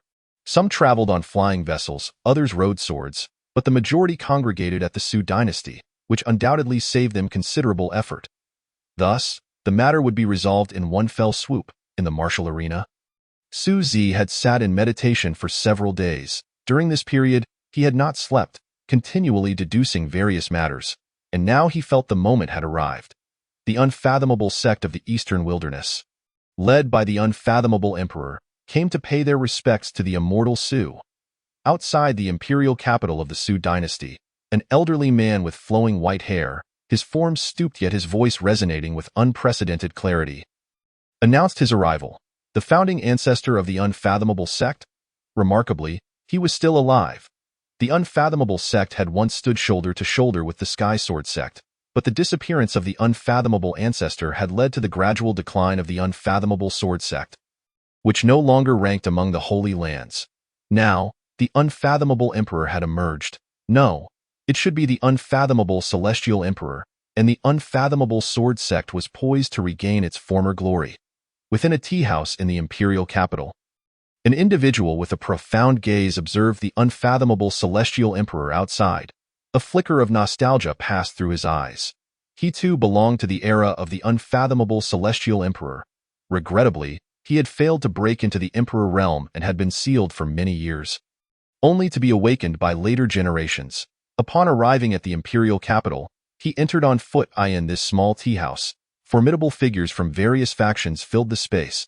At this moment, the tea house attendant trembled as he served tea. While even the proprietor resigned himself to the fact that no profits would be made today, for the presence of such powerful beings was beyond their reckoning. It should be noted that this was spiritual tea, possessing remarkable benefits for cultivators. The proprietor could only sigh inwardly, "Look, the unfathomable celestial emperor has arrived. He is even entering the imperial capital on foot," exclaimed someone. Heavens, does even such a figure adhere to the Sui dynasty's rules? As they gazed at the approaching unfathomable celestial emperor, disbelief filled their eyes. So what if he is a celestial emperor? In the imperial capital of the Sui dynasty, even true immortals must walk in. A powerful figure remarked discreetly, naturally, he did not dare to openly criticize the celestial emperor. After all, he was a pinnacle existence in the 4 seas and 8 desolates. Look, what faction is that? They are utilizing a boundary-breaking flying vessel. What extravagance! Someone pointed at the floating vessel outside the imperial capital, filled with envy. This was a boundary-breaking flying vessel, reputed to enable instantaneous relocation. It was a treasure of imperial caliber capable of traversing the cosmos.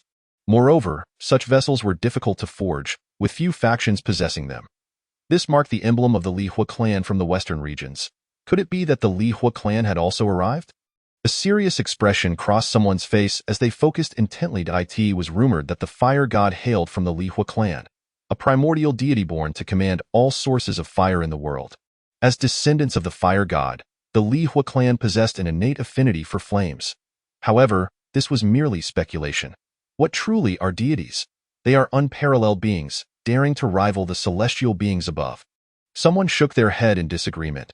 They did not believe in the existence of the fire god, reasoning that if such a being existed, the Li Hua clan would have long since risen to power. Why, then, did the Li Hua clan choose to enter the imperial capital on foot? Others shared the sentiment, dismissing the rumors as mere exaggerations. The sun god mountain comes to pay respects to the immortal Sui. Another resounding voice echoed, causing nearly everyone in the tea house to rise in astonishment. The sun god mountain had sent representatives. It must be noted that the sun god mountain was renowned as a forbidden zone in the southern region, notorious for its dangers, rivaling the ancient forbidden lands. Moreover, it was unclear whether the entities within were human or ghost. Currently, the representatives from the sun god mountain were entirely shrouded in black robes, rendering their faces unrecognizable. This time, only 2 individuals had come from the sun god mountain, and they too entered the imperial capital on foot, though you see, even those from the forbidden zones dare not flaunt their status in the air. They must abide by the rules of the Sui dynasty. Meanwhile, within the divine palace, the officiant, Yu Sha, trembled with excitement as he accepted gifts from various powerful factions, his hands growing weary from the influx of rare treasures. The East Sea Dragon Palace has sent 10 drops of a million-year-old dragon essence. Yu Sha's face flushed with exhilaration as he exclaimed loudly, "Gasp! The East Sea Dragon clan has sent representatives?" They did not send their high-ranking officials, but rather emissaries. Moreover, their generosity was unprecedented. 10 drops of a million-year-old dragon essence were no trivial offering. It was said to enhance a cultivator's success rate when undergoing the Saint Tribulation by 50%.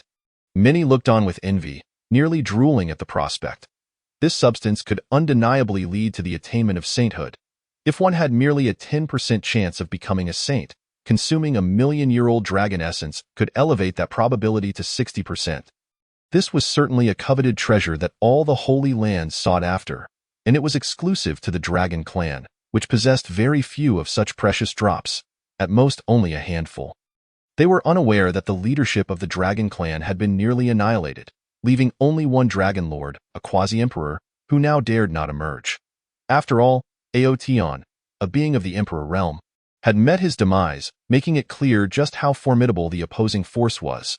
The Dragon Lord suspected that it was that immortal general, Aotion, who had dealt the fatal blow, prompting him to offer 10 drops of the million-year-old dragon essence in a desperate attempt to alleviate the enmity between the immortal and his clan. He dared not harbor resentment. He merely hoped that the immortal would not trouble him. The Sky Sword Sect's master has sent an unparalleled ancient pill. What? An unparalleled ancient pill that is crafted from the ancient recipes of bygone eras, utilizing rare materials that are now nearly impossible to find. Yu Sha took the unparalleled ancient pill, opened it, and instantly, An unparalleled fragrance enveloped everyone in the room. How delightful, upon inhaling the aroma of this pill. I feel as though every pore in my body is opening up, bringing an unparalleled sense of ease. Its lustrous hue, radiating golden light, and the enticing scent confirmed its status as an unparalleled ancient pill. It is said that this elixir can restore an emperor to their peak state in an instant. Although it cannot enhance one's cultivation, this singular effect alone is sufficient to incite fierce competition among the emperors. The Heavenly Sword sect truly deserves its reputation for profound heritage, possessing even such a remarkable item. The surrounding cultivators whispered among themselves, expressing their admiration. The Infinite Sword Emperor has gifted a sword of infinite might. At that moment, as Yucha's words fell, a collective gasp echoed through the crowd. The Infinite Sword Emperor had actually bestowed his own life's artifact. Was he so destitute that he had nothing else to offer? He might as well have given away his own sword. After so many years, the reappearance of the Infinite Sword Emperor surely indicated that his cultivation had transcended the Emperor realm, reaching the level of a heavenly emperor. The value of that imperial sword is beyond words. The Sun God Mountain has offered a Sun God Vine. Once again, the crowd was left in stunned silence. This was the Sun God Vine, rumored to grow within the sun itself, imbued with the power of the Golden Crow, capable of forging the most radiant and formidable of imperial artifacts, exponentially increasing their might. The Li Hua clan has presented an indestructible crimson flame. This eternal flame is a rare fire of the heavens and earth. If fused, it could transform into a fire emperor. The Li Hua clan has truly invested heavily. This is akin to offering up an emperor. They are indeed formidable, potentially the descendants of the divine fire deity, boldly making such a grand gesture. Someone remarked with a grave expression. The Li Hua clan has been far too low-key. They now realize they have been utterly unaware of its true nature. The Celestial Master has summoned all major factions to enter the hall.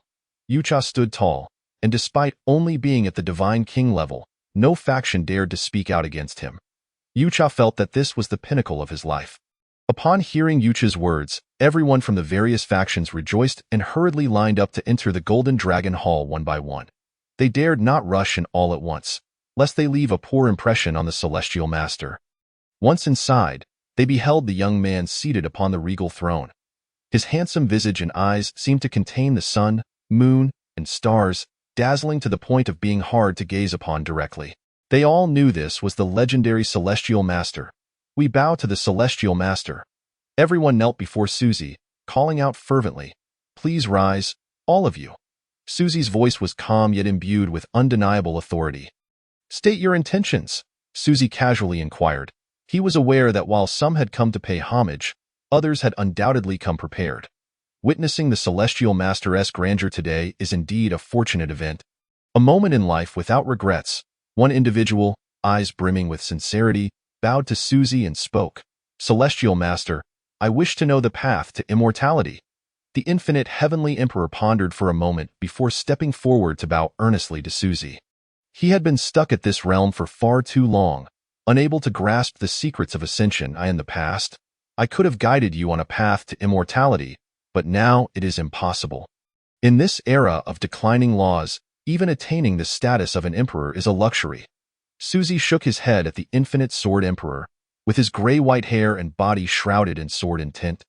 Upon hearing Suzy's words, the light in his eyes dimmed instantly. If even Suzy says immortality is unattainable, must he resign himself to a life of longing? However, in a few days, a tremendous opportunity will arise. Not only for you, but for all heavenly emperors across the seas and realms to attain immortality. Suzy continued. What? The Infinite Sword Emperor and the other heavenly emperors present were filled with ecstatic hope. Gazing at Suzy with eager eyes, to achieve immortality, one must transform the spiritual energy within into the rules of immortality. In this era of decline, where is the immortal energy to be found? In the ancient times, upon reaching the heavenly emperor realm, one could naturally sense the rules of immortality within the world. Though scarce, with years of accumulation, transformation could be achieved. It was merely a matter of speed. Those swift would succeed, while the slow would wither away with time. In the coming days, the heavens will shatter, allowing a flood of immortal rules to surge forth. At that moment, the world will change and spiritual energy will revive. Suzy spoke without the slightest hint of impatience, elaborating carefully. Ultimately, he would depart, and this would serve as a benevolent gesture towards the Su divine dynasty. Whether the Su divine dynasty endures or perishes in the future, he would not interfere. This was the last favor he could offer to the Su divine dynasty. The heavens shatter? Everyone took note of this term. This impending shattering of the heavens targets the emperors and above. With almost no one escaping unscathed, however, you need not concern yourselves. This is beyond your participation. When the time comes, I shall intervene. Since you have come to the Su divine dynasty, I shall ensure your safety. Suzy spoke lightly. Upon hearing Suzy's words, the various powerful figures below ceased their chatter. They understood that if Suzy said they could not participate, it undoubtedly meant that a terrifying event was on the horizon. Moreover, this significant event was directed at them, the emperors and heavenly beings. However, those who had come to pay homage would likely remain unscathed. Yet, those who had not come may face dire calamities, no one doubted Suzy's words. For he was the celestial master. They breathed a sigh of relief. Had they not reacted quickly, they might have perished amidst the great upheaval Suzy spoke of now. Not only had they obtained protection, but they also had the chance to attain immortality. The rewards of their journey were truly immense. The precious treasures they received hardly seemed worthy of the term treasure. The prospect of immortality made even grander gifts worth eagerly preparing for. Chapter 71. The Eternal Su Family of the Upper Realm Qingshi. Today my father will undergo tribulation to attain the Emperor's realm, and you shall face the immortal tribulation. Suzy felt he must prepare for both contingencies. Su Qiankuan's tribulation might not attract those individuals, but the Su family could very well appear. However, if it were Qingshi, it would almost certainly draw them near. After all, they feasted upon ascendance. In their eyes, Qingshi was nothing more than a delectable morsel. Yes, master. Though Qingshi harbored doubts, he respectfully responded. His confusion stemmed from the fact that the master had just mentioned the end of the era of decline. Let alone the rules of immortality, even the slightest trace of immortal energy was nowhere to be seen. Yet, he believed the master possessed transcendent abilities and would effortlessly resolve these matters. The outcome unfolded as Suzy had anticipated. When Su Qiankuan successfully navigated the Emperor's tribulation, those individuals did not appear. Su Qiankuan's Emperor tribulation was undeniably fearsome in this age of decline, as the will of heaven and earth disallowed the emergence of emperors. That he could successfully undergo the tribulation signified his extraordinary capabilities. The storm clouds rumbled, enveloping the entire Su divine dynasty. Had he not possessed a strand of Suzy's innate primordial power within him, he would not have been able to triumph the immortal realm. The Su family. Here, the air was thick with immortal mist, with palatial structures floating gracefully in the sky, arranged according to a grand formation. Various divine birds soared through the air, radiating auspicious light, creating a breathtaking spectacle. Among them was a white crane, as pure as jade, standing atop a mountain peak, inhaling and exhaling immortal energy, its entire being aglow with celestial radiance, truly remarkable. On the ground, Qilins galloped, each stride causing the very heavens to tremble. Their powerful limbs resembled towering pillars, each step potent enough to crush a heavenly emperor. In the outside world, Qilins were renowned as one of the 10 ancient fiends, yet at this moment, they could only run along the periphery of the Su family. Qilins were virtually impossible to find across the seas and realms, and even hybrid bloodlines were a rarity. Even in the immortal realm, they were coveted by many powerful factions, not for any other reason, but because a Qilin, upon reaching maturity, possessed the strength of an immortal in the mortal realm. With proper cultivation, it could potentially become a being of the immortal king caliber. At the heart of the Su family stood a colossal and magnificent palace, so tall that its peak was lost to sight. The entire structure radiated a soft glow, adorned with various intricate and esoteric runes, indicating that it was undoubtedly an extraordinary immortal artifact. Yet, within this palace, two factions were at odds, quarreling vehemently. Above them, a phantom figure sat in a high position, obscured from view. Only a pair of emotionless eyes, capable of seeing through the world, gazed down at the bickering factions. Utterly absurd. Su Qiankuan is the young master of the Su family. Why has he been cast down to the lower realm? What heinous crime has he committed to warrant such wrath? An elder with hair as white as a crane and youthful features, his eyes ablaze with fury, questioned vehemently. This man was Su Zhantian, the grand elder of the Su family and the most steadfast supporter of Su Qiankuan. He had watched Su Qiankuan grow up. However, he had left with several elders and clan members to the immortal ancient battlefield to fend off the invasion of the. Upon returning to the Su family, he was met with the shocking news of Su Qiankuan's demotion to the lower realm. How could he possibly endure this? Su Zhantian, you are being outrageous. A middle-aged man from the opposing faction stepped forward. Pointing an accusatory finger at Su Zhantian, Su Qiankuan willingly relinquished his position as the young master of the Su family. How can you claim he was cast down? You may freely inquire among the members of the Su family. Sun En forcefully waved his hand. You blithering fool! Su Qiankuan is the designated young master. He is undoubtedly the rightful heir. Are you now claiming he did so willingly? Su Zhantian erupted in indignation. How outrageous! How dare you insult me, you old fool! Su Nan's face twitched with anger as he pointed at Su Zhantian. What manner of existence is he? He is also one of the elders of the Su family.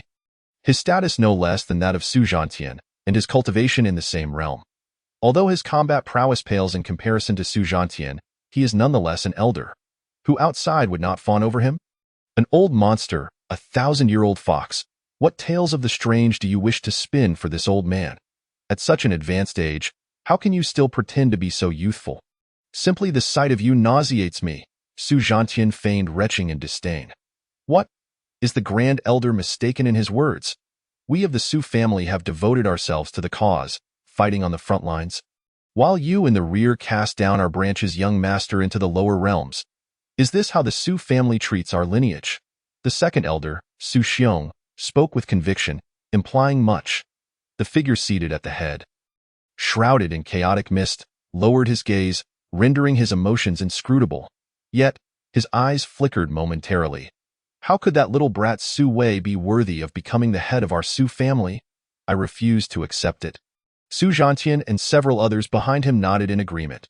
The Su family is an ancient lineage, immensely powerful. The main branch comprises 2 lines, with countless collateral branches. Since time immemorial, the most talented youth among the main branch has been chosen to cultivate as the next head of the family. Su Qiankuan was the individual selected by both main branches. Moreover, Su Qiankuan's partner comes from an extraordinary background. Regardless of what you all say, the current Su family has but one young master. And that is Su Wei. An elder on the right stepped forward, sneering. Indeed, Su Qiankuan voluntarily relinquished the position of young master. Su Wei naturally takes precedence. Furthermore, Su Qiankuan is likely already perished in the lower realms. So what significance does our discussion hold? The elder from the right, Su Jian, sought to quell the unrest, affirming Su Wei's identity as the young master. You old fool, I knew you were up to no good back then. And it seems my instincts were correct. What utter nonsense! Su Qiankuan's talent is well known to you. I assent it. Even in the lower realms, he would undoubtedly stand above all others. Such a prodigy would not simply perish. Su Zhantian scoffed at Su Jian's words. Who knows? What if his talents have been rendered useless? Su Jian replied coldly, his expression devoid of emotion. Boom. The hall was engulfed in an eerie silence. Then, Su Zhantian's entire cultivation erupted, seemingly ready to overturn the grand hall. I knew things were not so simple. It turns out it was indeed your branch that orchestrated this. Su Zhantian's aura surged. Radiating a terrifying murderous intent, Su Jian's countenance shifted. Su Zhantian's might was astonishingly strong, surpassing that of years past. This was the invincible power forged on the battlefield. Should Su Zhantian wish to kill him, he would be no match. Although they stood in the same realm, oh, you dare to act within the royal hall? Do you truly think I am invisible? Just as Su Zhantian was about to strike, the ethereal figure above finally spoke. Chapter 72. Then let us split the family. Su Wang, though you are the head of the family, I refuse to accept it. Su Zhantian bowed slightly to the ethereal figure above.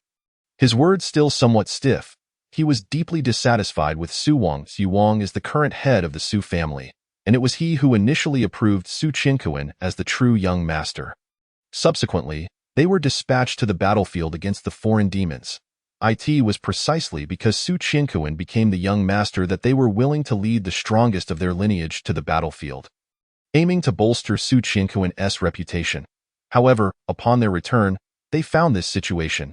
I know you harbor anger and resentment, but Su Qinkuan truly volunteered to relinquish the position of young master. Could they even deceive this king? Su Wang's words were devoid of emotion, as though recounting a trivial matter. Su Wang, are you also beginning to side with their branch? Su Zhantian's temper flared, and he directly shifted from you to thou, revealing the extent of his fury. Insolence, do you dare disrespect Su Wang?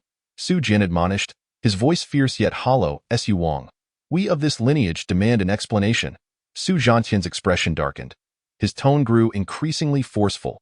He, Su Zhantian, would today confront the Su family as celestial king. We of this lineage must receive an account. I shall provide you with an explanation. I reiterate, Su Qinkuan voluntarily relinquished the position of young master, free from any coercion. The lofty Su Wang's demeanor revealed a hint of anger. Is that so? Yet, Lin Xiaoran does not echo your sentiments. Su Zhantian first chuckled coldly, then unleashed a shocking revelation. What? Lin Xiaoran? Was she not dead? Su Jin's expression changed drastically, his words escaping him. Ha! You truly possess audacity, forcefully pushing my Su family's closest ally into opposition. Were it not for Lin Wang traversing the cosmos to find a rare herb, perhaps some truths would have been lost to history. Su Zhantian laughed with a hint of madness. Lin Xiaoran is Su Qinkuan's wife, the daughter of Lin Wang Lin Song from the ancient Lin family. Originally a steadfast ally of the Su family, now even Lin Song is preparing to act against the Su family. Lin Xiaoran is Lin Song's Achilles heel. And yet, some who know not their own mortality dare to touch Lin Xiaoran. Lin Song will not let this pass lightly. Recently, Lin Xiaoran has awakened, revealing the truth of that year to them. Thus, Su Zhantian had been probing Su Wang from the very beginning. He did not expect that Su Wang would openly shelter Su Jin's faction. Su Wang, is this your explanation to our lineage? Su Zhantian's words gradually calmed. He had gleaned all he wished to know. What do you intend to do? Su Wang evaded the question, his eyes swirling with chaotic energies, rendering him increasingly perilous. What do I intend to do? At worst, let the Su family split. Su Zhantian's hands hung low, his tone flat and unperturbed. Yet, his words detonated the atmosphere akin to tossing a seemingly innocuous little boy onto an island, which instantly boiled over. Split the family? Su Zhantian, you dare suggest such a thing? To divide the Su family in twain, you are defying ancestral teachings. Su Jin trembled in shock. Su Zhantian actually dared to propose a division? What audacity! The main branch of the Su family has only ever had two lines, which are not to be separated. This is the ancestral decree. Not only Su Jin, but even Su Tian's eyes narrowed instantly. He sought to understand the confidence that emboldened Su Zhantian to propose such a split. This Su family was no longer the united entity of yore, but rather a collection of petty individuals. Su Zhantian did not hold back in his scathing rebuke. Su Zhantian, do you truly believe this king fears to kill you? Su Tian's words carried a hint of fury. Su Zhantian's remarks were directed at him, implying he was a petty man unworthy of leading their lineage. Su Wang, accustomed to his lofty perch, would find it easy to eliminate Su Zhantian. What merit or ability do I, Su Zhantian, possess that would compel the exalted Su Wang to act personally? In this moment, Su Zhantian was utterly unrestrained, showing no fear. He would confront Su Wang head-on Su Zhantian. Su Wang's words were laced with murderous intent. His aura began to press down upon Su Zhantian. This was the might of a celestial king, an invincible force. The moment Su Zhantian made contact, his face turned ashen. The oppressive force of a celestial king was beyond his capacity to endure. Even though they stood merely one great realm apart, that gap was an insurmountable chasm. A celestial king could easily annihilate him, even with just a glance. Su Wang, are you implying that my lineage is devoid of capable individuals? Although Su Zhantian's countenance was pale, blood seeping from his orifices, his words remained wildly defiant. I am indeed implying that your lineage lacks capable individuals. What can you do about it?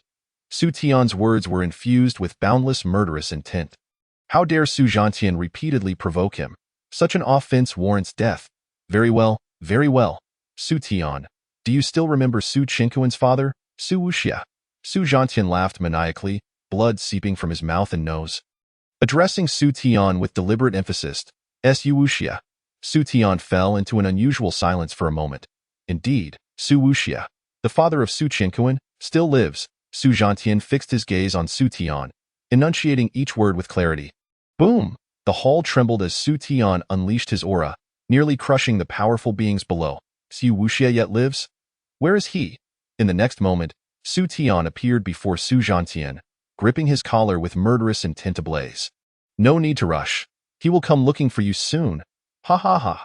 Su Zhantian's laughter grew increasingly deranged. Su Tian is truly unworthy of leading their clan. His mind is far too narrow. Under his leadership, the Su family is destined for ruin. It appears you all have learned the truth. What of Su Wuxia? This king was able to kill him once before. I am just as capable of doing so again. Su Tian's malevolence surfaced, his eyes narrowing as he regarded Su Zhantian. Is that so? I have heard that the head of the family, Su Wuxia, has already reached the realm of celestial kings. Su Tian. Are you prepared? Su Zhantian inquired with a hint of mockery in his gaze. Chapter 73. The true immortal descends to the mortal realm. Capturing Su Qianquan, Su Zhantian directly referred to Su Wuxia as the head of the family, clearly signifying his belief that Su Tian no longer deserved such a title. In the past, this king was able to cast him into the abyss on the battlefield against thee, and now he was no longer a match for me. He shall never again be regarded as my rival. What of the immortal king realm? I am also an immortal king. Can he slay me? An overwhelming confidence radiated from Su Tian. What a foundation built over billions of years. A mere newly ascended immortal king like Su Wuxia dares to think of killing me? How absurd. Now that we have spoken openly, I do not mind revealing to you that not long ago, Su Jian detected that the seal within Su Qianquan's body has been broken. Furthermore, he has successfully survived the Heavenly Emperor's tribulation. At this moment, the chaotic mist on Su Tian's face dissipated, revealing a handsome visage adorned with a hint of a smile. Su Zhantian's expression did not brighten at Su Tian's words. He understood that Su Tian would certainly take some action. Simultaneously, a sense of dread gripped his heart. Could it be that Su Tian intends to forcefully breach the barriers of the lower realm to personally eliminate Su Qianquan? If that were the case, it would spell disaster. Su Wuxia is currently at a critical juncture and cannot be disturbed. Moreover, he could not find anyone to assist him. No, that cannot be. Su Tian values his life more than anyone else. The lower realm would not permit the existence of a true immortal, and even an immortal king would not dare to descend recklessly, for they would face terrifying consequences. With this thought, Su Zhantian felt somewhat relieved. Su Tian would absolutely not dare to descend. I have already sent Su Wei with people to the lower realm. Carrying the realm stone, Su Tian gazed at Su Zhantian, seeking to read terror in his expression. Indeed, as soon as Su Tian's words fell, Su Zhantian's countenance changed dramatically. What is the realm stone? It is a miraculous stone that allows traversing any world. Perhaps there is no second one in the entire immortal realm. It is the foundation of the Su family. Moreover, as long as one's cultivation is below the mortal immortal level, they can venture to the 4 seas and 8 wildernesses. Furthermore, to some extent, they would not be detected by the world's consciousness. For Su Qianquan, you would actually bring forth the Su family's supreme treasure. Su Tian, how desperate are you to eradicate Su Qianquan? Despair enveloped Su Zhantian completely. Despair? There is even greater despair to come. Both of Su Qianquan's sons are to perish, their talents surpassing that of Su Qianquan. Moreover, this king sensed a trace of the Su family's ancient Sangqiong body billions of years ago. Tell me, if this ancient Sangqiong body is not within our Su lineage, could it possibly reside within Su Qianquan's offspring? If I were to obtain this ancient Sangqiong body, the title of immortal emperor would be within reach. Su Tian's eyes gleamed with greed. That is the Su family's most formidable battle body. When fully cultivated, it can contend with the heavens unafraid of all worldly foes. Little do they know, the ancient Sangqiong battle body is merely a fragment of the ancient divine mountain. Yet, within Su Zi lies an entire ancient divine mountain. If Su Zi so desires, he can transform himself into any constitution within the world. Su Tian, your actions will inevitably provoke the furious retribution of the head of the Wuxia family and King Lin, leading to the Su family's downfall. Su Zhantian shouted. He hoped to use Su Wuxia and King Lin to suppress Su Tian, dissuading him from such reckless actions. However, at this moment, Su Tian was far beyond listening. Immortal King Realm, I am invincible. Su Wang merely responded nonchalantly. I have already sealed their cultivation and imprisoned them. I shall make them open their eyes and see clearly that my choice is the correct one." Su Tian snorted coldly and vanished without a trace. "Humph, do you still think to split the family? To divide the Su family in two? Su Zhantian, you truly are searching for excrement in a dung pit." Su Jian stepped forward, looking down disdainfully at Su Zhantian and the others. Su Tian is one of their lineage. How could they possibly hand over the position of young master to those of Su Wuxia's branch? That would be akin to dreaming, Su Jian. Your fate will be even more miserable than mine. Though you truly believe you can deceive Lin Xiaoran, you will inevitably taste the means of King Lin in due time. Su Zhantian regarded Su Jian with a look of sympathy. At Su Jian's words, he trembled all over.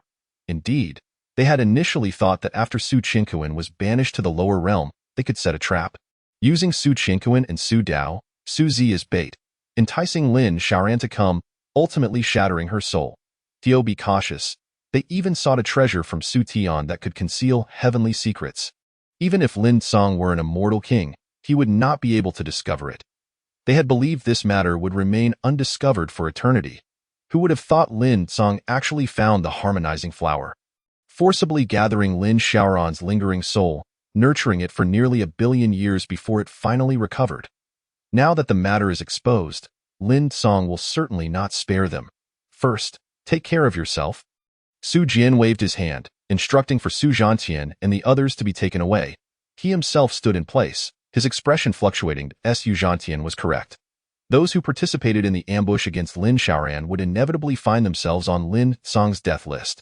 At that time, if Su Wuxia were to ally with Lin Song, Su Tian might not necessarily protect him. Then it would be certain death. He should seek a way out for himself. His gaze flickered towards the direction where Su Tian had disappeared. And then he vanished from the Su family. "Qingshi, you shall undergo the tribulation." Su Zi glanced at the tranquil sky and spoke softly. "Yes, master." Qingshi soared into the air, standing amidst the void. Everyone looked on enviously at Qingshi. How could this Qingshi, the heavenly emperor, possess such extraordinary fortune to be taken as a servant by a celestial being? Now, he is to undergo the immortal tribulation, needing not to slowly accumulate the rules of the immortal path. They were filled with envy and jealousy. Pop! Su Zi casually pointed, and the heavens were pierced by a single finger, unable to recover. Then, all the heavenly emperors present were astonished, for they could visibly see the immortal energy rushing towards Qingshi's location. Enveloping him completely, Qingshi dared not delay for even a moment, directly sitting cross-legged in the void, his entire body radiating light, striving to absorb all this immortal energy into himself. He underwent a transformation, drawing the immortal energy into his body, slowly converting the spiritual energy within him into immortal energy. This process was exceedingly slow. Some exceptionally gifted heavenly emperors might require hundreds or even thousands of years to complete their transformation. For the slowest, it was possible they would spend their entire lives without fully transforming their spiritual energy into immortal energy, ultimately achieving the immortal body. Too slow. Su Zi frowned and then pointed again. A beam of light instantly entered Qingshi's body. Qingshi was originally struggling immensely. He knew that under conditions rich in immortal energy, if he could succeed within a few hundred years, it would be considered extraordinary talent. But could Master wait for him for hundreds of years? What a joke. He believed he was not important enough for that. Just when he felt powerless, he sensed the immortal energy within him was rapidly devouring all the spiritual energy, saturating his entire being with immortal energy.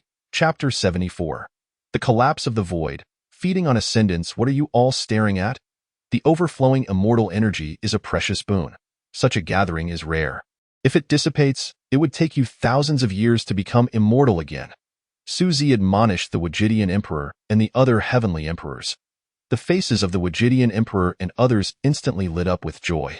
They certainly saw the overflowing immortal energy and wished to secretly absorb a bit, just a little. However, none of the heavenly emperors present dared to move. Without the celestial being's permission, they would not dare to act. If they provoked the celestial being's displeasure, they would be torn apart by the others before the celestial being even had to intervene. Now that they had received Su Zi's approval, they all sat down and began to fervently operate their entire magical powers to refine the immortal energy. This was an opportunity, a genuine great opportunity. Success depended solely on their own capabilities. Naturally, Suzy had no intention of directly aiding them in their breakthroughs, as it offered him no benefits that HM. Why are you not absorbing this immortal energy? Suzy inquired upon noticing that a particular group among them remained seated, not absorbing the immortal energy, but instead looked at Suzy with anticipation. Among them were 3 heavenly emperors, yet not one of them sought to absorb the immortal energy. Instead, they appeared somewhat hopeful as they gazed at Suzy. Reporting to the celestial being, "We are from the Li Hua clan, and we have come to the Su divine dynasty to seek your assistance." The leader of the Li Hua clan, a burly man with fiery red hair, named Li Hua Kuei, bowed deeply to Suzy. This matter is of utmost importance to him and to their Li Hua clan, which is why they had come to. What is it? Suzy asked curiously. He could easily discern the intentions of the Li Hua clan members, but that would be too mundane. We wish to know whether our Li Hua clan's innate deity, the fire god, is real or not. Li Hua Kuei gritted his teeth and spoke. It is. Suzy contemplated for a moment. After hearing Suzy's response, the members of the Li Hua clan realized they would likely not obtain the answers they sought from him. The fire god does indeed exist. He is the first spark of innate chaotic fire essence in the universe. Since his birth, he has been nurtured within the chaos, gradually developing consciousness, proclaiming himself as the innate deity, capable of controlling all flames in the world.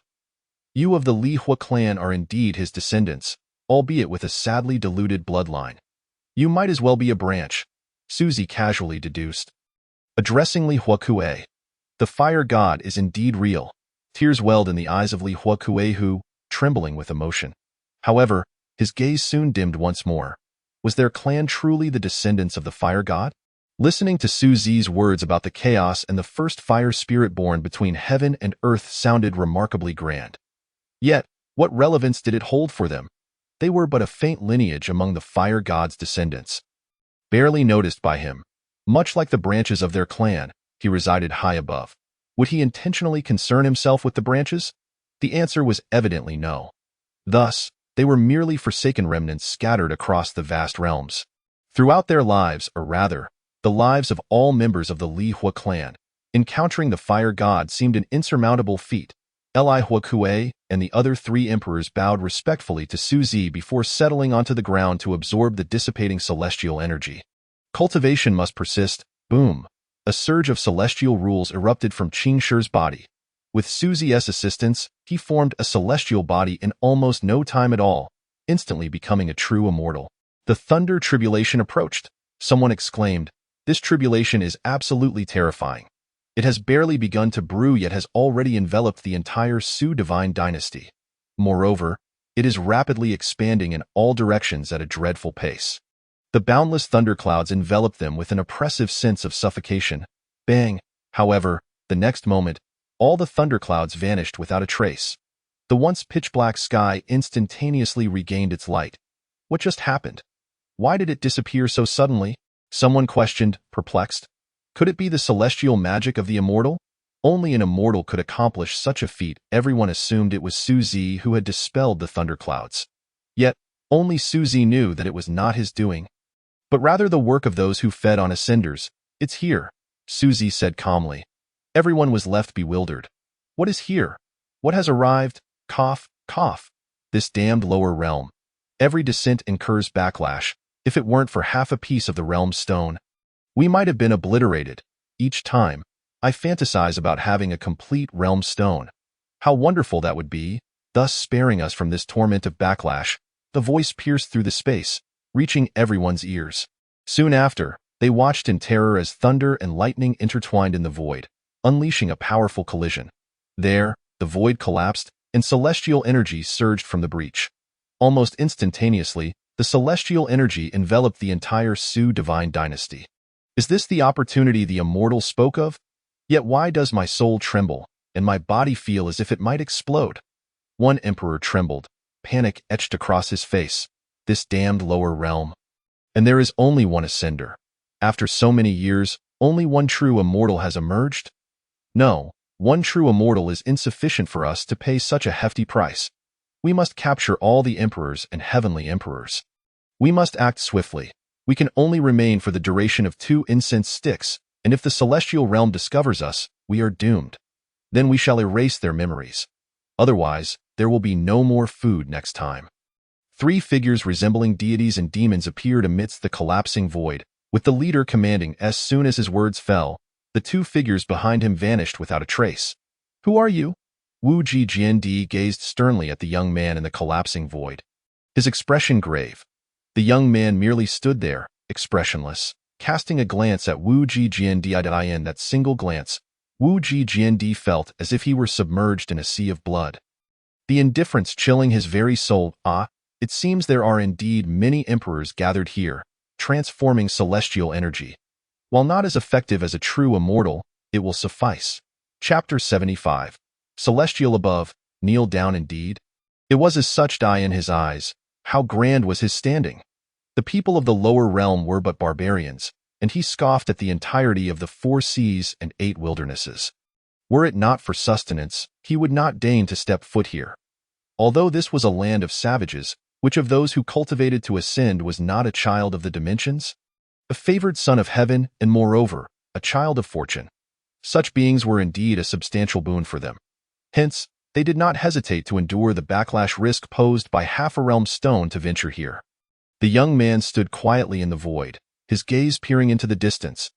He awaited the other two to capture all the emperors of the 4 seas and 8 wildernesses, as for those beneath him. With his presence, he had no fear of their escape. In the northern region's 10,000 mountains, a figure appeared without warning above. This figure's eyes sparkled like lightning, able to pierce through illusions. TSK, TSK, TSK, hidden 10,000 meters deep in the soil. Come forth! This figure was none other than the true immortal who had just departed from beside the young man above Su Divine Dynasty. With a single hand, he grasped the air, and immediately the soil beneath flew into disarray, as a plump, white creature was extracted from the ground.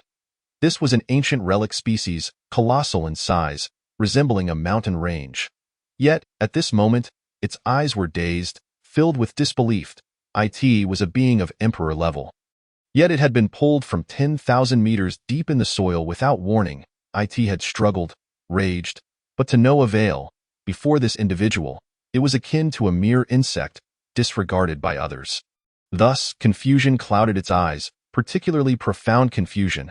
Being an ancient relic species, it had an extensive lifespan, and usually did not care about time while cultivating. Yet now, it felt as though it had been in slumber for an eternity. How else could one explain the emergence of a true immortal in the 4 seas and 8 wildernesses? Moreover, it distinctly sensed that the space was suffused with celestial energy. Immortal, please spare me. I am merely an ancient relic species, having remained here in secluded cultivation, never venturing out or provoking those I should not. Please, immortal, spare my life. I have lived cautiously, like treading on thin ice, and would never dare to offend anyone. The words of the plump creature were tinged with a hint of a sob. Ancient relic species?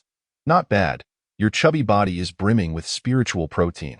If it were celestial protein, its uses would be boundless. Rest assured, I shall not kill you now. Instead, I will take you back to the realm of otherworldly demons and cultivate you into a true immortal. The man gazed at the plump creature. His eyes filled with fervor. He had indeed not expected to find such treasures in this land of barbarians.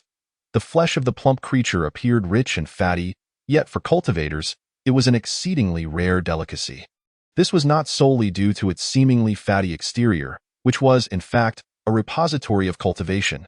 This was what set the plump creature apart. Other beings might consume it for various benefits, but the plump creature, upon consumption, could directly convert its cultivation into one's own.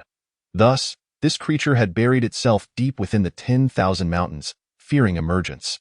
For it understood that should it encounter a weaker opponent, all would be well. Yet against a powerful foe, it would simply become another's meal. The greed in the man's eyes was palpable, however. He dared not indulge in the plump creature alone, nor did he possess the qualification. Such treasures were desired by a significant figure. Should that figure be in a good mood, perhaps they would reward them with a morsel, but if luck were to run dry, they might find themselves devoured. The man ceased his speech, securing the plump creature and proceeding to the next target. They were true immortals. Nearly none of the emperors in the 4 seas and 8 wildernesses could evade their scrutiny.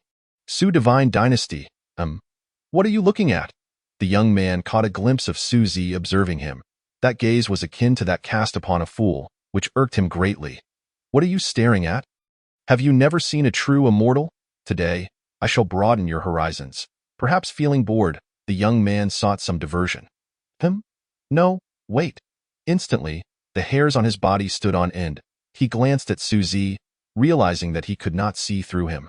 Subsequently, he activated his demonic eyes, only to be horrified to discover he still could not penetrate the veil. Su Zi seemed to exist within chaos. He was physically present, yet his existence eluded perception. This revelation stunned the young man. He was certainly not foolish enough to assume that this individual was merely a mortal. At that moment, he recognized that while those below him gazed upon him with fear, there was not a shred of reverence to be found. This was inherently abnormal. Disaster. The young man felt a shiver of dread in his heart.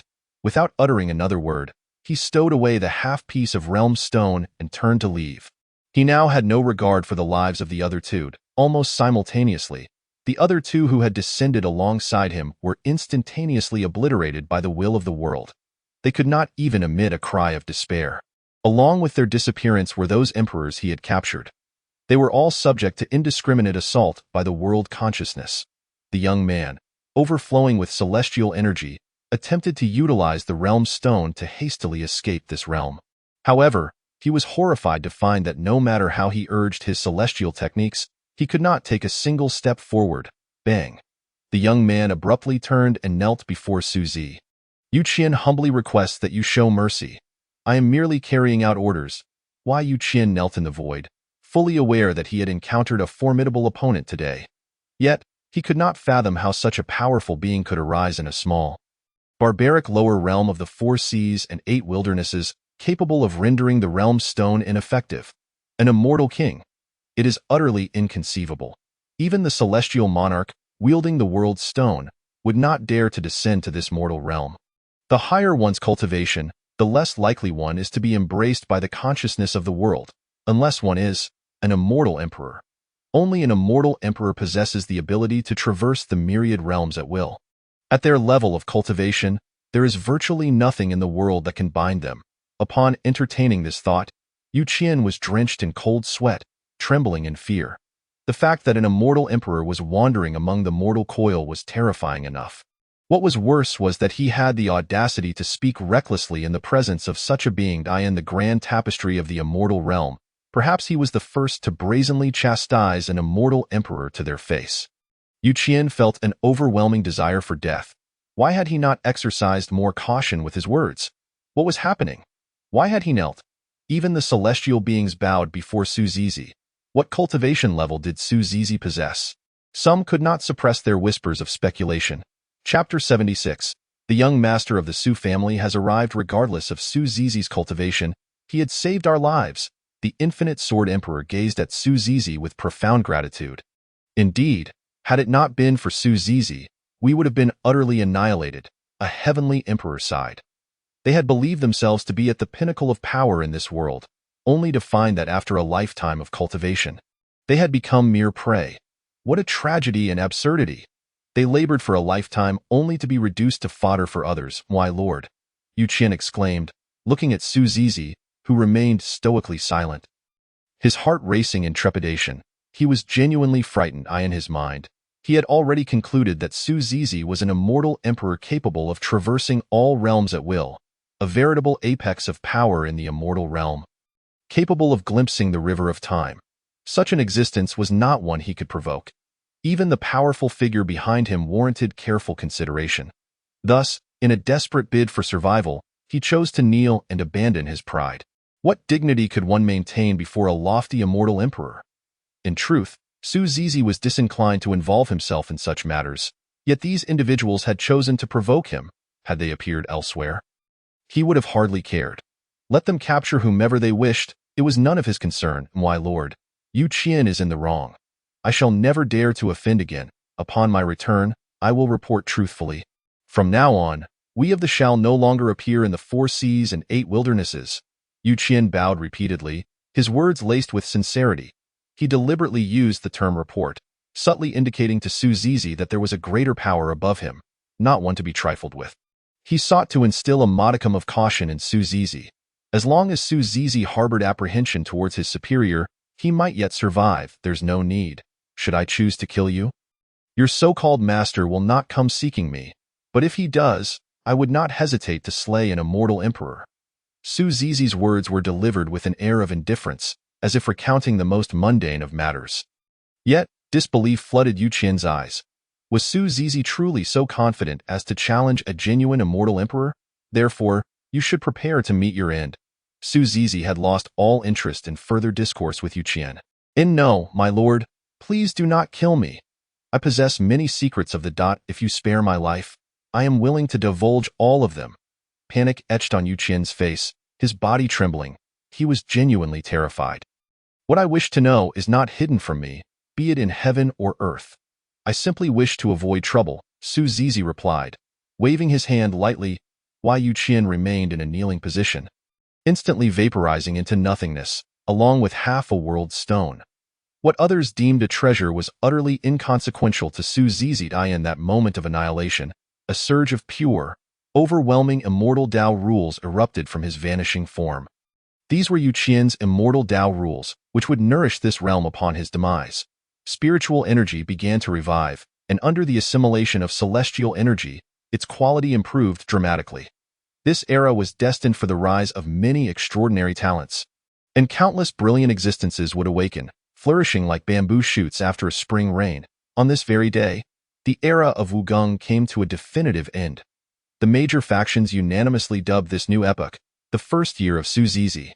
It was also on this day that statues of Su Zizi began to be erected by various factions, sects, and cities, crafted from immensely precious materials, difficult even for a heavenly emperor to shatter. This underscored Su Zizi's esteemed position in their hearts. Of course, these were matters for another time. I had underestimated the cultivation of the celestial being. With a mere wave of his hand, even celestial beings are reduced to ashes.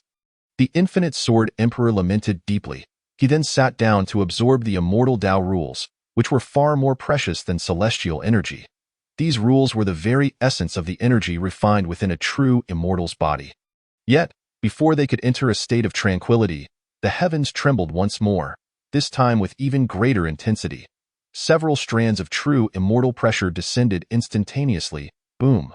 A grand formation arose from the Su Divine Court, forming a luminous barrier that absorbed the true immortal pressure entirely. Upon this barrier, one could see symbols pulsating with an eerie power. Oh, a mere divine court possesses such a grand formation? A voice, tinged with surprise, resonated through the heavens. Then, 5 figures slowly materialized in the void. Boom! The instant these 5 figures appeared, an overwhelming aura of murderous intent erupted from Su Qiankuan. His eyes blazed with fury, fixated upon the 5 celestial figures above. A bunch of contemptible mortals. Do you not know to kneel and pay your respects before this immortal? He spat, disdain dripping from his words. Xu Wei, looking down from his lofty perch, uttered words of frigid contempt.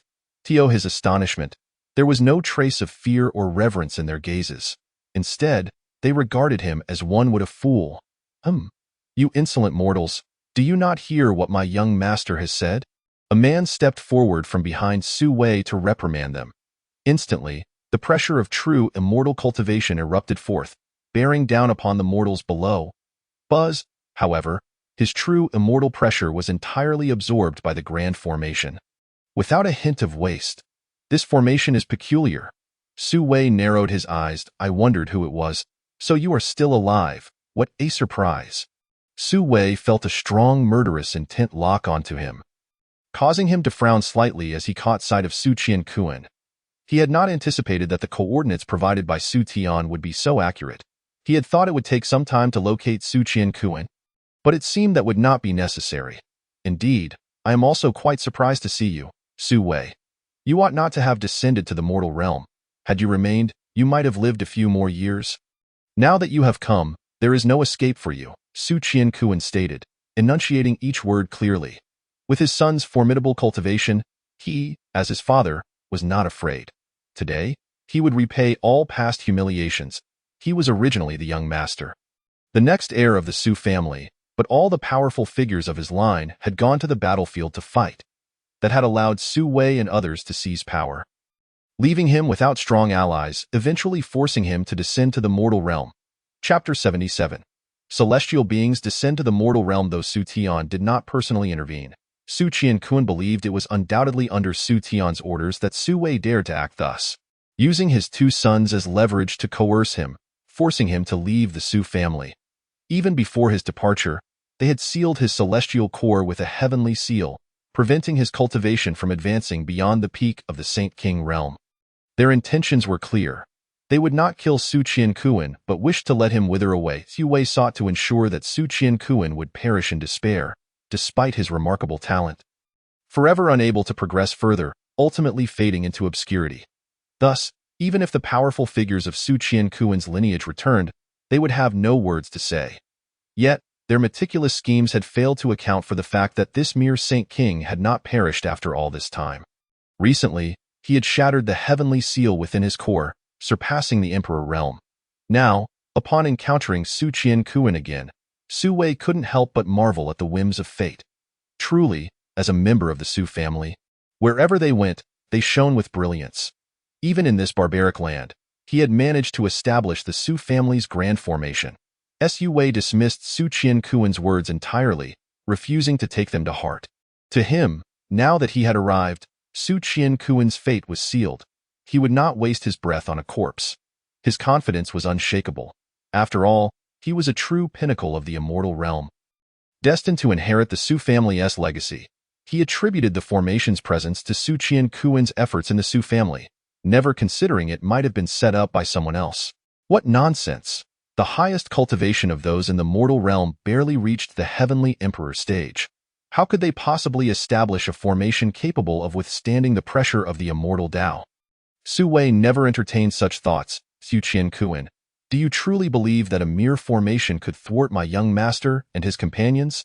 Su Wei sneered, casting a scornful glance at Su Qiankun.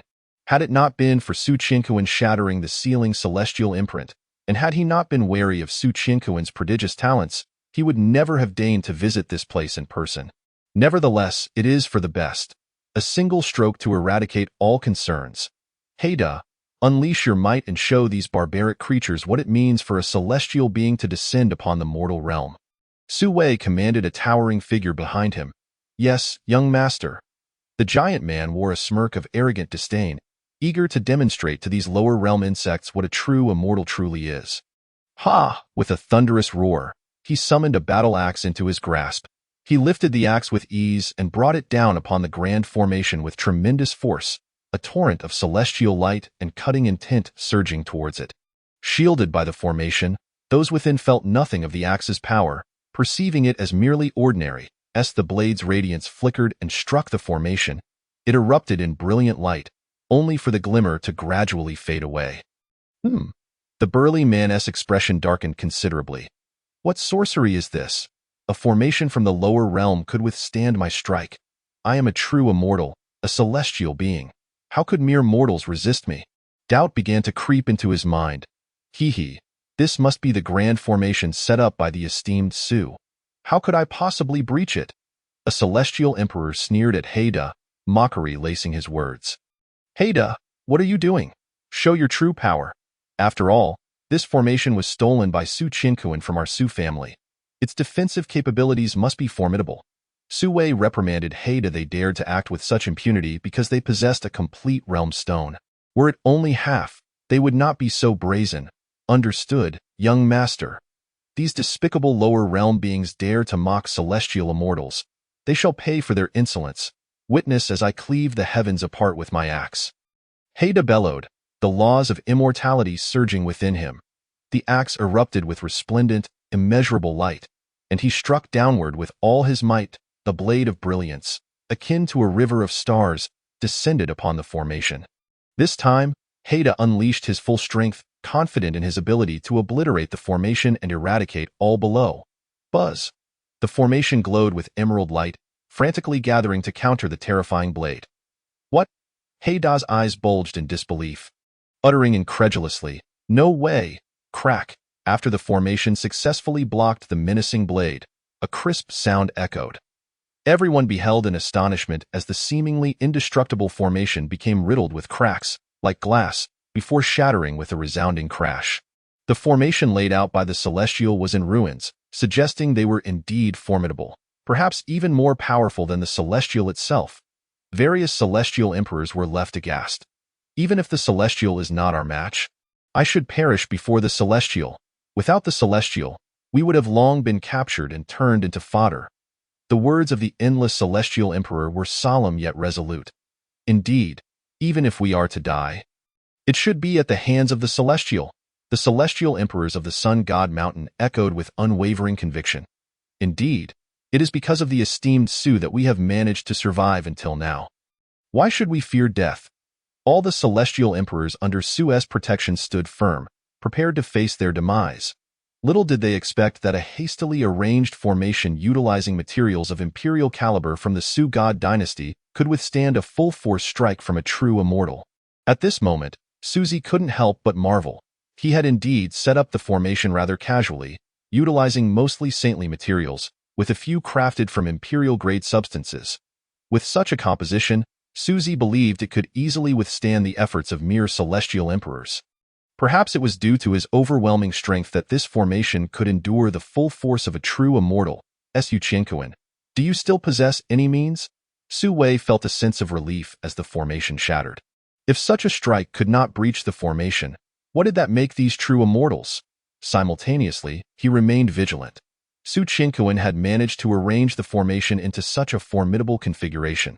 If he were to set up a slaughtering formation, could he slay immortals? Su Wei could not afford to let his guard down. At the slightest hint of danger, he would flee. After all, the realm stone was in his possession, and if he wished to depart, even a celestial king would find it difficult to stop him. With this thought, Su Wei felt reassured. His nature was one of caution. He was typically reluctant to take risks. Otherwise, he would not have first driven away Su Qianquan, only to later encircle and attack Lin Xiaoran with the strength of his faction. For him, anyone who might leak information had to perish, and Lin Xiaoran was among those who might know of their schemes. Chapter 78. The World's Destruction, the Celestial Realm's Collapse, the Annihilation of All Beings. Thus, Lin Xiaoran must die. Once she is gone, how could Su Qianquan's father-in-law possibly focus his attention on Su Qianquan? He would undoubtedly devote his energies to finding the perpetrator behind Lin Xiaoran's demise. In this way, Su Qianquan would be left isolated and vulnerable, easily subdued by their faction. This despair. Su Qianquan? Su Wei gazed at Su Qianquan, his eyes filled with disdainful malice. Had it not been for your constant overshadowing of me, excelling in every endeavor, I might not have felt this way. Did you not realize that the current family head belongs to our lineage? How could he possibly allow the position of young master to fall to another? As Su Wei spoke, the bitterness in his eyes was palpable. He was truly resentful. Su Qianquan had been a rising star back then. He was no match for him. Every battle fought at the same level had ended in disgraceful defeat. Now, the pent-up resentment within him found release, granting him an unprecedented sense of exhilaration. So, Su Qianquan, you once prided yourself on your abilities. Soon, you will find yourself groveling at my feet like a defeated dog. Allow me to share a piece of even more despairing news, one you were never meant to hear. But since you are still alive, I shall graciously enlighten you. Su Wei looked down upon Su Qianquan, a smile of anticipation gracing his lips as he awaited his reaction. Your wife, Lin Xiaoran, was ambushed and slain by the likes of Su Jian and others, whom I commanded, after your fall to the lower realm. Oh, and we lured her out using your name. How utterly despairing she must have felt at that moment. Moreover, she was utterly annihilated, a death beyond resurrection. Su Wei's voice dripped with amusement, akin to recounting the demise of an insignificant insect. He was unaware that, upon his emergence, Su Qianquan's faction, led by Su Zhantian, was confronting Su Tian. Lin Xiaoran had not perished. Had she succumbed, he would not have dared descend into the lower realm. Rather, he needed to prepare for the impending storm of retribution from the Lin family. The Lin family was not significantly weaker than the Su family. Upon hearing these words, Su Qianquan's eyes turned crimson, his complexion paling in horror. The bond of their hearts had once allowed them to sense one another, but when he was captured and sealed by the master of the Forbidden Zone, That connection was severed. However, upon being rescued by Su Zi, he had felt her presence. It was undeniable that Lin Xiaoran still lived. Could it be that their mental connection had faltered? Su Qingquan could scarcely believe it. Unwilling to accept such a fate, boom. Su Zi erupted with energy capable of annihilating the heavens and earth. In an instant, the entire realm, the 4 seas and 8 desolations, was utterly obliterated, reduced to mere dust. The Su God dynasty bore the brunt of this cataclysm. Su Wei and his cohorts had no time to express their terror before being vaporized. Yet, this was merely the beginning. The firmament trembled. The void collapsed. This was the true essence of annihilation. Simultaneously, what was happening? Why did the celestial realm tremble? How had the laws of immortality shattered? An overwhelming light enveloped the celestial realm, awakening powerful celestial emperors from their slumber. Transforming into a beam of celestial light, one ascended toward the heavens, fearing that if he hesitated, he would be crushed by the overwhelming pressure. His face was a mask of horror as he beheld the shattered celestial realm. Indeed, it had crumbled, obliterated by an aura that instilled dread within him. The force had come suddenly, erupting with a ferocity that rendered the celestial realm as fragile as paper, as if thrust into a shredder. Instantly reduced to confetti. This celestial emperor spotted orbs of light that encased individuals. Among them were members of the Lin and Su families, as well as leaders of other factions. He had intended to protect those from the Su family. But there was no time to act. The celestial realm had collapsed too swiftly. Had he not reacted immediately to leave the celestial continent, positioning himself in the cosmos, he too would have been reduced to nothing in an instant. After ascending to celestial emperor status, he had discovered the Su family's connection to that powerful individual. Out of gratitude, he had always extended his assistance to the Su family, seeking to amend the regrets of the past. At the pinnacle of celestial existence, standing above all, he had reached the zenith of immortality, yet under the weight of this being, he found himself utterly powerless to resist. The celestial emperor's eyes shimmered with excitement. What did this signify? It indicated that beyond the realm of celestial emperors, there existed further paths to tread. He surveyed the shattered celestial realm, only to sigh in resignation. Aside from himself, he saw no other celestial emperors surviving. It seemed they had all perished in that initial moment. Unbeknownst to him, a halo enveloped his form, safeguarding him amidst the chaos. Though he was a celestial emperor, he could still glimpse the river of time. However, the mere force of presence was capable of shattering the existence of the celestial realm, leaving him utterly perplexed about the opponent's true cultivation level. He was convinced that the destruction of the celestial realm was solely the result of an individual's overwhelming aura. If only his master were still alive, perhaps he could catch a glimpse of this realm. The celestial emperor shook his head, a tinge of sorrow evident in his voice. What a pity for that ingrate. He was utterly unworthy of being the senior disciple. Once I discover that path, I shall ensure you pay the price. After uttering these words, the celestial emperor fell into silence. The celestial realm was irrevocably finished. What course of action remained for him now? Although he held the title of celestial emperor, he could not restore the celestial domain. He was a celestial emperor, not a creator. The fragmented continent could still be reassembled with time. Yet the principles of the celestial path and the order of the divine chain had collapsed beyond repair. Even as a celestial emperor, he was powerless to rectify this. The principles of the celestial path were derived from the order of the divine chain, which continuously enhanced and repaired them. However, with the divine chain severed, restoration was beyond his capabilities. The entire celestial realm, even if he managed to gather all the scattered celestial continents, would remain a desolate wasteland, a place devoid of spiritual energy, celestial essence, and vitality. No living being would ever emerge here. None could survive in this lifeless expanse. As for magical artifacts and celestial weapons, they had all been reduced to dust. Just as the celestial emperor prepared to depart, an astonishing event unfolded before him. The recently shattered celestial domain began to reverse time. The fragments of the celestial continents started to reconnect, and in an instant, the deceased were revived. However, a flicker of confusion flashed in their eyes. A peculiar bewilderment. It was as though they had just experienced something monumental, yet simultaneously nothing at all. The principles of the celestial path were instantaneously reconstituted. What was this? Was it a reversal of time? A creation event? Chapter 79. I have the Celestial Emperor in my grasp, I declare. The Celestial Emperor's eyes brimmed with disbelief. What level of cultivation could annihilate a celestial realm with an order divine chain in an instant, only to restore it just as swiftly, with everything and everyone unchanged? These individuals were completely unaware of what had transpired. Huh? Why am I standing in the void?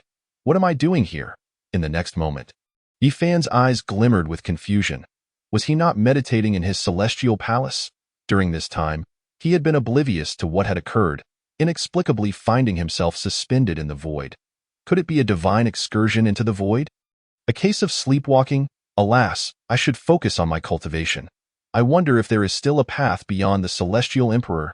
Tianhuang, wait for me. I will undoubtedly uncover that path. Yi Fan's expression radiated determination. With time reversed, even as a Celestial Emperor, his memories regressed instantaneously. At that moment, in the Su family. Huh? Why do I feel a sense of confusion? What am I confused about? Su Tiangao sat upon the throne, sensing something amiss with his previous state. Never mind. It must be a momentary lapse caused by reaching a bottleneck in my cultivation. The urgent matter is to contact the Celestial Emperor. With his support, even if Su Wuxia and that old Lin Tsang join forces, I shall have no fear. A glimmer of wisdom sparkled in Su Tiangao's eyes. Even now, he found himself somewhat lost. The Celestial Emperor was a rising star. Yet he had shown immense goodwill towards the Su family. In Su Tiangao's memory, there was no recollection of the Celestial Emperor ever having been weak enough to require assistance. He had never been able to grasp why the Celestial Emperor had silently aided them. He had inquired, but the Celestial Emperor merely said it was for an old friend. That friend had done him a great favor, and in their absence, he chose to repay the Su family. He suspected that the Celestial Emperor's old friend might have been an ancestor of the Su family. The Celestial Emperor had once mentioned that this friend was named Su Zi. However, the Su family had no recollection, as Su Zi had left the upper realm as an infant, still unnamed. Yet the Su family shamelessly claimed Su Zi as one of their own. The Celestial Emperor, of course, gave it no further thought. Within his means, he endeavored to assist the Su family as much as possible. This included Su Tiangao's cultivation, which had been elevated through a celestial grade elixir discovered by the Celestial Emperor in a secret realm. Initially, Su Tiangao had felt trepidation.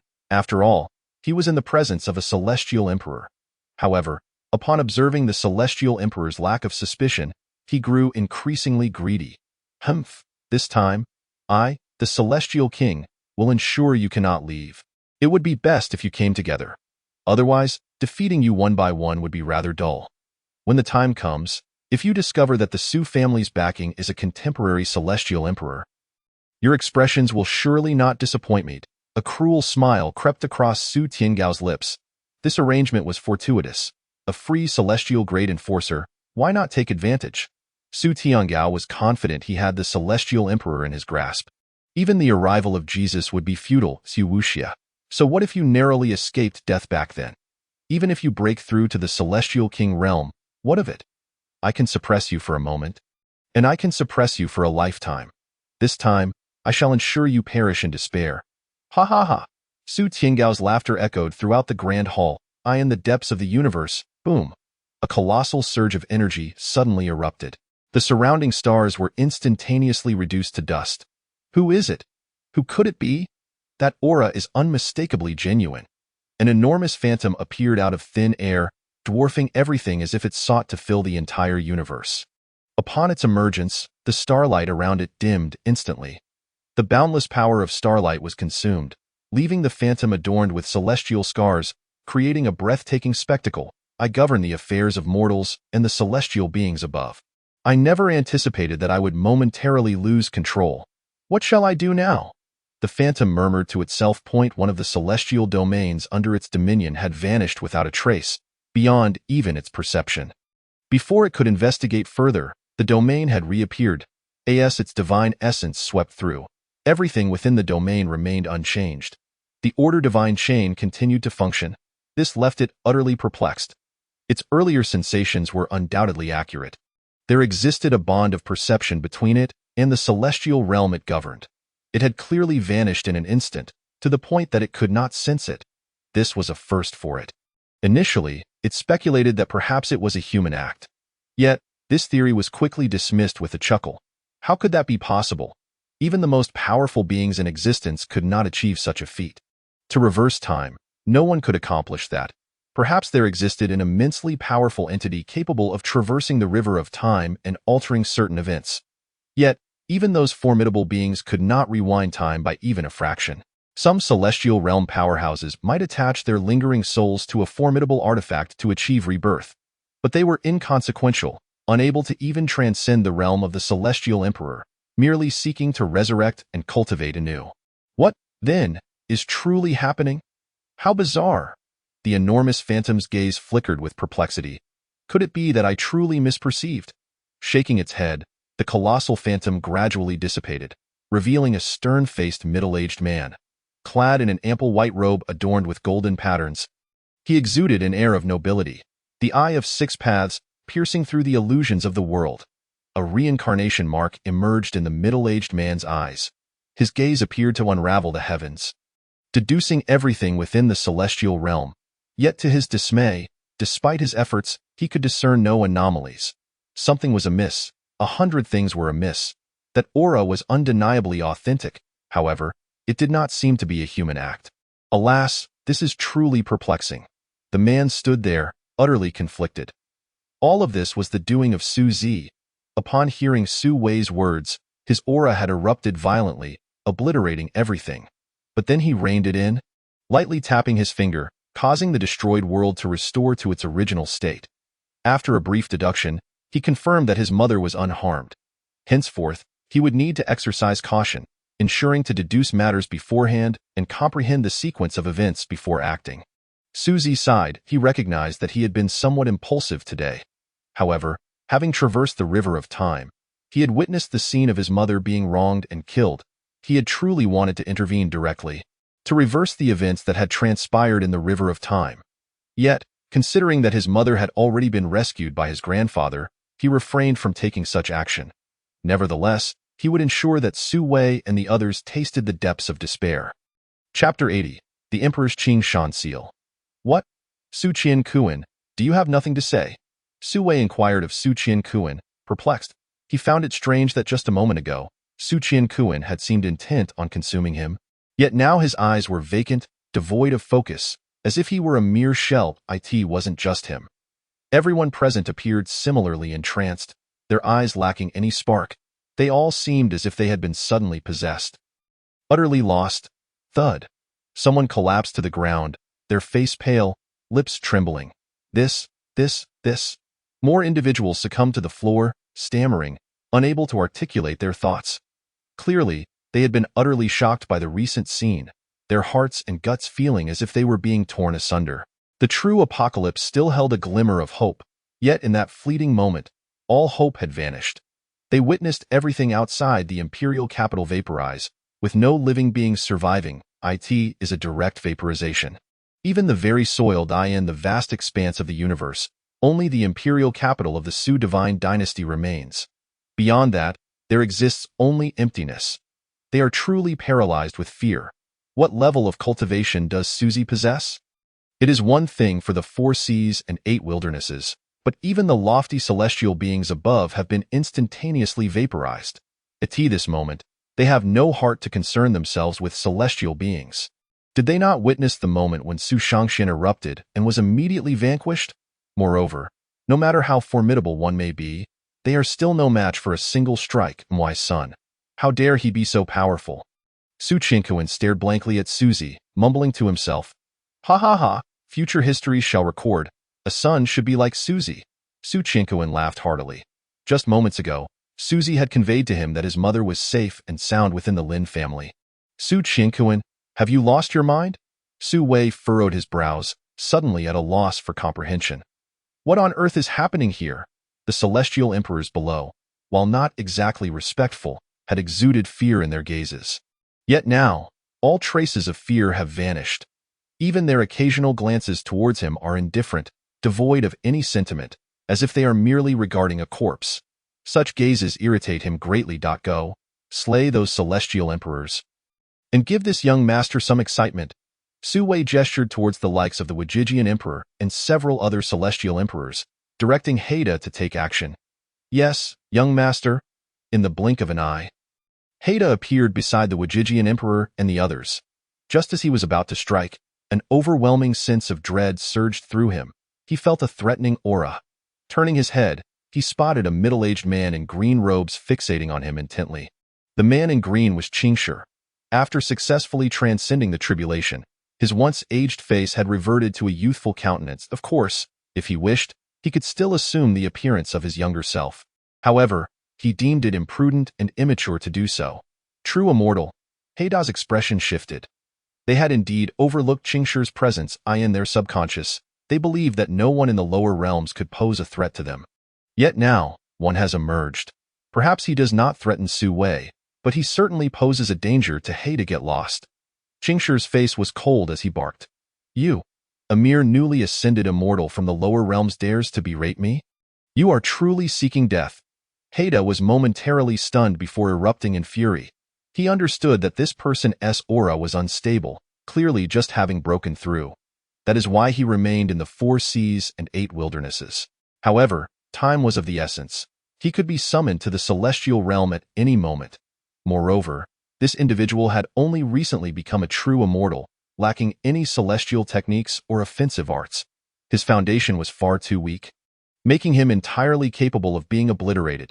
If you don't leave, you will face death. Qingshi wasted no breath on Haida, his hands forming a gesture. A massive green stone mountain coalesced between his arms.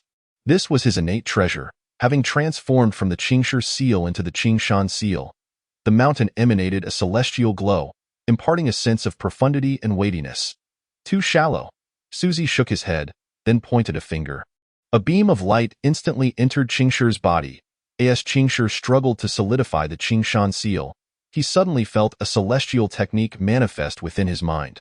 Moreover, he did not need to comprehend it. The technique seamlessly integrated with his being. He learned it in an instant. He understood that this was a gift from his sovereign. Only his sovereign possessed such profound ability to bestow enlightenment. The human sovereign Qingshan seal. This was a technique of Suzy's own creation. At his level of cultivation, myriad techniques were at his fingertips. Each one was a supreme celestial art, coveted even by celestial kings and emperors. For Suzy, it was as simple as a university student solving 112. What? How is this possible? How could you possess such depth? You just became an immortal. How could you possess celestial techniques? Especially such formidable offensive arts? Haida's defenses crumbled, and he erupted in a torrent of curses. Although the Qingshan seal he had just solidified radiated the flow of celestial rules, in the eyes of those born and raised in the celestial realm, it was still too immature. Yet the next moment, this Qingshan seal emitted an aura that sent shivers down his spine. Boom! The human sovereign Qingshan seal descended upon Haida as the mountain passed. The void collapsed, and an endless tempest of chaos surged towards Haida. No, young master, save me. Haida's complexion turned pale as he cried out. Sensing the taste of death, he was utterly incapable of withstanding this strike. Useless. Su Wei's expression hardened. Though reluctant, he still made a move to save Haida get away. The next one is you. Suzy glanced at Su Wei, his words seemingly imbued with a certain magic. Just as Su Wei was about to act, he found himself instantly immobilized in the void. Su Wei's eyes widened in disbelief. What is this? He was actually restrained. His cultivation was rendered completely useless. He could not summon the celestial rules. Not even a sound could escape his throat. He could only watch in terror as Suzy approached. It was this person, who had spoken so casually just moments ago, and now he was in such a state. When did such a terrifying figure emerge from the lower realms? This young man's cultivation must be at least above the true immortal level, at the very least a red dust immortal. But how could there possibly be red dust immortals in the lower realms? Could it be that they possess realm stones as well? Furthermore, the more he looked at Suzy, the more familiar he seemed. As he gazed, his soul jolted. This is unmistakably reminiscent of Su Qianquan. This must be the son of Su Qianquan. Su Wei screamed internally. Chapter 81. Carefree, Su Qianquan ascends. At this moment, an overwhelming fear surged within Su Wei. Why? Why is Su Qianquan's son so powerful? Could it be that Su Qianquan also possesses realm stones? Did he bring them to the lower realms back in the day? Su Wei was oblivious, his mind a muddled mess, completely dazed. No, please, Haida. Seeing Su Wei standing there motionless, believed that Su Wei had no intention of saving him. His eyes brimmed with resentment. He had followed Su Wei for an exceedingly long time, performing many unspeakable deeds on his behalf. Yet now, he was ruthlessly abandoned. Faced with Qingshi's strike, he lacked even the courage to resist. Such a potent offensive technique, he could not endure it. Su Wei, may you meet a wretched end. After all the heinous acts you have committed, you will ultimately accompany me in the underworld. I await you on the road to the Yellow Springs.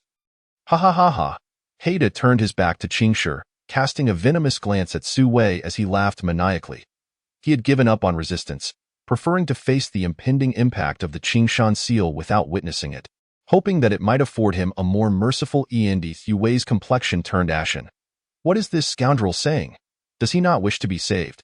He is utterly immobile. Bang! The human sovereign Qingshan seal ultimately struck Haida.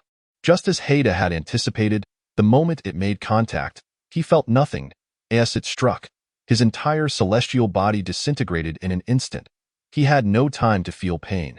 His celestial consciousness shattered, vanishing from the world. As he exploded, the celestial energy and rules within him surged outward. The celestial energy today was extraordinarily abundant.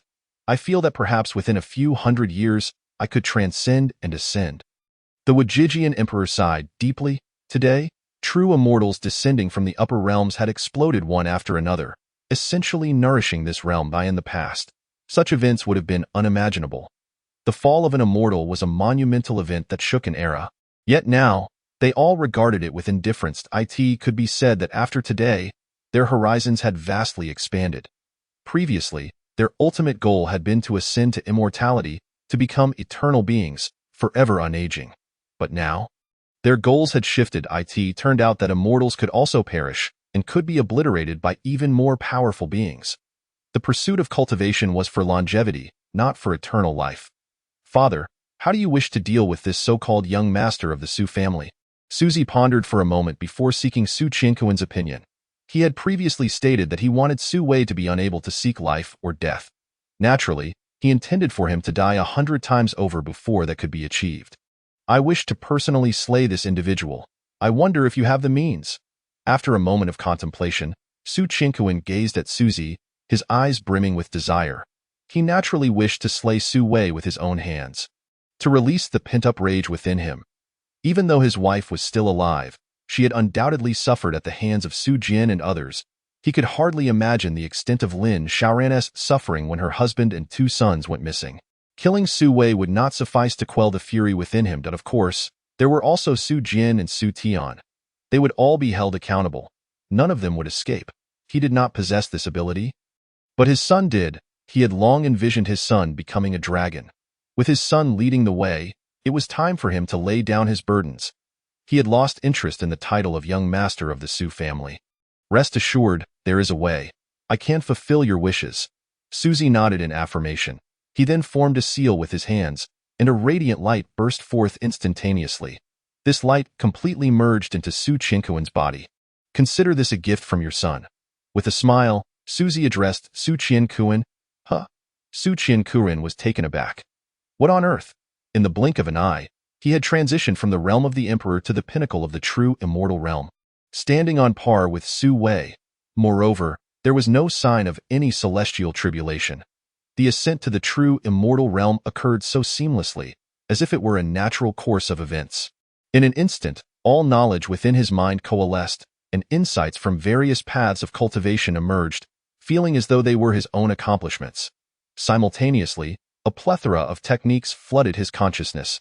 What with the crossing immortal sutra, the immortal emperor fist, the human sovereign palm, and the undying chaotic method. There were countless techniques, enough to leave him somewhat bewildered. Just as he was about to make a choice, all these scriptures transformed into a cascade of runes that surged into his mind. Without any unexpected occurrences, these scriptures were instantaneously absorbed, seamlessly integrated, and commanded as if they were extensions of himself. Crucially, his innate talent remained entirely unaffected. It is noteworthy that those who were forcibly elevated in their cultivation often faced a bleak future. destined to remain as mere true immortals for eternity.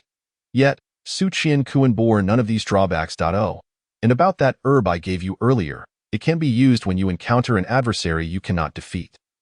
Su Zi recalled, directing his words at Su Qian Kuan's expression turned serious. Is that herb particularly special? He inquired earnestly. Su Zi seldom mentioned a matter twice. In fact, Su Qian had never heard him repeat anything before. This was a unique instance.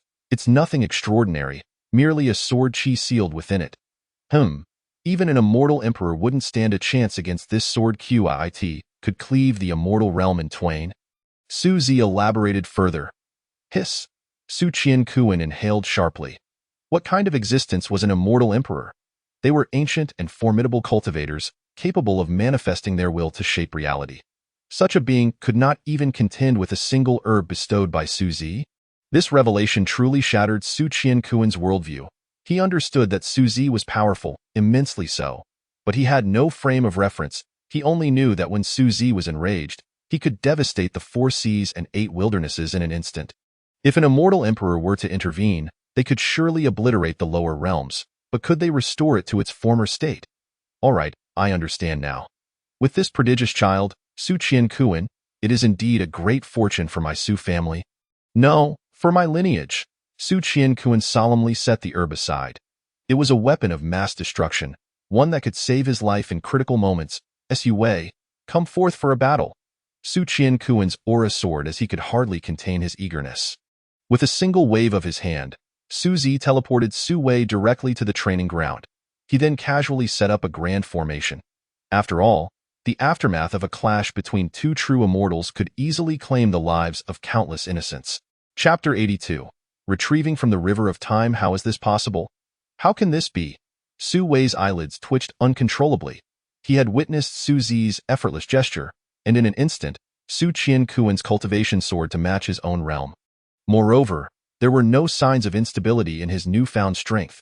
It was a genuine true immortal pinnacle. Observing his foundation, there were no indications of weakness.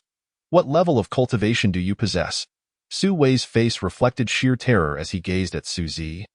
His eyes, devoid of the previous confidence, filled instead with boundless dread. Seeing no one respond to him, Su Wei discreetly activated the realm stone, discovering that it could indeed be mobilized at that moment. His heart steadied. With the realm stone in hand, the world was his to command. I don't care what level you are at, but surely you must have gleaned some information about the Su family from Su Qian? You are at most, only at the level of the mortal realm. Thus, I see you as a potential asset. Why not abandon the shadows and embrace the light? With your talent, you could thrive even in the immortal realm. Furthermore, our current family head, Su Tian, is a formidable immortal king, capable of offering you protection. Su Wei nonchalantly extended an olive branch to Su Zi. Before Su Zi could respond, Su Wei continued, moreover, I can recommend you to a powerful benefactor of our Su family, a being who has overshadowed the immortal realm for countless eons, Emperor Yi Tian. Perhaps you might have the opportunity to become his direct disciple. Su Wei was confident that such an enticing offer would stir Su Zi's interest. After all, he was speaking of an immortal emperor. Although he held the title of young master, he had never come close to the realm of an immortal emperor. Everything he stated was relayed from Su Tian, but now was the perfect moment to play the fool. What, are you not tempted? Su Wei observed Su Zi and noted his unfazed demeanor. If you eliminate Su Qian now, you will become the disciple of an immortal emperor. Even I, as the young master, would have to pay my respects to you. Su Wei's words dripped with seduction. He could not fathom that anyone could resist such temptation. After all, becoming a disciple of an immortal emperor would grant one unparalleled power in the immortal realm. He yearned to witness a dramatic clash between father and son, a scene that would surely be explosive, as for Su Zi's earlier mention of a herb capable of slaying immortal-level beings and cleaving the immortal realm in half. He had not heard a word of it, being trapped in the void and unable to activate the realm stone or hear their conversation from such a distance. Fool! Su Zi had no intention of engaging with Su Wei. Su Wei, cease your daydreaming and let us settle this matter with our own strength. After all these years, I too wish to ascertain your true capabilities. Bathed in celestial light, Su Qian exuded an indescribable air of authority. Su Qian, you may have bested me once, But can you maintain that superiority for a lifetime? Today, this young master wishes to see just how hollow your forcibly elevated cultivation truly is. Su Wei's entire being resonated with celestial energy, transforming into a myriad of celestial runes that enveloped him in protection. What of your father, Su Wuxia? No matter how exceptional his talent, he ultimately perished at the hands of the family head. His death was nothing short of tragic, leaving behind no trace, true immortal fist. As soon as Su Wei finished speaking, he appeared before Su Qiankuan. His intent was clear, to disturb Su Qiankuan's focus. It was evident that Su Qiankuan momentarily faltered at Su Wei's words. In that fleeting moment, he launched an attack, aiming to shatter Su Qiankuan's aspirations of grandeur. This punch radiated immeasurable celestial light. Imbued with the indomitable rules of the celestial path, even an ordinary true immortal at the pinnacle would struggle to withstand such a blow, let alone the distracted Su Qiankuan. Ha ha ha, Su Qiankuan.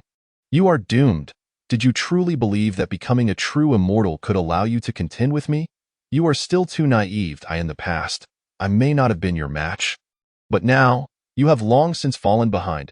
As Su Wei beheld Su Qiankuan's face, he erupted in derisive laughter. At such a close distance, Su Qiankuan had no time to defend himself. He aimed to smash Su Qiankuan's head with one decisive blow. Undying and unyielding method. Feeling the lethal force of Su Wei's punch, Su Qiankuan instinctively activated the undying and unyielding chaotic method. Cultivated to its peak, this method could render one impervious to all forms of attack, achieving true immortality. A faint golden pattern emerged on his body, intricately woven and enveloping him completely. Boom.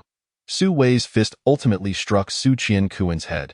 Yet to his astonishment, his punch failed to breach Su Qiankuan's defenses. What kind of protective celestial technique is that? How can it be so powerful? Su Wei exclaimed in disbelief.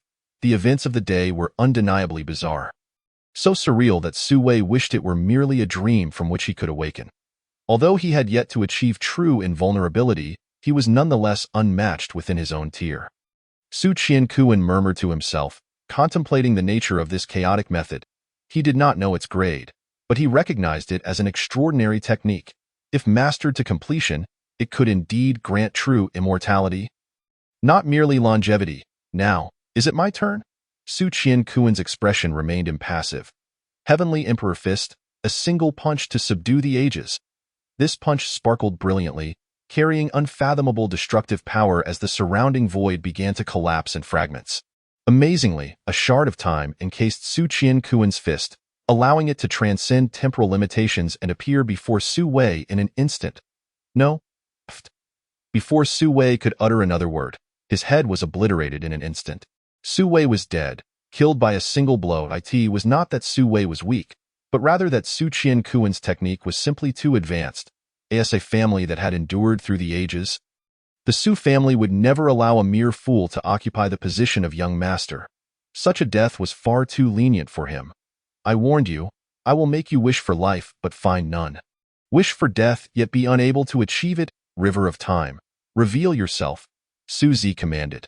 Rising to his feet, he waved his hand, and the sound of rushing waters echoed. Subsequently, all present witnessed an astonishing sight. Before Su Zi loomed a banner, not lengthy, but encircling him entirely. This banner was adorned with a multitude of intricate patterns, depicting scenes they had just experienced, with all individuals frozen in time upon its surface. Suddenly, Su Zi lightly traced a pattern, and the scroll followed suit, rotating gracefully. At last, Su Zi halted just a moment before Su Wei's demise. With a decisive motion, he reached into the scroll and forcefully pulled Su Wei forth from the river of time. Chapter 83. The Torment of Su Wei. What kind of sorcery is this? Only 3 individuals remained alongside Su Wei as they trembled uncontrollably. Such a display of power was utterly unprecedented and terrifying. A phenomenon never recorded in history. The ability to resurrect the deceased from the river of time was sufficiently astonishing to leave even the celestial emperors aghast. What manner of being had they dared to provoke? Was I not dead? Could it be that all of this is but a dream? As Su Wei was drawn out from the river of time by Su Zi, a flicker of bewilderment lingered in his gaze. His memories were forcibly implanted by Su Zi. Could it truly be a dream? Yet how could a dream feel so tangible? he felt a dull ache in his head. Rubbing his temples, he noted the throbbing pain. Hemph, Su Qiankuan, back in those days you. Before Su Wei could finish his thought, Su Qiankuan descended upon him with lethal intent. The Emperor's palm. A single strike to quell all. Su Qiankuan, you. Su Wei's expression shifted drastically. Astonished that Su Qiankuan would deny him the chance to speak, he had intended to convey that Su Qiankuan had been thrown into disarray by Su Wuxia's death. Yet, without hesitation, he struck, aiming to eliminate Su Qiankuan in one blow. Surely, even the red dust immortal would struggle to react in time. At that moment, he would activate the realm stone and depart with elegance. But this was not the script he expected. Su Qiankuan ignored his words entirely. Moreover, the Heavenly Emperor's fist had transformed into the Emperor's palm, a sensation that felt eerily familiar. The true immortal fist. Seeing Su Qiankuan's palm technique approach, Su Wei summoned all his cultivation to confront him head-on. He firmly believed that what had just transpired was merely an illusion. A dream. In that dream, Su Qiankuan had possessed an unsettling golden pattern that had terrified him. He unleashed a full-force punch. Yet even that could not breach Su Qiankuan's defense. Bang! The clash of palm and fist sent ripples through the void. Su Qiankuan's Emperor's palm, with overwhelming might, effortlessly shattered Su Wei's true immortal fist. Ah! Su Wei cried out in anguish as his fist was instantaneously obliterated by the Emperor's palm. Next, his entire arm vaporized in an instant. Terror gripped him, swiftly followed by an all-consuming despair, for he realized he could not activate the realm stone. Bang! Su Wei was sent flying by a single slap, exploding into a cloud of mist. Suzi's expression remained impassive as he slowly unfurled the scroll of the River of Time once more. Su Wei was drawn out again, and his memories were still forcibly infused by Suzi. What on earth is happening? Am I trapped in a dream within a dream? That pain, I truly wished to avoid experiencing it again. Regaining his senses, profound fear flickered in Su Wei's eyes. Flee! This time, he had no desire to utter another word. He felt as though he could no longer articulate his thoughts. He activated the realm stone. Preparing to escape this bizarre place, he had abandoned the notion of battling Su Qiankuan. However, his expression soon fell as he discovered he could not activate the realm stone, and no matter how he infused it with celestial energy, it remained unyielding. It's over. This was no dream. It was reality. Su Qiankuan, what grievance could you possibly hold? Was it not merely the death of your wife? Have you not already slain me twice? Su Wei's eyes reddened as he shouted at Su Qiankuan. Enough? Not enough. I would not hesitate to slay you 100 times. You are truly deserving of death. Back then, you swore that if I left, you would not harm those around me. Yet, what has transpired? Thus, you deserve to perish, enduring endless torment until your demise. Su Qiankuan gritted his teeth. Bring forth the blade. Su Qiankuan roared, and a crescent moon blade manifested in his hand. This was Su Qiankuan's innate weapon, nurtured within his dantian all this time, now transformed into an immortal artifact. 1 / to annihilate the world. / Su Qiankuan offered Su Wei no respite. He swung the blade horizontally, cleaving the very fabric of space in two. The Celestial King's Sutra.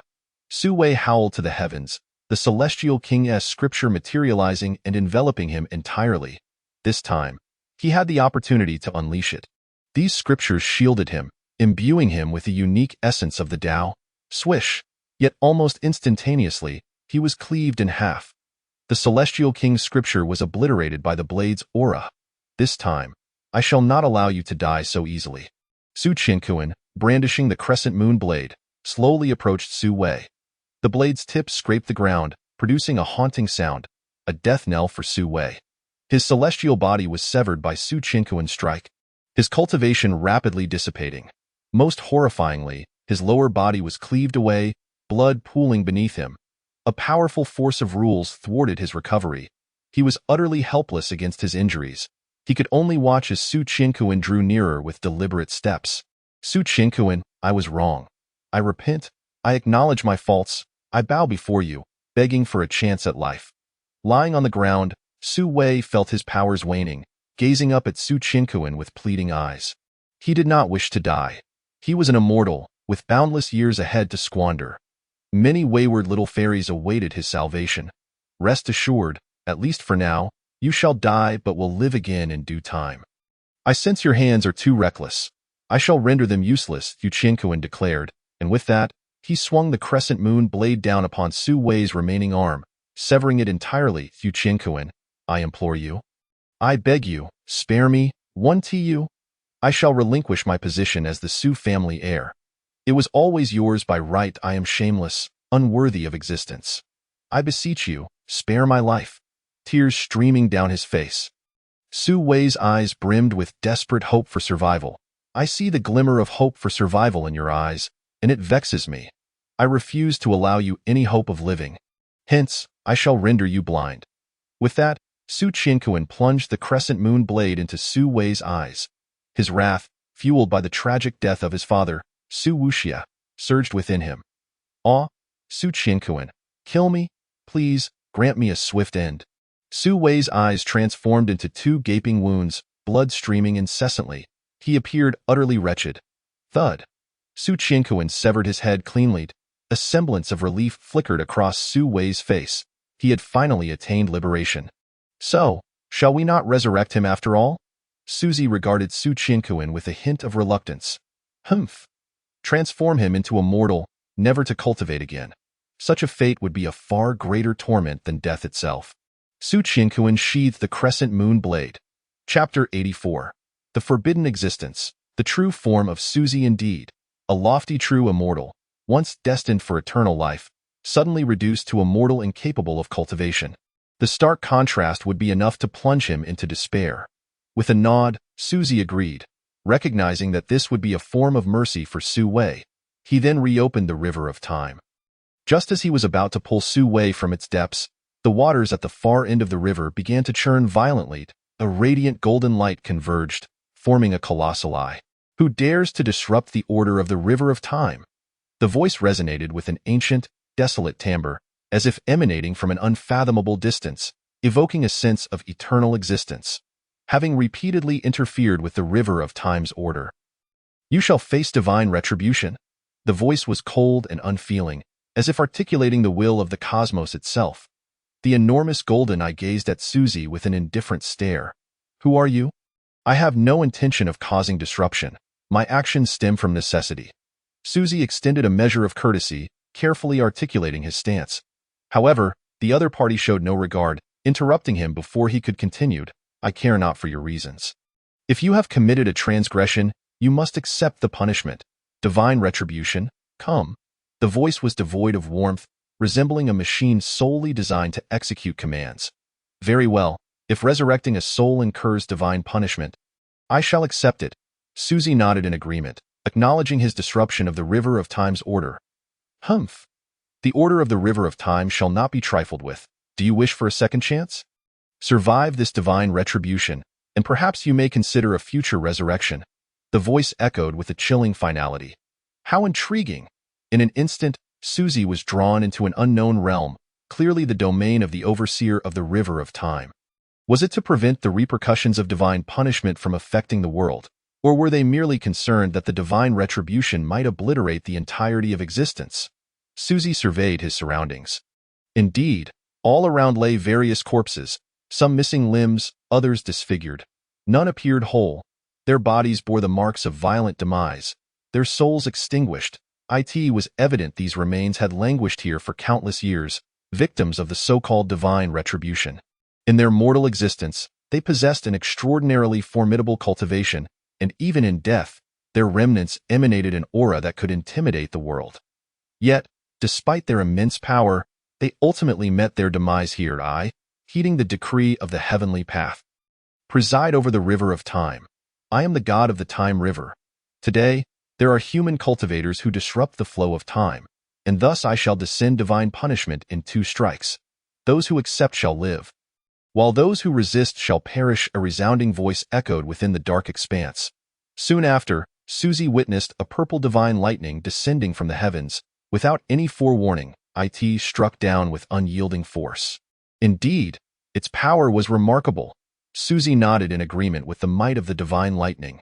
This lightning, appearing as thick as a tree trunk, required merely a thread, thinner than a hair, to obliterate a multitude of immortal emperors in an instant. As the divine lightning struck Suzy, he felt a delightful tingling sensation coursing through his body. Boom!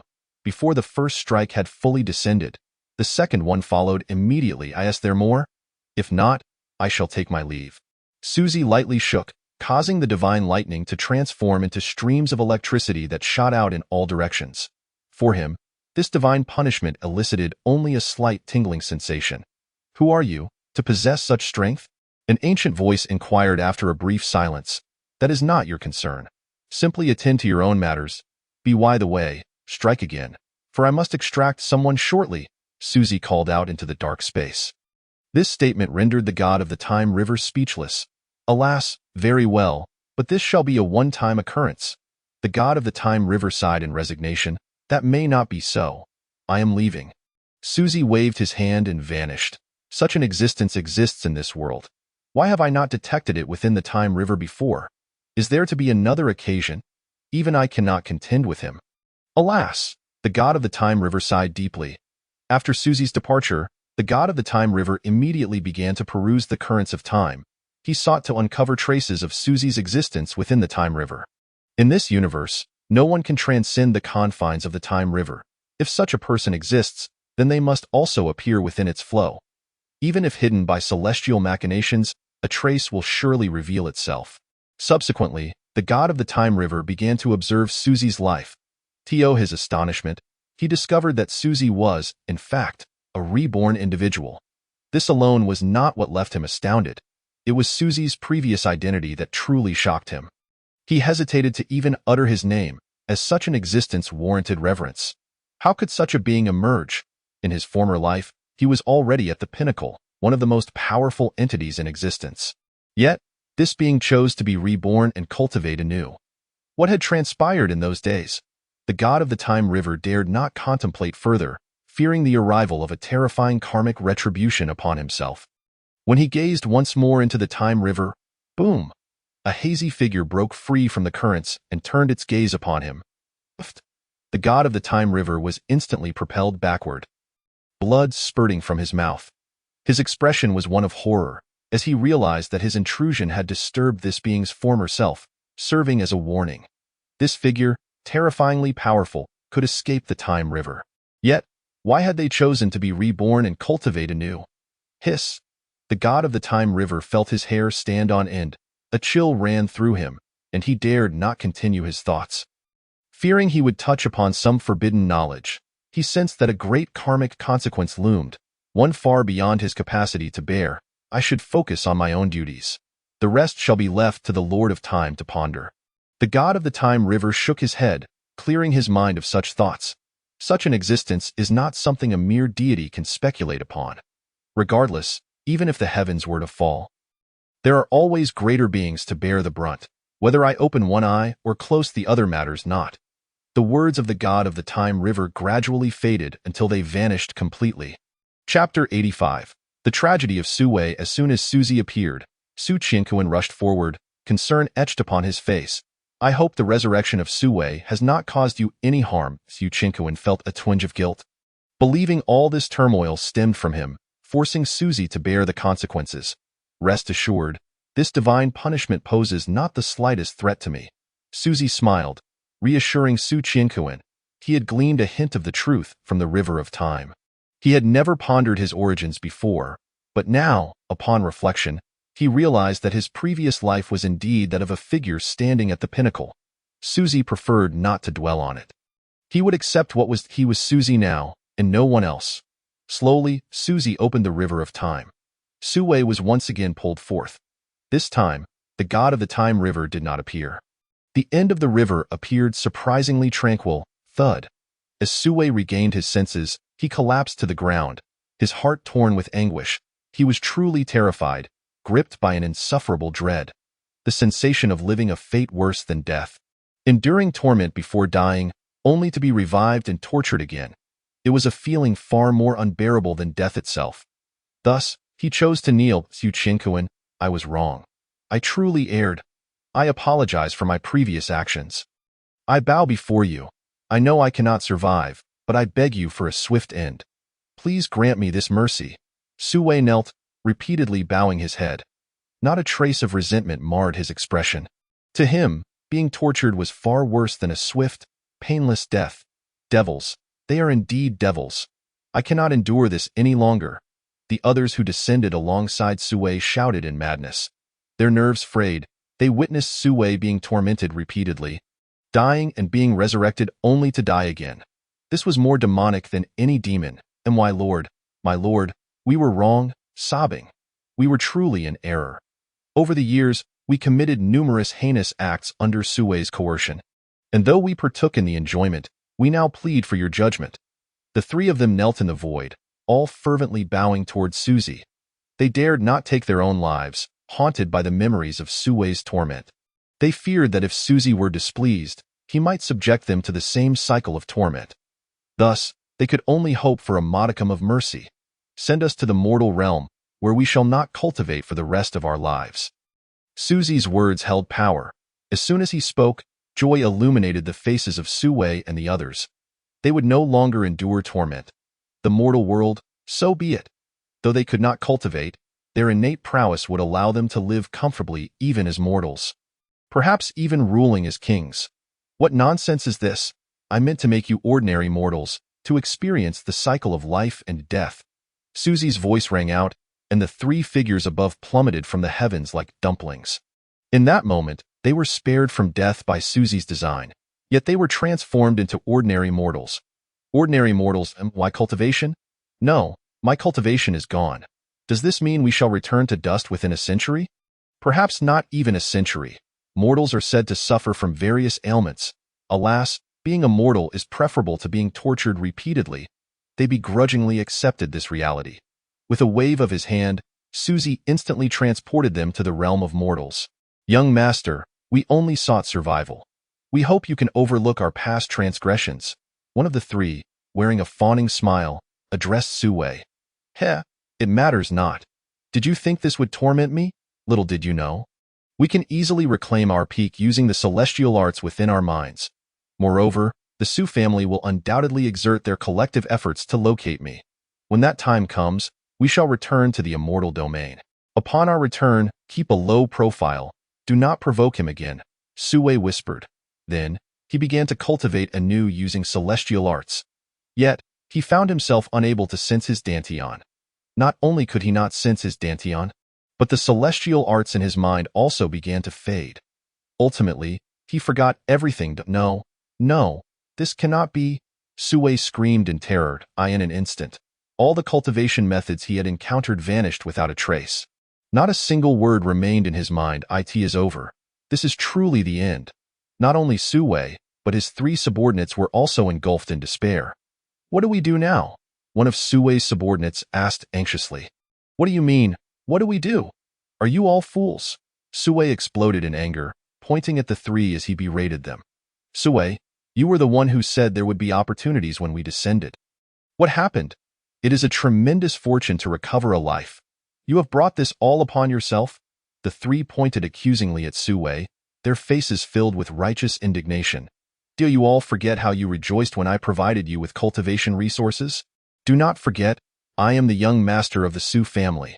One day, the members of the Sue family will come seeking me, and at that moment, I shall remember every word you have spoken. Sue's eyes glimmered with a chilling light as he gazed upon the three former sycophants who had once catered to his every whim. Yes, we apologize, young Master Sue. We were simply blinded by our urgency. Indeed, young Master Sue, please forgive us, we acted rashly. Given your esteemed status, it is almost certain that you will be welcomed back into the Sue family in the future. The trio resumed their insipid flattery. I am hungry. Go fetch me some celestial nectar to drink, Sue commanded, patting his growling stomach. Young master, we are in the mortal realm. Where could we possibly find celestial nectar? They all grimaced in response. Buy some buns then, steaming hot meat buns made from the flesh of a first-tier ferocious beast, the spirit tiger. They can strengthen a warrior's physique. At that moment, a burly man shouted from the street corner. The aroma wafted through the air, and the four of them nearly drooled in anticipation. Young master, shall we indulge in a couple of buns? The three eagerly suggested to Sue. Although he initially hesitated, he ultimately acquiesced and walked with them toward the bun stall. Good sirs, Would you care for some buns? The stout vendor, noticing their exquisite attire, greeted them promptly. Bring me 4 trays of buns, quickly, Su Wei commanded, his tone imperious.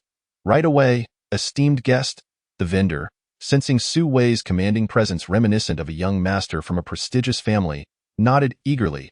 He swiftly wrapped 4 trays of buns in oil paper and handed them to the group. In our celestial realm, we would have no need for such mundane fare. Chapter 86. Welcome, Emperor Yi. Yet here we are, reduced to the pitiful state of tigers fallen into the plains, bullied by curs.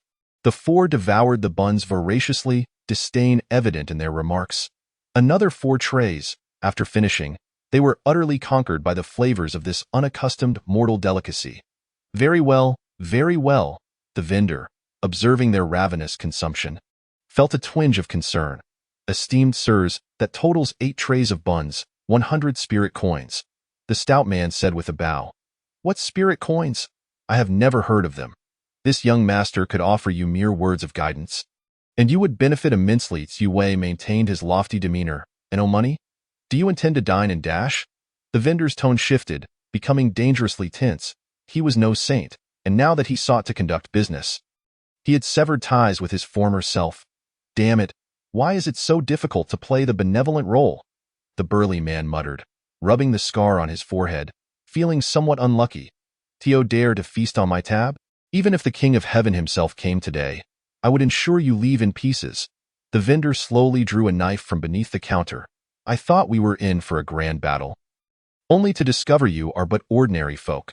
How unfortunate, he scoffed at the 4, now writhing in a pool of blood, lamenting their fate. All 4 had their legs severed, destined to a life of begging or perhaps worse. Not even expected to survive until dawn. In the bustling street, no one expressed sympathy. Rather, there was disdain and indifference. After all, even in the mortal realm, martial prowess reigned supreme, and the weak had no voice. Meanwhile, at the Su family estate, head of the family, I have urgent news to report. Su Jian rushed into the main hall, urgency lacing his words. Did I not instruct you to maintain your composure even in the face of calamity? Why the haste? Su Tian opened his eyes, a hint of displeasure evident. Although Su Jian was of the red dust celestial realm, he lacked the steadiness of figures like Su Zhantian. Even if Su Wuxia and that old man Lin Song were to arrive, I would not be fazed. What could possibly be so urgent? Seeing the flicker of annoyance in Su Tian's eyes, Su Jian quickly apologized. Head of the family, it's not my impatience. Rather, after the young master descended to the mortal realm, the celestial jade talisman suddenly extinguished. Before Su Jian could finish, he was abruptly interrupted by Su Tian. Extinguished? That's impossible.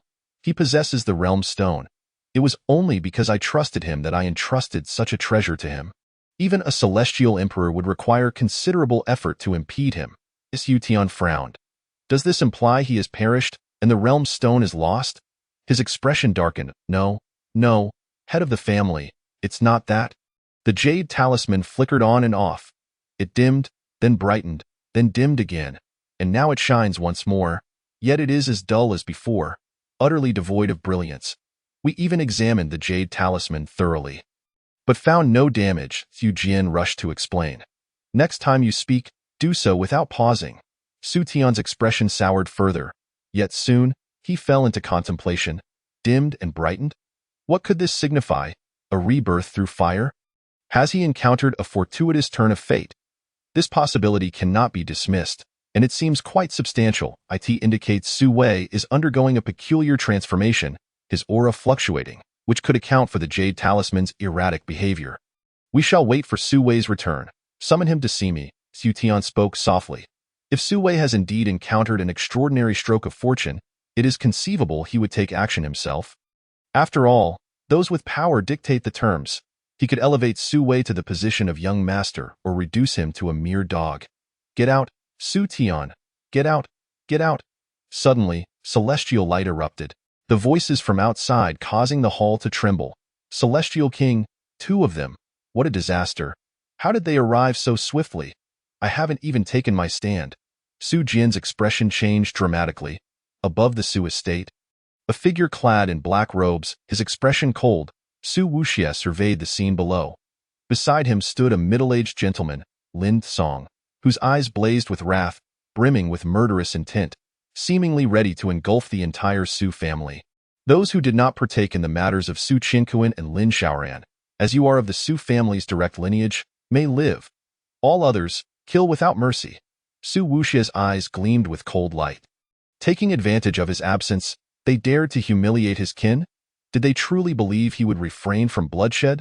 The entirety of the Su family trembled in fear, their faces drained of color as they gazed at the two figures in the sky. The aura of the celestial kings was unrestrained, and the celestial light soared to the heavens. Su Wuxia's presence exuded an unsettling aura, with the celestial light emanating from him appearing dark and ominous. It was evident that he had taken a path toward darkness. Ha ha ha, Wuxia, my brother, it has been many years. I hope you have fared well. A booming laugh resonated from within the hall as Su Tian soared out, laughing heartily. You wretched villain, years ago, I spared your life on the battlefield of the demonic realm out of goodwill, only to find you scheming against me. You have plundered all of my opportunities and, when I was off guard, cast me into the depths of the demonic abyss. Su Wuxia, cloaked in dark light, appeared as a being of divine wrath. Since time immemorial, great opportunities are claimed by the capable. What does this indicate? It signifies that you, Su Wuxia, are fated to be devoid of such fortune. How can you blame that on me? Su Tian showed no hint of shame, instead adopting a righteous stance. In the realm of cultivation, how can one speak of theft? It is merely borrowing. But whether or not it is returned is another matter entirely. After all, I acquired it through my own merits. Why must I return it? Su Tian revealed his shameless nature. Yet his argument held some merit. The one with the might holds the truth. If morality could govern, why would one even cultivate? It matters not. Su Tian, today you shall meet your demise. I will take your head. Lin Song's hair flowed untamed, his eyes piercing with celestial light. He who lives and who dies is yet to be determined. Su Tian laughed heartily, then bowed respectfully, addressing the void. I humbly greet the Celestial Emperor Yi. Celestial Emperor. Both Su Wuxia and Lin Song's expressions shifted in unison. This Su Tian, could he truly summon a Celestial Emperor? How had he accomplished this? The Celestial Emperor governs a realm, undeniably the pinnacle of power within the celestial domain. Chapter 87. The truth. A beam of celestial light flared to life, and a young man stood before the crowd. Hands clasped behind his back, he appeared utterly unremarkable, seemingly far removed from a celestial emperor's might. Yet the fragments of the Tao surrounding him were unmistakable. As he stood there, the very heavens revolved around him. Head of the Su family, Su Tian, bows before the celestial emperor Yi. Su Tian bent deeply, a respectful gesture. He lowered his head, a hint of smugness tugging at the corner of his mouth. With the celestial emperor backing the Su family, no. With the celestial emperor backing him, he could traverse the celestial realm with impunity. These two seek to annihilate my Su family. I implore the celestial emperor to take action and eliminate them. Su Tian bowed once more, deeply. Yi Fan's brow furrowed slightly. Having just appeared in the void, he had already gleaned some information. Su Tian's methods were vastly different from his own. He had always been forthright and honorable, never resorting to underhanded tactics for the sake of trivial gains. Su Tian's actions left him feeling disheartened. His protection of the Su family was not for Su Tian, but for the family as a whole. He also yearned to restore the former glory of his master's family. Thus, within the vast expanse of the Su family, he selected one named Su Tian, hoping for him to inherit his master's will. However, Su Tian proved to be a profound disappointment. Had he known, he would never have entrusted the elixir of the Celestial Emperor to Su Tian, allowing him to ascend to the rank of Celestial King. Who among you truly embodies the rightful lineage of the Su family? Yi Fan disregarded Su Tian and turned his gaze towards Su Wuxia, inquiring.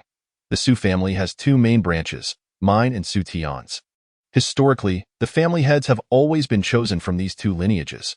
Originally, my son Su Qianquan was destined to be the next head of the Su family, but he was unjustly relegated to the lower realm by that vile Su Tian. Su Wuxia could hardly contain his fury. What of the Celestial Emperor? If he were to assist Su Tian, then Su Wuxia would have no retort. Ultimately, it would merely result in his death. Having already faced death once, what fear could he have of facing it again? Yet, it was a pity that Su Tian had not perished before him. Insolent. What nonsense are you spouting, Su Wuxia? I am the rightful head of the Su family. I alone determine who the heir shall be. As for Su Qiankuan, it is true that I designated him as the heir, but he himself was unwilling to engage in the treacherous politics of being the heir. He voluntarily requested to descend to the lower realm. I did not coerce him, Su Tian retorted, unperturbed. Su Qiankuan? Why does that name sound so familiar? Yifan murmured in confusion upon hearing the name Su Qiankuan. Su Tian's face twitched violently at these words. Could it be? The timing aligns perfectly. Why Yifan was indeed the one who ascended from the vast realms. By the time he ascended, Su Qiankuan had already been cast down. However, now Yifan's familiarity with the name was an ominous sign. Was it possible that Yifan had been close friends with Su Qiankuan in the lower realm? If that were the case, Yifan might not come to his aid. The thought of Yifan not helping him sent Su Tian into a frenzy. The developments had far exceeded his expectations. Had he known, he would have confronted Su Wuxia directly. At that moment, Yifan would have undoubtedly helped him eliminate Su Wuxia. Are you saying Su Qiankuan is your son? Yifan asked Su Wuxia with utmost seriousness. At this moment, he was profoundly earnest. This is bad. Su Tian's expression changed drastically. Indeed, Su Qiankuan is my son, as all present from the Su family are aware, Su Wuxia replied, somewhat perplexed. Do you know who Su Qiankuan's son is? Yifan pressed on. Su Qiankuan's eldest son is named Su Dao, while the younger one remains unknown. At that time, I had not yet returned from the battlefield of the before Su Tian's treachery struck him down. Su Wuxia's gaze dimmed slightly. He had never laid eyes on either of his grandsons. Why Yifan remained uncertain whether this Su Qiankuan was the same as the one in the lower realm. After ascending to the rank of Celestial Emperor, he had glimpsed the river of time but could never locate the figure of Su Zi. Celestial Emperor, do not let this treacherous scoundrel deceive you. Su Qiankuan descended willingly. Although you share a past with him in the lower realm, whether he is the same person remains to be seen, Su Tian said cautiously. This man is your son? Yifan pondered, then waved his arm, conjuring an image of Su Qiankuan before Su Wuxia. Yes, that is Qiankuan. There is no mistake. This is my esteemed son-in-law. Su Wuxia and Lin Song nodded in agreement. Alas, it was my error from the very beginning. Yifan sighed deeply. Celestial Emperor, Su Tian cried out in alarm. You are correct. Su Zi is indeed of your Su family. Yet he is not an ancestor but rather the younger son of Su Qiankuan. Yifan's revelation left Su Wuxia and Lin Song bewildered, but it reverberated deafeningly in Su Tian's mind. It was over. The truth could no longer be concealed. How could he have been unaware that Su Zi was the son of Su Qiankuan? All these years, Yifan had been supporting the Su family for Su Zi's sake. What kind of debt of gratitude did Su Zi hold over him? Su Tian racked his brain in vain. Celestial Emperor, my branch of the Su family is the true lineage. I implore you to eliminate this person, restoring the dignity of the Su family. Su Tian himself was unsure of what he was expressing. He merely knew that if he did not act, today would be his last. Before a celestial emperor, he had no means of resistance. Oh? Over the years, I have done much for your Su family, always believing Su Zi to be among your branch, but I never anticipated that it would nearly lead to disaster. Do you realize that had I not arrived early and overheard this conversation, I might have regretted it for a lifetime? Yifan spoke in a tone devoid of joy or sorrow. Su Tian's complexion turned ashen. Who exactly is Su Zi to elicit such a reaction from a celestial emperor? It is incomprehensible that a celestial emperor would go to such lengths for a mortal from the lower realm. Despite Su Tian's disbelief, the truth lay bare before him. Su Zi, the second son of Su Qiankuan, possessed unparalleled talent, and even I could only look up to him in awe. Had he still been alive, his cultivation would surely have exceeded that of the celestial emperor. Noticing the confusion in Su Wuxia and Lin Song's eyes, Yifan began to explain. What? Su Zi is the son of Su Qiankuan. It was over. Su Tian wore an expression of despair. He had considered many possibilities, but never had he imagined that Su Zi was related to Su Qiankuan, let alone being Su Qiankuan's second son. What, my grandson? How did he perish? Su Wuxia's voice trembled with emotion. My grandson. How could he be gone? Chapter 88. Su Zi is the master of the celestial emperor? Lin Song's eyes brimmed with tears. He had only one daughter whom he cherished dearly, and naturally, He adored her son as well. Yet today, he was confronted with such devastating news. Suz had never known defeat, suppressing all other prodigies to the point of humiliation. He was like a deity, unmatched and unchallenged. With a single punch, he could crush the most extraordinary talents. With a mere palm, he could intimidate even the older generations into submission. Yet, ultimately, he succumbed beneath the trials of the emperor's tribulation. Yi Fan sighed as he spoke. Suz had been a guiding light in his life, and his feelings for Su Zi ran deep. He had even regarded Su Zi as a father figure. Su Zi had once claimed that he was Su Zi's youngest disciple, embarking on journeys with him at the tender age of 10. It was not until he reached 30 that Su Zi allowed him to depart and pursue his own cultivation. Years later, upon receiving the devastating news from the Su divine dynasty, he had wandered in a daze. His spirit utterly crushed. It took him decades to regain his composure. He sought to cultivate immortality, to become the most formidable celestial being, hoping to utilize celestial powers to resurrect Su Zi.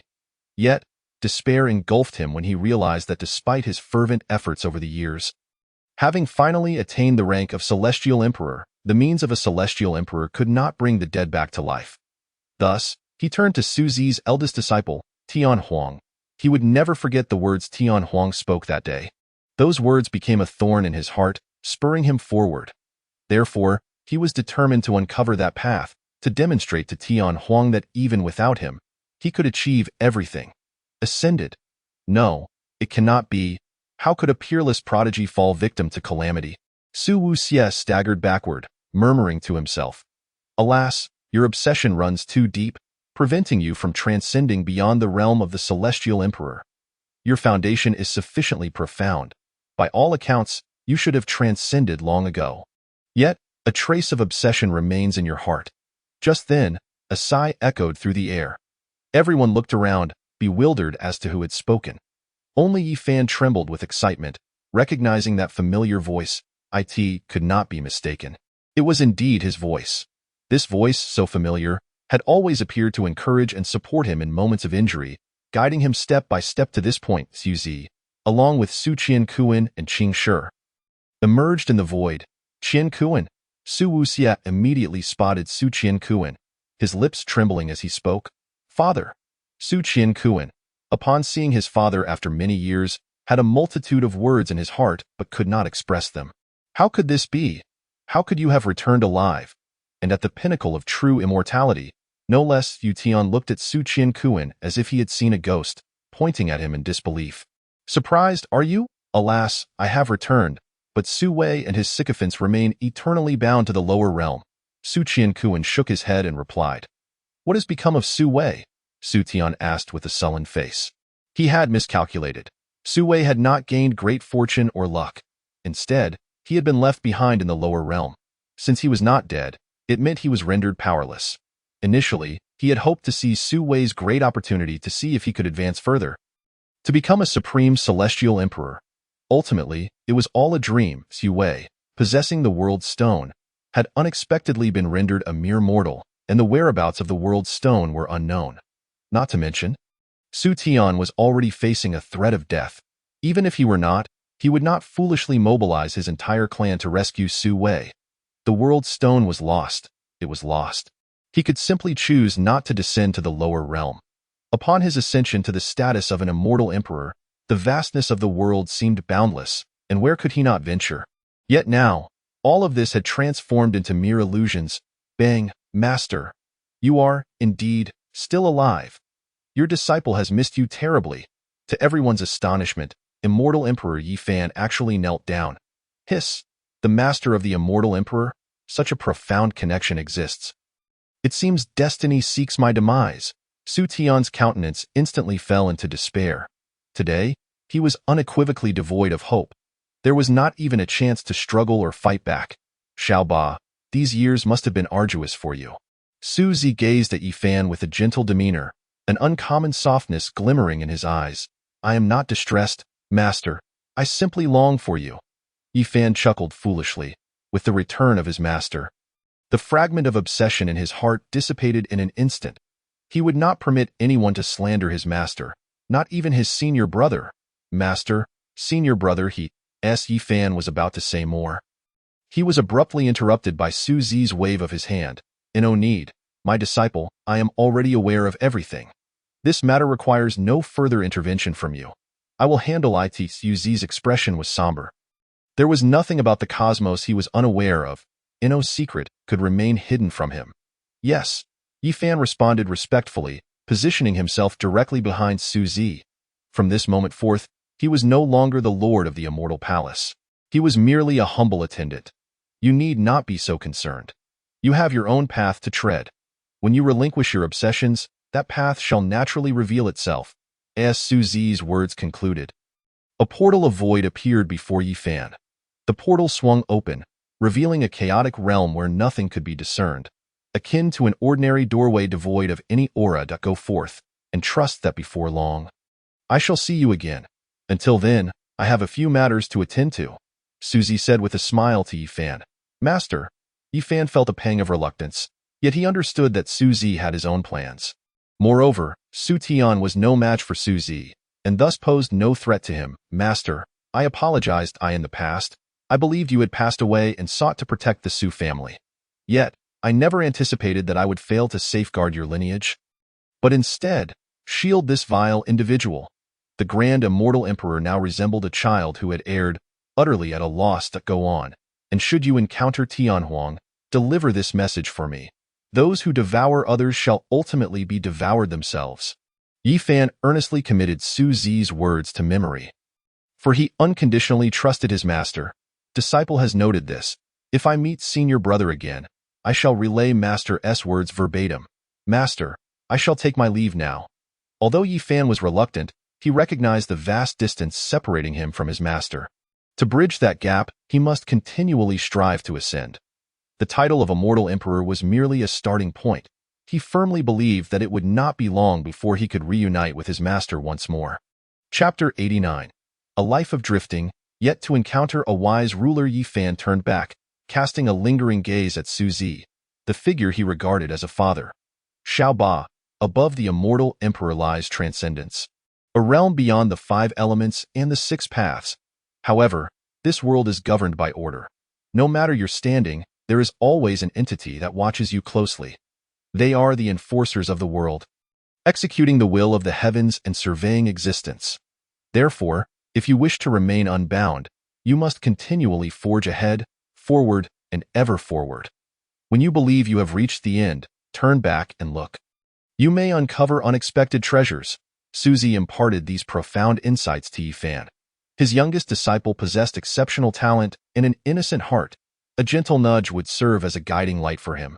Persevere. Among your senior brothers and sisters, you may be the weakest in cultivation, yet you are not the most gifted, nor are you the least.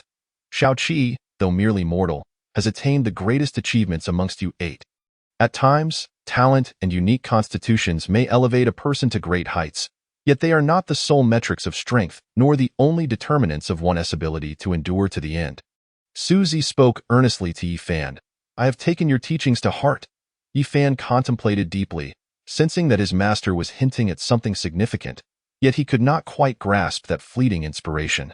Go forth. Beyond the immortal realm lies the great immortal domain, a place teeming with powerful beings, and the most suitable ground for your honing. Your senior brothers and sisters await you there. Upon your arrival, convey my regards to them. Su Zi waved gently. Yes, master. Yi Fan bowed deeply before stepping into the portal of void, disappearing from sight. The immortal emperor is, in fact, the disciple of Su Qiankuan's son? Su Tian stared blankly, utterly incredulous. He had contemplated numerous possibilities, yet never imagined that Su Qiankuan's son could produce an immortal emperor who also held him in high regard. What profound bond exists between them as master and disciple? Yet, as Yi Fan departed, Su Tian's expression morphed into one of ecstatic delight. With the immortal emperor gone, his chances of survival soared. With no immortal emperor to suppress him, who could possibly force him to remain? He refused to believe that a newly ascended Su Zi could compel him against his will. Su Zi's cultivation, at most, had reached the true immortal level, though he could not see through him. He thought it impossible for Su Zi to be merely immortal. It was no wonder that Su Wei had been defeated in the lower realms. Su Qiankuan had undoubtedly reached the pinnacle of true immortal status. Su Tian was aware of Su Qiankuan's talent. Otherwise, he would not have placed a heavenly seal to seal his dantian. He was not surprised that Su Wei had lost to Su Qiankuan in the same realm. They were simply not of the same caliber. You shall never be the legitimate heirs of the Su family. As long as this king lives, you will never gain recognition from the Su family. Su Tian sneered coldly at Su Zi and the others. The clash among immortal kings would not yield a resolution in mere months. To retain an immortal king would be even more arduous. Hence, Su Tian felt no fear at all. At this moment, he appeared utterly unperturbed, for he had no concern for his own safety. Su Jian pays respects to the head of the Su family. Su Wuxia. At this juncture, Su Jian, witnessing Su Tian's waning power, promptly bowed towards Su Wuxia. He understood that Su Tian would henceforth be forced to flee, since he was in a state of retreat. He could not afford to carry the burden of their group.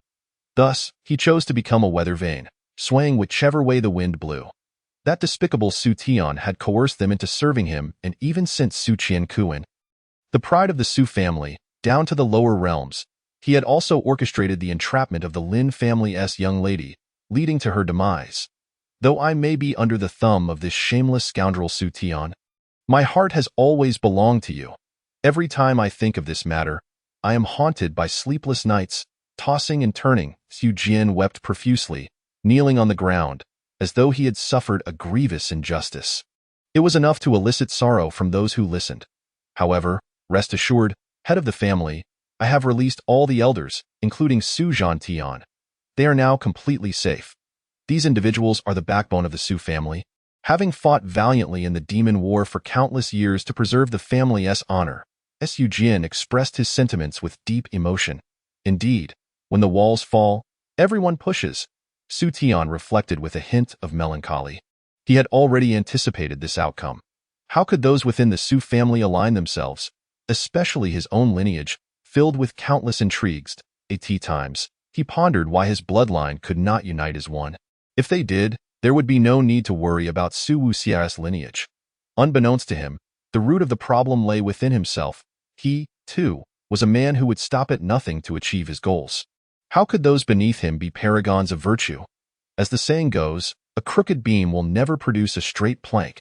That is the essence of it. Su Jian, you are considered an elder of the Su family. How do you wish to meet your demise? This king shall accommodate you. Su Tian regarded Su Jian with an impassive expression, his words dripping with tranquility. Yet, the more composed he appeared, the more intense Su Jian's inner fear became. He knew that Su Tian was about to make a move against him. His only hope rested with Su Wuxie. As long as Su Wuxia protected him, even under the intimidation of two immortal kings. Su Tian would not dare to act rashly. Head of the family, this shameless scoundrel Su Tian dares to commit violence before your very eyes. Although Su Jian was no paragon of virtue, this was tantamount to slapping your face. Su Tian blatantly disregarded you. Throughout my life, I have never encountered a wise ruler, living in fear and trepidation. Under the tyranny of the vile Su Tian, I had no choice but to yield. The life of a sword is of little consequence. Whether Su Tian wishes to kill me or tortures me, I accept it willingly. Everything I do is merely to demonstrate my sincere heart to the head of the family. Upon hearing Su Tian's intent to kill him, Su Jian felt no fear. Instead, he even harbored a slight anticipation. He was not a pervert. He merely seized this moment to demonstrate his unwavering loyalty. He was on the verge of being moved to tears by his own sentiments. He could not fathom that Su Wuxia would remain indifferent. He firmly believed that the instant Su Tian made his move, Su Wuxia would undoubtedly intervene to rescue him. Even if he did not act, he would surely speak in his defense. Yes, he was resolute in this belief. Chapter 90. The Celestial Realm Split in Two. Su Wuxia. Will you protect him?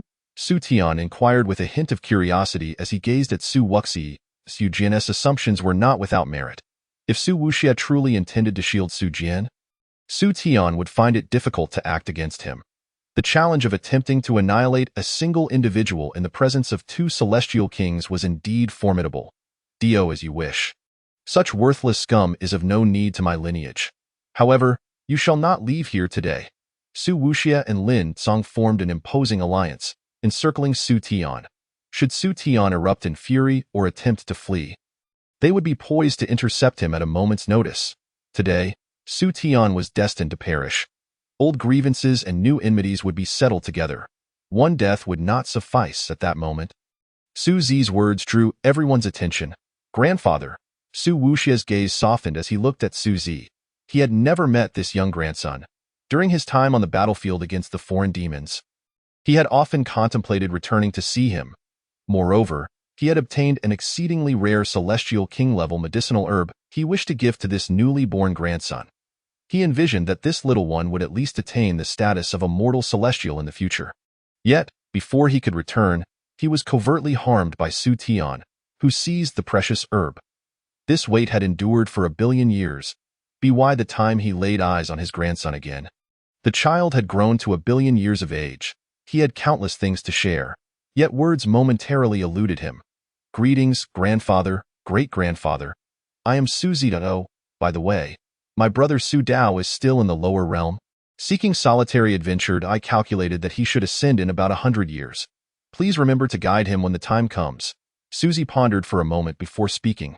Very well. You must ensure that both of you come to my Lin family. Your mother has been yearning for you dearly. Lin Song's heart soared upon realizing that both of his grandsons were unharmed. Over the years, he had been tirelessly searching for a way to resurrect Lin Xiaoran, leaving him little time or energy for other matters. Only by reviving Lin Xiaoran could he uncover the truth behind past events. Indeed, one death is insufficient to quell the rage. Su Qinquan's voice resonated, filled with murderous intent. Let the reckoning commence, starting from this moment. This shameless scoundrel, if you do not kill me, I shall slay him. Su Qinquan's gaze was icy as he locked onto Su Jian. He was one of those who had besieged Xiaoran. Su Jian must die. Initially startled, Su Jian quickly regained his composure. A peak true immortal attempting to kill a mortal celestial? What nonsense was this?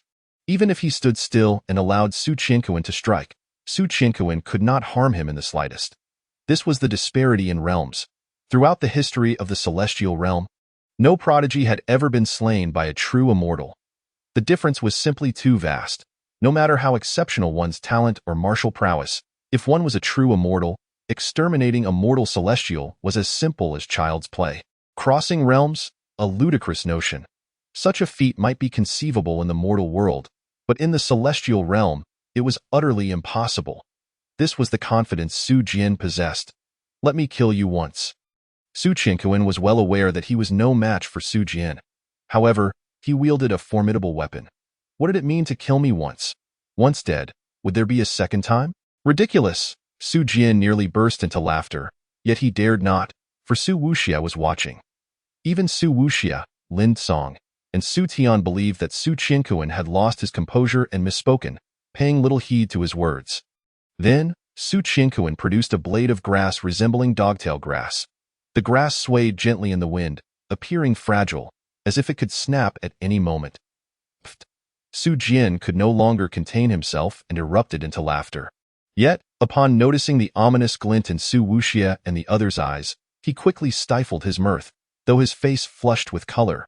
However, as Su Jian's celestial energy surged, his complexion swiftly returned to normal. What a jest! Your solemn demeanor truly startled me. But to think you would bring forth a mere blade of grass. Perhaps you are merely providing me with an opportunity to retreat. He mused that regardless of the grass's potency, he must feign injury convincingly, for he ought to accept the opportunity. After all, this was the future heir. Seeing Su Qinquan present the grass he had given, Suzy felt an urge to voice his discontent. However, after some contemplation, he decided against it. This was, after all, an act of vengeance for his mother. A little waste would be permissible. Nevertheless, it might lead to the demise of many. Forget it. My father has just returned to the celestial realm. It is better to avoid unnecessary bloodshed. Suzy shook his head and discreetly cast a spell unnoticed by others. Su Jian, you are doomed. Today marks your demise. Su Qinquan raised the dogtail grass high and struck down upon Su Jian with great force. Huh? Yes, yes, yes, I deserve to die. I truly deserve to die. Su Jian nodded vigorously, fervently affirming his fate. Acting is a serious endeavor, after all. Yet, in the next moment, his expression shifted dramatically. The blade of grass exuded a world-destroying intent, a single thread of aura escaping, crushing him with its might. What is that? How can it be so terrifying? Su Jian stared in horror at the dogtail grass in Su Qingquan's grasp, but no one offered him an answer. Everyone was stunned by this overwhelming aura. In an instant, Su Jian was engulfed by the blade's intent. Not only Su Jian, but the entire Su family was cleaved in twain by this force. No, the blade's intent continued to spread. It was too vast, splitting the entire celestial realm in two in an instant. Were it not for the Su family's spell diverting the souls along its path, this strike would have claimed billions of lives. Could this truly be the work of mortal hands? The composure that once adorned Su Tian's face vanished, replaced by profound trepidation. This strike would obliterate not only Su Jian, but even he could not withstand it. There was nowhere to flee. How could Su Qingquan possess such a terrifying weapon? Even an emperor of the celestial realm would surely perish upon facing it. This was a world-ending weapon. Just moments ago, he had confidently navigated the presence of two celestial kings without a care, even amidst their encirclement. Now he felt as if seated upon needles and pricked by thorns. He realized his folly, his ignorance beyond redemption. He should have departed the moment Emperor Yi refrained from striking. Why did he feel the need to flaunt his superiority? Now, it seemed he could not even escape. Simultaneously, in the depths of the celestial realm's universe. Boom! Who is it? Who is it? Why has the celestial realm lost contact once more? This time, the divine chain of celestial order has been severed in twain. Chapter 91. The request of the god of the river of time. How has everything returned to normal? A flash of confusion crossed this figure's eyes. Could it be that recent cultivation had gone awry, leading to instability of the mind, resulting in such occurrences? Sigh, never mind. I shall return to the great celestial domain. The once-in-a-billion-years great celestial domain trial is about to commence. With that, the figure vanished without a trace. The celestial realm, now split in two, was swiftly restored to its former state under Su Zi's influence. Buzz! Time rules swirled around Su Zi, forming concentric circles that rapidly reassembled. Scenes from the river of time enveloped him, and soon he located Su Jian's image, reaching out to grasp him and pulling Su Jian forth. After a brief moment of confusion, Su Jian regained consciousness. Head of the family, I was wrong. Though Su Jian has committed unforgivable errors, he has devoted himself entirely to the Su family. I beseech you to grant me another chance. Fear lingered in Su Jian's eyes, a fear only those who have faced death could comprehend. He understood that Su Wuxia harbored a formidable being capable of instant death and resurrection.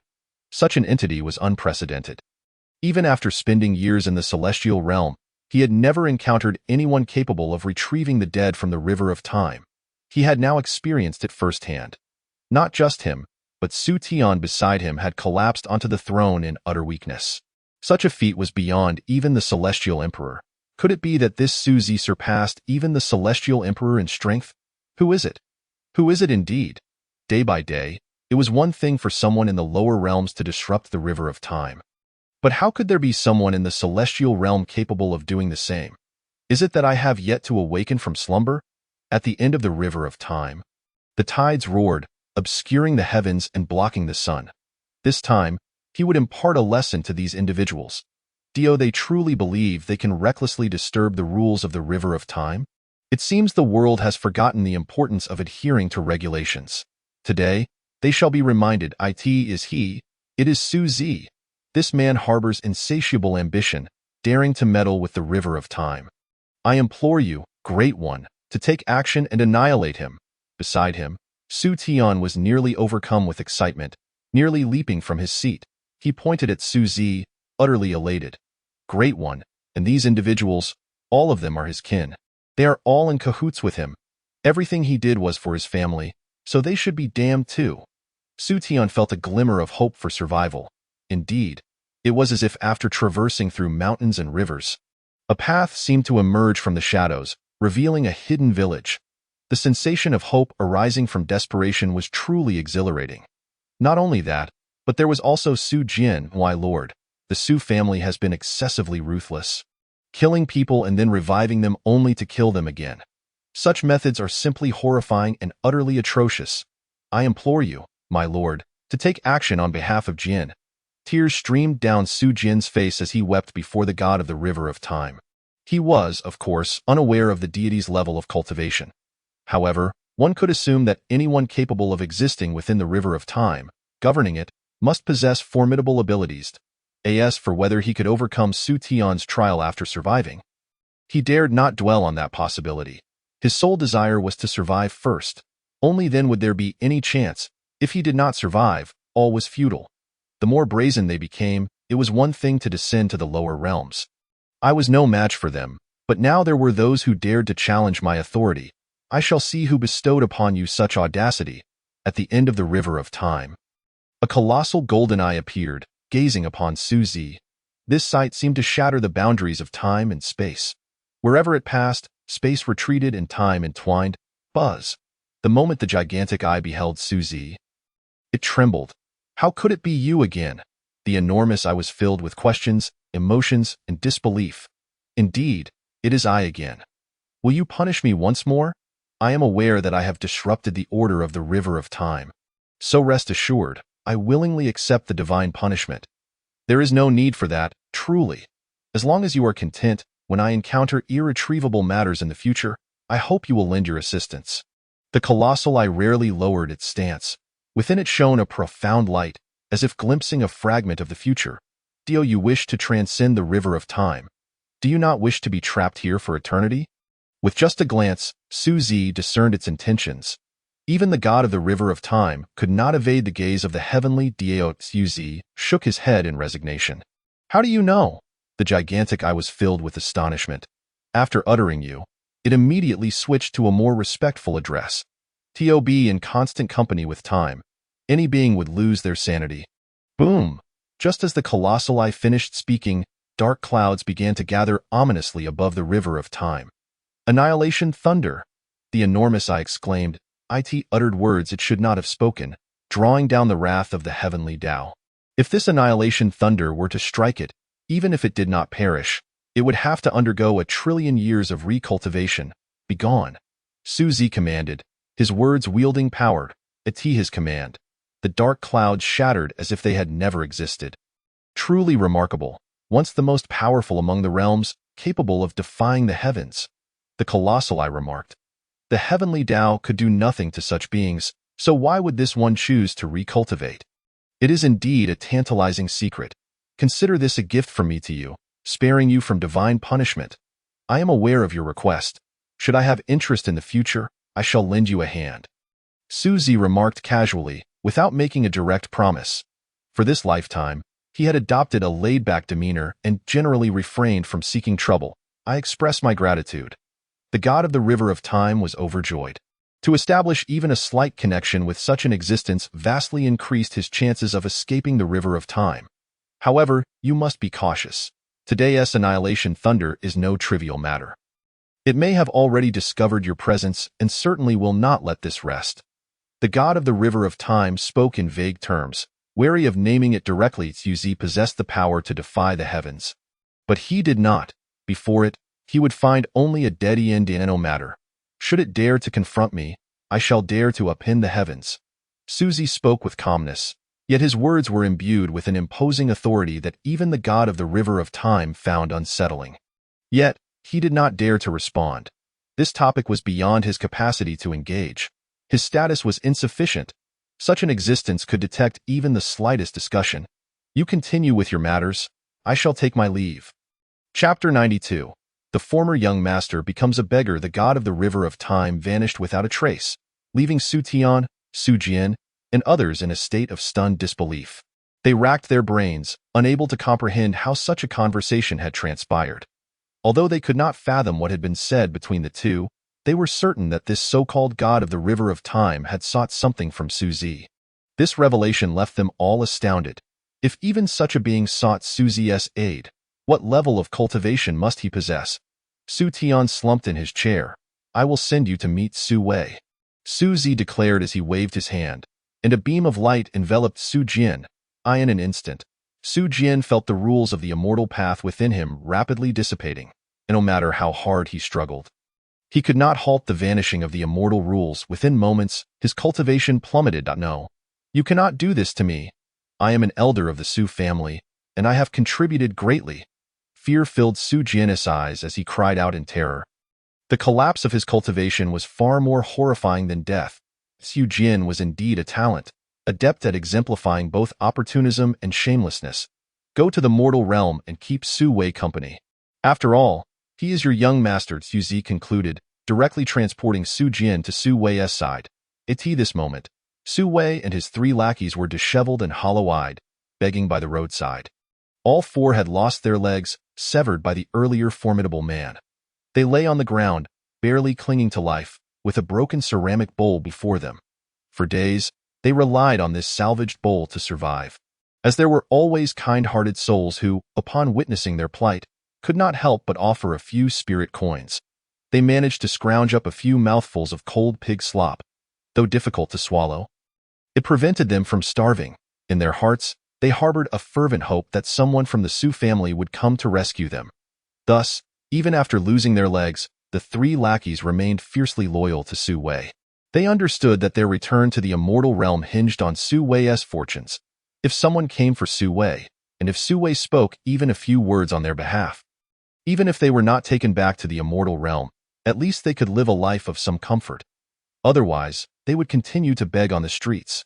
Such a life was beyond anything they had previously dared to imagine. A dignified true immortal reduced to begging by the roadside. If this were to spread, countless would laugh until they cried, "Young master, I still have some food here. Please have a bite." One of the lackeys carefully produced a piece of moldy black bread from his pocket, offering it to Su Wei.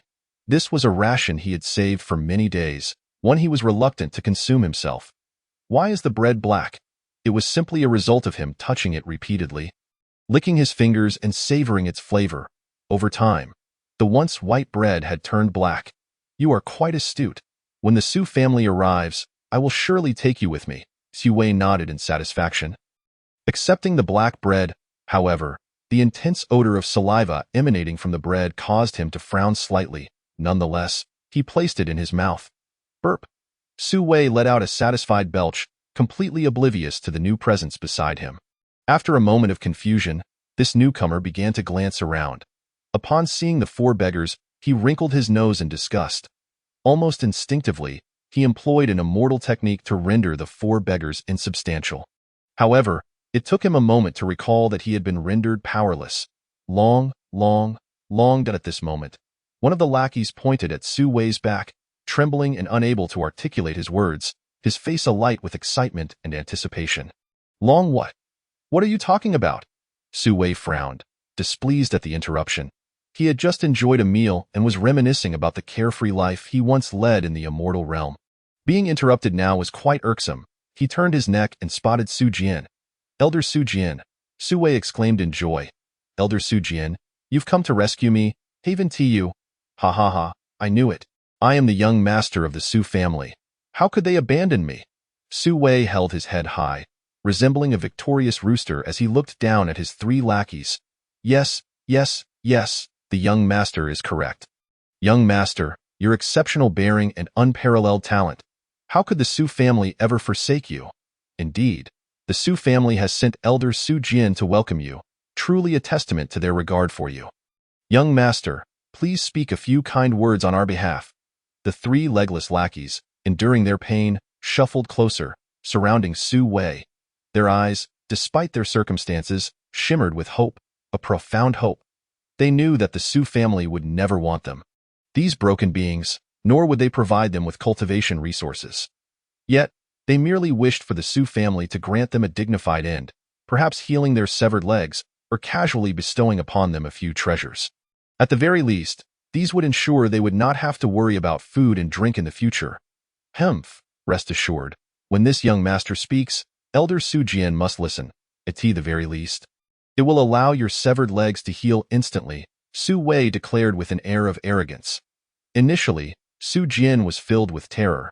He had been reduced to a mortal. Moreover, all the celestial techniques in his mind had been erased, leaving him unable to recall a single word.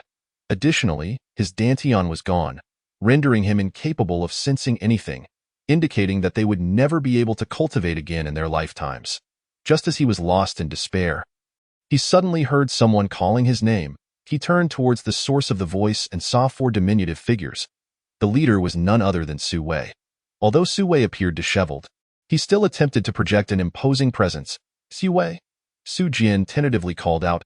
Cough, cough. Indeed. It is this young master. Elder Su Jian, you have come to escort this young master back to the clan. Have you not? Su Wei, hands behind his back and head tilted, gazed at Su Jian, his voice seemingly calm yet trembling. He was utterly weary of lingering in this mortal realm and wished to leave without delay. Ah, they have all been rendered useless, yet they could still be taken back. After all, they had contributed to the Su family. Su Wei spoke in a condescending tone. However, upon seeing Su Jian merely staring at him in silence, his heart sank. Could it be that the Su family had come for the World Stone and not to retrieve him? Yet, the World Stone had long since been taken from him. Very well. This young master will take a step back, restore our legs and casually provide them with some unwanted celestial herbs, leaving those three in the mortal realm. This way, they can live the rest of their lives without worry. Chapter 93. Do you wish to dine and dash? Legs itching? Then let us sever them. Even the celestial herbs they look down upon are coveted treasures in the mortal realm. Leaving a little would suffice to ensure their future comfort. Do you think that is possible? Su Jian retorted coldly. Su Wei's expression darkened considerably. Fine. Then we shall not take them back. First, heal my legs. Su Wei observed Su Jian's indifference and ultimately gritted his teeth. Abandoning the three sycophants, upon hearing Su Wei's words, the three displayed despair. Indeed, how could the Su family accept a bunch of useless individuals? They were merely servants in the Su family. Young master, you promised to take me away. I gave you the only bun I had. One servant who had given Su Wei a black bun gazed at him, his eyes filled with pleading. They dared not show even a hint of hostility. After all, that was Elder Su Jian, a top-tier powerhouse among celestial beings. They could not afford to display the slightest disrespect. Su Jian's gaze was icy. All of this could be attributed to Su Tian and Su Wei. Had it not been for Su Tian's orders to encircle and kill Lin Xiaoran, and Su Wei's clandestine machinations, they would not be in such a predicament. All of this was their doing. Su Jian felt no guilt. He was merely an executor of orders, not a purveyor of them. Thus, he considered himself a mere accomplice and harbored resentment towards Su Wei. Haha, still wish to return? What a pipe dream. I want to go back too. Who the hell will take me back? Su Jian seized Su Wei by the neck, spitting words and saliva all over Su Wei's face. I want to kill you right now. Cough, cough. Su Wei, nearly suffocated by Su Jian's grip, was fortunate to be younger, managing to break free. Otherwise, he would have truly been choked to death. Humph, killing you would be too merciful. Look at you. Have you not had a decent meal since becoming immortal? Today, let me, Su Jian, teach you a lesson. Do not fret. We have all the time in the world to play. After uttering those words, Su Jian headed towards a nearby bun shop. Don't miss out. Fresh deep-sea dragon meat buns that can enhance your vitality. The perfect choice for warriors. The burly man continued to peddle his wares. Bring me 10 buns, Su Jian declared with authority upon reaching the shop. Certainly, esteemed guest, 10 dragon meat buns. Here you go. The burly man, noticing Su Jian's distinguished attire, quickly smiled and packaged 10 buns to hand over to him. As Su Jian inhaled the savory aroma of the buns, his expression shifted dramatically. Having only consumed celestial delicacies and fine nectar in the celestial realm, he had never tasted mortal food before. His demeanor bore a hint of resistance, yet his stomach protested incessantly. Subsequently, he closed his eyes and took a bite. Instantly, his expression transformed. The dragon meat bun was fragrant, tender and sweet, simply delicious beyond measure. As he savored the buns, he turned to gaze at Su Wei and the others, his demeanor exuding arrogance. Initially taken aback, Su Wei and his companions soon lowered their heads. Though they were ravenous, they did not wish to exchange their hands for a single bun. What's wrong? Don't you want to eat? Su Jian inquired, somewhat puzzled by their bowed heads. He had intended to tease them and perhaps soften his heart enough to offer them a bun each. However, the four exhibited no inclination to acknowledge him, leaving him utterly perplexed. Esteemed guest, 10 buns are 2 trays, totaling 50 spirit essence, the burly man said, bowing and scraping, keenly aware of the challenges of honest business. He had resolved to wash his hands of unscrupulous dealings, thus pricing his buns reasonably, earning praise from many patrons. Spirit essence? What's spirit essence? Su Jian asked, visibly taken aback. The burly man's expression darkened sharply. This was only the second time he encountered someone attempting to dine and dash since opening his shop. The first instance involved 4 individuals who had their legs severed and were now begging not far from his shop. This was the second, and it appeared that those who donned fine clothing were not necessarily wealthy. You've eaten my buns. Do you expect not to pay? The burly man's face was thunderous, nearly dripping with fury. Ah, I have a piece of celestial realm crystal here. How about I trade it for 100 buns? Su Jian hastily proposed to the burly man. Haha, do you take me for a fool? Celestial realm crystal? Where in the world is there a celestial realm? Even if it existed, how could someone who can't afford a meal possess such a treasure? The burly man scoffed, utterly disbelieving Su Jian's words. Truly, just take a look, and you'll see. Su Jian waved his hands, insisting he spoke the truth. Very well, let me see what you have. The burly man sneered, crossing his arms and scrutinizing Su Jian. Desperately, Su Jian rummaged through his belongings, but could not produce the celestial crystal. Beads of cold sweat began to form on his forehead. The burly man was robust and exuded an aura of menace. Clearly not someone to be trifled with in his prime. Such a person would not even register as an ant in his eyes. However, now he felt like the ant before this giant. What's the matter? Can't he produce it? The burly man uncrossed his arms, slowly drawing a blood-stained large knife from beneath the counter. Damn it, Su Wei has betrayed me. Su Jian's face turned pale as he inwardly cursed. In the celestial realm, they had never needed to pay for food. In that moment, he completely forgot this reality. Upon seeing the bloodied knife, Su Jian immediately fell to his knees, his face twisted in humiliation. He was a celestial being, yet here he was, kneeling before a mortal. What a disgrace! If this were to come to light, it would surely be the source of endless ridicule and would be etched in history. A stain for all eternity. I beg you, spare me. I will wash your dishes, scrub your plates. I will do whatever you ask. Tears welled in Su Jian's eyes. This was unbearably humiliating, yet to save his life, he had no choice but to bow to such indignity. Washing dishes? Not needed. The burly man replied coldly, a flash of the knife, and then, Su Jian collapsed into a pool of blood. Go join them. The burly man pointed at Su Wei and his companions, devoid of any warmth. If I keep encountering more dine and dashers, shall I become the leader of a beggar gang? The burly man muttered to himself as he glanced at Su Wei and the others from a distance. Chapter 94. Su Tian.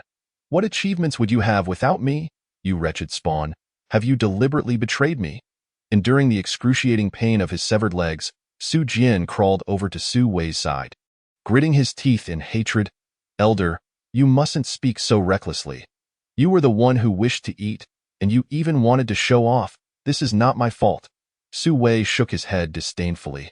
Originally, he had thought Su Jian had come to rescue him, but it turned out that Su Jian had also been rendered useless. It seemed that Su Zi had already gone to the celestial Su family. Perhaps it would not be long before Su Tian arrived. In this moment, Su Wei completely relinquished hope. All the deeds they had committed against the Su Qiankuan family over the years would surely implicate Su Tian as well. Many within the Su family would be affected. It appeared they would soon descend to accompany them. Their lineage would transform from an ancient family into a beggar gang in the mortal realm. Devoid of the ability to cultivate, they would be worse off than pigs or dogs. Previously, they had only needed to focus on their cultivation talents, and the Su family would provide for their every need. It can be said that none of them possess a particular skill, aside from begging. They are utterly at a loss as to what else they might do. Meanwhile, in the celestial realm of the Su family, Su Tian languidly slumps upon his throne, his eyes clouded and devoid of clarity. He appears as if he is on the brink of death. He is acutely aware that his fate today may mirror that of Su Jian, or perhaps even be more dismal. The methods employed by Su Zi are truly terrifying, so much so that he cannot muster the will to contemplate how he might extricate himself from this situation. In the face of absolute power, all efforts are rendered futile. You may proceed. Su Tian straightened his posture, his back erect. He is the celestial king.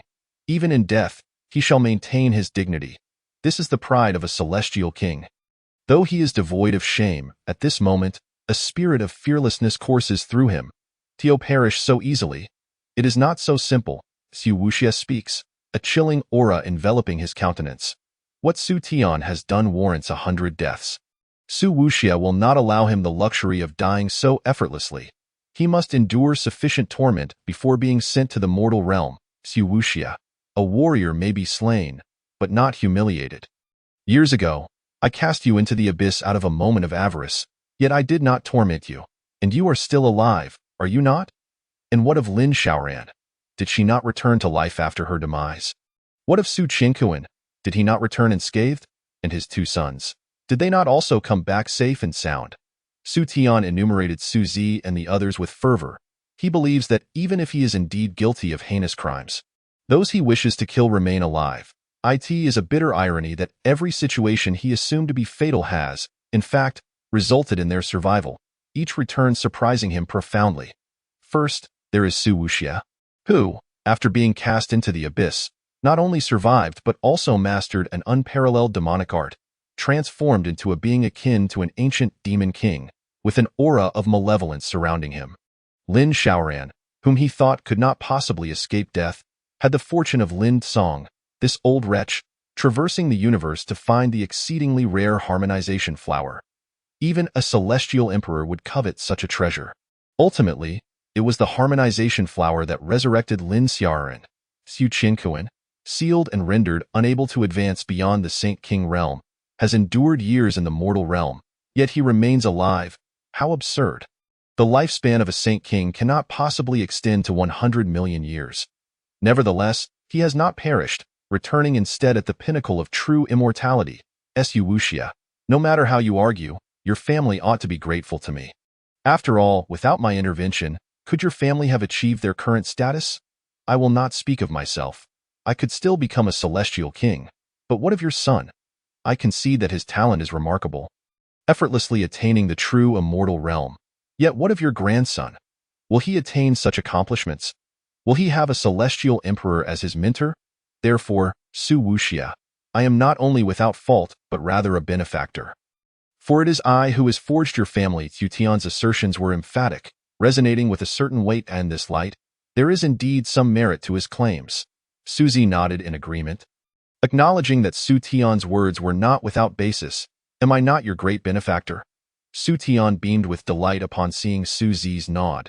He began to believe that perhaps he was not as doomed as he had thought, but rather had transformed from a certain death into a slim chance of survival. However, hope, even if tenuous, is better than despair. Indeed, it is quite reasonable, hence we have decided to let you experience everything that has transpired to us. Perhaps it may prove to be a monumental opportunity for you, provided you survive. Su Zi nodded in agreement. Boom. With a wave of his hand, Su Zi caused all present to feel as if the world were spinning around them. In but a fleeting moment, they found themselves transported to the battlefield of foreign demons. Su Tian's complexion paled. He distinctly recalled the abyss ahead, dark and unfathomable, the very place where he had cast Su Wuxia. There, the demonic energy blotted out the sun, and merely the surging demonic aura seemed capable of eroding all living beings. It is said to be the site of a fallen emperor of foreign demons, guarded by several demon kings. The veracity of such claims is uncertain, yet it is clear that even celestial emperors are loath to descend into its depths. The horrors that lie within are palpable.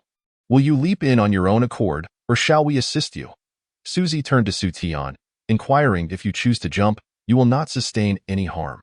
However, should we assist you, your survival is far from guaranteed. Of course, should fortune favor you, and perchance you are the child of destiny, your leap could very well lead to your ascendance as a celestial emperor. Su Zi regarded the hesitating Su Tian, reiterating his point. What if Su Tian's fortune is extraordinary, and he discovers some treasure below? Such a leap might elevate him to the ranks of a celestial emperor. However, Su Zi only hinted at the possibility of survival through the jump. If Su Tian were to survive, then Su Zi would have no choice but to lend him a hand. This was merely the first of several potential deaths that awaited Su Tian. They could not afford to linger here much longer. Chapter 95. The eerie soil. Su Tian's complexion remained pale. Even as a celestial king, he could keenly sense the unsettling aura emanating from the depths of the abyss below. He believes he lacks the good fortune of Su Wuxia, who might survive the descent. Glancing at the towering demonic energy, he feels a twinge of trepidation. Yet, contemplating Su Zi's methods, he grits his teeth and, with a resolute heart, plunges into the abyss. The moment he leaps, regret washes over him. He is horrified to discover that he cannot manipulate the air for flight. Moreover, the celestial rules within him seem frozen, utterly unresponsive. His body plummets rapidly. What on earth is this place? How can even the prowess of a celestial king be suppressed? Furthermore, his senses are dulled as he hears the wailing and chilling sounds surrounding him. Su Tian feels goosebumps rising all over his body. With his cultivation still intact, he is somewhat reassured. However, he feels as if he is a mere mortal, experiencing a sense of helplessness for the first time in his life. It is a sensation that evokes both a desire for transcendence and an overwhelming dread.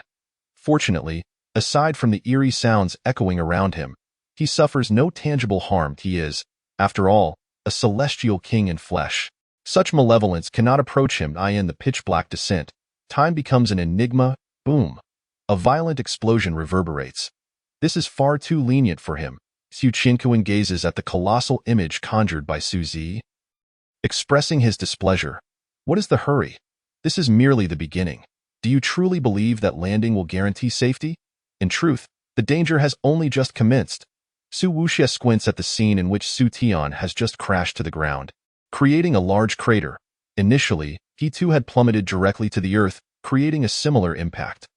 While their powers may be dormant, they are still celestial bodies. Such a freefall cannot inflict harm upon them. Nevertheless, his own return was a stroke of incredible fortune. It remains to be seen whether Su Tian possesses such luck. Can he utilize his powers? Su Tian emerged from the deep pit, his face flashing with delight. This way, he need not live in constant fear. What is this soil? Why is it a reddish-brown? Upon regaining his powers, Su Tian notices something peculiar. The ground here is entirely a deep reddish-brown. He initially speculates that this is the territory of the Demon King, inevitably soaked in blood. However, he quickly dismisses this notion. The soil emits an unusual fragrance, one that seems to promise transcendence with a single breath. It beckons one to take root and flourish here. In truth, this is indeed the case. Su Tian discovers that his feet are sprouting fleshy buds, seemingly frail yet capable of piercing through his celestial boots. They resemble the roots of a tree, appearing most bizarre. Moreover, the blood-red buds, upon contact with the soil, begin to grow frantically into the earth. Su Tian's expression shifts dramatically. He senses his cultivation rapidly draining away. Flowing into the soil through these buds, boom. Su Tian's powers erupted, unleashing a beam of celestial light that severed the ground beneath him, sending the soil flying and instantly cutting the buds in half. Hiss! Su Tian experiences an excruciating pain, as if the buds were intrinsically connected to him. Severing them feels akin to losing a limb. Finally, he understands why the soil here bears such a color. It has absorbed an overwhelming amount of celestial essence, transforming the entire expanse into a grand medicinal herb. However, it is only the entities residing within this soil that can absorb its essence. They cannot partake in its bounty. Why are you all so foolish? A voice echoes from outside. It is evident that this is a place of peril, yet you insist on venturing in to investigate. Has the era changed, or do you people possess nothing but excrement in your minds? The sharp laughter echoed through the dark surroundings, rousing Su Tian from his reverie. He was enveloped by several eerie voices. Most terrifying of all was the inexplicable power of rules that permeated this place. Even as a celestial king, his divine sense could not penetrate far. He could not ascertain how many otherworldly demon kings lurked in the darkness. The individuals speaking were of the same cultivation level as he. Without a moment's hesitation, Su Tian turned and fled, making his way back to the place from which he had fallen. He no longer considered whether that location could utilize the rules of celestial pathways. His sole focus was to escape this accursed place as swiftly as possible. However, the constraining power of the rules here was overwhelming, rendering him unable to tear open a spatial passage. His speed was severely hindered, and the voices around him clung to him like shadows. Celestial King's curse! Su Tian bellowed. In an instant, an extraordinarily brilliant celestial light erupted from him. This was the Celestial King's curse seal, which, using his own blood essence as a catalyst, could instantaneously unleash his potential to its utmost at that moment. Although Su Tian was on the pinnacle of the Celestial King realm, the activation of the cursed seal caused the celestial rules within him to explode forth like a waterfall. In that fleeting instant, he brushed against the edge of the Celestial Emperor realm. Yet, it was merely the precipice. Nonetheless, this was more than sufficient for his current predicament. With Su Tian's explosive surge, the overwhelming celestial rules dissipated the surrounding demonic energy, rendering it unable to approach him for the time being. Though this cursed seal appeared formidable, it would inflict irreparable damage upon his fundamental essence. If he survived without being rendered incapacitated, he would find it impossible to advance even a fraction further in his lifetime. In the face of the immense panorama, Suzy elucidated to the gathered crowd. Despite being the youngest among them, he now bore the demeanor of an elder. He had grasped the thread of the rules of the Celestial Emperor realm, showcasing the might of the Celestial King's cursed seal, which could forcibly elevate one's cultivation. This slight elevation in realm wielded tremendous power against several demon kings, while it might not slay them. Dealing with them would be rather effortless. Yet, if he could not replenish the blood essence he had expended, he would never have the chance to invoke it a second time. What do you think he will choose, to fight or to flee? Su Zi inquired with keen interest. Su Tian's character destined him for weakness and ineptitude. Retreat was a foregone conclusion. Su Wuxia understood Su Tian well. Almost as soon as the words left his lips,